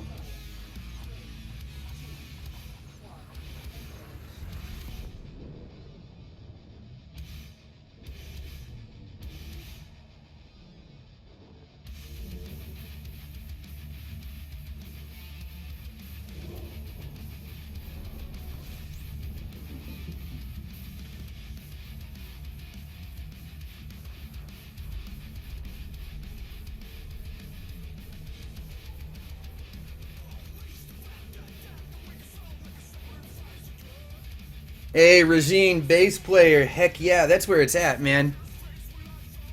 We have all the fun.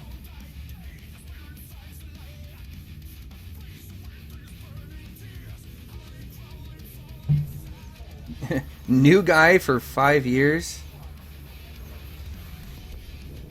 What? Why would he...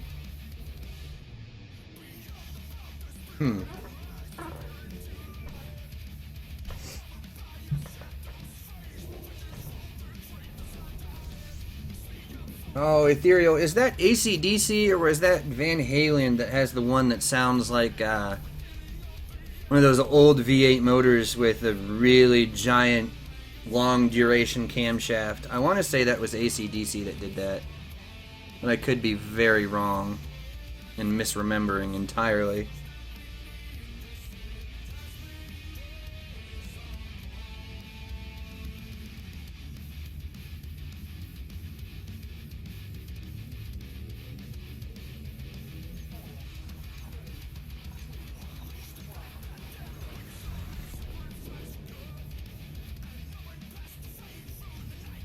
Nice. That's an oldie, but that sounds... What kind of shape is it in?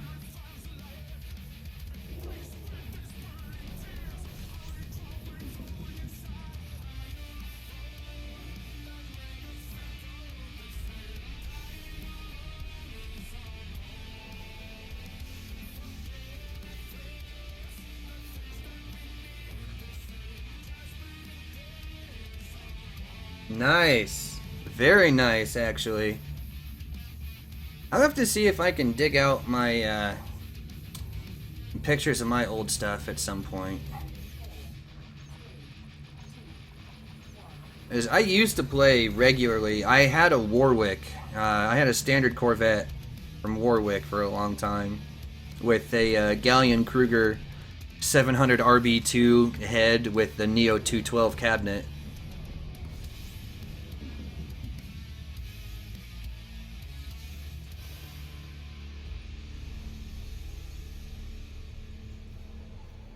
Nice, Tom. You know, the more I talk to different people that play Elite, the more I realize, you know, there's a lot of talent in Elite's player base. We got musicians of all types. We've got videographers, coders, you know, different artists of different types. It's interesting to see, like, just the huge variety of people that actually play this game.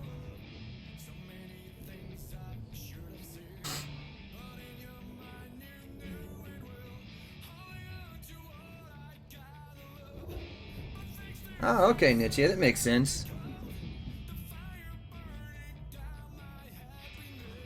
Kalamazoo tube amp. Oh, man.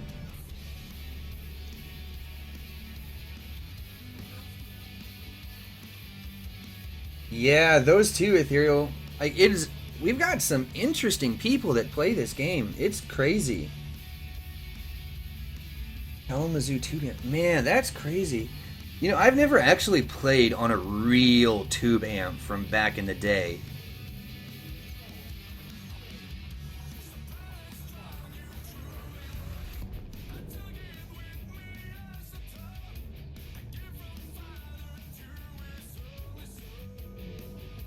And that must be a heck of an experience, that's for sure. Don't tempt me, because that would be fun. The only problem for me is that I don't actually have any of my instruments anymore. I haven't played regularly for years. Which really sucks, because I miss playing. Alright, that 1,000 is down. Time to plot the next.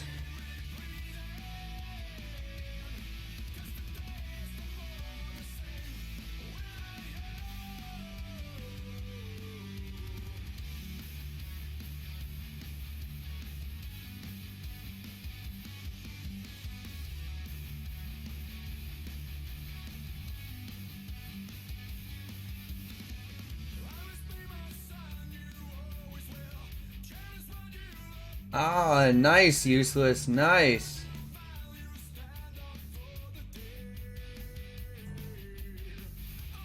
Ah, nice to know. Thanks, Ethereal. Okay, now while that is plotting, I will zoom out, and right there, that is where I'm at.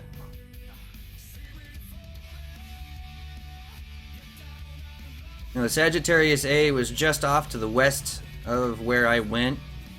And I'm basically headed straight through the core and, you know, straight on to Beagle Point. Now, there you go.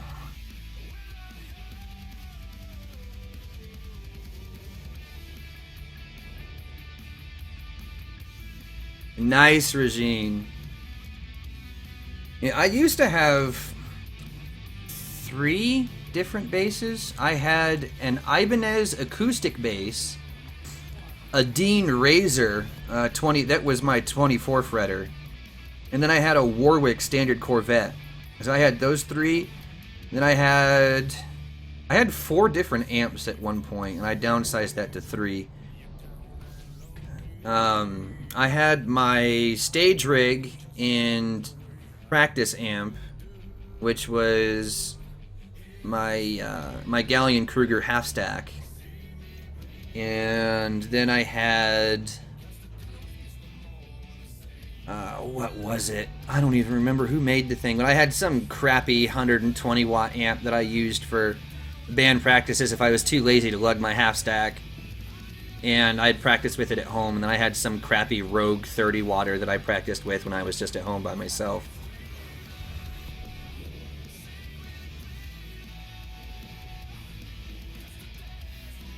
Oh, Tom, it's a lot. Mostly, it's personal preference on bass. There's a lot of really good amps though that use tubes, but then there's the solid states that they obviously they don't use tubes, and a lot of those that's kind of become the standard for basses though, because you can run a lot more wattage through the solid states than you can through the tubes. Which for bass you need a lot more wattage. Like if you gotta say like a half stack for guitar, you can run that at 120 watts and be, really nice and loud without any volume issues whatsoever. But with bass, you have to about triple that wattage to get the same punch. So, yeah, it's kind of annoying actually, to be completely honest.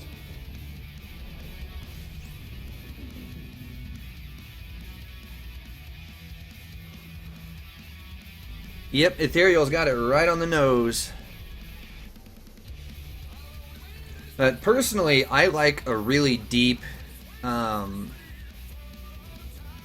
love smooth, like deep and smooth tones out of my bass amps. Deep and smooth, if you know what I'm talking about.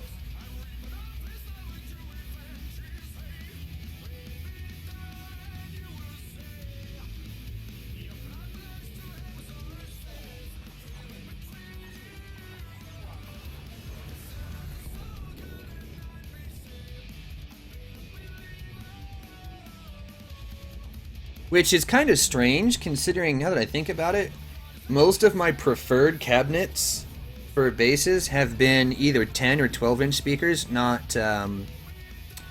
15s or even 18s. 10 is most commonly one of my favorites, with 12s coming in just behind that, depending. Yeah. And welcome back.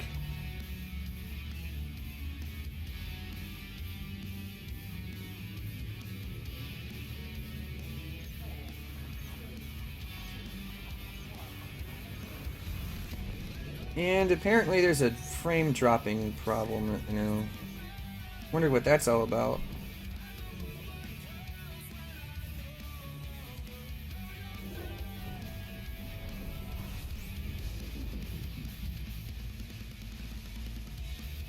$1,600C, good God.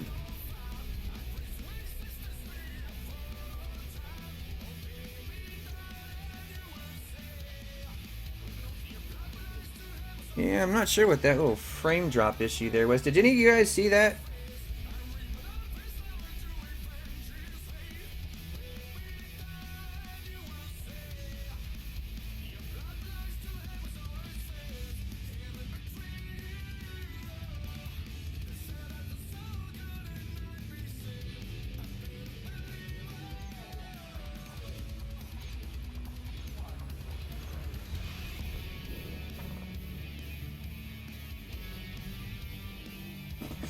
No, it wasn't in-game yet. It was on OBS, so it would have been on the stream itself. But one of the nice things with OBS is it has a little counter. It gives me a little counter, so I know whenever it's having some struggling, whenever it starts to struggle.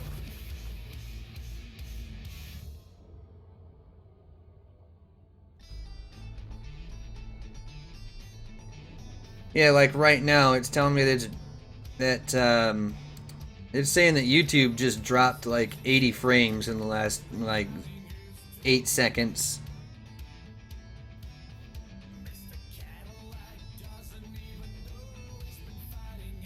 Actually, before I go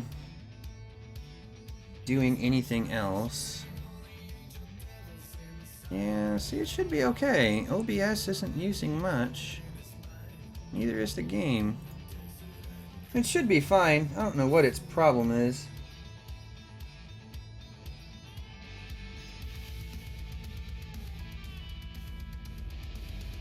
Oh, nice. Hey, Bluish, welcome back.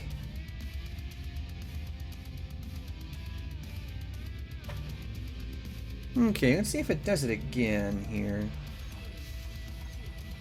When I switch systems.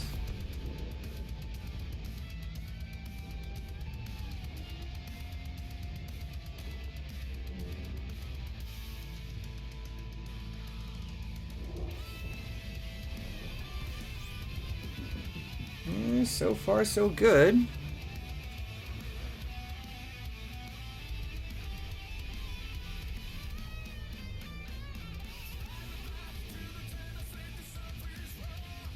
Well, it seems good now. Huh. Weird. Alright, moving along. Whatever it was seems to have ironed itself out on its own now, so... Ta-da! I did nothing, and it betters. It is better.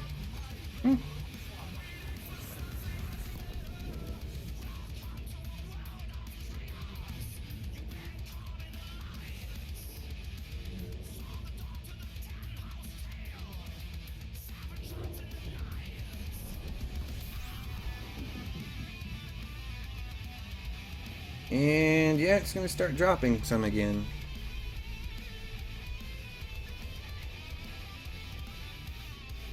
Not sure what the deal is.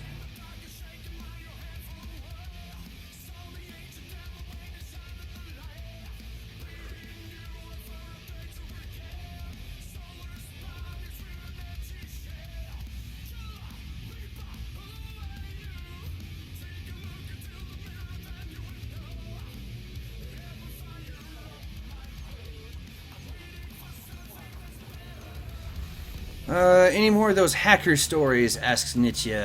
Not really. Because what I told you guys yesterday all happened over the span of about 5 years. Give or take.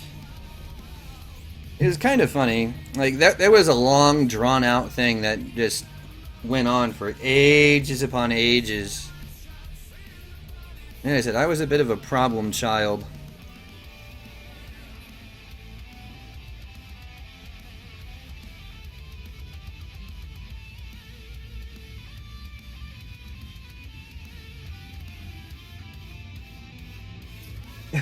Useless.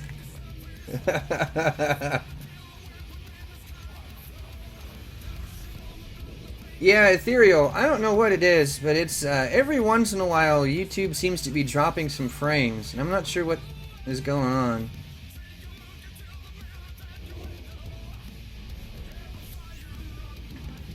As YouTube tells me, not YouTube, but OBS will tell me when it's happening.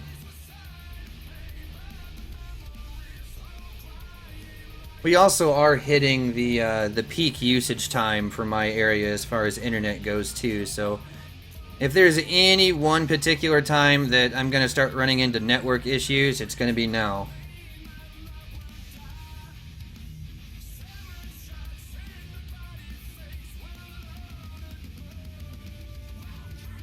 As from what I can see, yeah, CPU wise and everything, I look fine, so it's definitely on the network side. Problem child and hacker, stop going to the porn sites. Well, you know.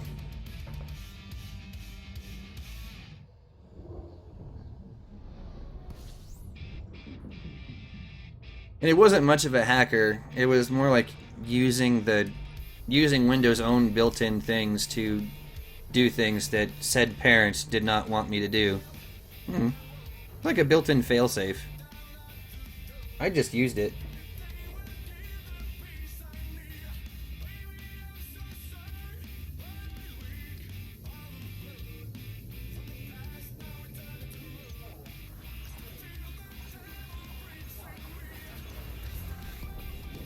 Yeah, see, there goes YouTube dropping a whole mess of frames again. And dropped about 20 frames then. And a couple more there. And like 30 more there. Good God. And a whole mess there. What is going on, YouTube? Just a hacker excuse, says Nitya.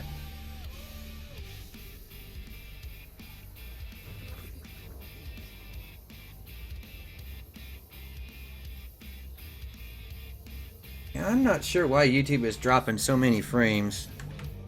I'm gonna... Actually, you know what? I know how I'm gonna check this. I'm gonna restart that and that.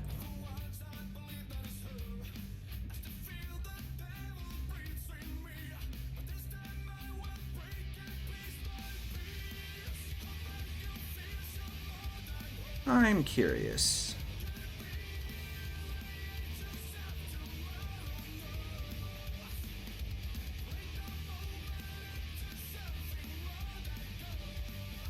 I'm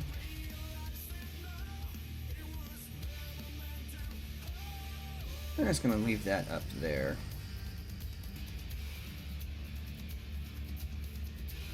Well, to be honest, it really shouldn't look like that at all, period. So I don't know what it's doing.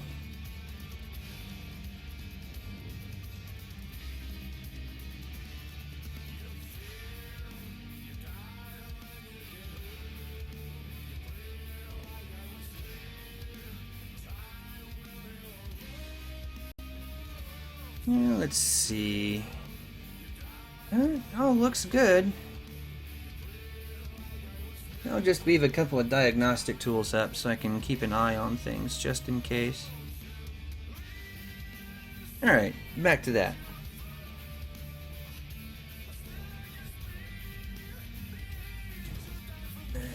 Now I'll be able to see everything. Minus network stuff, but I don't think it's on my end as far as network. It's probably just the congested lines. At least I'm going to assume that's what it is.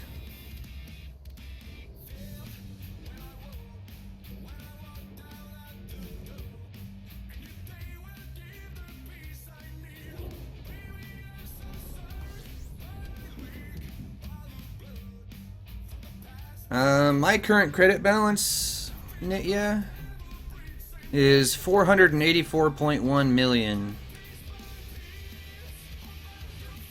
It was actually about 565 mil before I put this conda together. A fuel scoop and a couple other things and buying some spare parts, etc., set me back a little bit, but that's okay. No rigs, we are not there yet. Not yet. We're a long ways out, though. We've gone quite a long ways in the last few hours. I should be almost right on the nose to get there just over the 16-hour mark, when I'm looking at about 16 hours and 15 minutes as it stands right now. Well, that is kind of a set me back moment there, Nitya. You should.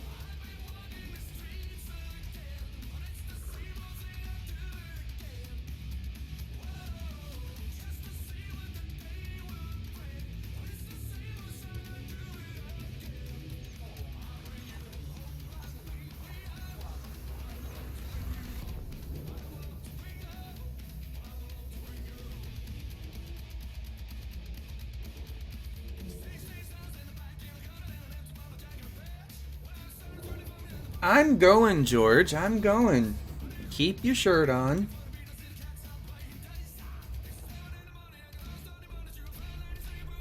A donut FSD boost. If only that was a thing. If that was a thing, I'd have donuts all the time.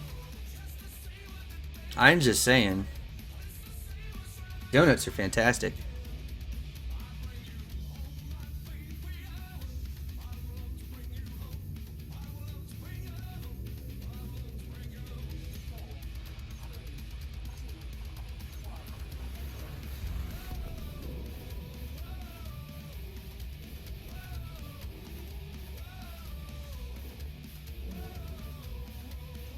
Oh no, the puns.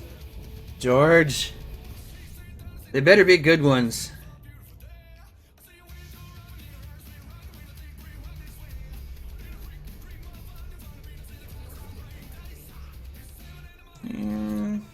Okay, so the last couple of minutes it's kind of smoothed out as far as the whole frame drop issue goes.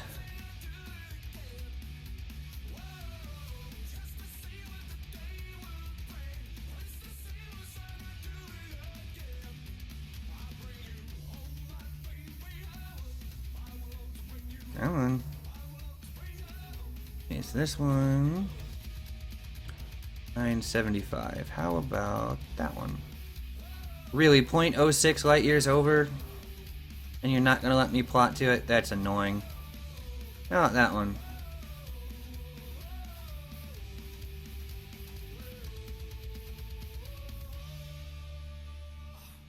Those clawful puns. Oh my god, you guys.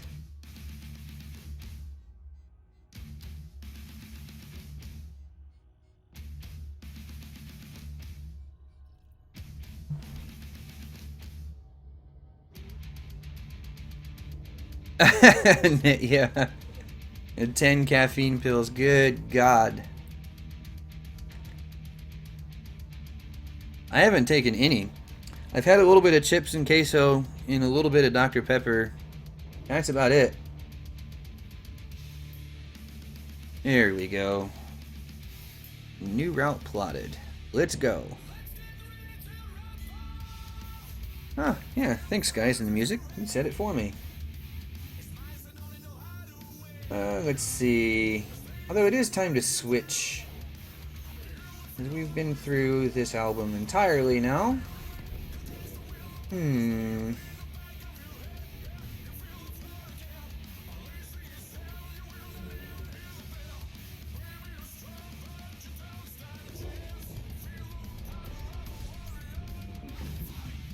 Let's see.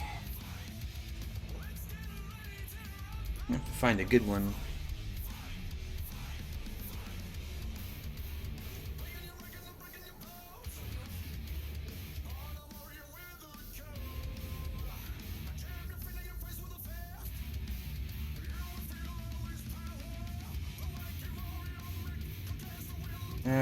Here we go. Yeah, you'll start with that one. Yeah.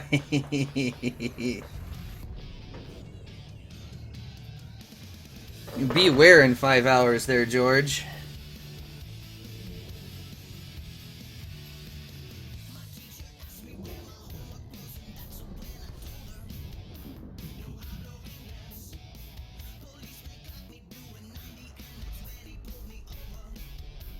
Yeah, it does, Nitya. If you stay active and you stay moving, it makes a big difference as far as like your just your general state of health.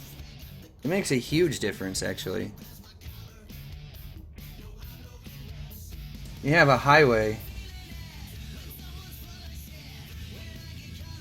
Oh no, I'm good, George. I've got plenty of food and stuff.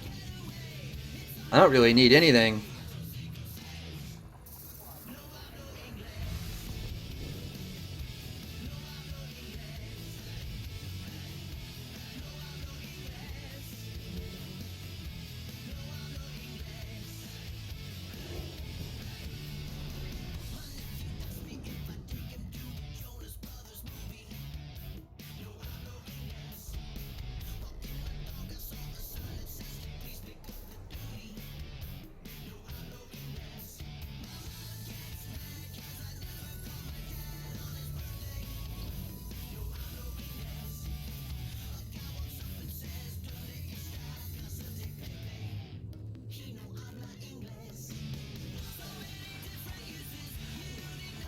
Uh, 70 is a toll road over in my neck of the woods. Once you get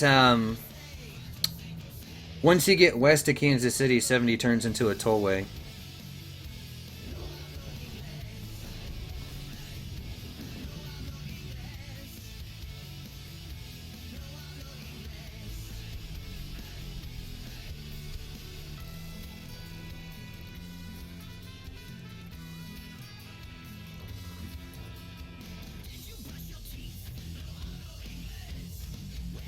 It's kind of annoying because it means that we have to take the crappy roads to get into the Kansas City area whenever I go up that way instead of just taking 70 straight to it. I did. The golden pizza cutter. It's kind of funny, actually. Yeah, George, do fight it, because if 70 turns into a tollway, that's... ugh. It is such crap.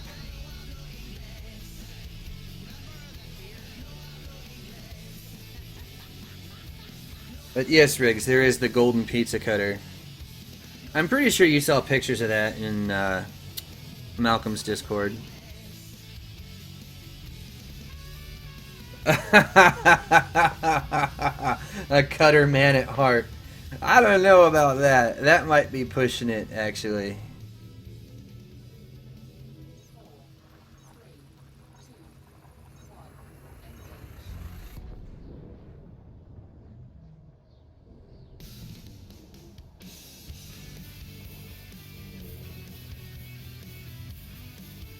See, I kind of like my Conda. Typically useless, unless you want to haul like the largest amount of nonsense possible. I think that's about the only time I've ever seen them useful. Corvettes are nice for combat. That's about all I really use them for. I don't even have mine anymore. I've just kind of turned the Conda into my catch-all for the big ships.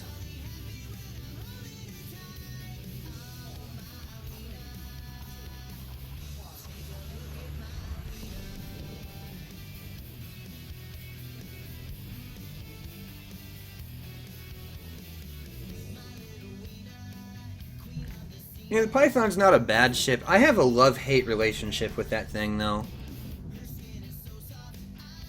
You sold your Conda for more money. Why'd you do that, Bluish?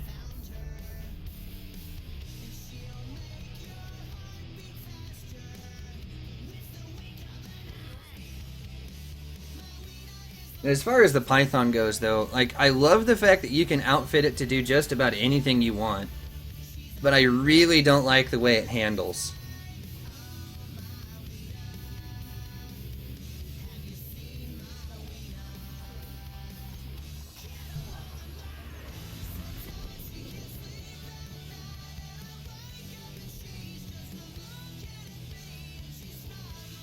Well, and the cutter does have that ability, but it's only because it is so fast. Especially for a big ship. If it wasn't for its speed, it really wouldn't be that effective.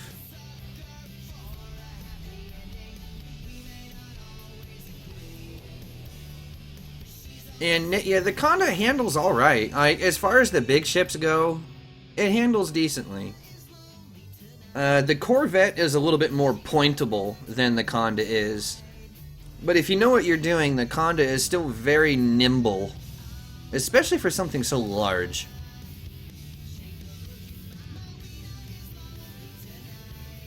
But yes, the Asp is definitely an excellent exploration ship, Bluish. Hands down. Hands down effective for exploration.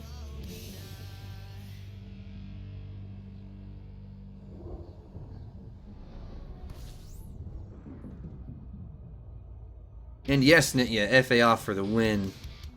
I use a lot of FA off in my FDL. Not so much with the Conda. That's mostly because I just haven't taken the time to learn how this thing handles with FA off all that much.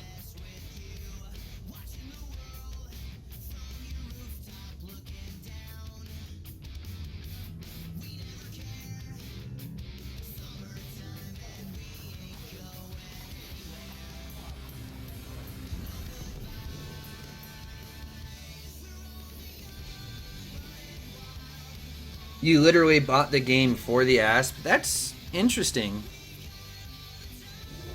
Yes, Nitya. Hotos Master Race.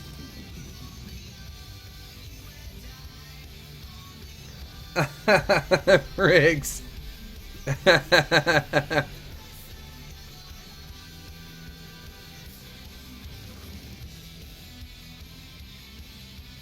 Yeah, I don't mind the way the Conda handles it all.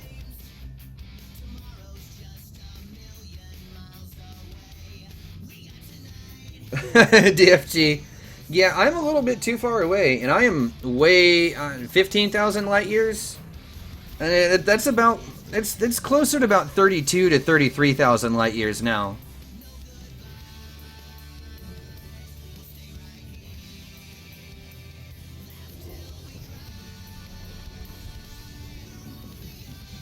Yeah, yeah. Boosting inside the station's a bad idea.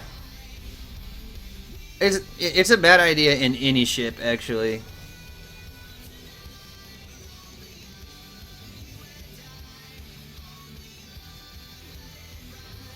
A pro tip, but is it just the tip? That is the question. Yeah, DFG. I'm a long ways out.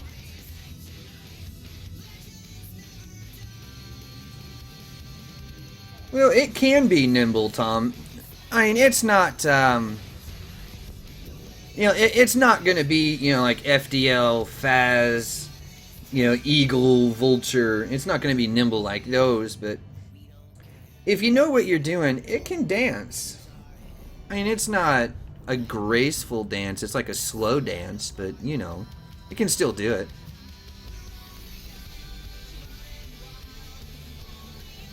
Riggs.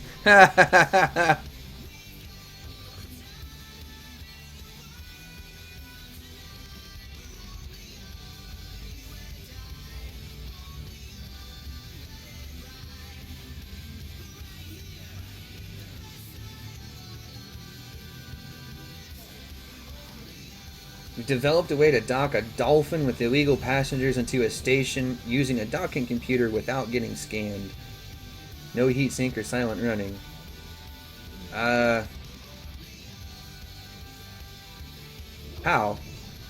I'd be interested in that, because that sounds fun.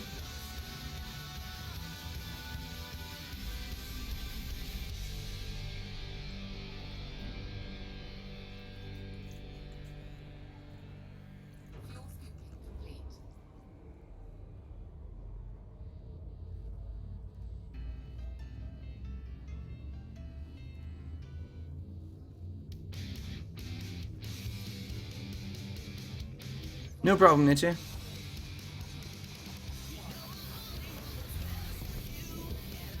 Just get inside over 150. So, keep the Dolphin moving above that speed and they don't scan you? That seems too easy. Because they can scan you. Like, they're faster than that, the system security is. I know that for a fact. They like to chase me all over the place when I'm trying to do naughty things.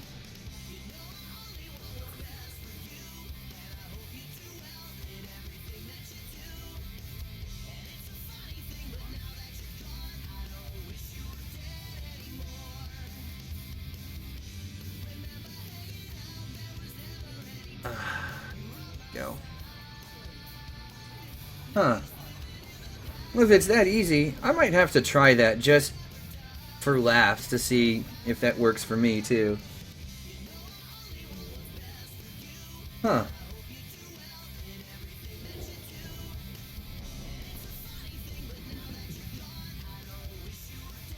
Yeah, I may have to try that. I'm curious now.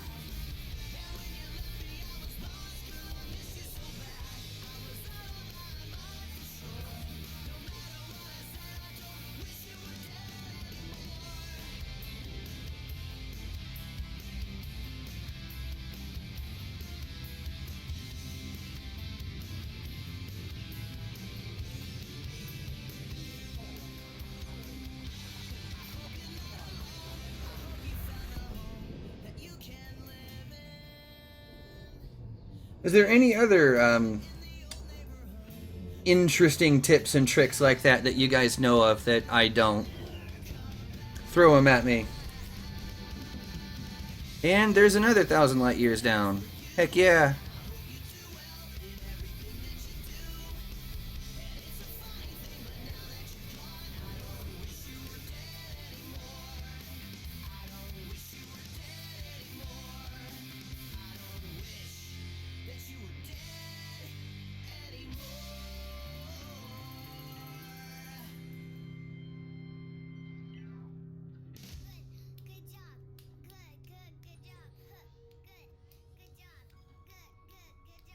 Alright, so that would be roughly here?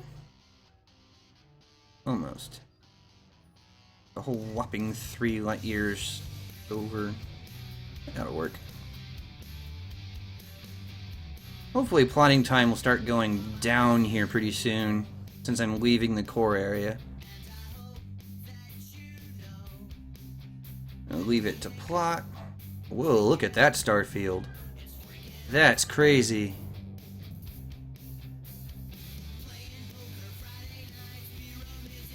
That is a lot of stars. Holy crap.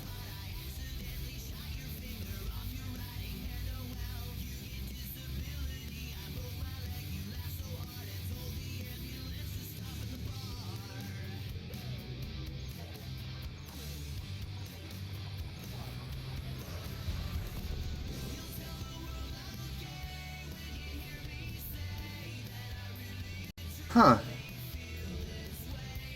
Interesting.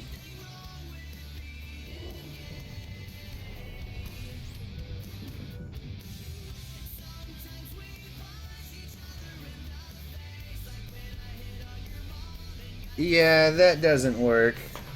You can't fool me. Nice try, though.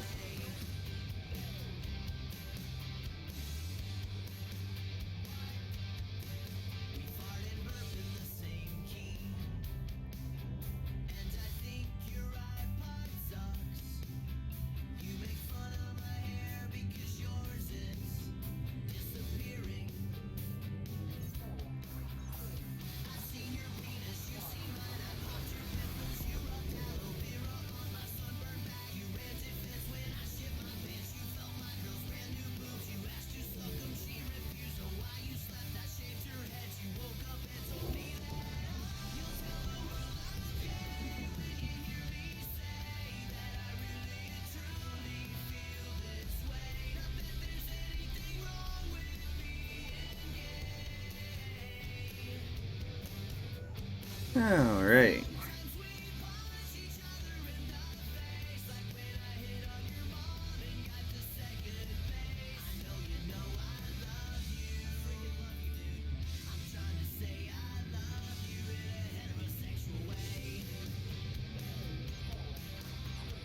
Okay.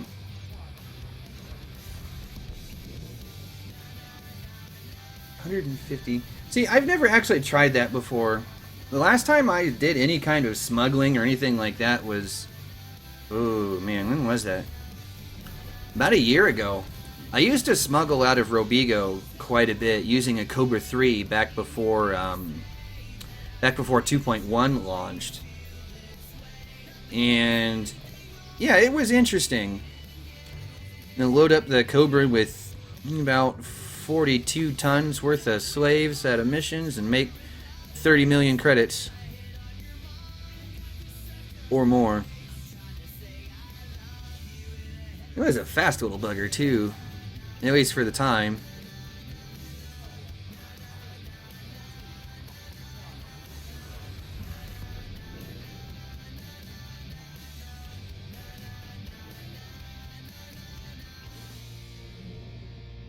Do they have a lot of criminal types? That makes it fun. I'm gonna have to go check that out because everyone keeps talking about Quince this, Quince that, Quince. And I've never actually been there.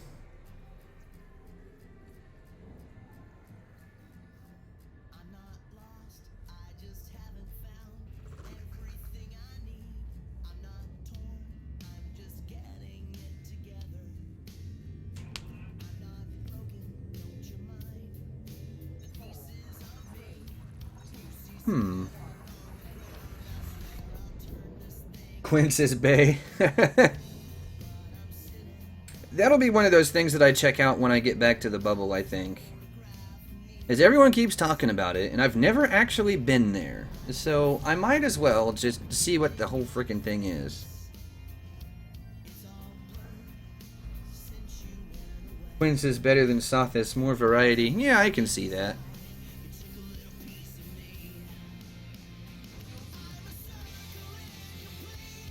I've never actually used the Asp as a smuggler before.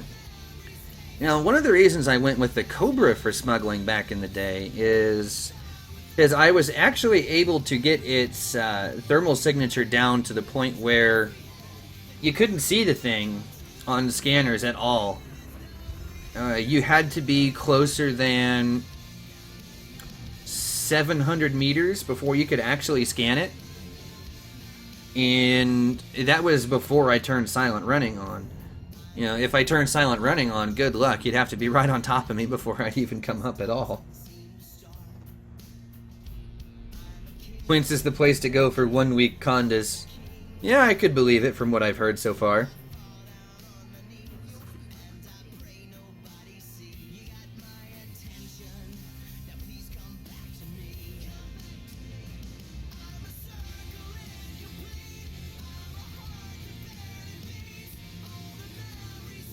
That's how you got your cutter.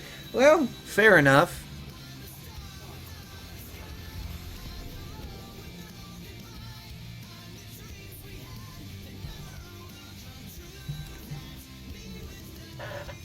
$30 million an hour running passenger missions in a beluga.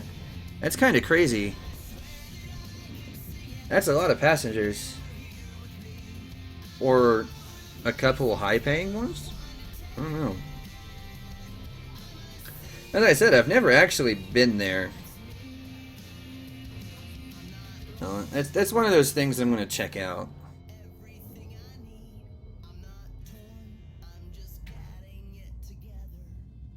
Is the bare share of my money I got the legit way. You know, trading or smuggling out of Robigo. I know people kind of consider that an exploit, but it was genuinely difficult to do.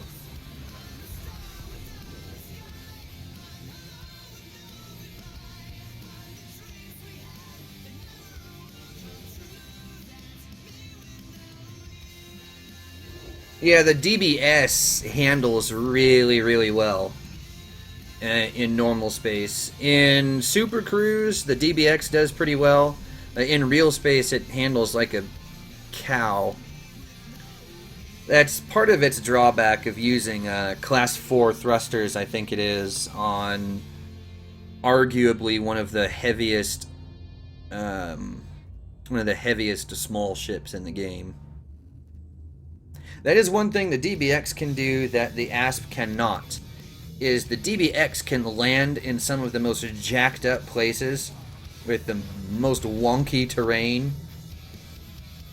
The ASP can't do that. The ASP will struggle, and the DBX will come in. It's like a mountain goat. The thing can just sit anywhere.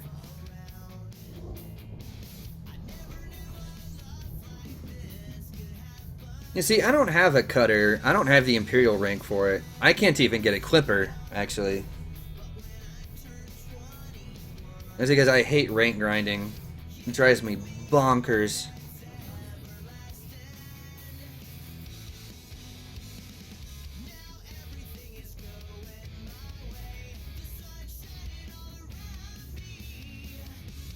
Hey there, Castillo. Welcome to the stream. How are you?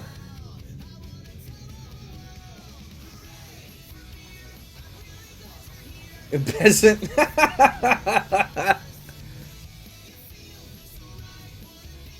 Just wait till I come at you with a Faz. You won't be saying peasant anymore.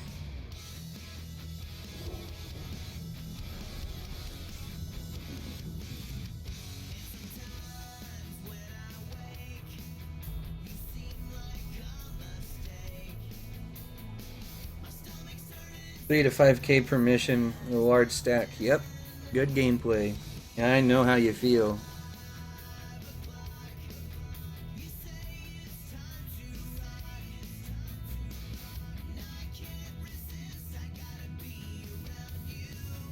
Train me, senpai.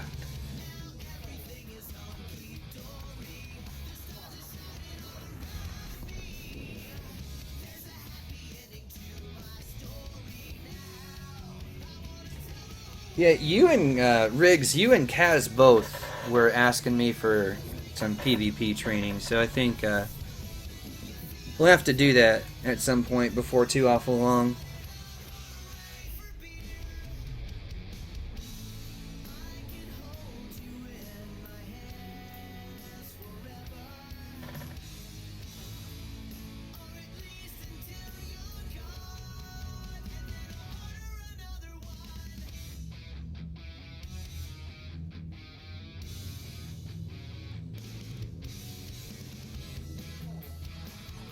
You know, the Clipper is one that is fun to fly.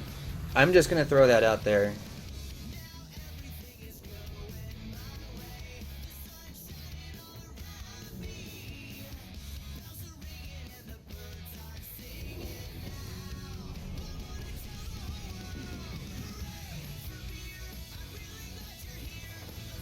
Well, I'm already elite in exploration. I'm actually double elite. So I'm not worried about rank as far as that goes. As a matter of fact, I'll show you real quick where I'm at. Dangerous plus 88% on combat rank, and then elite in trade and explo.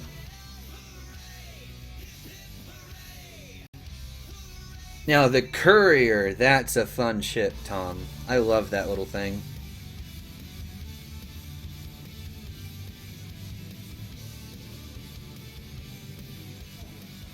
And yeah, that's probably a good idea, Riggs.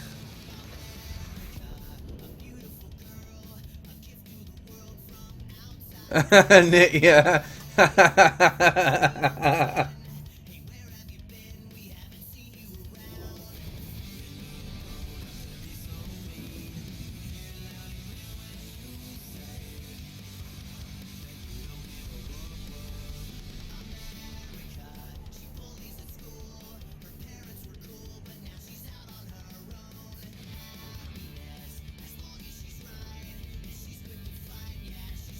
Oh, that's true, Tom. The Courier, it's just straight fast. It doesn't really matter how you look at it.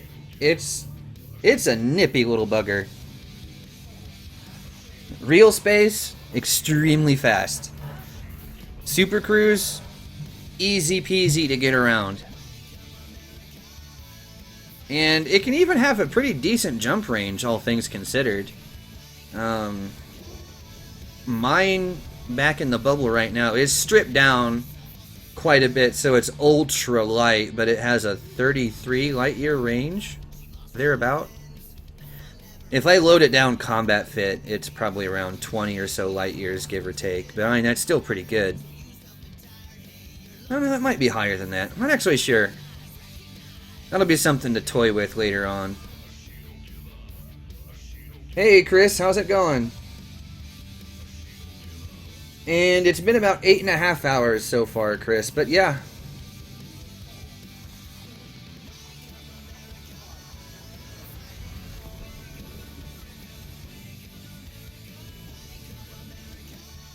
And useless, that's okay. Because I've still got probably about 8 more hours left to go. Maybe a little bit less than that, depending on if I stay on top of things or not. 2 for assassinations and 1 for canyon surfing. I approve of the canyon surfing, hands down. It's too much fun to just kind of fly around in a canyon and play ping pong off the sides of it. That's usually what ends up. Yeah, that's usually what happens with me.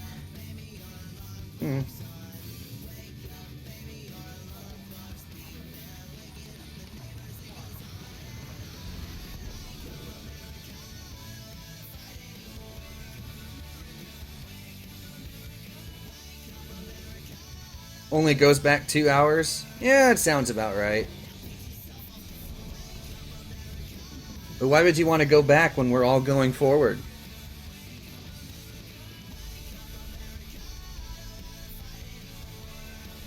Yeah, I don't blame you, George. I mean, everyone just has that one ship that they really like, and that just meshes with them in the way they play, and they just stick with it, and there's nothing wrong with that. Like, for me, I'm mostly a combat pilot, so the FDL, it works out for me. I fly it virtually everywhere.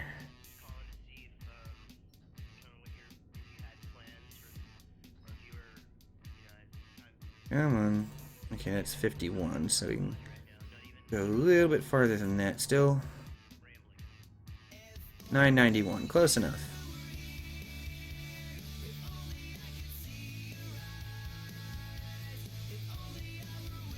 Don't fall into the bad pun hole. Yeah, I'm actually a bit more than halfway there now, Chris.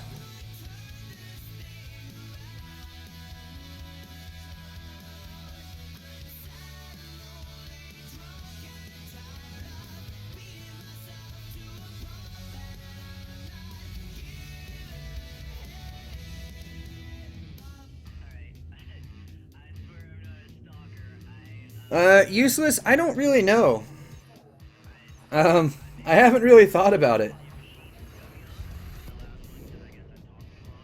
Haven't thought about it at all.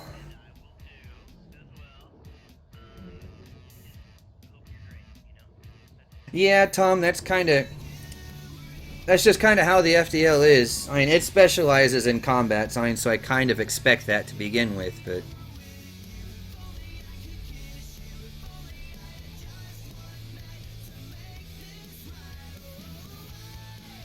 Yeah, Riggs, the Python actually outturned the FDL in combat.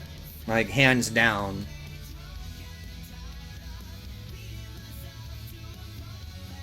Challenge Plater to use his Corvette to go to Beagle Point. I don't think he'll ever do that.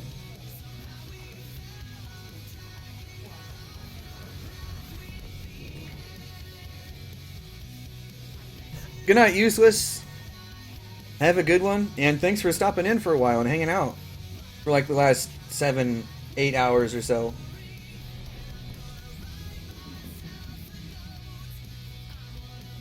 Yeah, I don't know about that, Tom. I've flown one, so as stock, I know how it handles, and I do not like it. I do not like it one bit.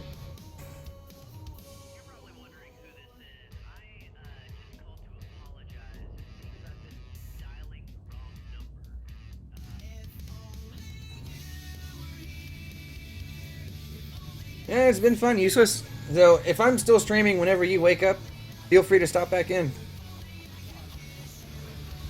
And yes, Chris, he doesn't go anywhere without that thing. Like, he was flying FA off with the Vulture, but, you know, we keep seeing him go back to the Corvette.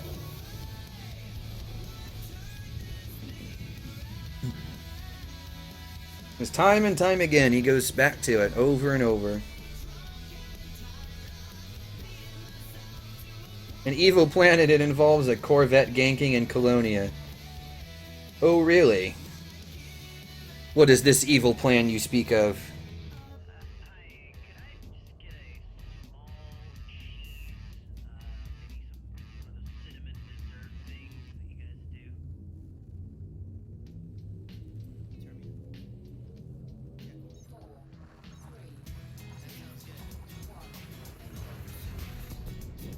You know, the Python actually does pretty well against bigger ships. Better than you'd think, actually. It's a secret. I raise my eyebrow at you.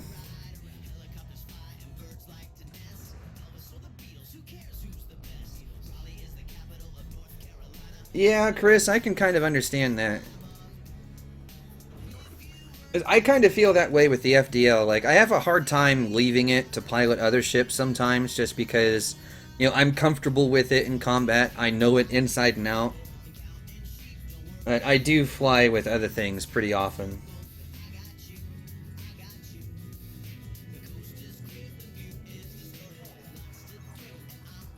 Yeah, I hear you, Riggs. Hey, Andy! Thanks for stopping in, man. Good to see you. Best combat ship to use for exploration? Yeah, probably the Clipper, because none of the Federal ships are even remotely capable of it, really. I mean, Faz can have decent range, but I don't know. I think the Clipper might be able to beat it, though. Maybe? I'm not sure. I actually haven't tried that.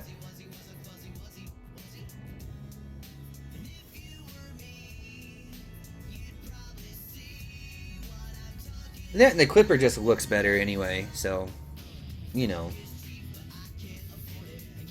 Faz is...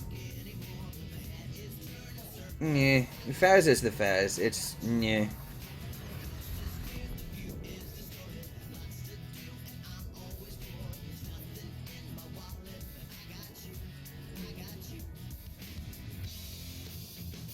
"25 light years in the Faz." That's actually pretty good.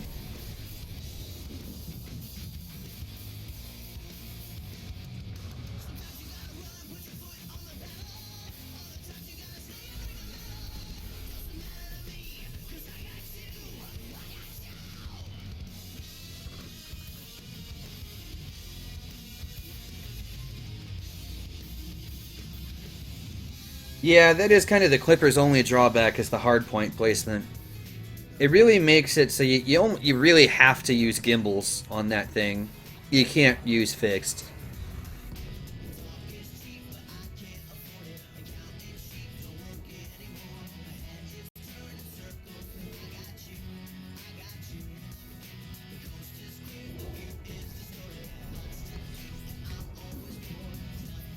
Ah, the Clipper's not that bad, George. It's actually a really fun ship to fly.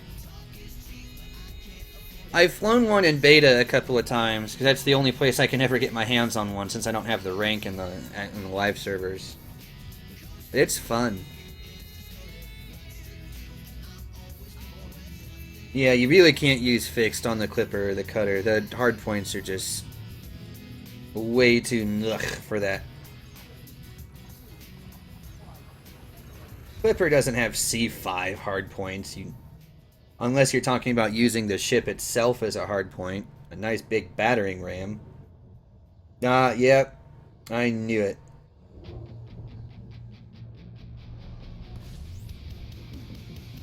Imperial ships aren't for Muppet pilots.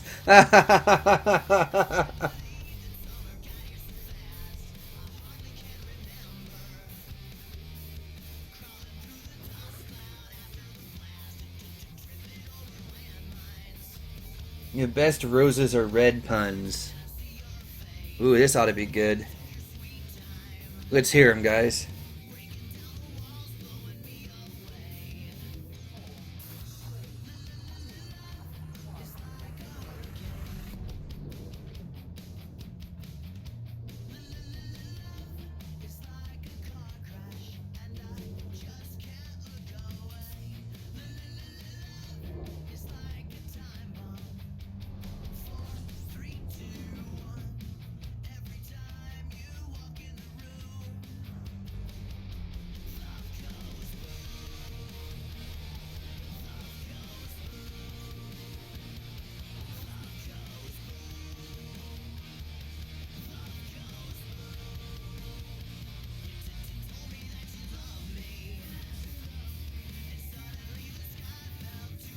Oh, the Clippers, Chris? Yeah. Clippers and Cutters, they do need some experienced pilots to make best use of them. But you know what? They're still fun ships to fly in regardless.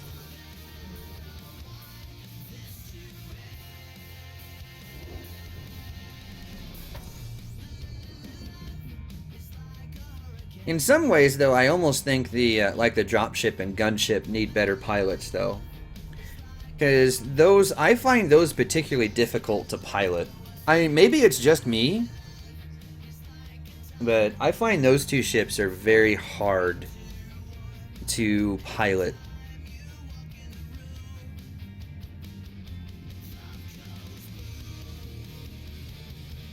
Riggs.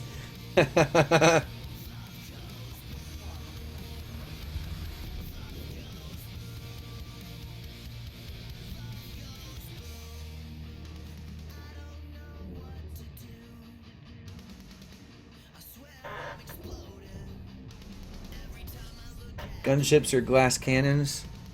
I don't know. They seem like they hull tank pretty well. I mean, then again, I really haven't, dug much into the gunship itself.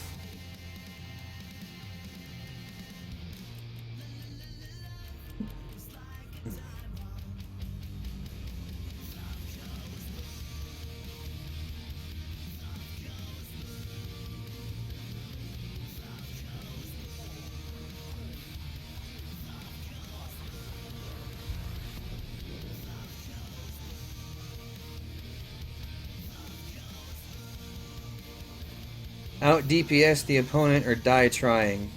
Yeah, I can see that.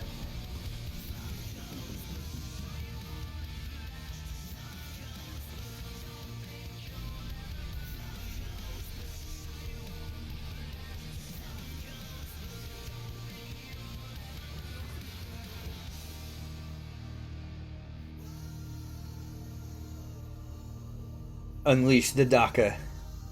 Yeah, Isn't that what a gunship is for?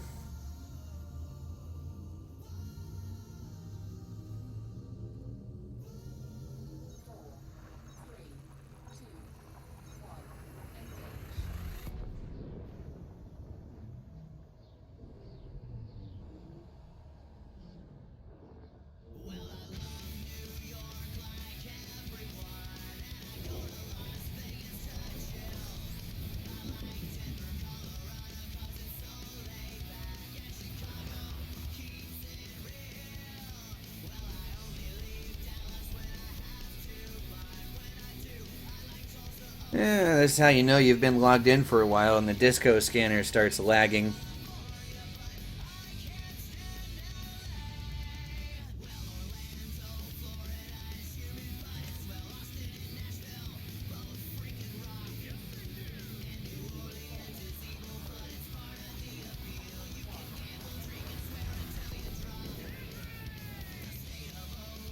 Well, for base wrecking, Tom, that works just fine, but against other ships, uh-uh.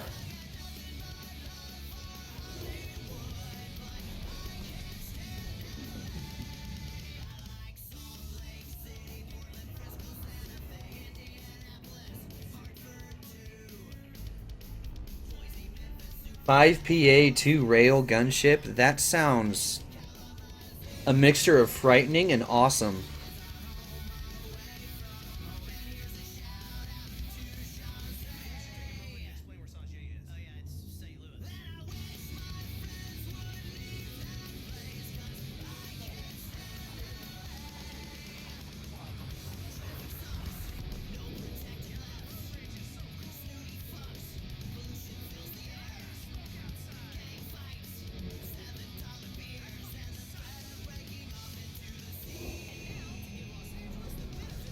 It's frossom. Oh, yeah.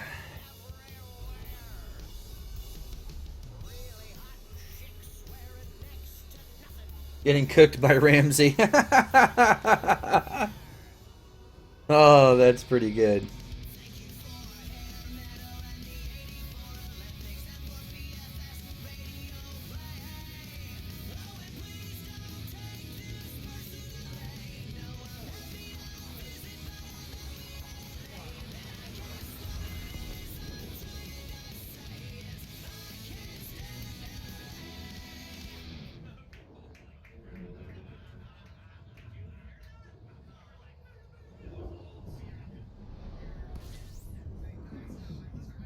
Alright, well, that's another 1,000 light years down.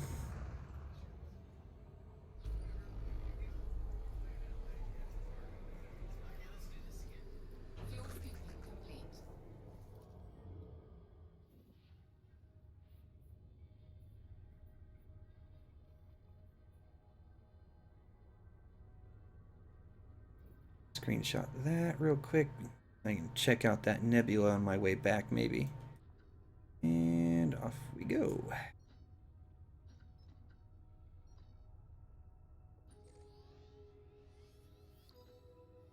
And it looks like it's time to pick a new album.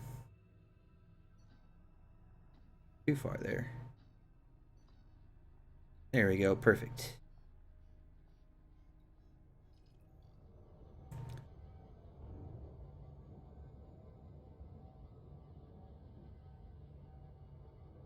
Aghanim has a gunship with 7 frags. That's a lot of frags.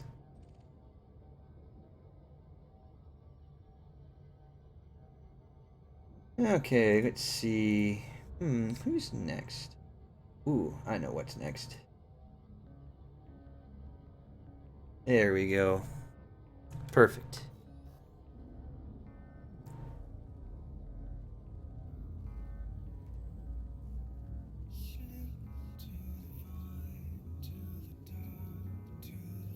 Run, run, run is your mantra, George. No pew pew, just run.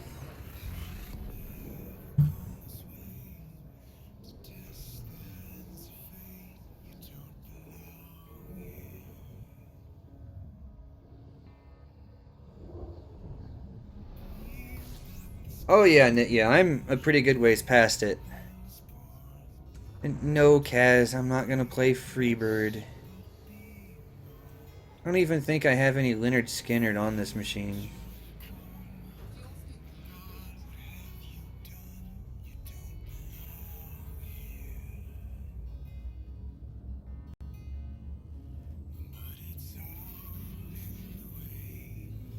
I am not. I am not. I don't use EDSM or EDD or none of that.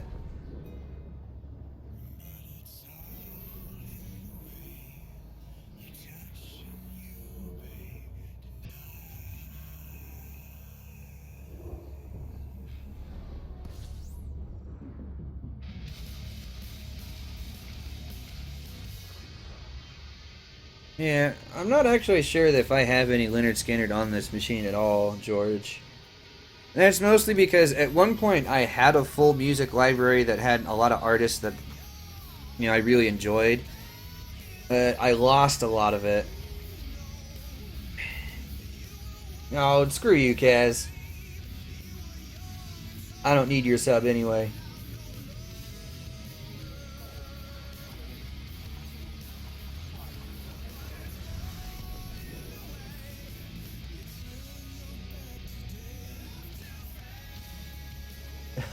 Tom.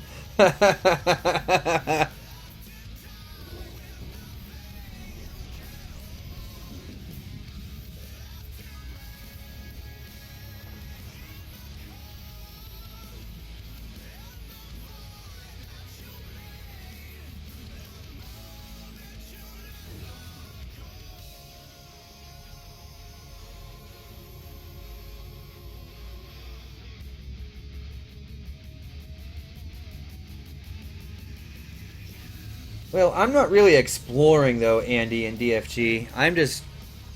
I am going straight to Beagle Point as fast as I can possibly get there. That is the entire point of this whole thing.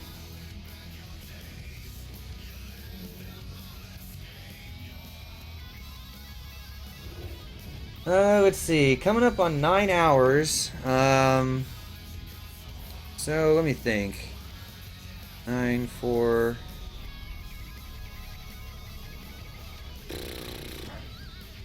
Brain fart. Where am I at? 96. Well, not 96, at 36. Yeah, I'm coming up on 36,000 light years here pretty soon.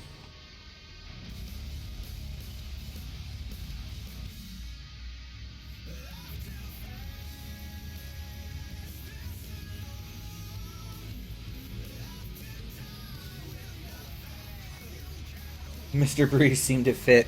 Yeah.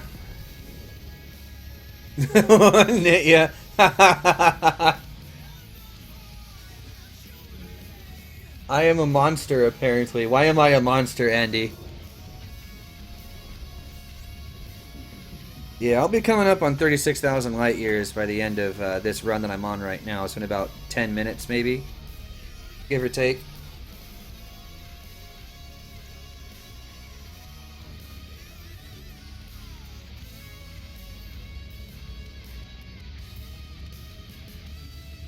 No extradition treaty.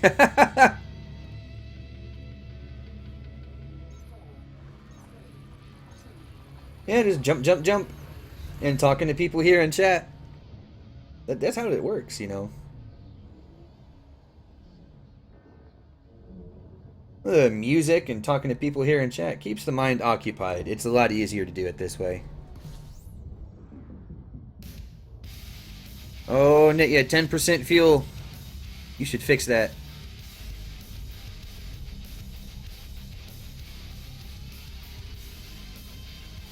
Yeah, fueled by Dr. Pepper is right.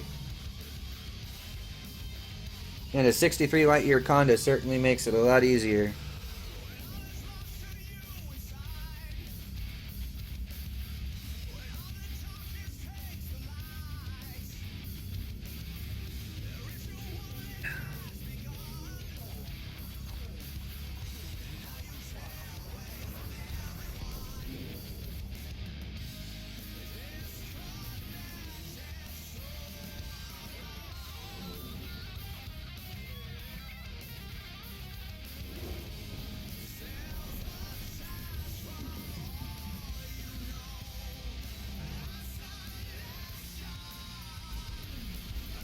Yeah, Nitya's been doing caffeine pills, trying to stay awake for the whole thing, start to finish.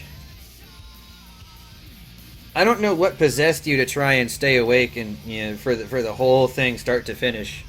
But hey, if that's what you want to do, go for it. The fast internet. No, mine's not overly fast though, and I'm actually using just the stream uses about 40% of my upload speed on its own.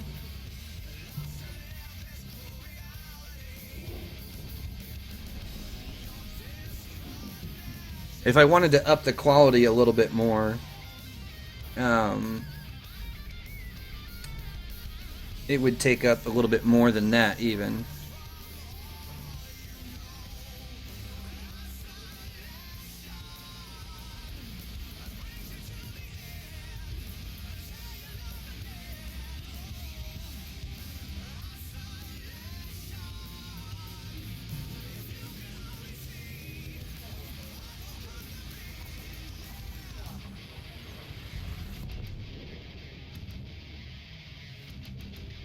Oh my god, Riggs.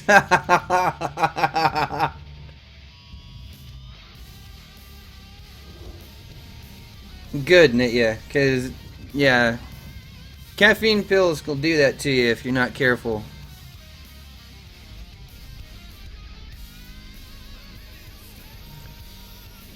And yes, George, I would have loved to have, 65 to 70 light years on this thing for the trip, but RNGesus did not favor me with that, and I don't have the grade 5 lightweight stuff unlocked, so I'm running just a touch under 63.5, so I'm gonna call it a win. Oh, I know, Riggs, and it's appreciated. I actually haven't taken any breaks yet or anything, and we're 9 hours into it now. Feels good, man. Definitely burning through this, that's for sure.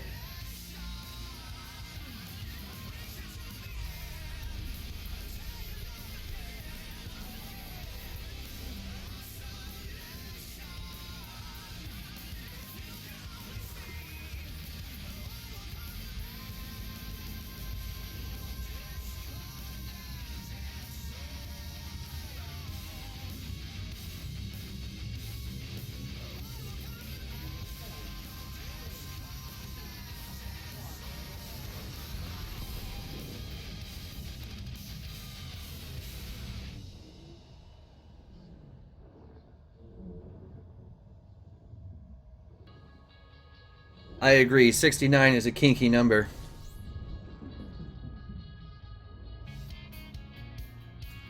Good roll, Karma. You're gonna need it. RNGesus is a fickle bastard.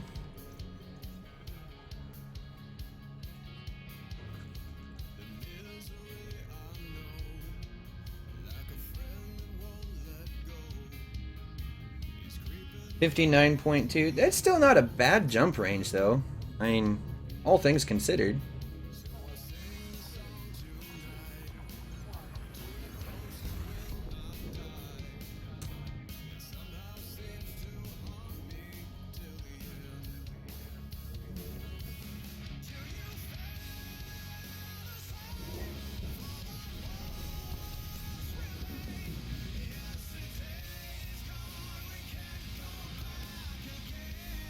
And still, I mean, you're just barely under 60 light years. So with a little bit of tweaking, you could get that above 60. It shouldn't be too hard. Ooh, 64.98. That's pretty good.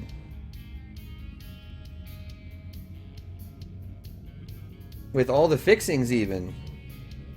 So you still have SRVs. Are you carrying a fighter bay? Or is it just SRVs? If you're carrying a fighter bay in there too, I will be duly impressed.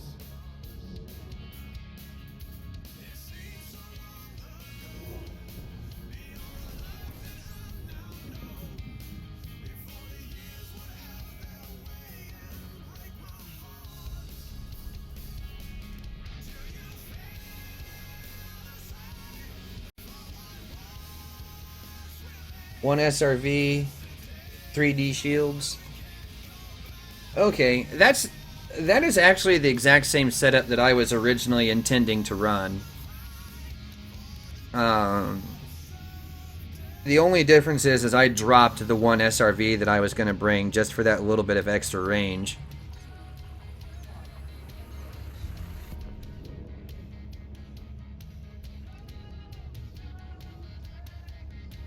Oh, not bad, Tom. And yeah, that's fine. Like, I think, when I went out to Colonia, I took a fighter bay and 2 passenger cabins, 2 SRVs. Like, I was pretty heavy when I made that trip. And I was sitting right around 43 or 44 light years, I think it was. Something like that, anyway.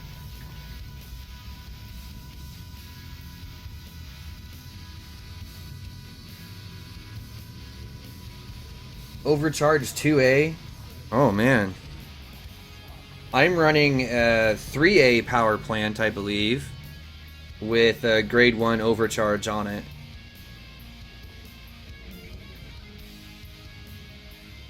Nice.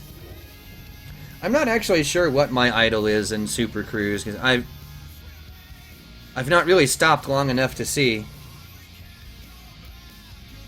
Oh, you hush it, Kaz.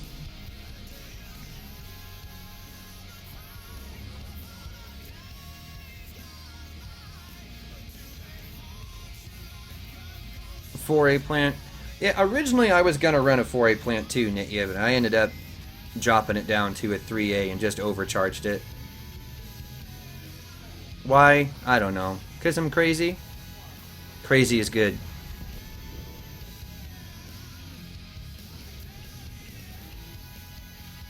Yeah, George, I feel your pain. The engineers don't much like me either. I get lucky every once in a while, but not as often as I would like. And there we are. Another 1,000 light years down. Yeah, I don't have much patience for the engineers either. If there's any one thing that drives me absolutely bonkers in this game, it's them. Hands down.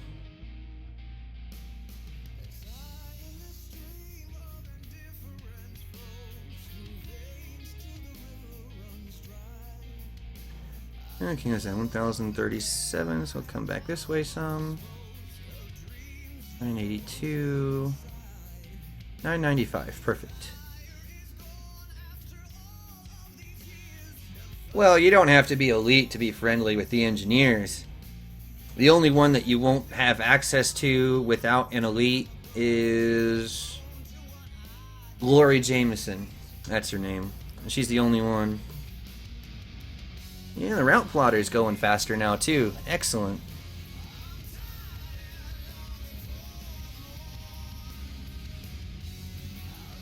Yeah, Tom, I was kind of thinking the same thing.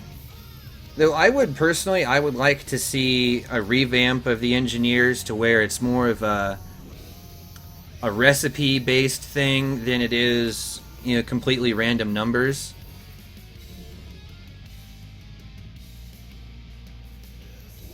Because then the outcome of your mods would be more dependent on the quality of the materials that you provide, versus just random numbers.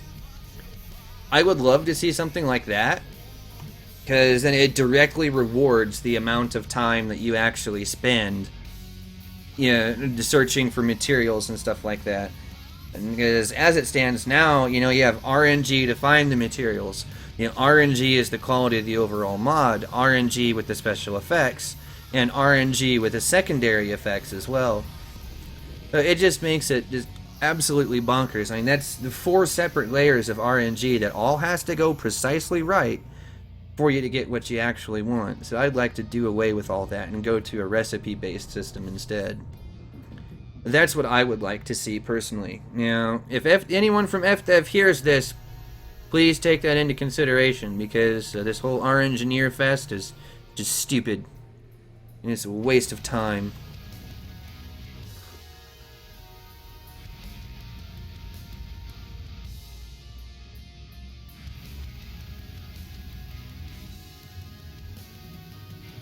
Um...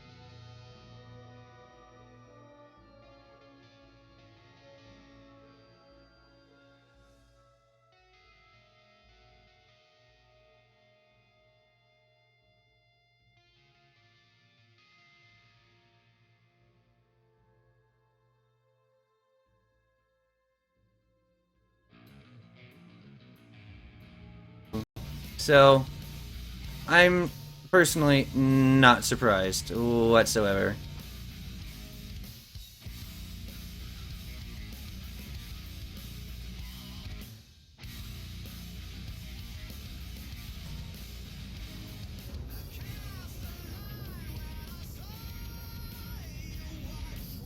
Yeah, it kind of feels like that, Chris. Yeah, this is why I hate WoW with a passion.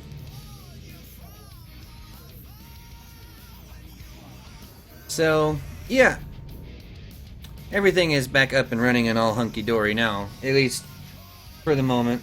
We'll see how long that lasts. Frickin' WoW. I really hate these guys. If there was a better ISP here, you bet your ass I'd be all over it. You gotta deal with what you got.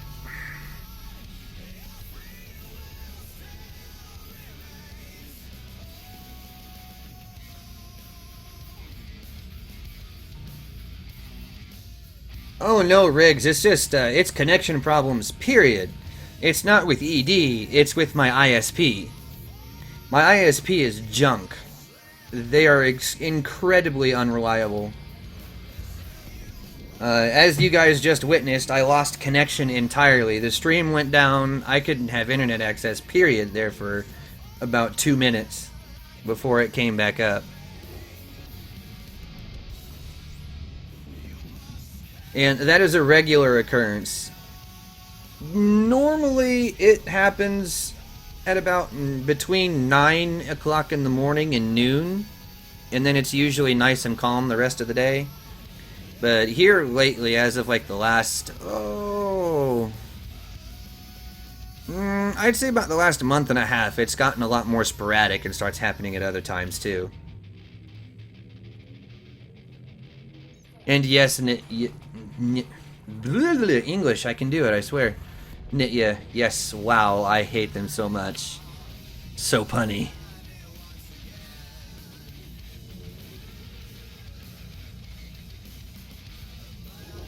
Well, there's two ISPs here, Chris. One is AT&T, and the other is WoW. AT&T, they have a bandwidth limit that they don't let you go over. So I can't really use them because, you know, with the live streaming, it uses a lot of bandwidth. So not the best choice. So WoW, since they don't have a bandwidth, a bandwidth limit. I have to go with them. I don't have much of a choice. The only drawback is they lose connection a lot more often. And yes, Nitya, your puns are pretty good, actually.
Alright. It looks like things are back to working normally so far, for the last 5 minutes or so. No. Hopefully that's the last time we have to deal with that today. Hopefully.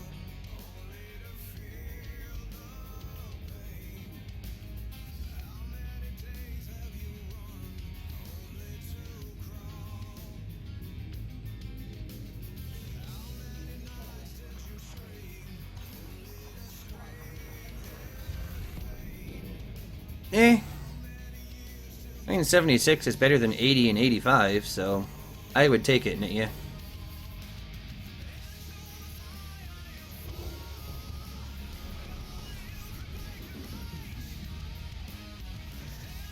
How many light years left to get to Beagle Point?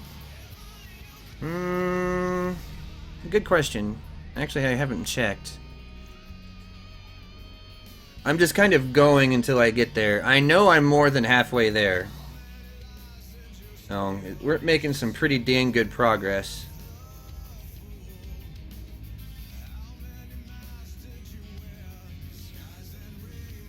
Robot, best metal recording since 2000. That's a new name to me, actually. And as far as metal goes, I'm really picky because it has to be done well in order for me to like it. Like, really well. It can't just be some regular old metal where someone's like, blah, blah, blah, blah. You know, there's got to be more substance to it than that.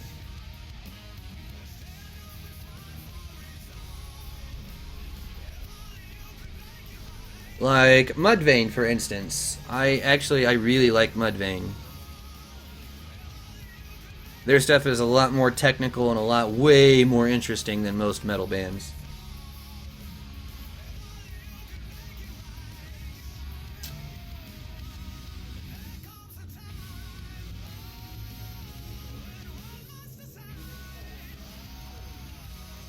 Oh, Dave Grohl. That's interesting.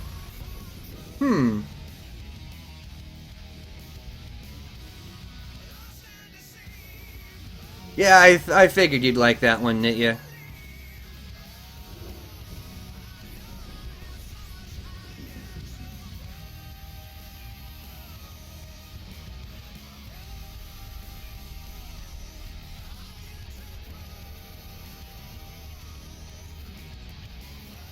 It rocks. Well, I'll have to check it out. You guys have had a lot of good suggestions in the last few hours. I got a lot of things to look up and check out.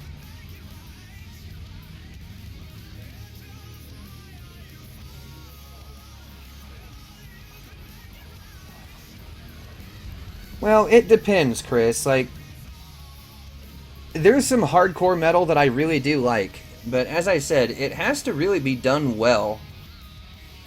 Like, really well for me to like it, because you can't just... You just can't palm mute and go crazy and call it metal and then have me go, oh, that's the greatest thing ever. That's not how this works. Like, there actually has to be some, there's an actual artistic thought and design that goes behind it, not just, I'm gonna make something heavy.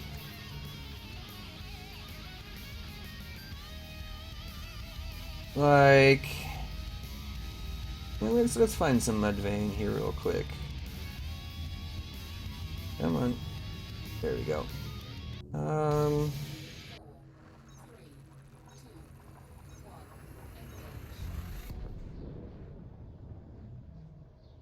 We'll play this one.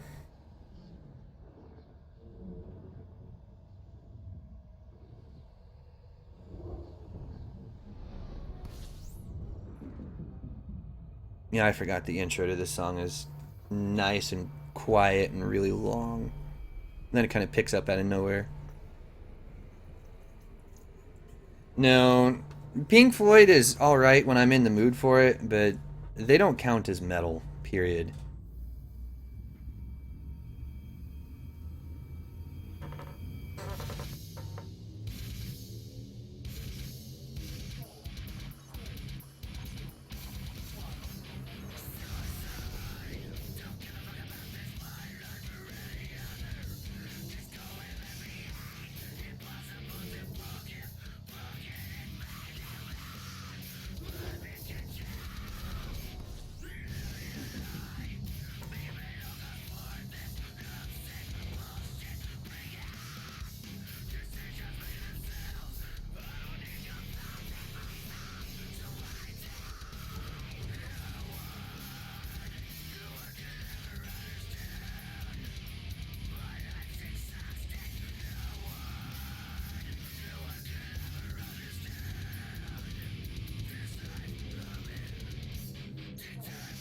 Yeah, see, I'm kind of the same mind on that one, Tom. There's not very many of that type that I enjoy. It's rare, and even this song, like Mudvayne does it better than most, but even this one kind of pushes the boundaries of what I really. No problem, Nitya. But even this one kind of pushes the boundaries of what I enjoy.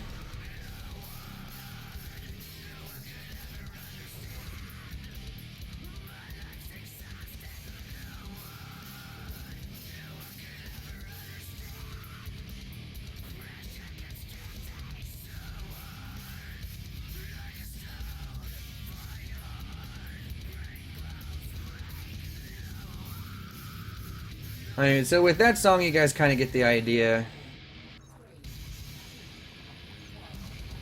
You know, and probably one of Mudvayne's more well-known songs off of this same album.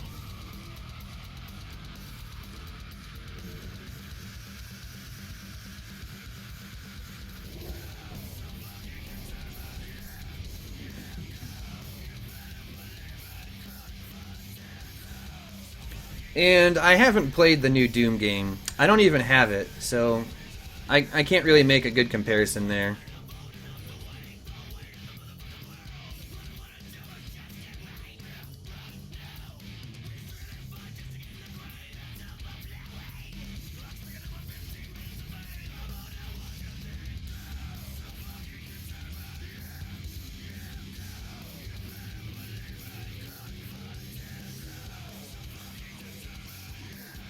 Yeah, I probably will at some point, Chris, but... Here's a legend. And it's another thing for me to look up after this is over.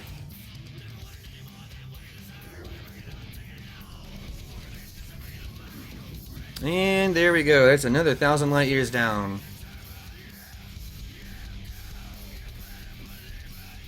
Problem with these connection errors, though, is it's putting me about 9 minutes off the pace now. That's kind of annoying.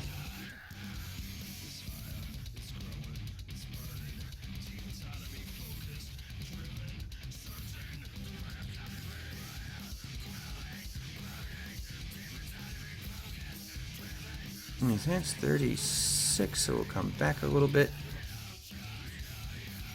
63. Nope. 997. Perfect. Metal Carnage keeps your blood pressure up and going. Yeah, I can see that.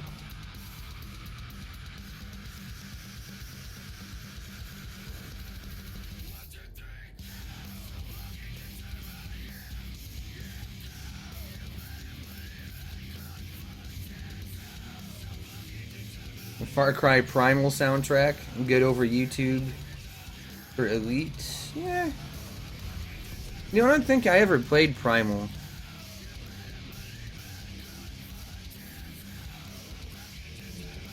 Okay, so there's metal like Mudvayne, and then there's... let's see if I can find it. I'll look again here in a minute when I'm not dealing with stars and fuel scoops.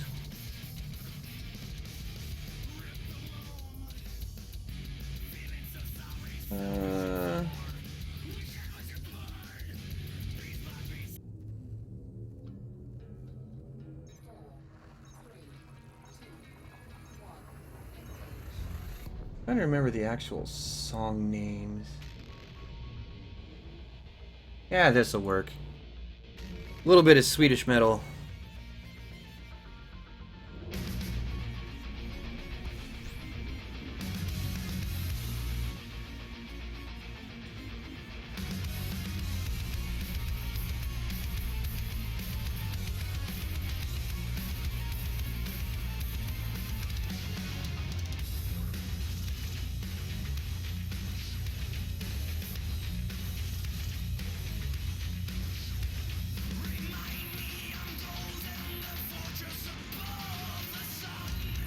You know, I've never actually played BioShock.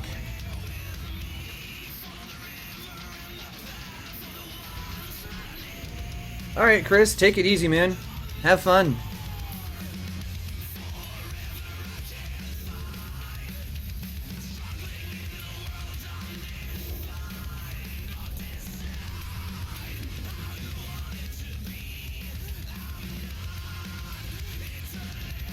Thanks for stopping in, and I will probably be here later on.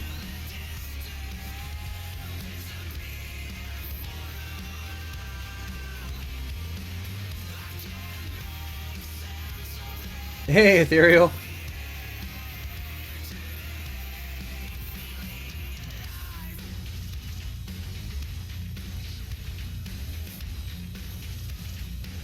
Bounty hunting to the Rainbow Six Vegas soundtrack. Yeah, I can hear that.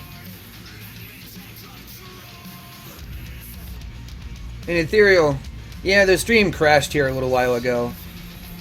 And ISP decided to completely crap out on me.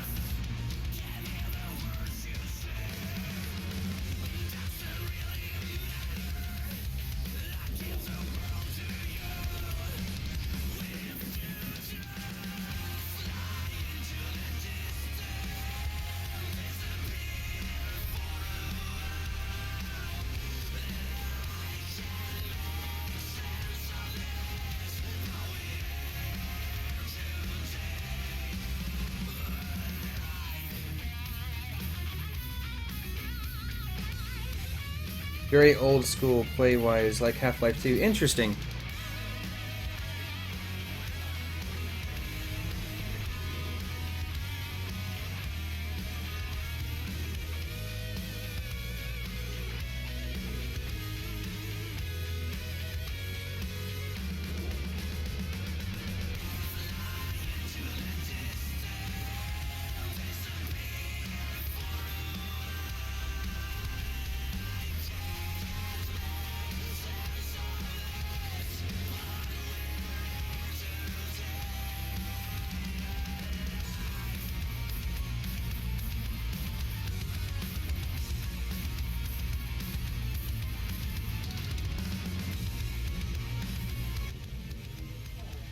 So yeah, there's a little bit of Swedish metal there.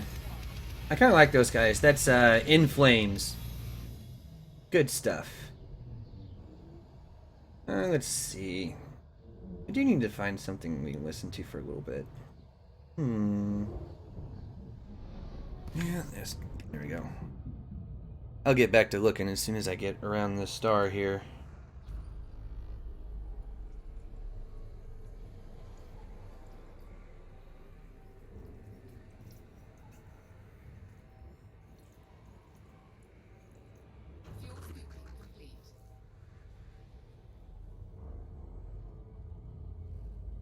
Let's see.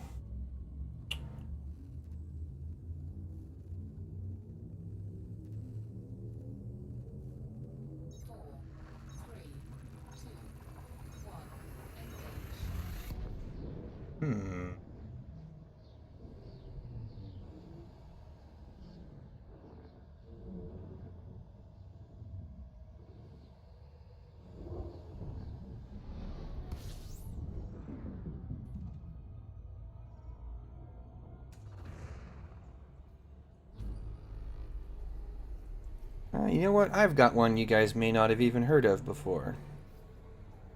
If you have, I'll be surprised.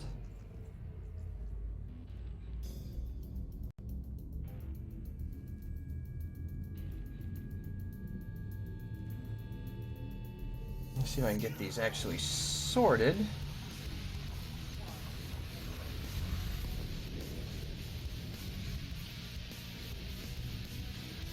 There you go. Now they're sorted into the right order.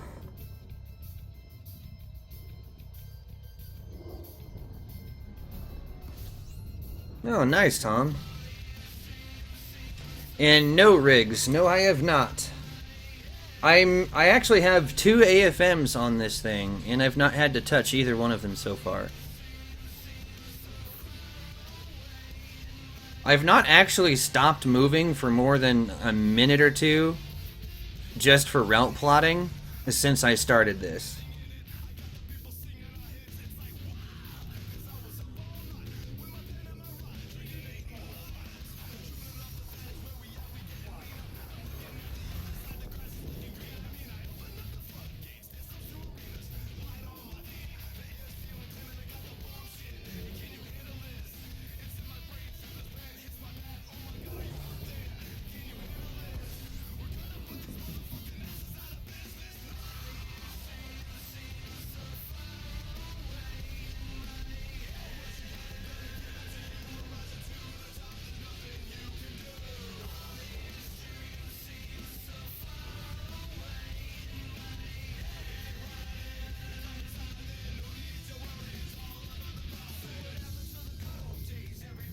I'm hoping it kind of stays that way, though, too. Like, I only brought them in case I did something really stupid that heat sinks couldn't save me from.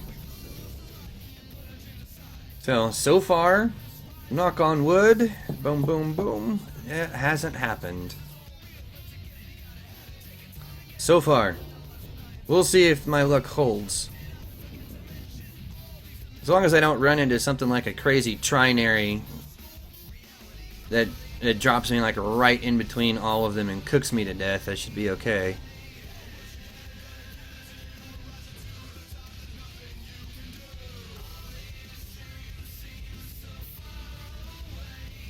Keyword should.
Yeah, Dr. Pepper there helps keep me awake.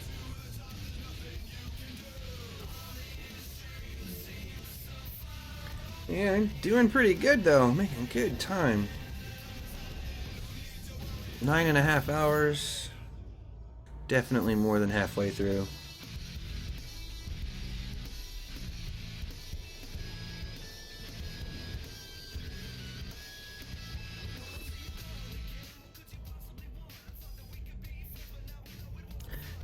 It definitely is. Dr. Pepper, I call it the nectar of the gods.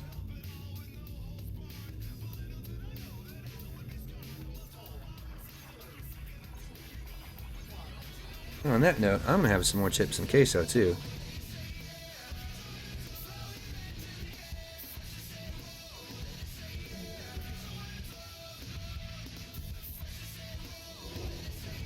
Oh no, no heat damage.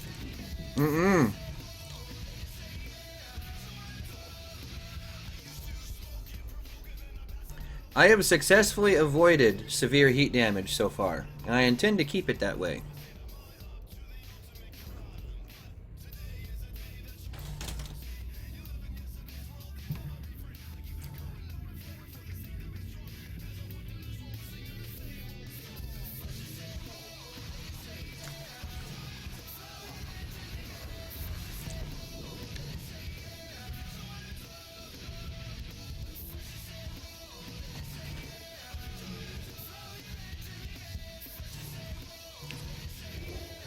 And yeah, it's going pretty good so far.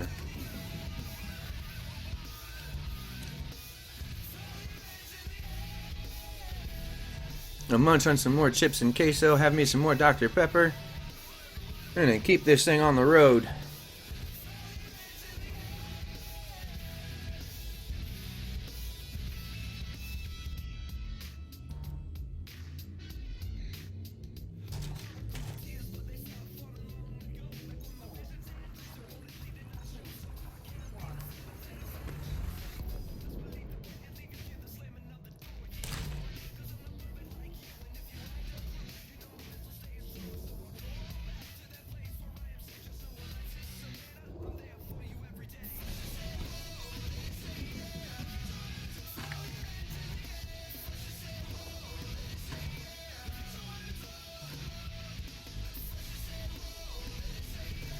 Yeah, I've listened to In Flames since, oh god, 2003? Thereabouts? It's been a long time.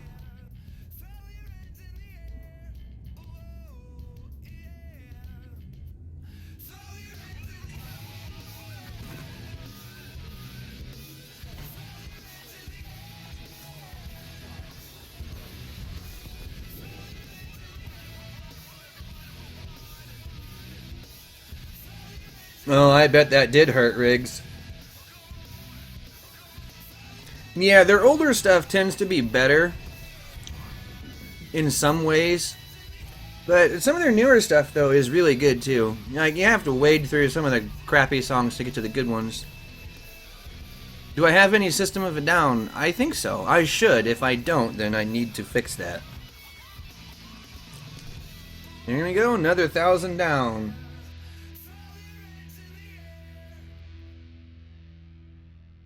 Oh, I know. I've been to a couple of the Generation ships. They are unusual, to say the least.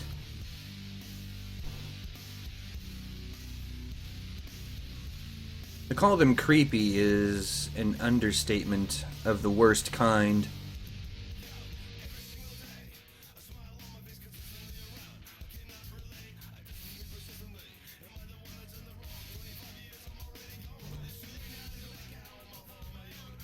There we go. Cody, I am running a jump range of 63.3 light years.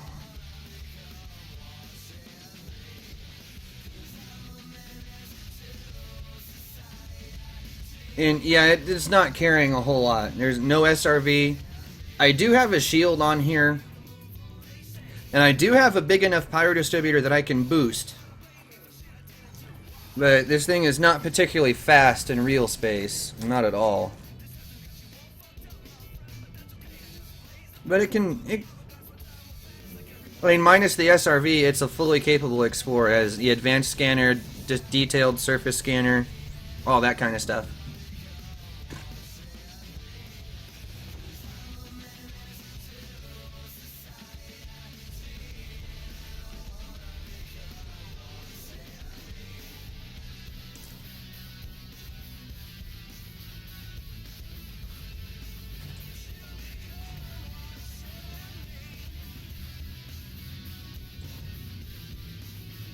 Well, I'm also running a grade 5 FSD mod on this thing also.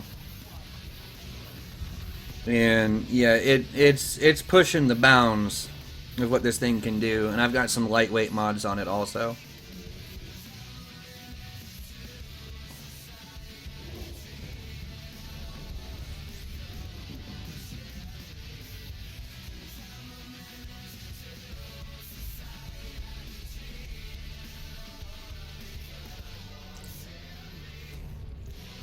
Yeah, I know, right? Yeah. Unfortunately, I think, fortunately, I don't think that's going to be a problem.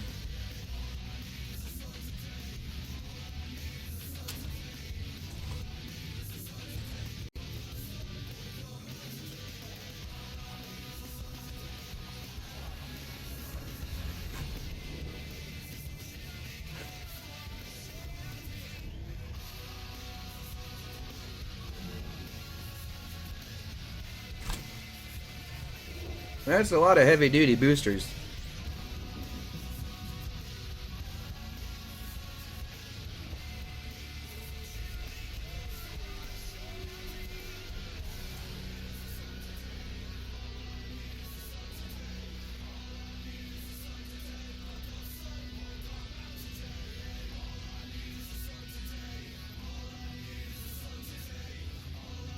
Well, I'm just doing this for fun, Sam. Yeah, Buckyball run to Beagle Point. Why not?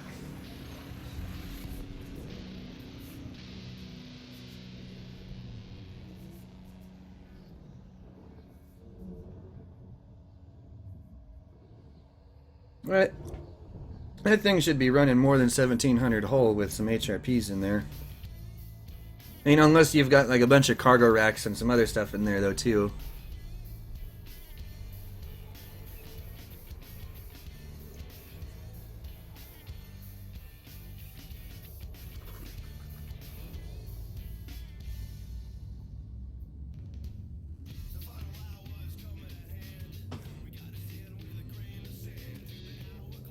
Well, I thought I had 3 of those ethereal. I have 1 premium, 9 of the intermediates, and, well, yeah, I'll show you. as soon as this stupid jump is over with anyway. So I could make it to Isham's Reach if I wanted to. Because with one of the two routes, I can do it without having to touch my premium jumpo. We'll just go over here, synthesis, FSD. I have 9 of the basics, 9 of those, and 1 of the premiums.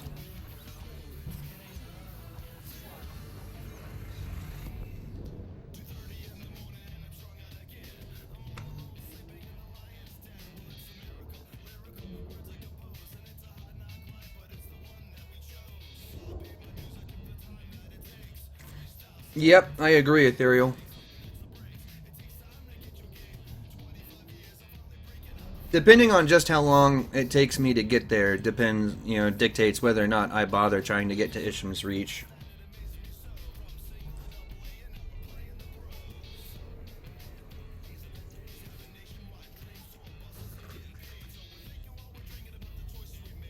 And Cody, I'm really not that worried about Harry Potter, to be completely honest.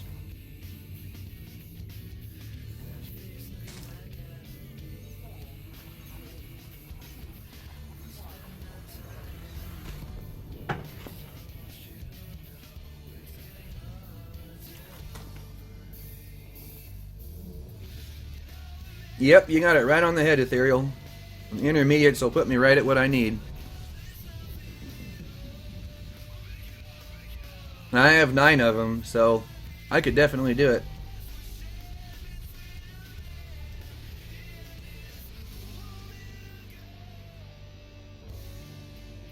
Well, yeah, Cody, they do try that from time to time, but the thing is I'm not that worried about it. And I know that they know I'm out here. And I know some of the SDC guys, and I talk to them every once in a while. And yeah, they know I'm out here. I don't really care. If they can actually catch up with me, going from system to system, they deserve it.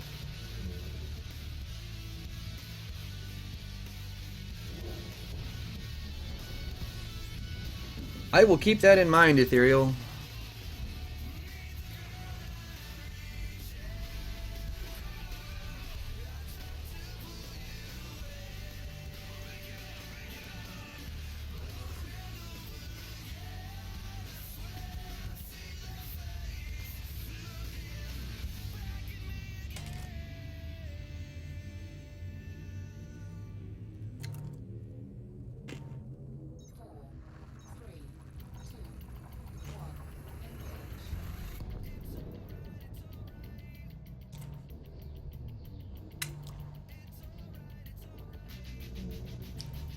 And I tell you what, chips and queso is probably the best stream snack ever.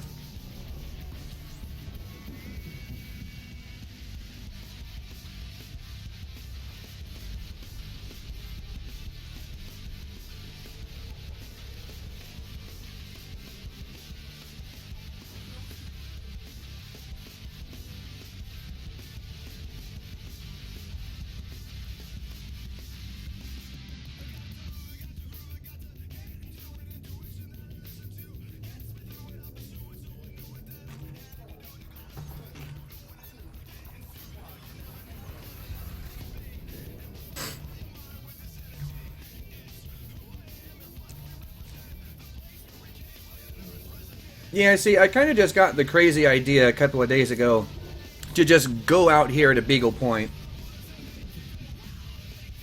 And so I was like, you know what, I'm just going to do it. And so here I am. Buckyball run to Beagle Point, because why not?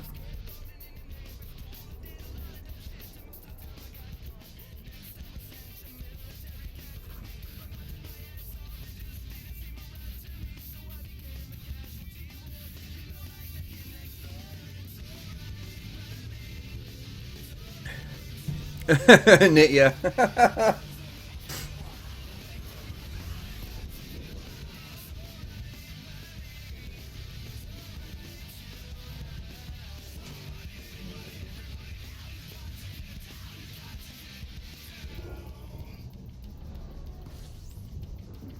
Yeah, this is actually the farthest away from the bubble that I've ever been.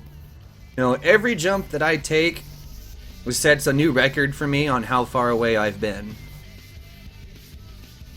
Because before, the farthest away I had been was about 27,500 light years or so. So now I'm well beyond that. I should be pushing 40,000 light years here pretty quick, if not there already.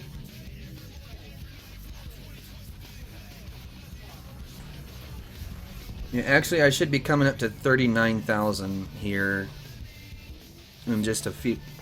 Excuse me. You should be coming up to 39,000 here in just a few minutes.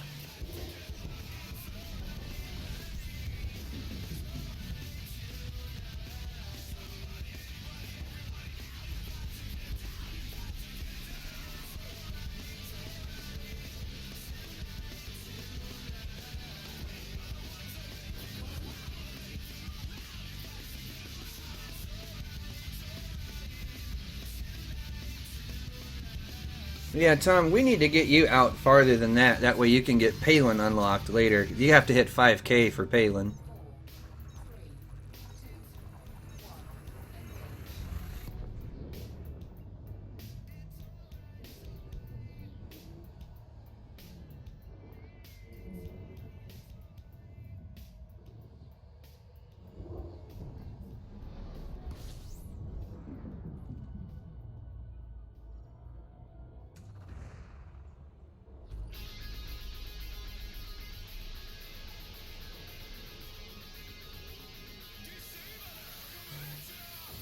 Yeah, Saj, I've been close to it, and even passed within a couple of thousand light years of it. You know, just a little, just earlier today. I've never actually been to it. So, I don't know. On my way back, I might stop there, just because.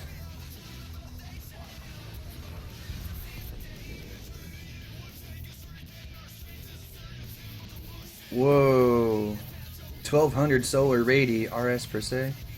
Psi. 1200 solar radii though, that's huge.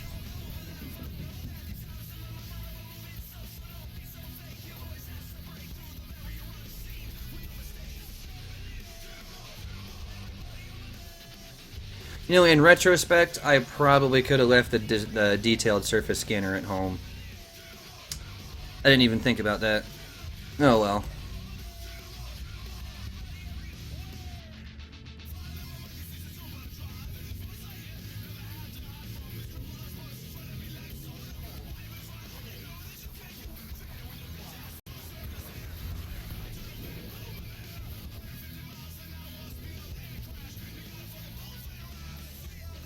Yeah, VY Canis Majoris is pretty freaking big too.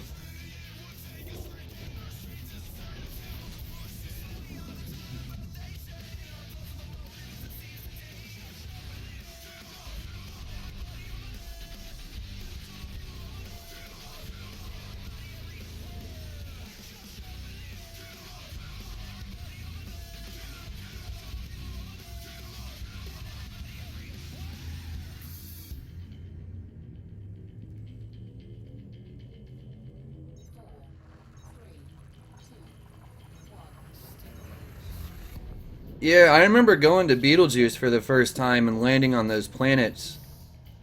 And yeah, that was something else. That was absolutely something else. You know, fuel scooping as you're trying to land on a planet. Or the moment you go up into orbital cruise trying to leave. That was something else.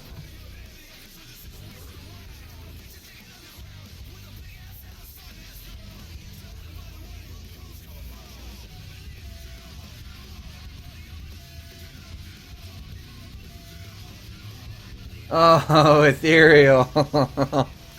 Yeah, that's gonna take forever.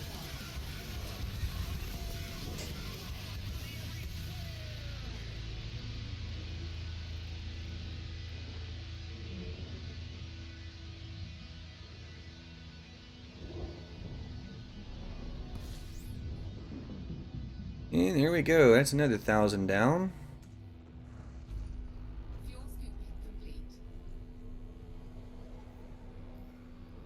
Alright.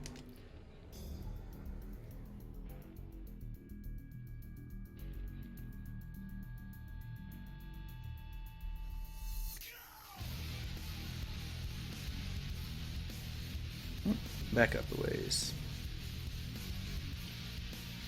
And then forward some. And then back. 994. Close enough.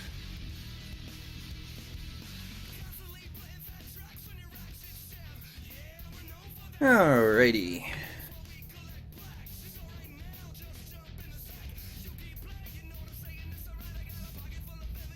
A massive blue-white down Empire Way.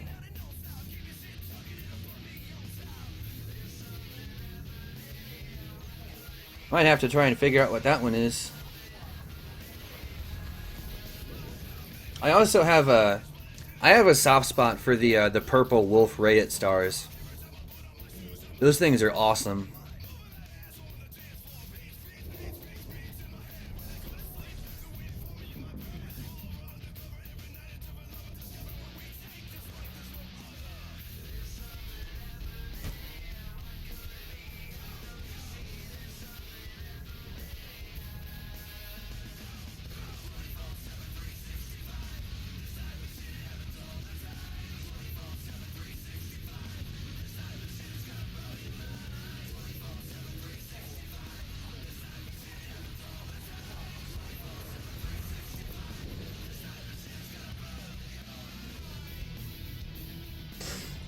No, we are not there yet. And there is no burger joints here, you liar.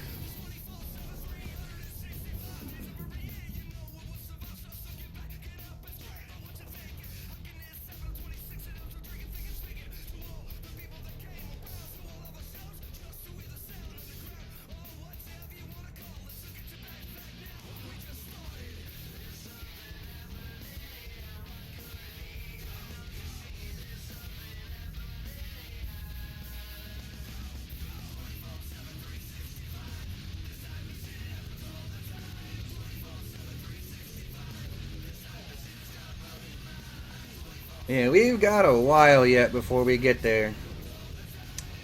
Looking at least 5 hours, at a minimum, probably 6.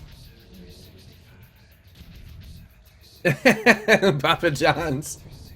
You wish. Want a couple sody pops?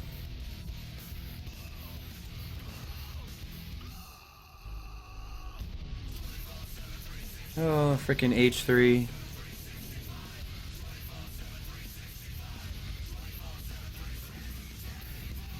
How many hours have I been going for? Almost 10 hours. Coming up on 10 hours here in about 15 minutes. Closer to 10 minutes, actually.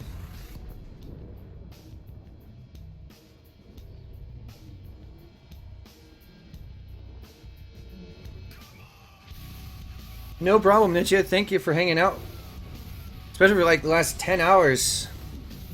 Huge thank you. You go get some rest. Take care. Yeah, Sam, we've been at it for about, right at almost 10 hours now.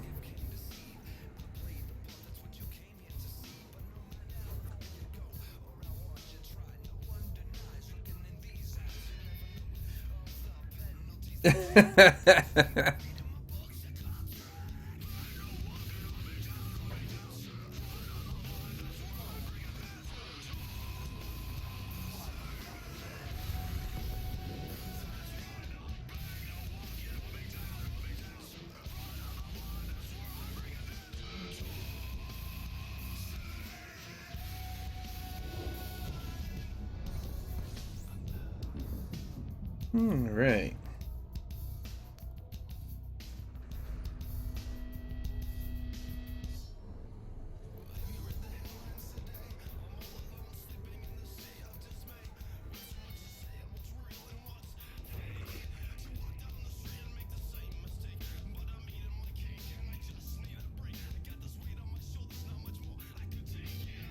Well, I think that's just about everyone that was here at the beginning that's probably gone to bed by now. I can't say I blame them, that's for sure.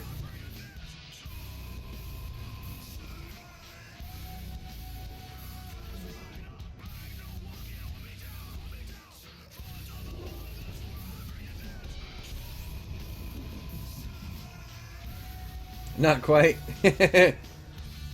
Yeah, when did you start watching Anariath? Alright, no problem, Riggs.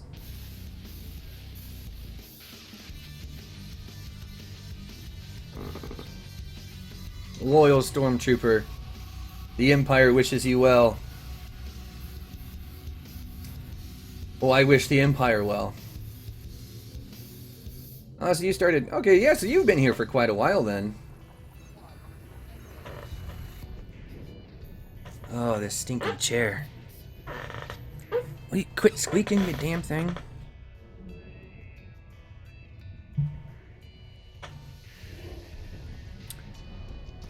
Oh, one of these days I'm going to replace this thing. And I'm going to be very happy when I do. Oh, you've been material hunting this entire time? You must be going crazier than I am.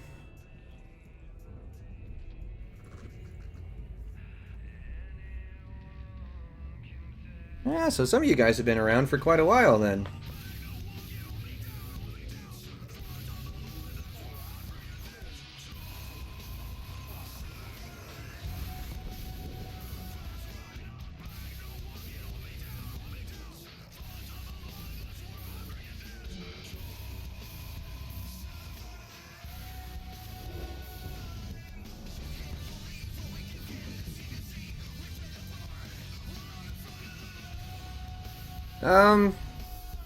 Sam, I'm probably going to fly back, more than likely. There's going to be a lot of expo data that I'm getting. I know I'm just honking the systems, but it's going to be worth a good several million at least. Hey, Nacho Hexagons, thanks for the sub, man. Welcome to the stream, and how are you?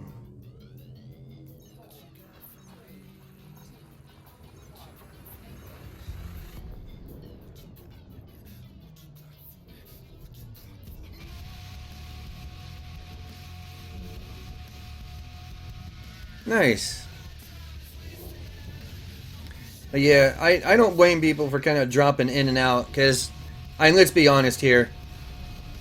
There's a lot of hyperspace tunnels and a lot of stars, and that's really about all you're going to see here. At least until I get there. Which, admittedly, we're still a few hours away from.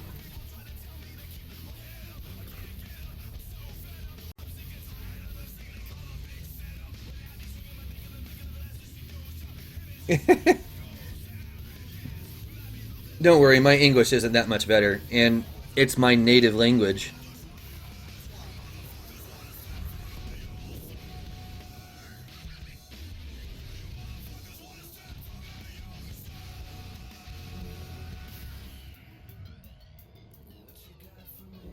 Hey there, Nacho. Well, I am on my way to Beagle Point. That's essentially what I'm doing.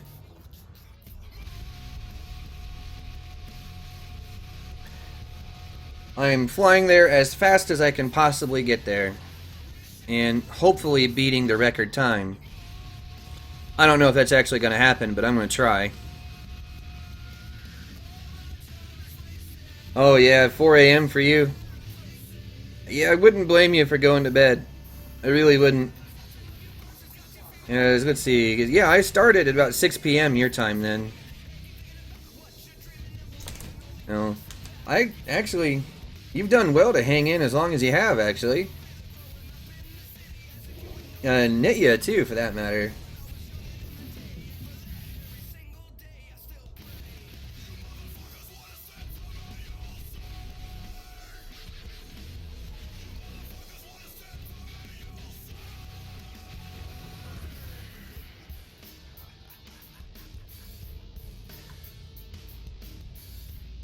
Yeah, I'm probably still...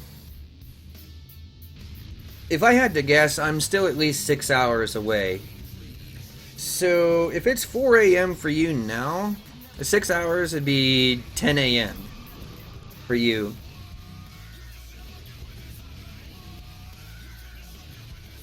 Nacho, I am on a HOTAS. I'm using an X52 Pro. Oh, I hear you. Work nice, so today's a random day off.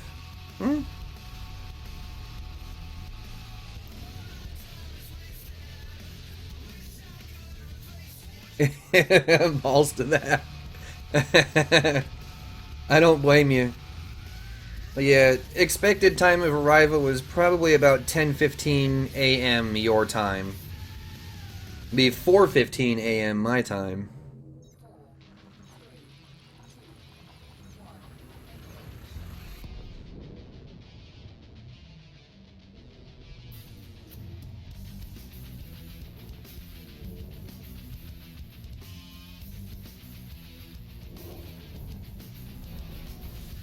Yeah, hopefully, Stormtrooper, hopefully.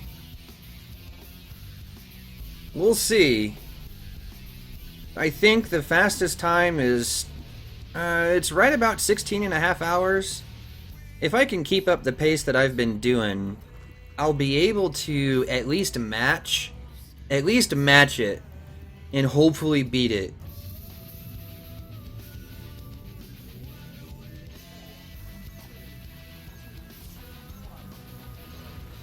Might set an alarm.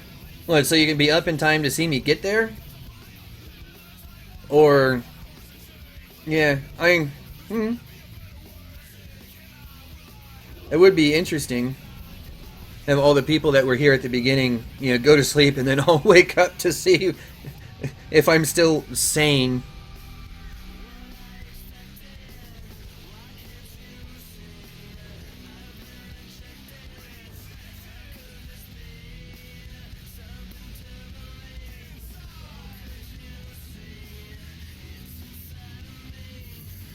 Yeah, you know, I'm used to operating on 3 and 4 hours worth of sleep for months at a time. So, yes, when you say 4 hours is enough, I can agree with that assessment.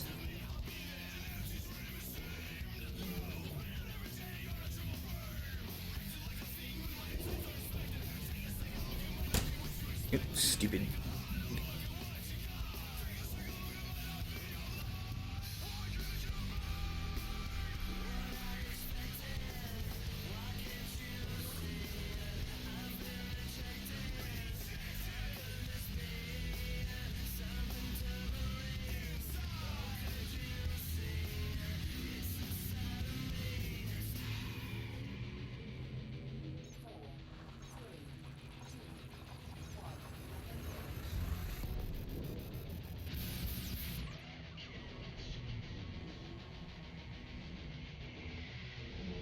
Beagle Point was one of, was the farthest system that you could get to in Elite.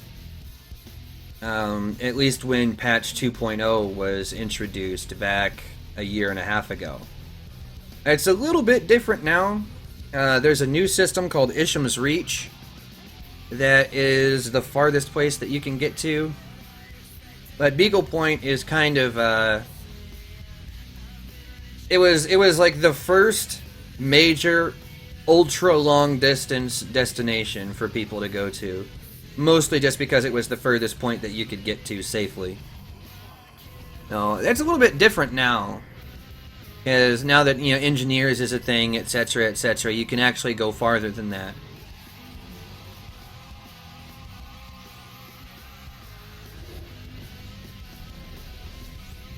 Oh, yeah, Anariath. Yeah, I can see how you would get used to next to no sleep.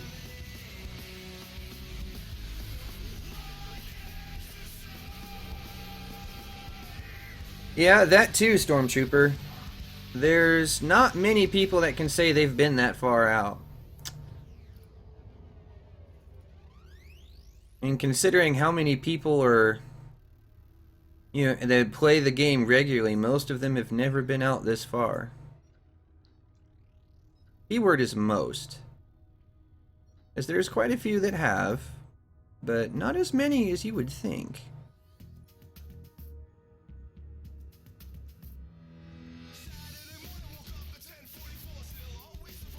There we go, perfect. Oh, route plotting is so much faster now.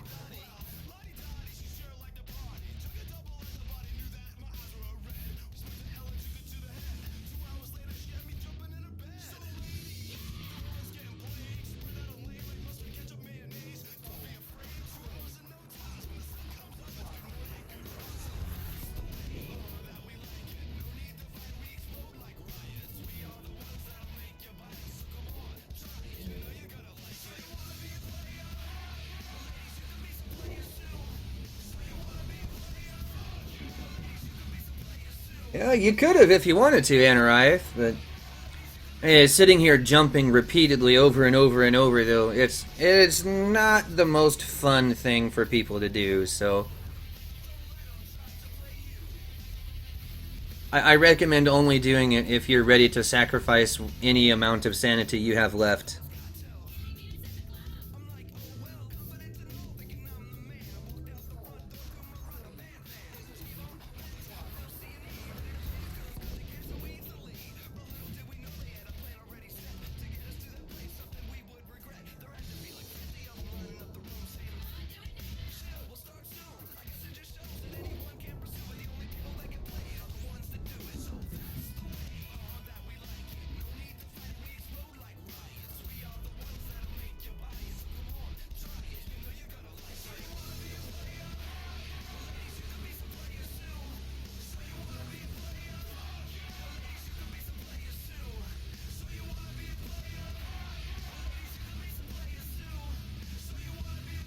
Yeah, the Hutton Run is, Hutton Run is something else.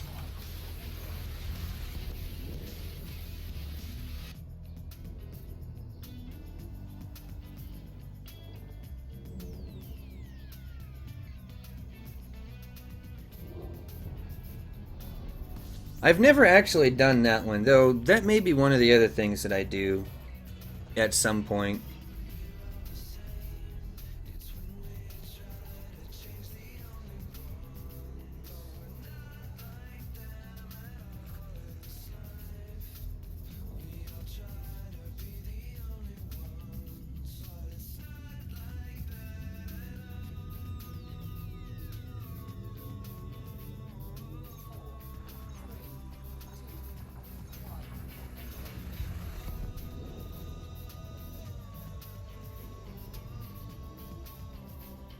Strangely enough, I decided to jump all the way to Beagle Point, of all places, before actually going to Hutton Orbital.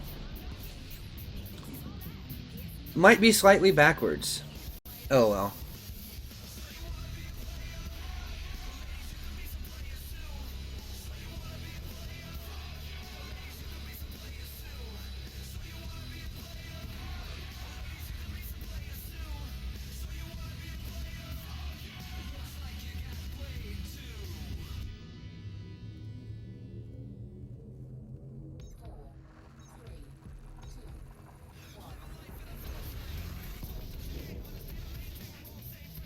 Elite Dangerous has a little over 400 billion star systems. And the last time Frontier put out numbers as far as like the percentage, it was like 0.07 some odd percent of the galaxy had actually been explored. Or discovered, I should say. You know, not even 0.1%. It was something like, it takes some crazy amount of like 200 or 300 years or something like that at the current rate for people to actually explore every system in the game.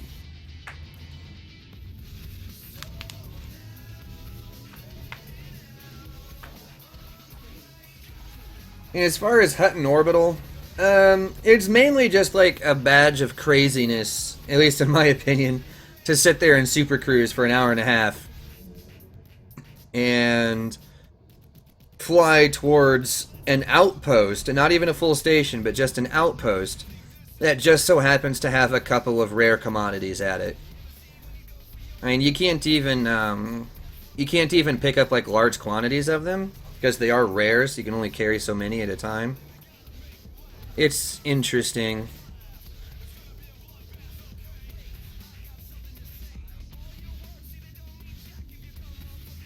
Yeah, it is 0.22 light years away from the nav beacon, so it takes about an hour and a half just to super cruise there.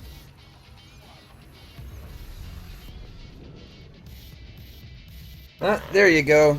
Ethereal cereal coming through again.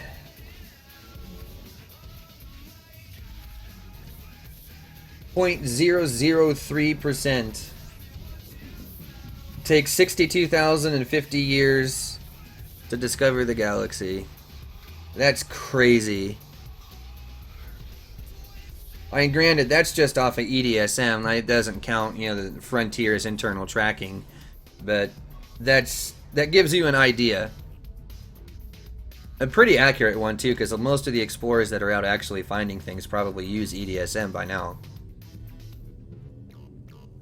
No problem, Nacho.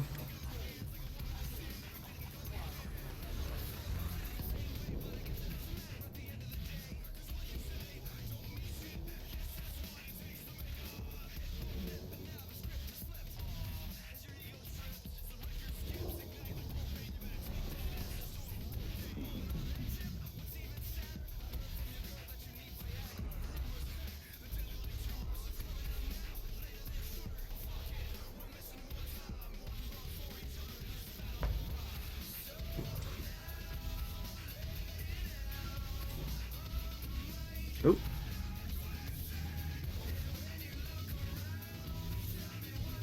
And that's why you carry heat sinks. For the times when you misjudge the heat of the star.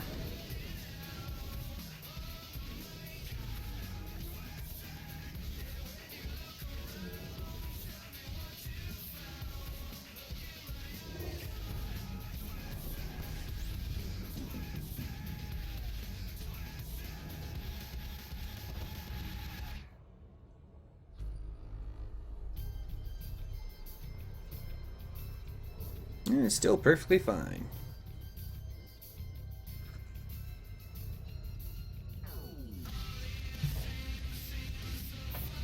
So, Ethereal, are you coming back to the bubble with your main account anytime soon, or are you going to stay out doing all kinds of crazy?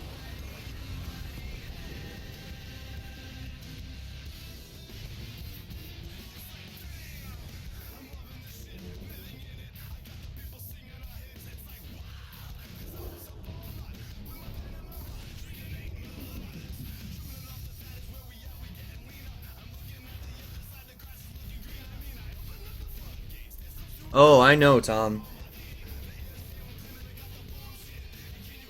Yeah, screenshots are a necessity for all of this kind of stuff.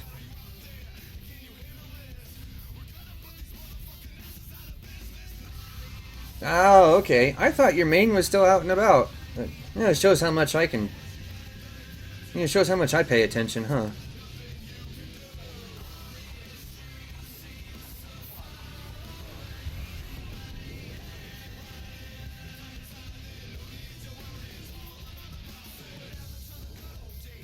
Sometimes the dudes arrive drunk. I could believe it.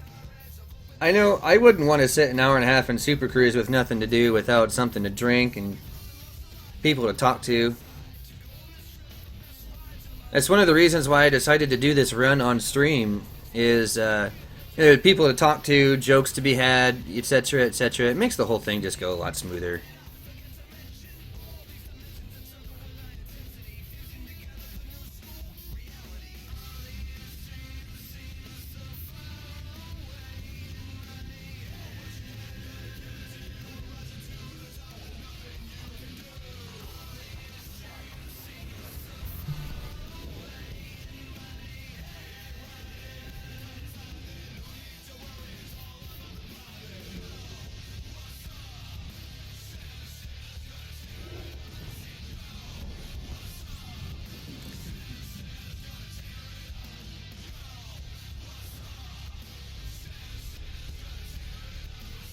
Only a few jumps, and this 1,000 light years will be done with too.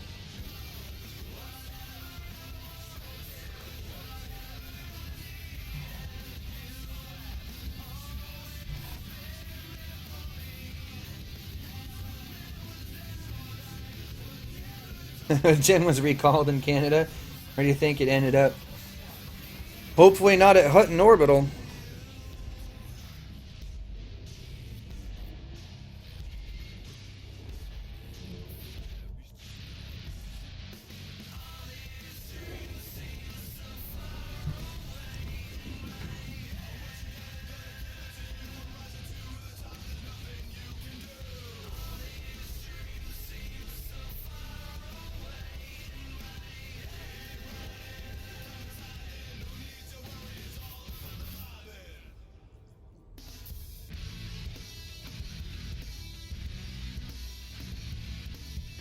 Okay, let's see.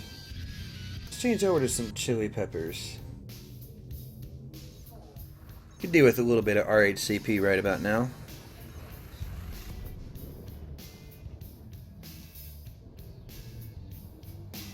Bring that volume up just a little bit there.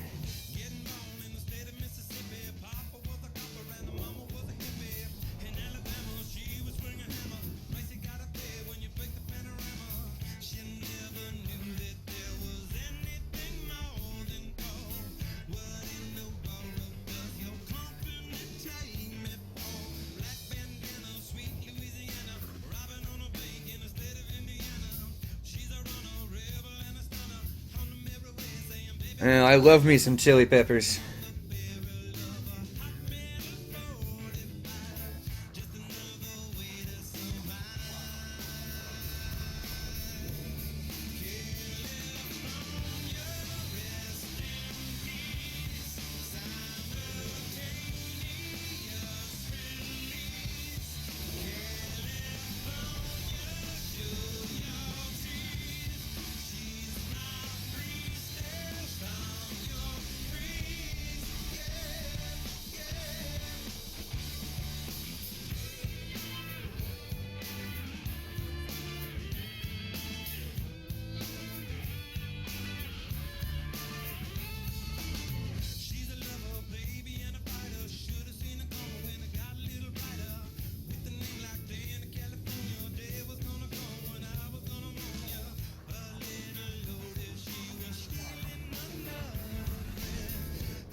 Oh, man. Well. Is there anything else interesting going on in Elite that I haven't heard about recently? Any new alien sightings that I've missed?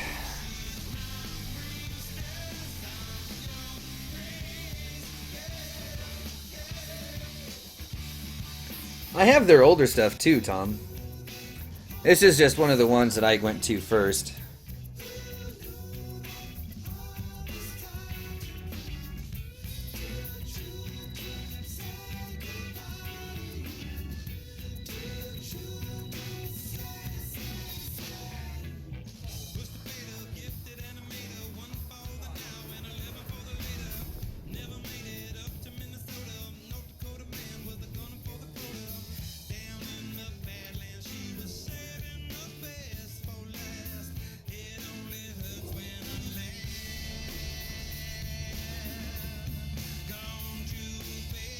Nothing after the last gen ship? That's a shame. Well, good news. Another 1,000 light years down.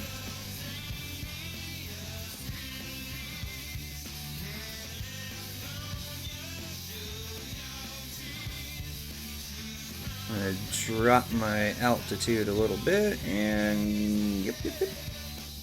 Out we go. Oop, maybe not quite that far though. A little bit further back. Perfect.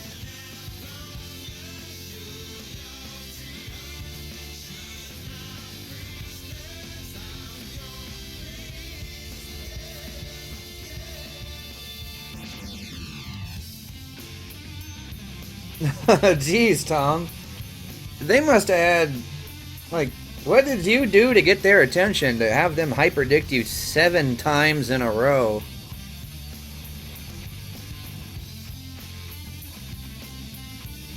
Yeah, I've heard a little bit about the potential karma system. I was reading Sandra's posts on that just to see, you know, like what kind of stuff he's got going through his mind, and it looks promising, but it depends a lot on how Frontier actually implements it. No, sorry there, I had to sneeze. Yeah, it depends a lot on how Frontier decides to implement it. It could be very interesting, though.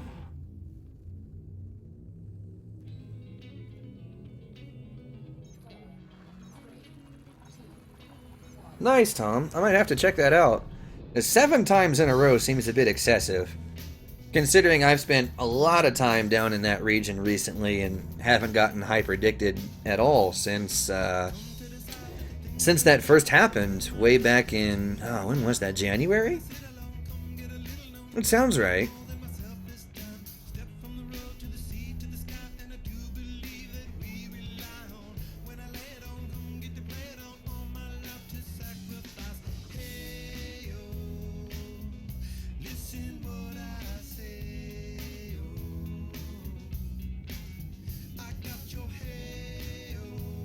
Yeah, I'm just having fun right now. Just blazing through things just to keep it going. Hopefully, let's see, we're looking at about 5.5 hours. Hopefully, right about 5.5 hours before I pull into Beagle Point.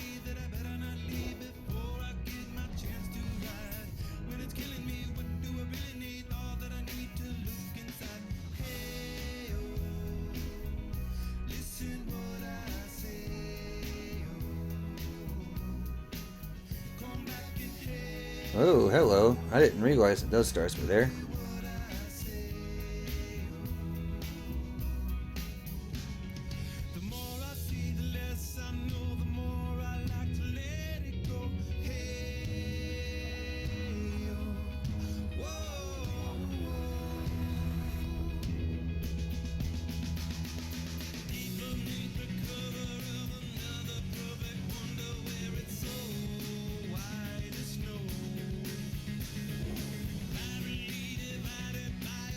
Oh, man.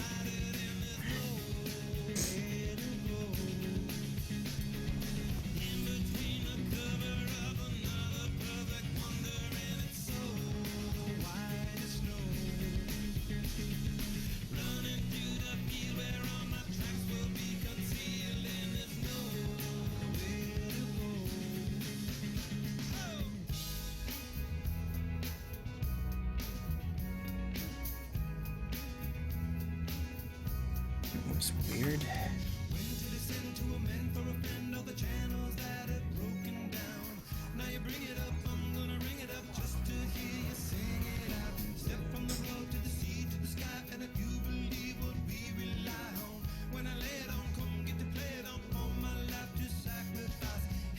Looks like YouTube is having some issues again.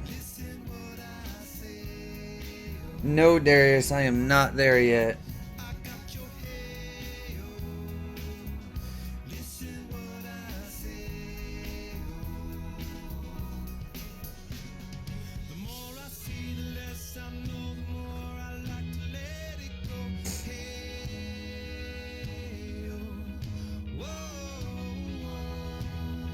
And I need to check. Let's see if this YouTube is being stupid again and dropping frames. Oh, Darius, I am a good ways away from that still. Looking at about 5 more hours yet.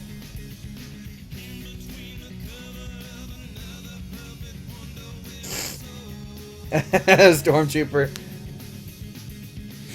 Yeah, you know, yeah, that sounds about right.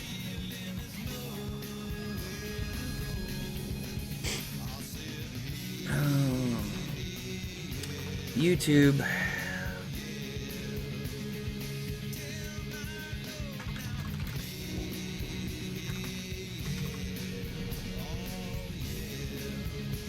YouTube, why are you so stupid?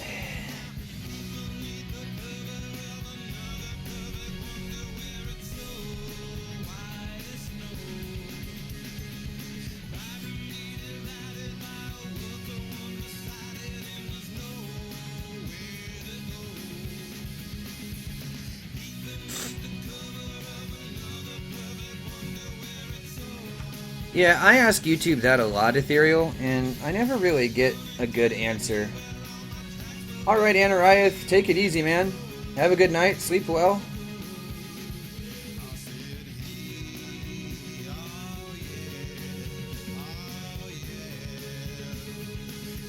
Yeah, okay.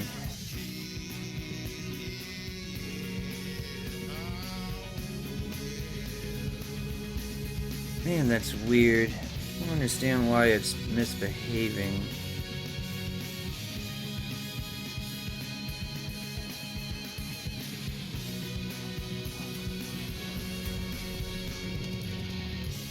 It's definitely not on my end.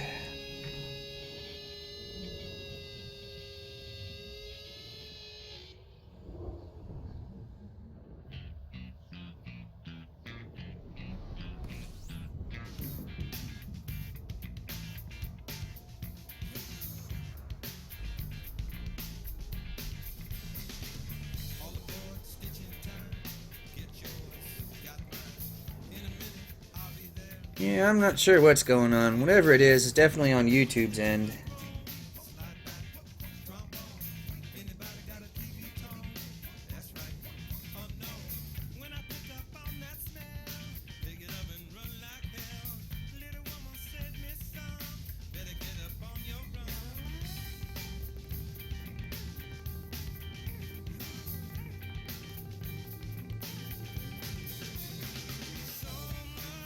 Yeah, no problem. Thanks for dropping in and watching for a while and just hanging out with us for a bit. Sleep well.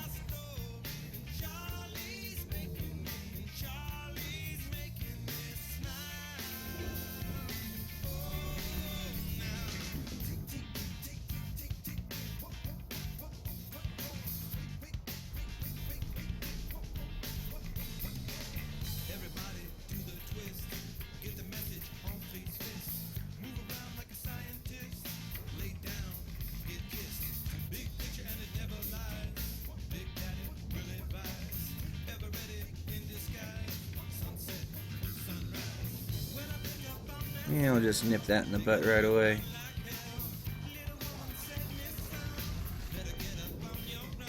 No, Frederico, I really don't. I've seen a lot of names come and go. I'm gonna say Blackwaters, but I'm probably wrong. Hey, Galarak, good morning. And no, we're not there yet. However, we're not that far away, though, either.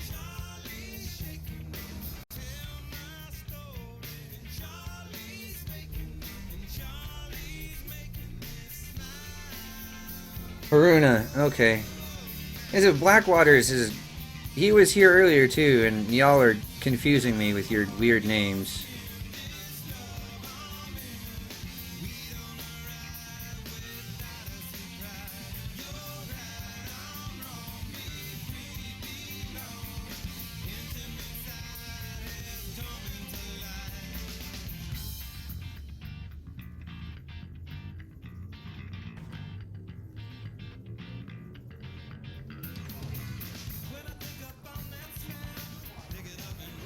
Hey, Simple Gamer. Well, welcome to the stream, and welcome to Elite and Beagle Point. It's special because it was the system farthest away from Sol that we could get to for the longest time. And it's kind of it's a place for explorers to go. It gets you the 65,000 light years away from Sol Club, which is... not very many people can say they've been that far away.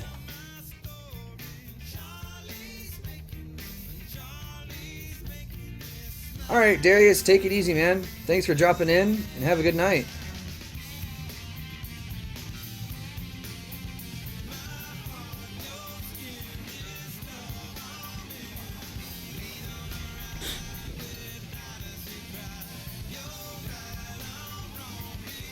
Yeah, it kind of is more bragging rights than anything else, Ethereal, but, you know.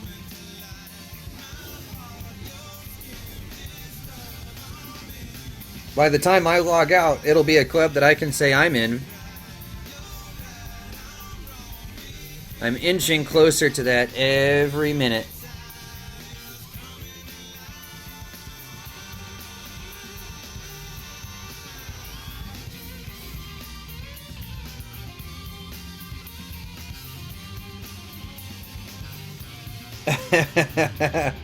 We might just have to do that at some point, Darius. Famous last words.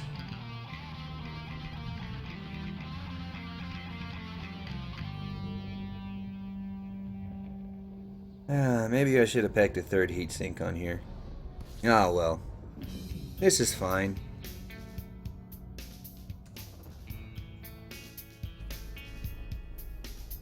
Oh yeah, I know who you're talking about, Darius.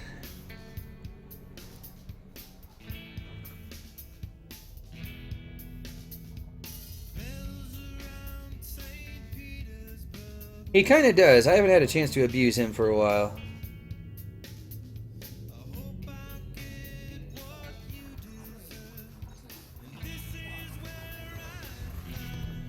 You see it, Darius. Take it easy. And Simple Gamer. Yeah, Conda is a pretty good all-rounder, but I will say if you're a new player to Elite, you might spend some time in the smaller ships and actually learn, you know, like the core game mechanics before you go trying to rely on the big ships to do everything for you. And the reason that I say that is because there is a lot to learn in this game. And flying in the big ships isn't an instant win button that's going to make everything a lot easier.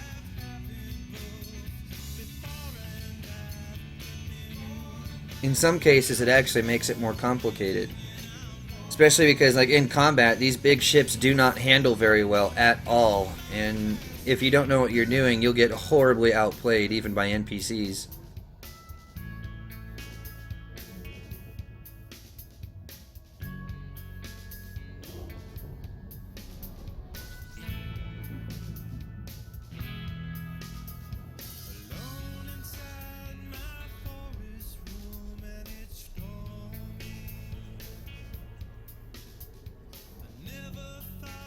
That's precisely right, Riggs.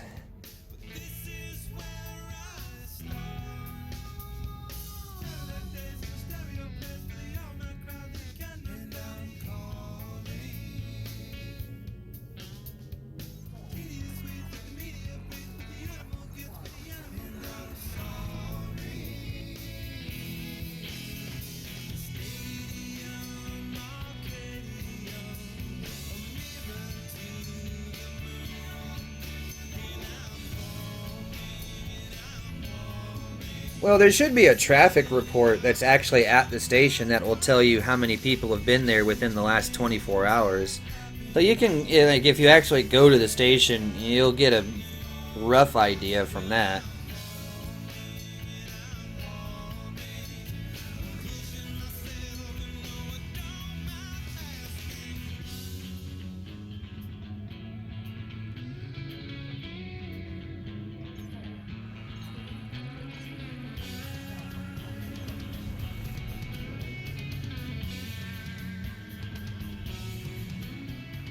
Yeah, the exploration side of things is a lot more chill as far as that goes. There's Simple Gamer. Ethereal, actually, he's here in chat, is quite the explorer himself and is definitely a good person to talk to. There's all kinds of awesome destinations that for you to go and check out, and a lot of helpful hints and tricks.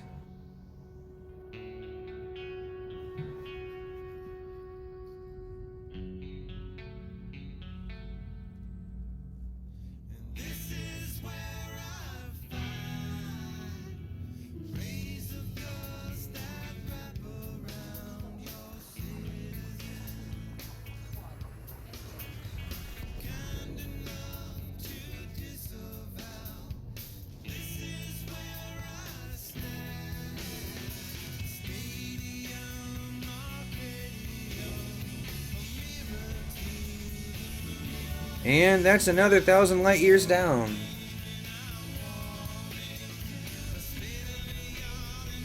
I'm starting to make up some of that time that we lost to connection issues and other such nonsense. That's good.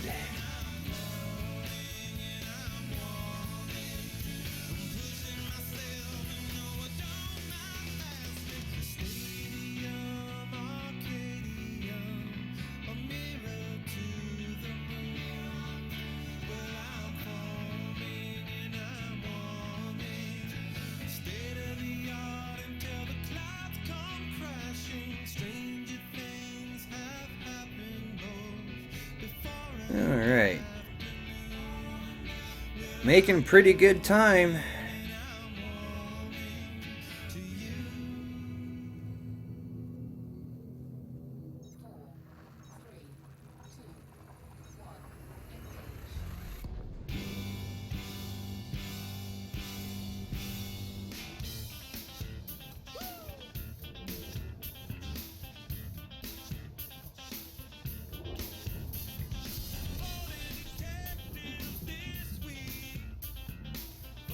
Well, Ethereal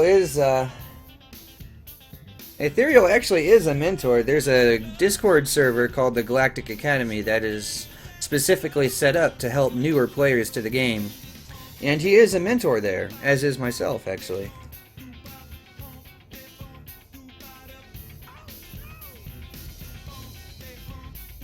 Hey, Akatao, good to see you back. And we reminded you of the Princess Bride? Ow.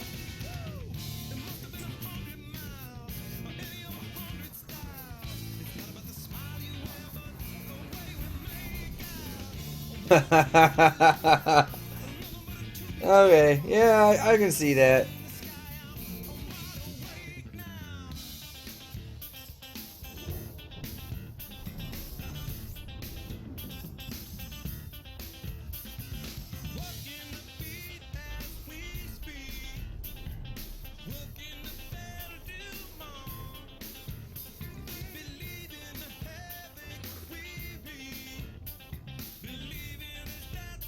We'll put this back on one.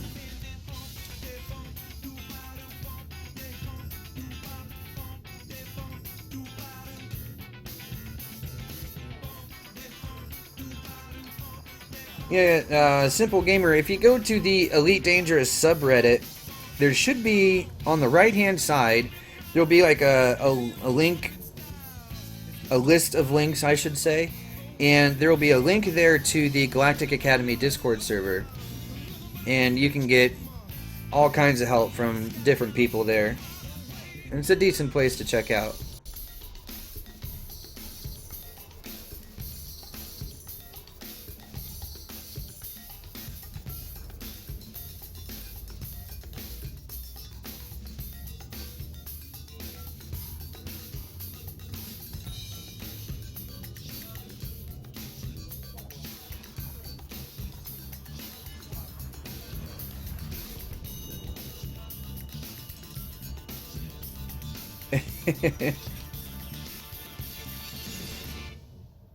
Oh, trust me, if I was concerned about you guys talking about things, I'd have said so by now.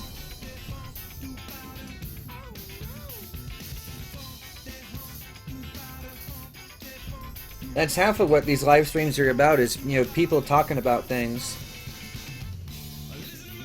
You know, not just what I'm doing, but, you know, amongst yourselves, too.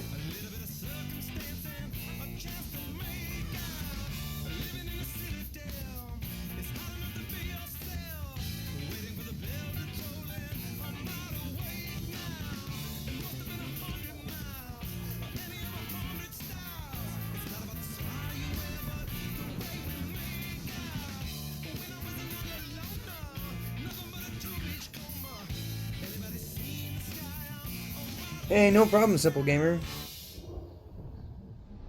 And I'm glad you stopped in. Have a good night, and we'll see you whenever you come back.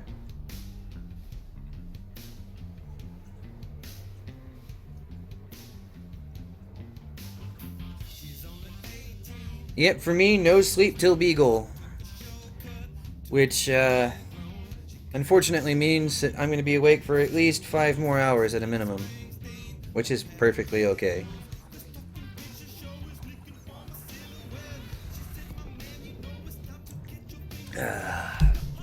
Ooh.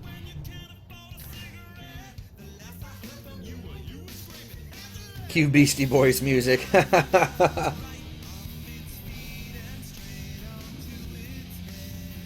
Cereal is in it for cereal. Ah, here we go with the wordplay again.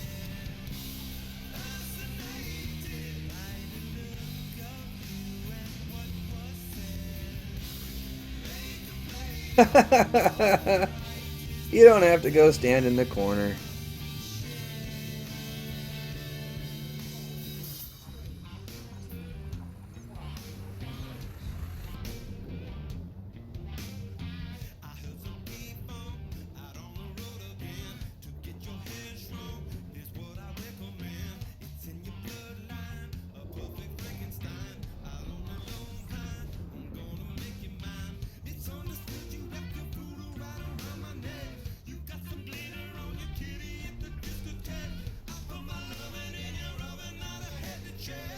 went against your grain.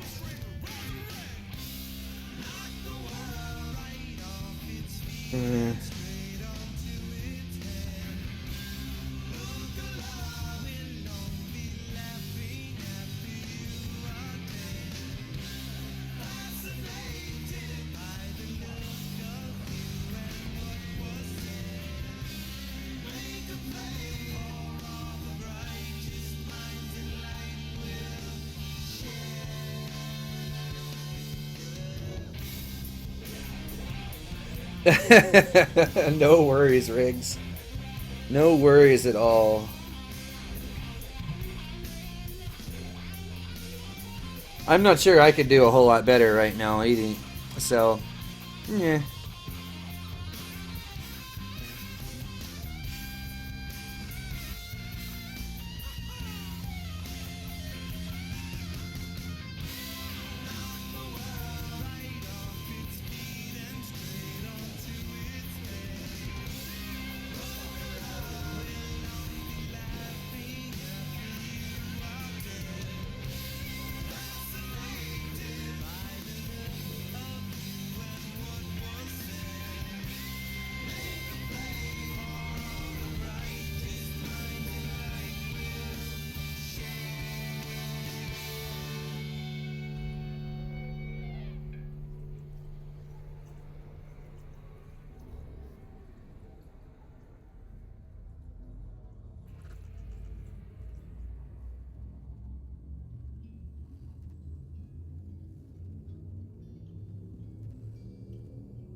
Oh, ethereal. I don't remember that happening. Of course, I wasn't there for the evento either. I missed out on that one.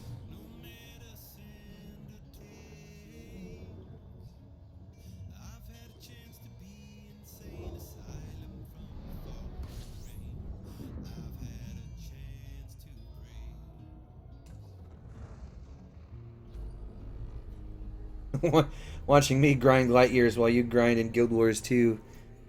You know, I've never actually played Guild Wars 2 a whole lot. I think I've spent maybe 45 minutes in that game. And it seemed to me, even then, that the grind was real.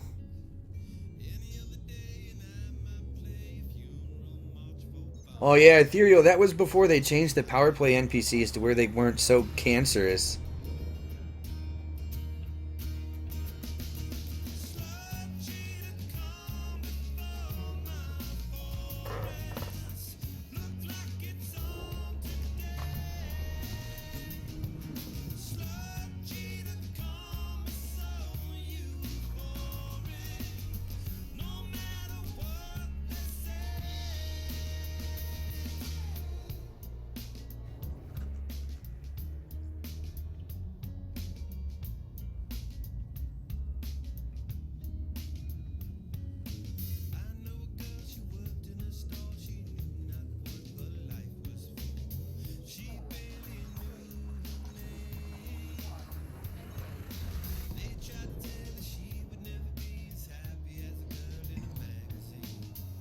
Yeah, that makes sense, Riggs. It makes a lot of sense, actually. Yeah. Ethereal. I kind of feel... the old power play NPCs, they were such a pain in the neck. I'm glad I skipped that whole phase.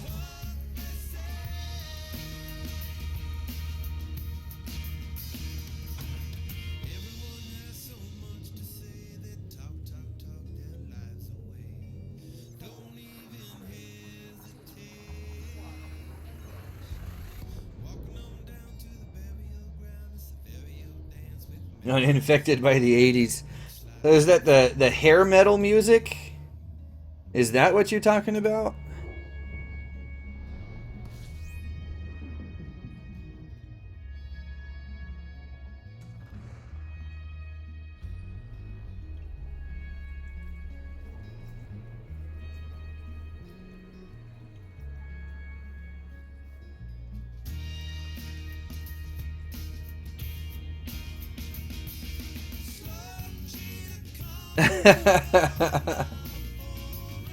80s rock pop. Okay. I prefer the hair metal.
As I said earlier, I've never actually been to Hutton Orbital. That's on the list of things to do. Strangely enough, as I said earlier, I'm hitting Beagle Point before I ever hit Hutton Orbital. Shouldn't it be the other way around? Like, I feel like it should be the other way.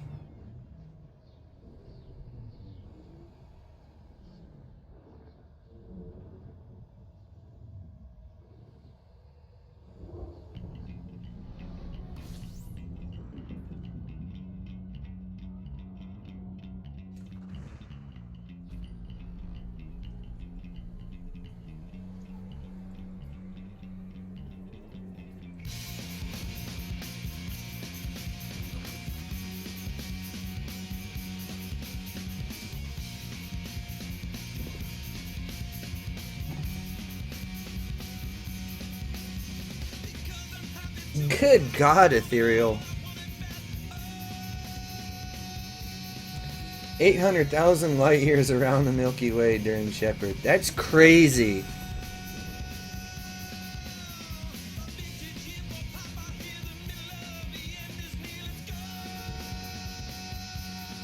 You should be able to post pictures, I could tell. You should be able to. If not, just tell me. I'll see if I can fix it. Also, another 1,000 light years down.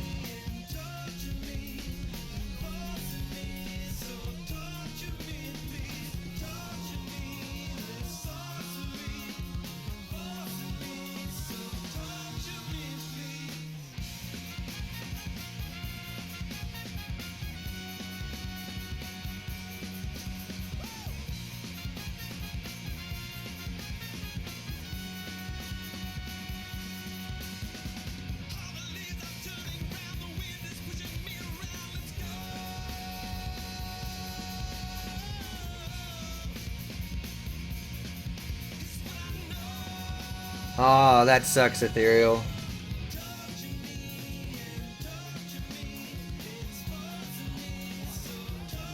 How'd you lose the canister?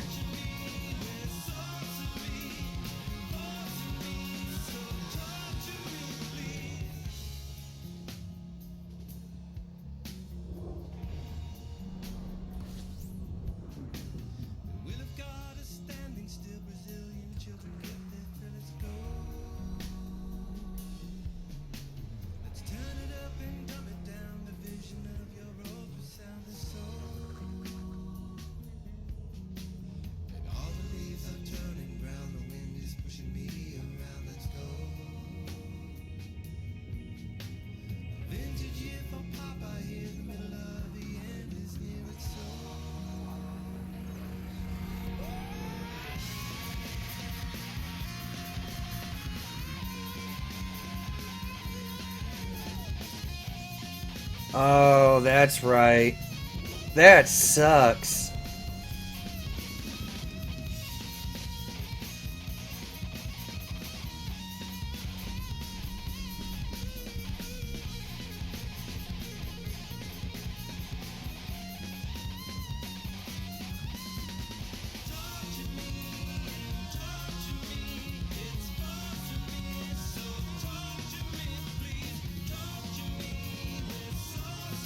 Yeah, that really does suck.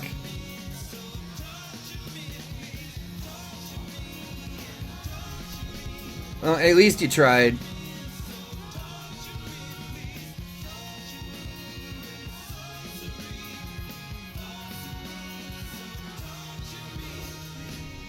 Alright, Stormtrooper. Have a good one.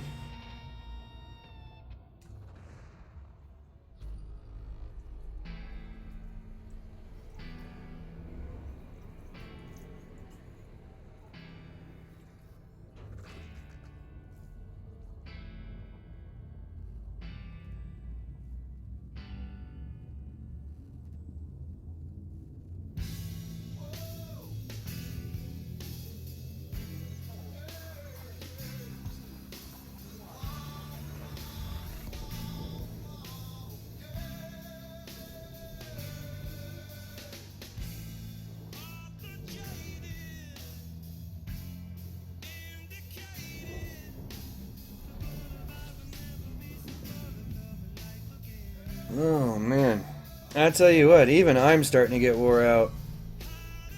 I still got a few more hours of this left to go.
Well, let's see.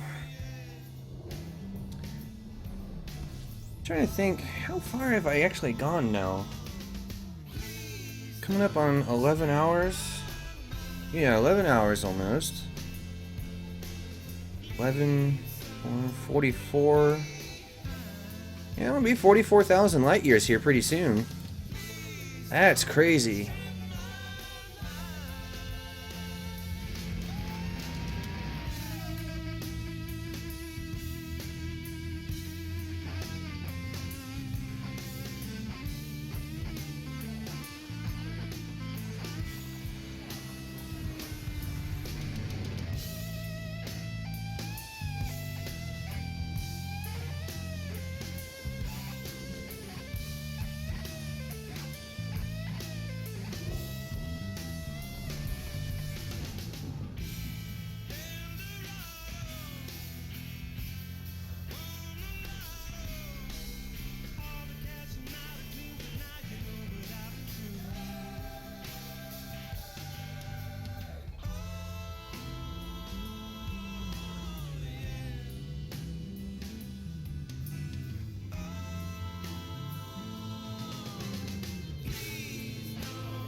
Relays? What do you mean? Sounding like a relay race? It's like pass the baton?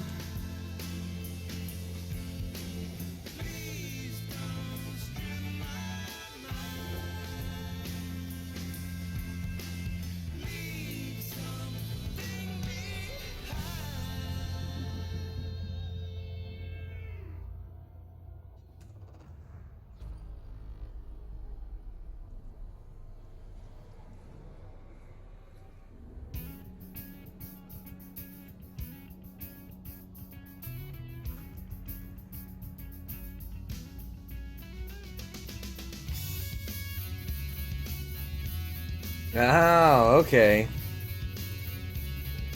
That makes sense. And hey, Tiamat, how's he doing?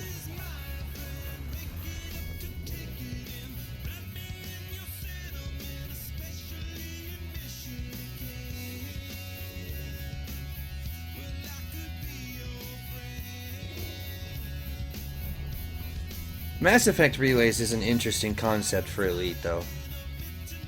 We already have hyperspace technology, which is kind of like that. In a way. Like, I know that's stretching it, but still. And so far, so good, Tiamat. We are almost 44,000 light years into the trip already. So we're more than 2/3 of the way through. And we're only 11 hours into it. Oh, the LMC, that would be awesome. I would love to drop in on the LMC. I just want to see what it's like.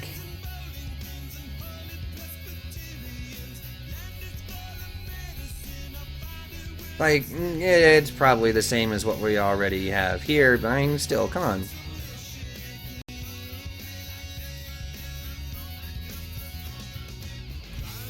You called dibs on the R136A1.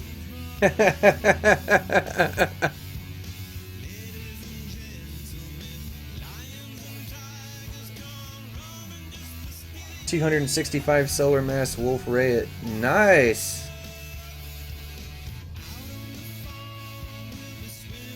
Hey Samako, how you doing? Welcome to the stream. Having a good night? Morning? Whatever it is for you?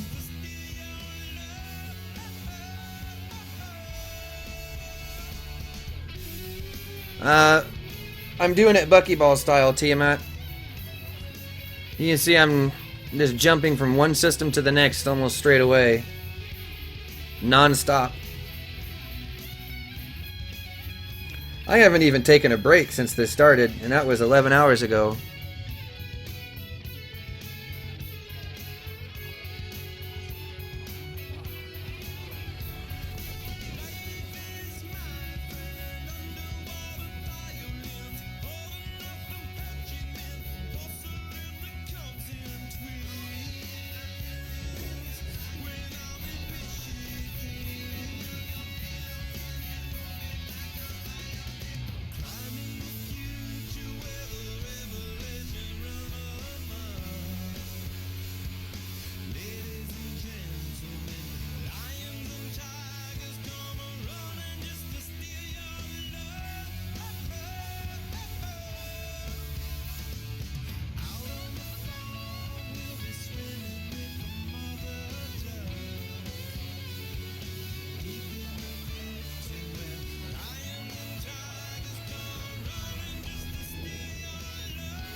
Oh, okay.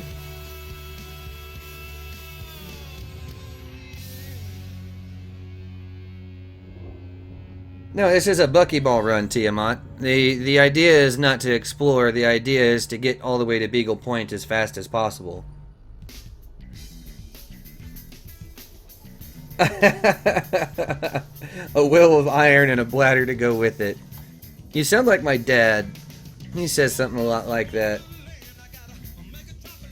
And Samako, welcome to the game. 5 days. You're barely scraping the surface of this game. Barely. And I'm just gonna be honest with you.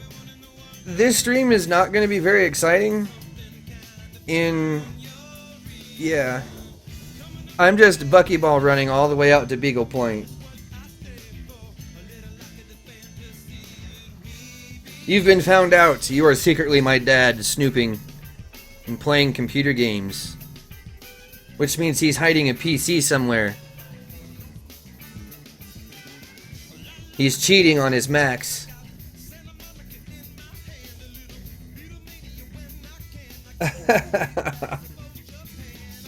Nah, there's no cups involved here. I just straight haven't gone to the bathroom since this started. I don't even have to, really.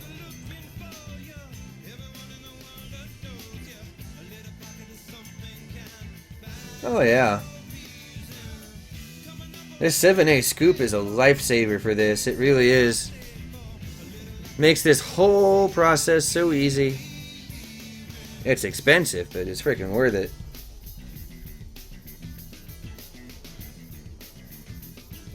Well, actually, you know what? The Vulture is, even among seasoned players, the Vulture is a fun combat ship and very effective. Nah, no Gatorade bottles. That's just nonsense.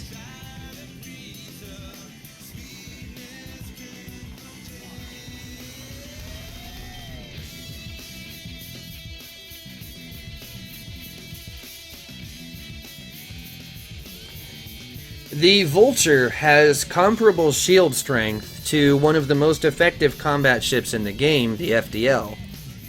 And the FDL is known because of its shield strength and its ability to put out firepower. The Vulture, effectively, even though it only has 2 hard points, its ability to output damage is comparable to 4 out of the FDL's 5 hard points, give or take. So the Vulture has amazing damage potential, and it has really strong shielding.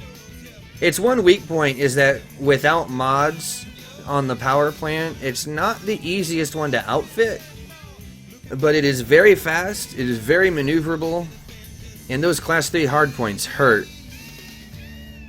They hurt bad, too. Being on the receiving end of those is not fun. And there we go. There's another 1,000 light years down.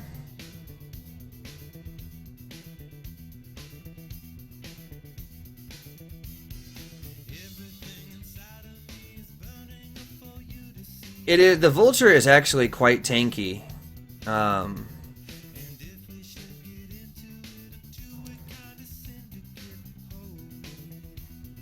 There we go.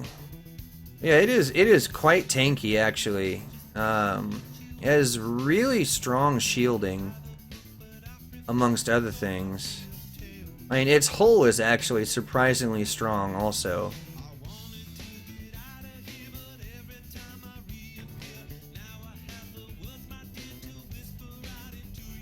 Yeah, go for it, Samako.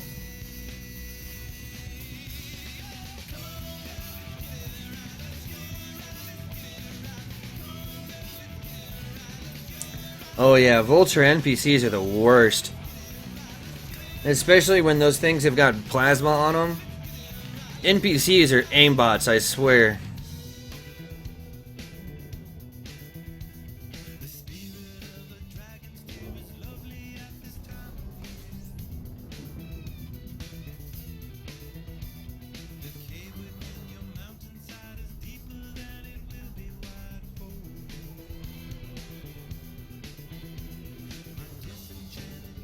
Yeah, see, Tiamat, that's kind of why I switched over to fixed weapons a few months ago, and I haven't really looked back since. I am immune to chaff.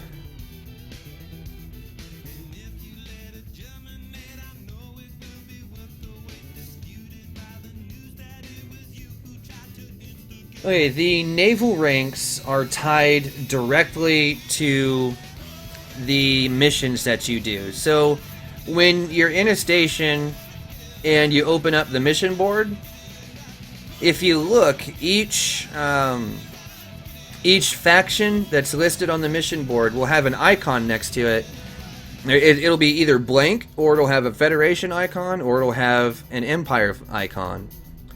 To rank up through the naval ranks, you have to do missions with factions that are aligned to whatever power you want to rank up with. So in your case, if you want to rank up with the Empire, you have to do missions for factions that are part of the Empire.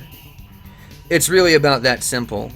Some missions give you more rank than others, It's just it's kind of funky, but you'll get the idea once you actually start doing it, and you'll be able to observe how much of a rank increase you get from the different types.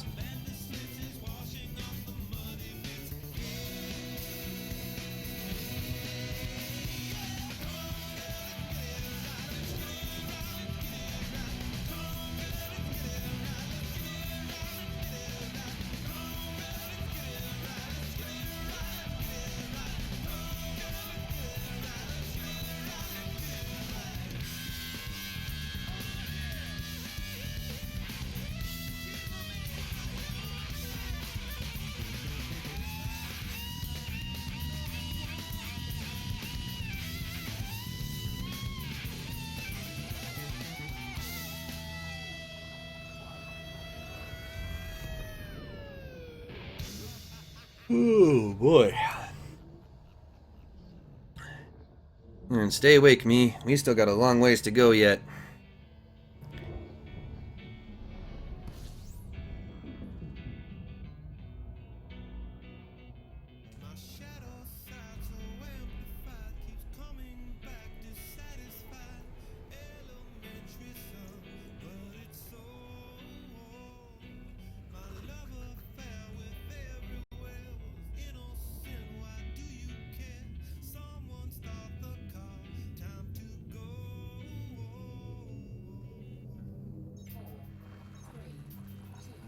Yeah, you'll find, Samako, that a lot of the credit earning is a little imbalanced. Running passenger missions is by far more efficient time-wise to grind out money than, say, just regular bounty hunting. Which is unfortunate, but it's also the truth. Trading can get you a pretty good amount if you can find a good route. There's sites like eddb.io that can help you find good trade routes. Let's see. Otherwise, passenger missions really are about as good as it gets. You can also look up, there's a system called Quince. There's a couple of videos out that show you actually how to use the system, and it's spelled Quince. And you can actually kind of abuse the heck out of that system to get a lot of money very, very quickly.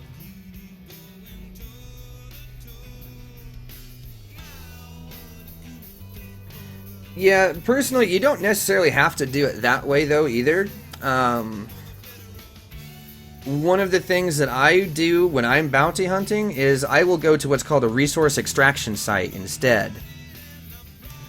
And I will bounty hunt in those, and you'll find pirates all over the place in those places. And some of the larger ships in the resource extraction sites will pay out, 150k, 200k. I think the highest one I ever got was from killing a Fer-de-Lance, and I got, I think, like 318k. And you could just sit in there and kill them over and over and over and get more money. It was much more efficient than trying to do the missions.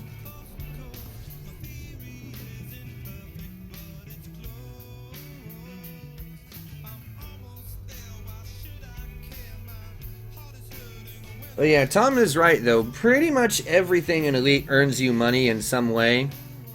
The major difference is how much money that it earns you. Exploration, time investment-wise, not all that effective. Bounty hunting is pretty much the same thing. Trading can get you a good bit. And then other things like Quince and passenger missions will net you a pretty good amount of money too. It's just all up to one, how much patience you have, and two, exactly what type of stuff you enjoy doing. And that is by far the most important thing out of all of it. You need to make sure it's something that you enjoy doing. So if you enjoy bounty hunting, just do it. It's going to be slower, but you'll be a lot more satisfied with the experience. If you enjoy trading, do it. You know, you don't necessarily have to get a whole lot of money right away to enjoy the game. Yeah, it makes some things easier, sure, but you know, make sure you're happy with the experience itself more than, you know, grinding out money or grinding this or grinding that.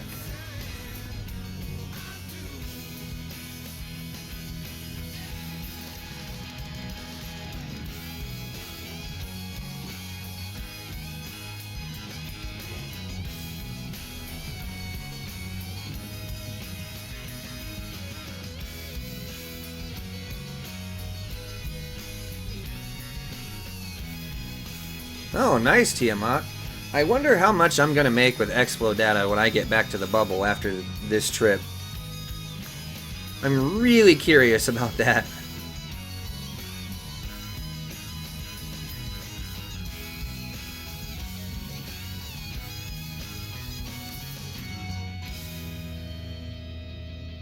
Yeah, so in that case, Samako, if you enjoy bounty hunting more than, say, passenger missions, then I know bounty hunting is slower, but I would suggest you stick with it for a while. I mean, it's more about enjoying the experience than it is anything else. I mean, that's what it is for me anyway, and yeah, other people have differing opinions on that. I mean, it's a game. Play it how you want to.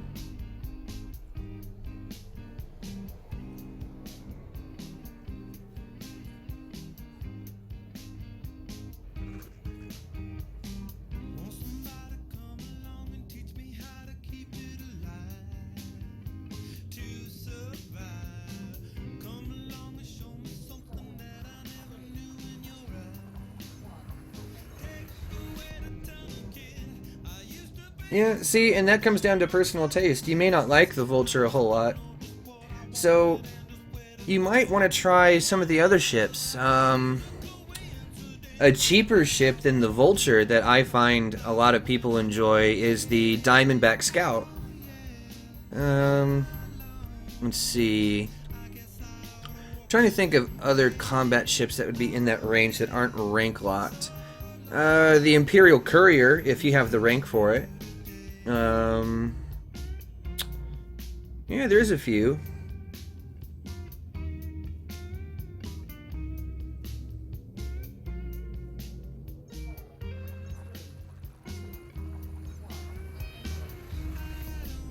I mean, because there's the Courier's a good one, the Diamondback Scout is a good one.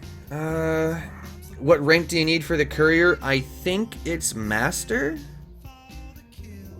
I think? Question mark? It's been a long time since I've even paid attention to Empire rank at all. So I'm not positive on that, but I think it's Master.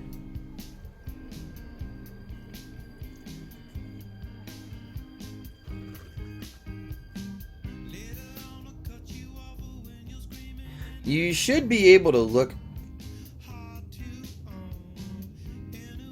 You see, failing all else, there is a Wikipedia page that you can look that up on. I mean, if you just search Elite Dangerous Imperial Courier, it will take you straight to the Wikipedia page for the Courier, and it'll tell you there what rank you need.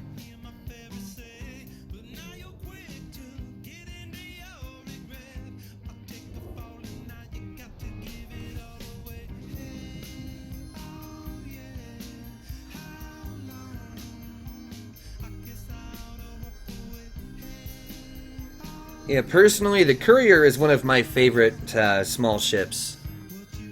It's exceptionally fast, for one. And two, for its size, its shielding is very, very strong. So, it's definitely one of those ships that people can...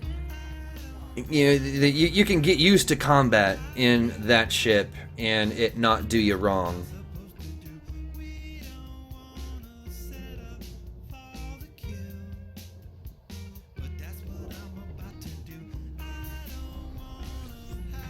Yeah, one of these days I'll see if I can figure out how to fix the whole link thing for the chat here.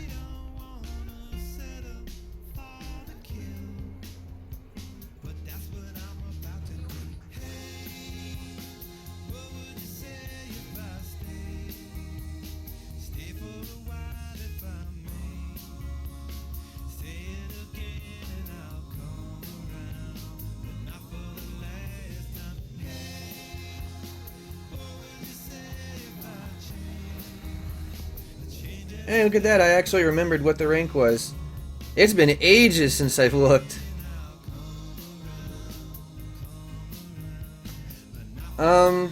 Aditi or Quince, both will get you pretty good amounts of Imperial rank. Either one.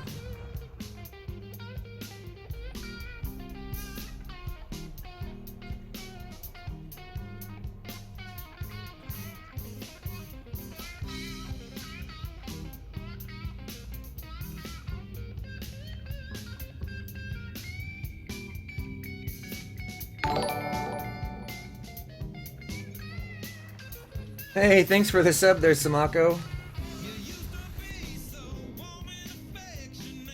Really? Is that the case, Tom? That kind of stinks. Yeah, no problem, Samako. If you have more questions, just come on back. We can help you out. I'll probably be streaming for at least another 4.5 hours. At a minimum. Maybe a little bit longer than that. It just kind of depends on exactly when I pull into my destination here.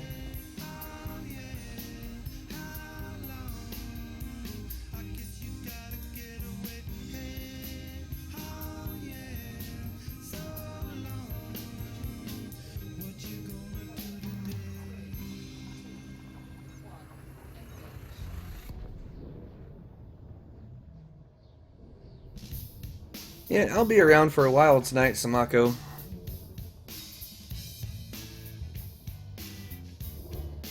And a couple of these guys might still be here too, I'm not really sure.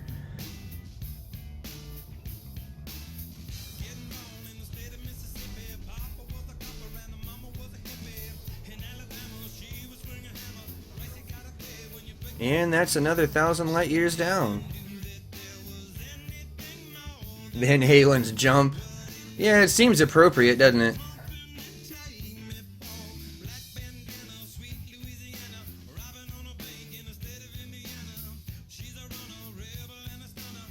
Back up, back up. Oh my goodness. What is going on here? 1088. 1093. 1033. 41.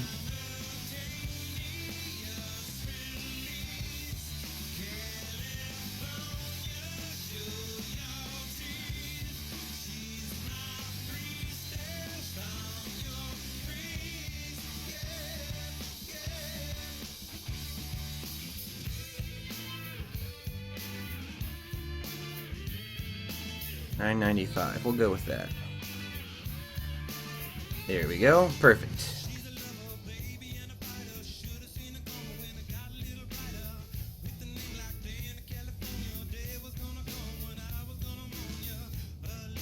I'm in an Anaconda.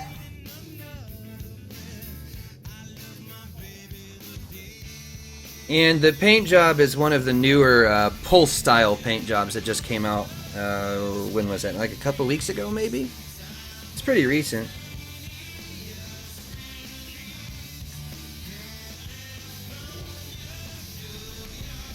Oh yeah, that's the ship's name is Big Rhonda.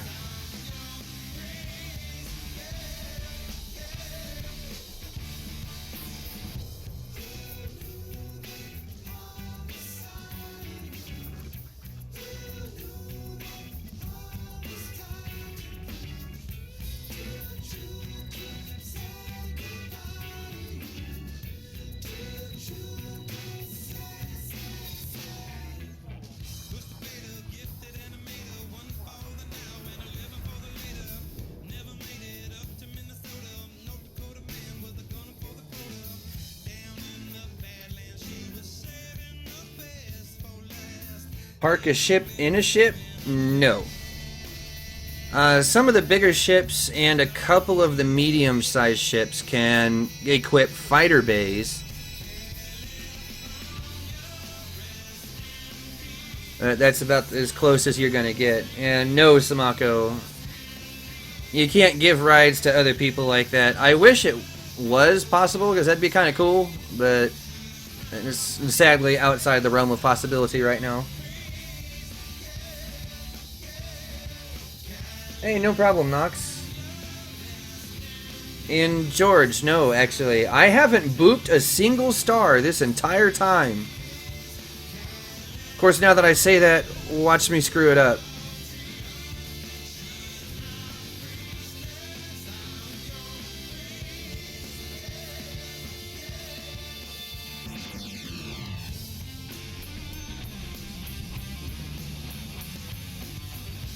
Dora.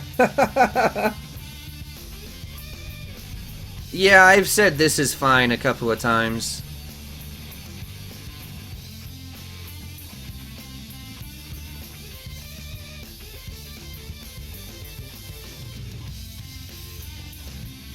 You know, as far as 2.4 goes, no one really knows. I mean, even I hesitate to sit here and guess because there really isn't a way for us to know for sure. Yes, George, I am feeling a little sleepy, I'm not gonna lie. Samako, I wish I could speculate more on 2.4, but there's so many things that it could be, I'd feel like a tool even for trying.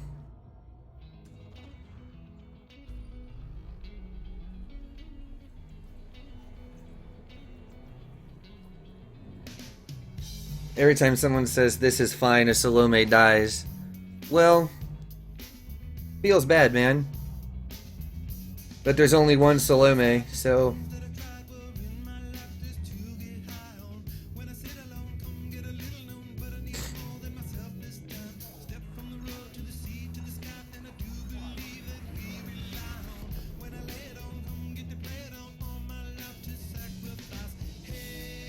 Asp Exploder.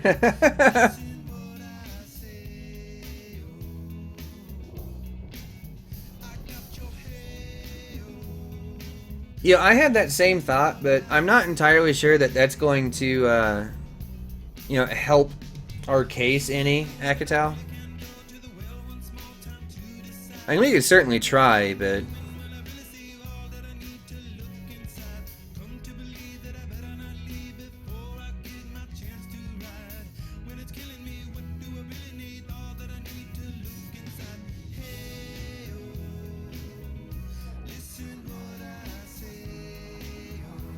Yeah, work is overrated, George.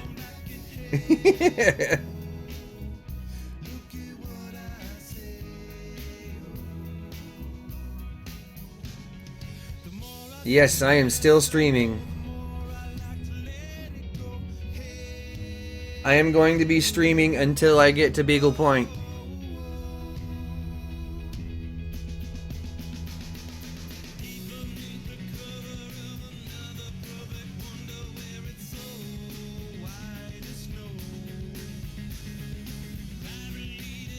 You know, I actually, Akatao, I have snacks right here. I have chips and queso that I've been munching on from time to time.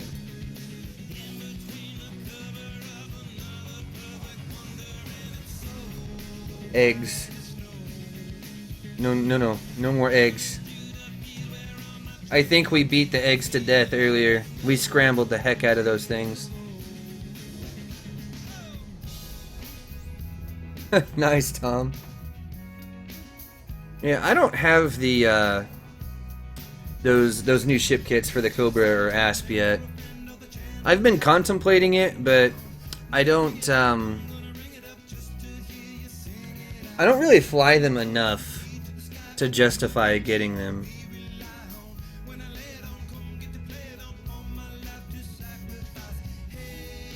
The yolk is getting old. Oh, here we go again.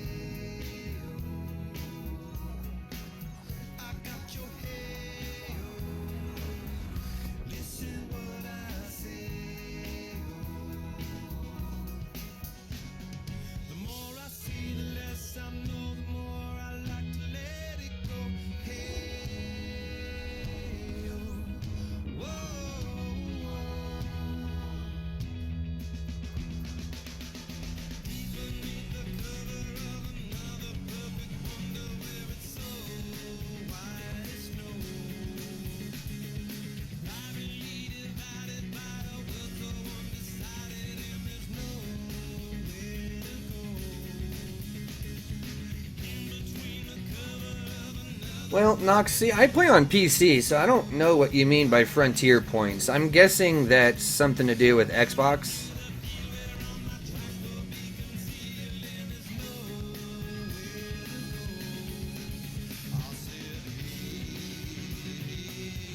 Yeah, see, I want that same style kit on the FDL. I would be so happy.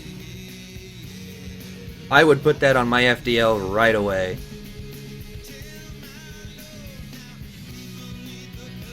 Oh, if you think 500 light years is bad,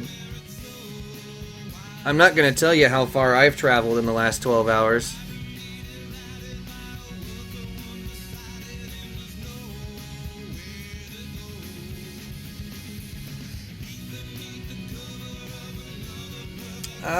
Okay. See, I thought so, Nox, but I wasn't sure. I've never actually touched Elite on the console before.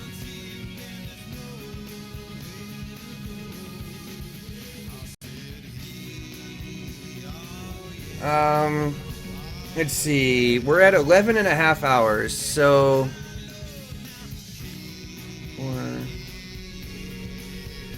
I'm at almost 46,000 light years just in the last 11 hours.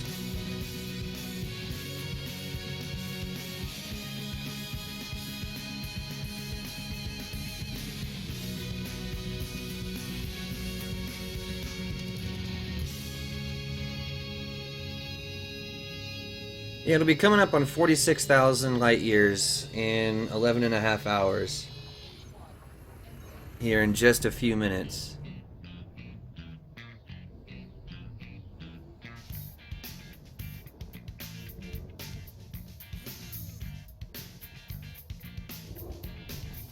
Oh no, the egg puns are back again.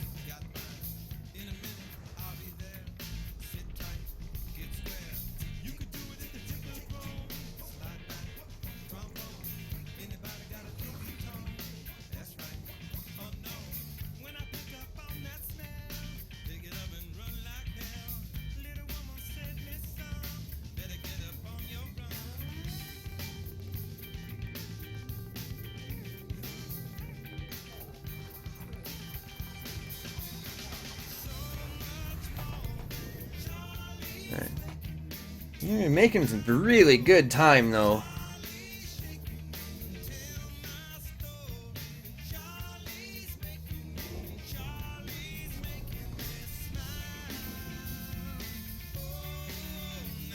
Yeah, give me about 5 minutes and it'll be 46,000 light years.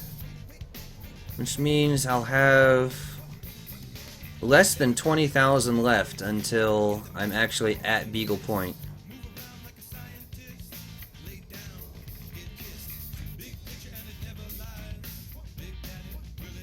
What does a squid use for music on the go?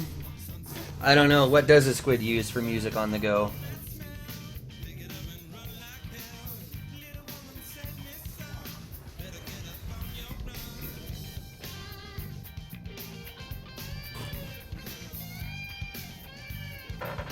Oh, this stupid chair.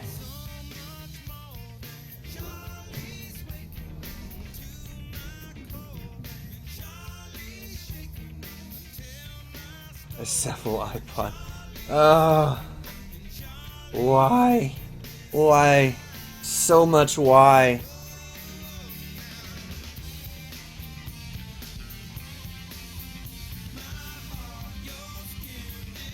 But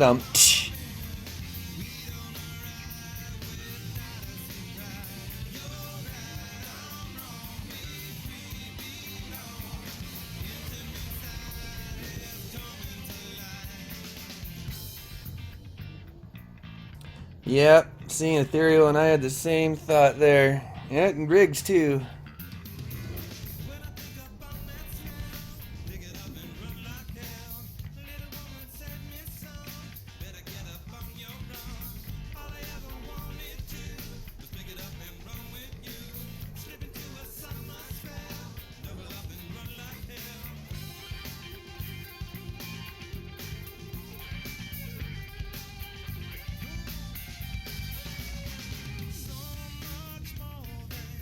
Just flew into Hutton Orbital.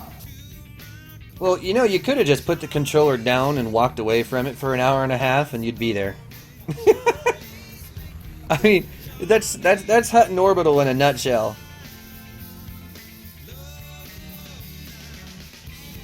Unless you want to sit and, you know, like talk to other people and have a few beers or something. I know plenty of people that do that. I still have never been to Hutton Orbital myself. And I've been playing for more than a year and a half, and I've never been there.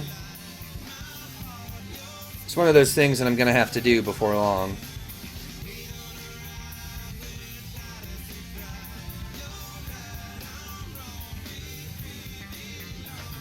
You flew to Hutton Orbital on a mission, you poor soul. I can tell, yeah, that's exactly right. You point your ship in the direction that you go for lunch.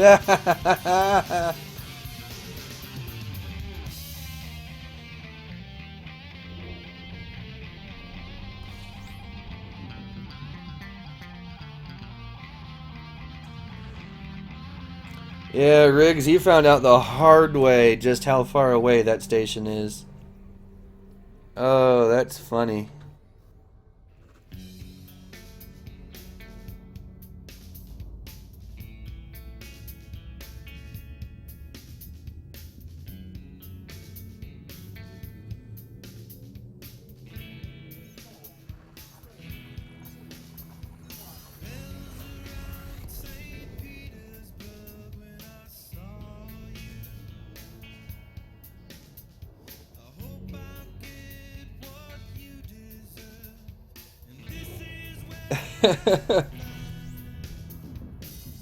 Ooh, gosh.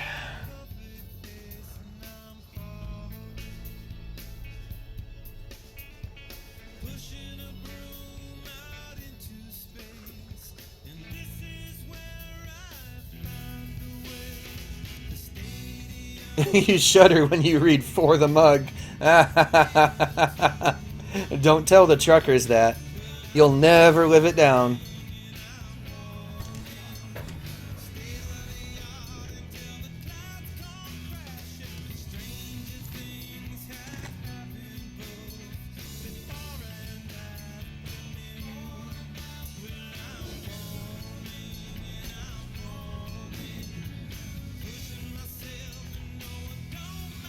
And that's another 1,000 light years down.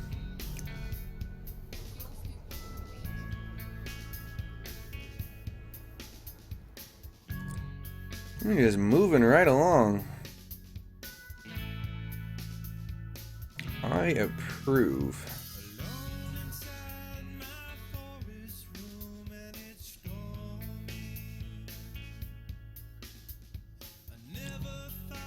In 2008.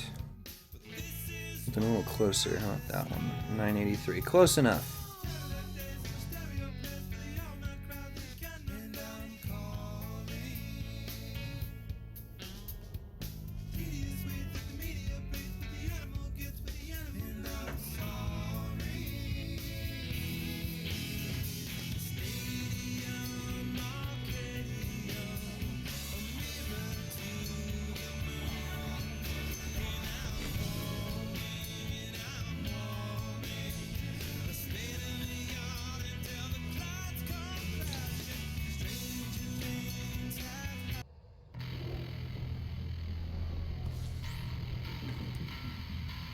There you go. A little bit older Chili Peppers coming on now.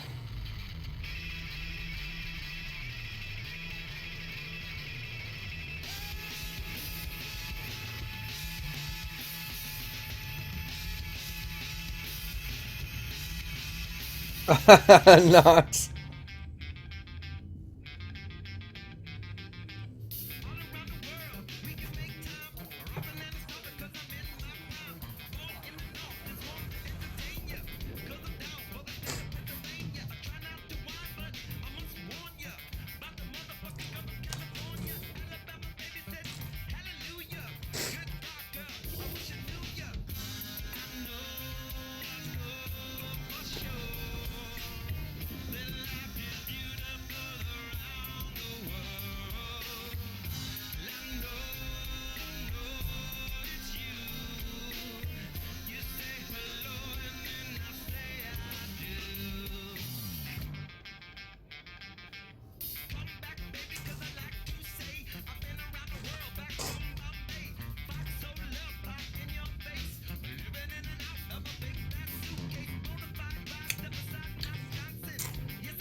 Well, when you're doing bounty hunting with the missions, those guys, they can spawn in a lot of different places.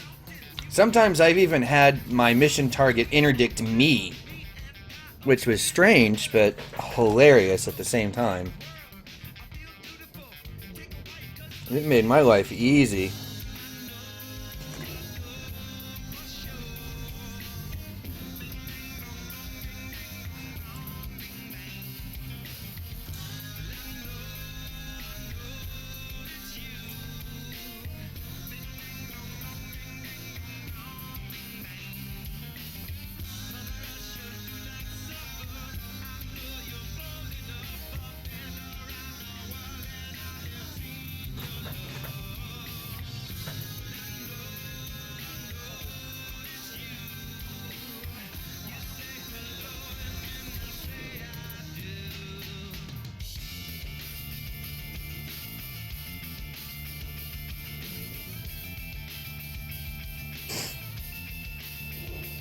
Well, those massacre missions are meant to be done in the conflict zones.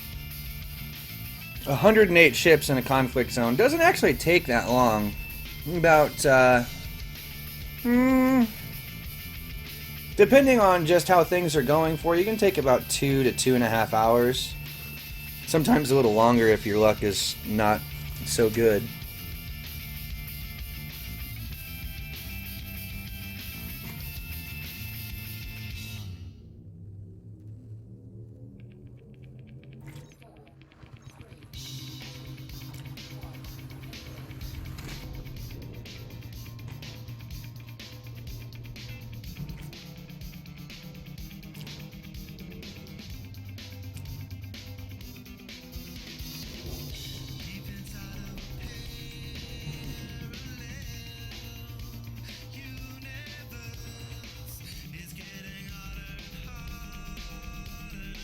Yep, about 2 hours.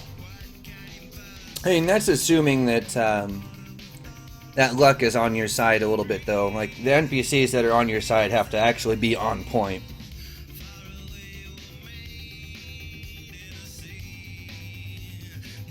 And Nox, I seriously doubt it at this time of day.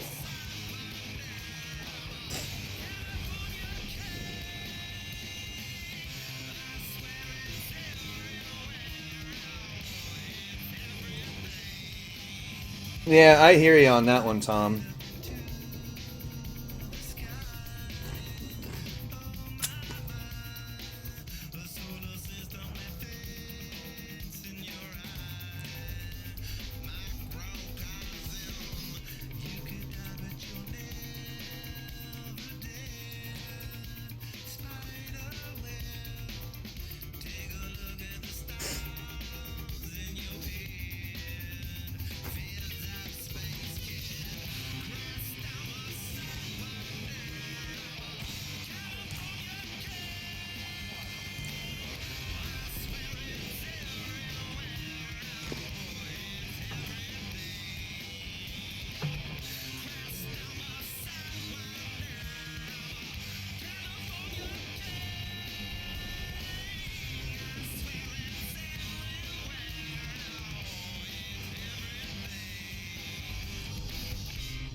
How are you on US servers? Like, with Elite, it's all peer-to-peer instancing. So you get paired up with an instance with people that that ping time in between you and them is low.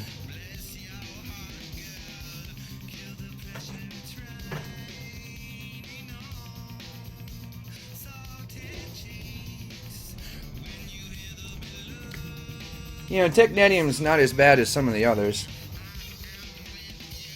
I've seen some much worse ones than that.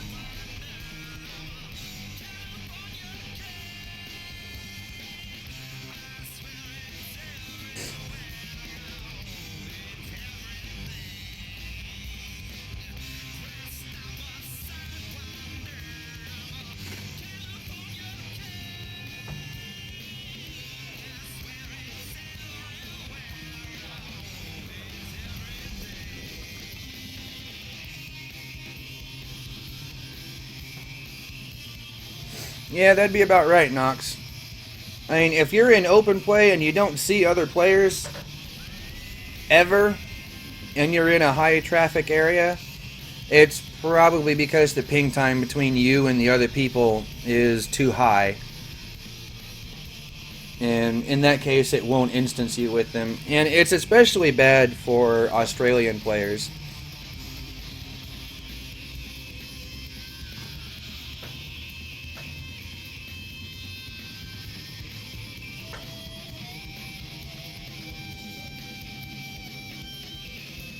What?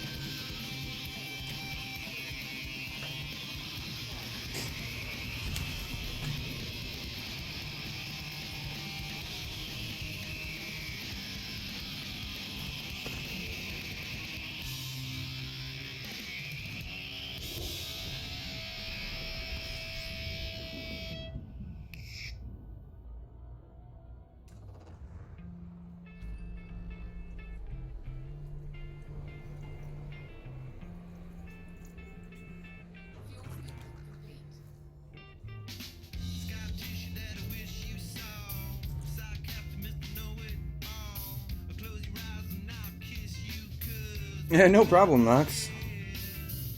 Yeah, and it really does suck for a lot of our Australian people because, I mean, one, even under the best circumstances, ping time to Australia is usually never very good.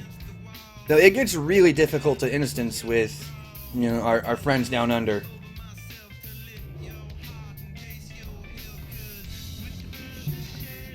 One of the Australian players that used to be in my old player group, he used to set up... Granted, I don't think you can do this with the Xbox, but we can do it with the PC. He used to set up a VPN, and it would emulate like he was in the States. And when he did that, we'd be able to instance with him. It'd be weird and would sometimes do awkward things, but it actually worked.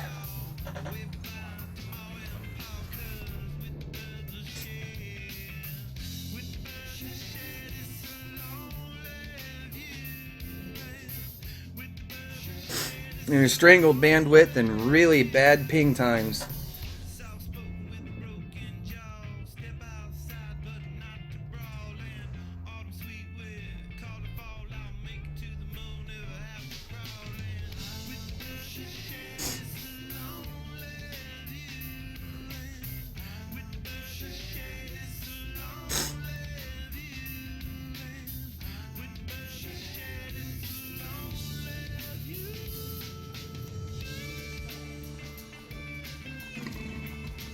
Ooh.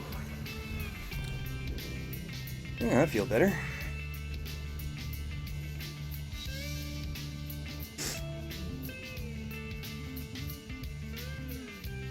Yeah, no problem, Nox.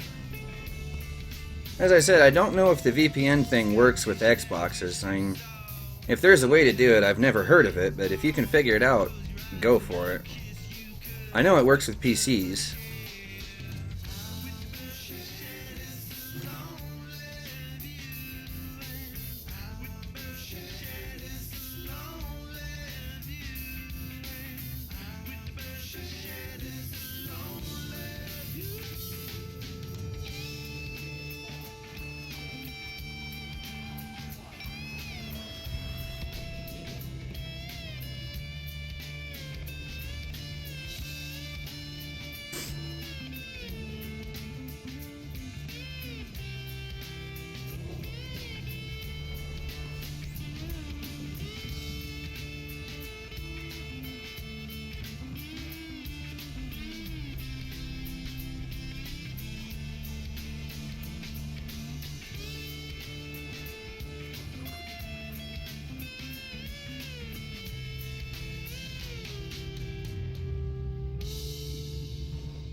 Samako, it kind of changes from one week to the next, but any system that has engineers in it, particularly ones like Felicity Farseer or like Todd the Blaster, those, it's pretty common to have people hanging around in those areas. Once you get an elite in one of the 3 main rank categories, you'll unlock Founder's World, and there is guaranteed to be people around there virtually all the time. Otherwise, the highest concentration of people that you will ever see in-game is going to be at the community goals that change from one week to the next.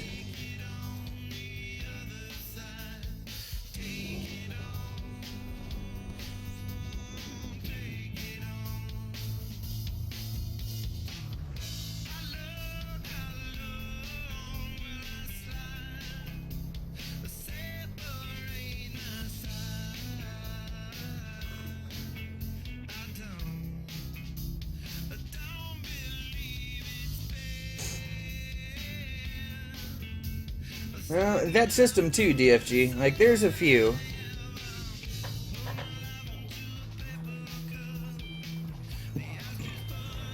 Yeah, the starter systems, like, you know, Eravit, LHS 3447, Cremain, you know, over in that area, there will be some people in that area, but, you know, whether or not they're decent people or not, it's kind of up for grabs. Most of the time they are. Every once in a while it's a bonehead that's up to no good.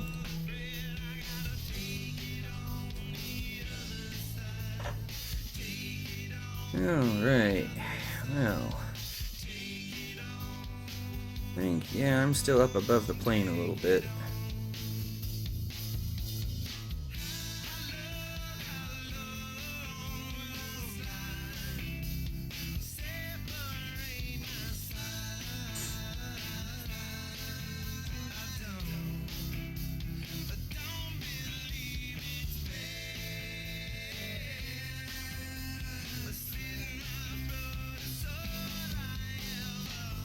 $9.95.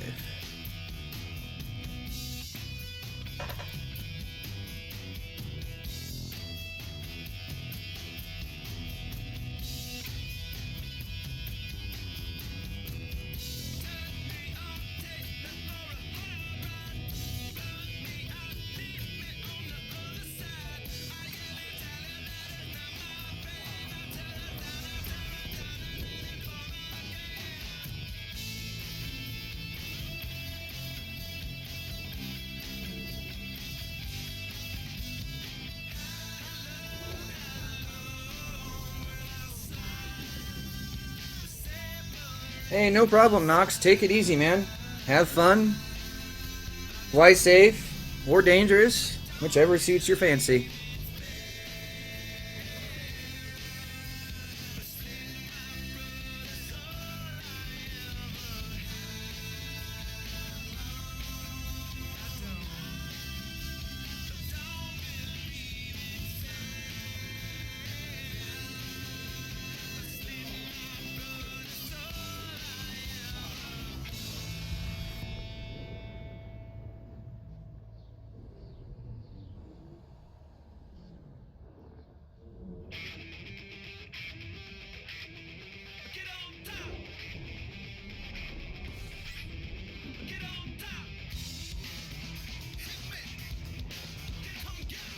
Yeah, that's probably the best plan, Akatao. That's typically what I end up doing too. When things just get too nyeh, I'll take a break for a little while before I even start trying to do anything.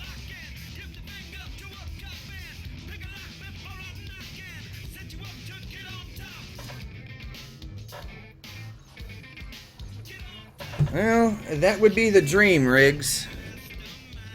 I don't know if they'll ever do it, but we'll see. It would be nice to have a more well-developed API for the third-party tools and stuff to use.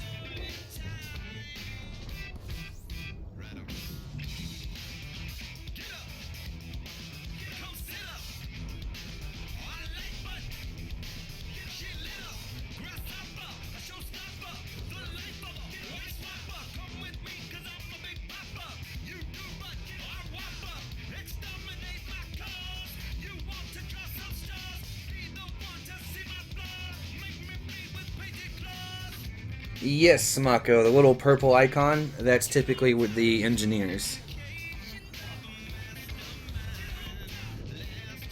I would too, Riggs, my gosh.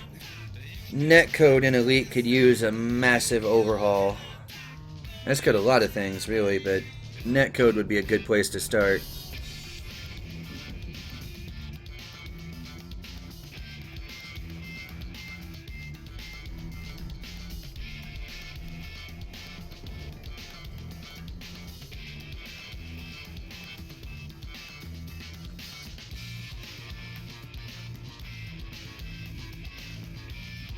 Well, as far as voice attack goes, it just emulates key presses. That's all it does.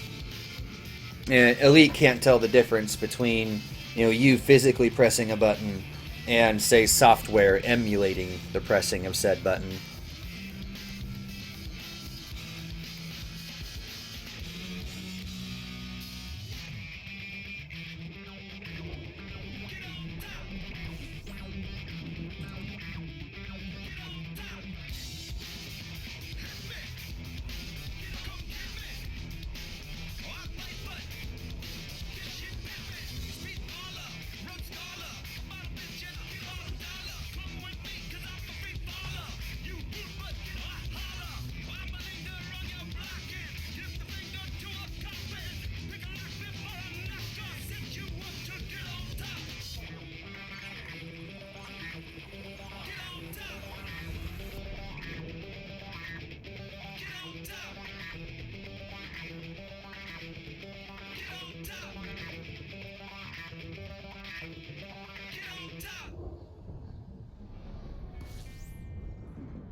Yeah, pretty much the same here, Riggs. Inara is probably my most used tool. I don't really use EDDB that much.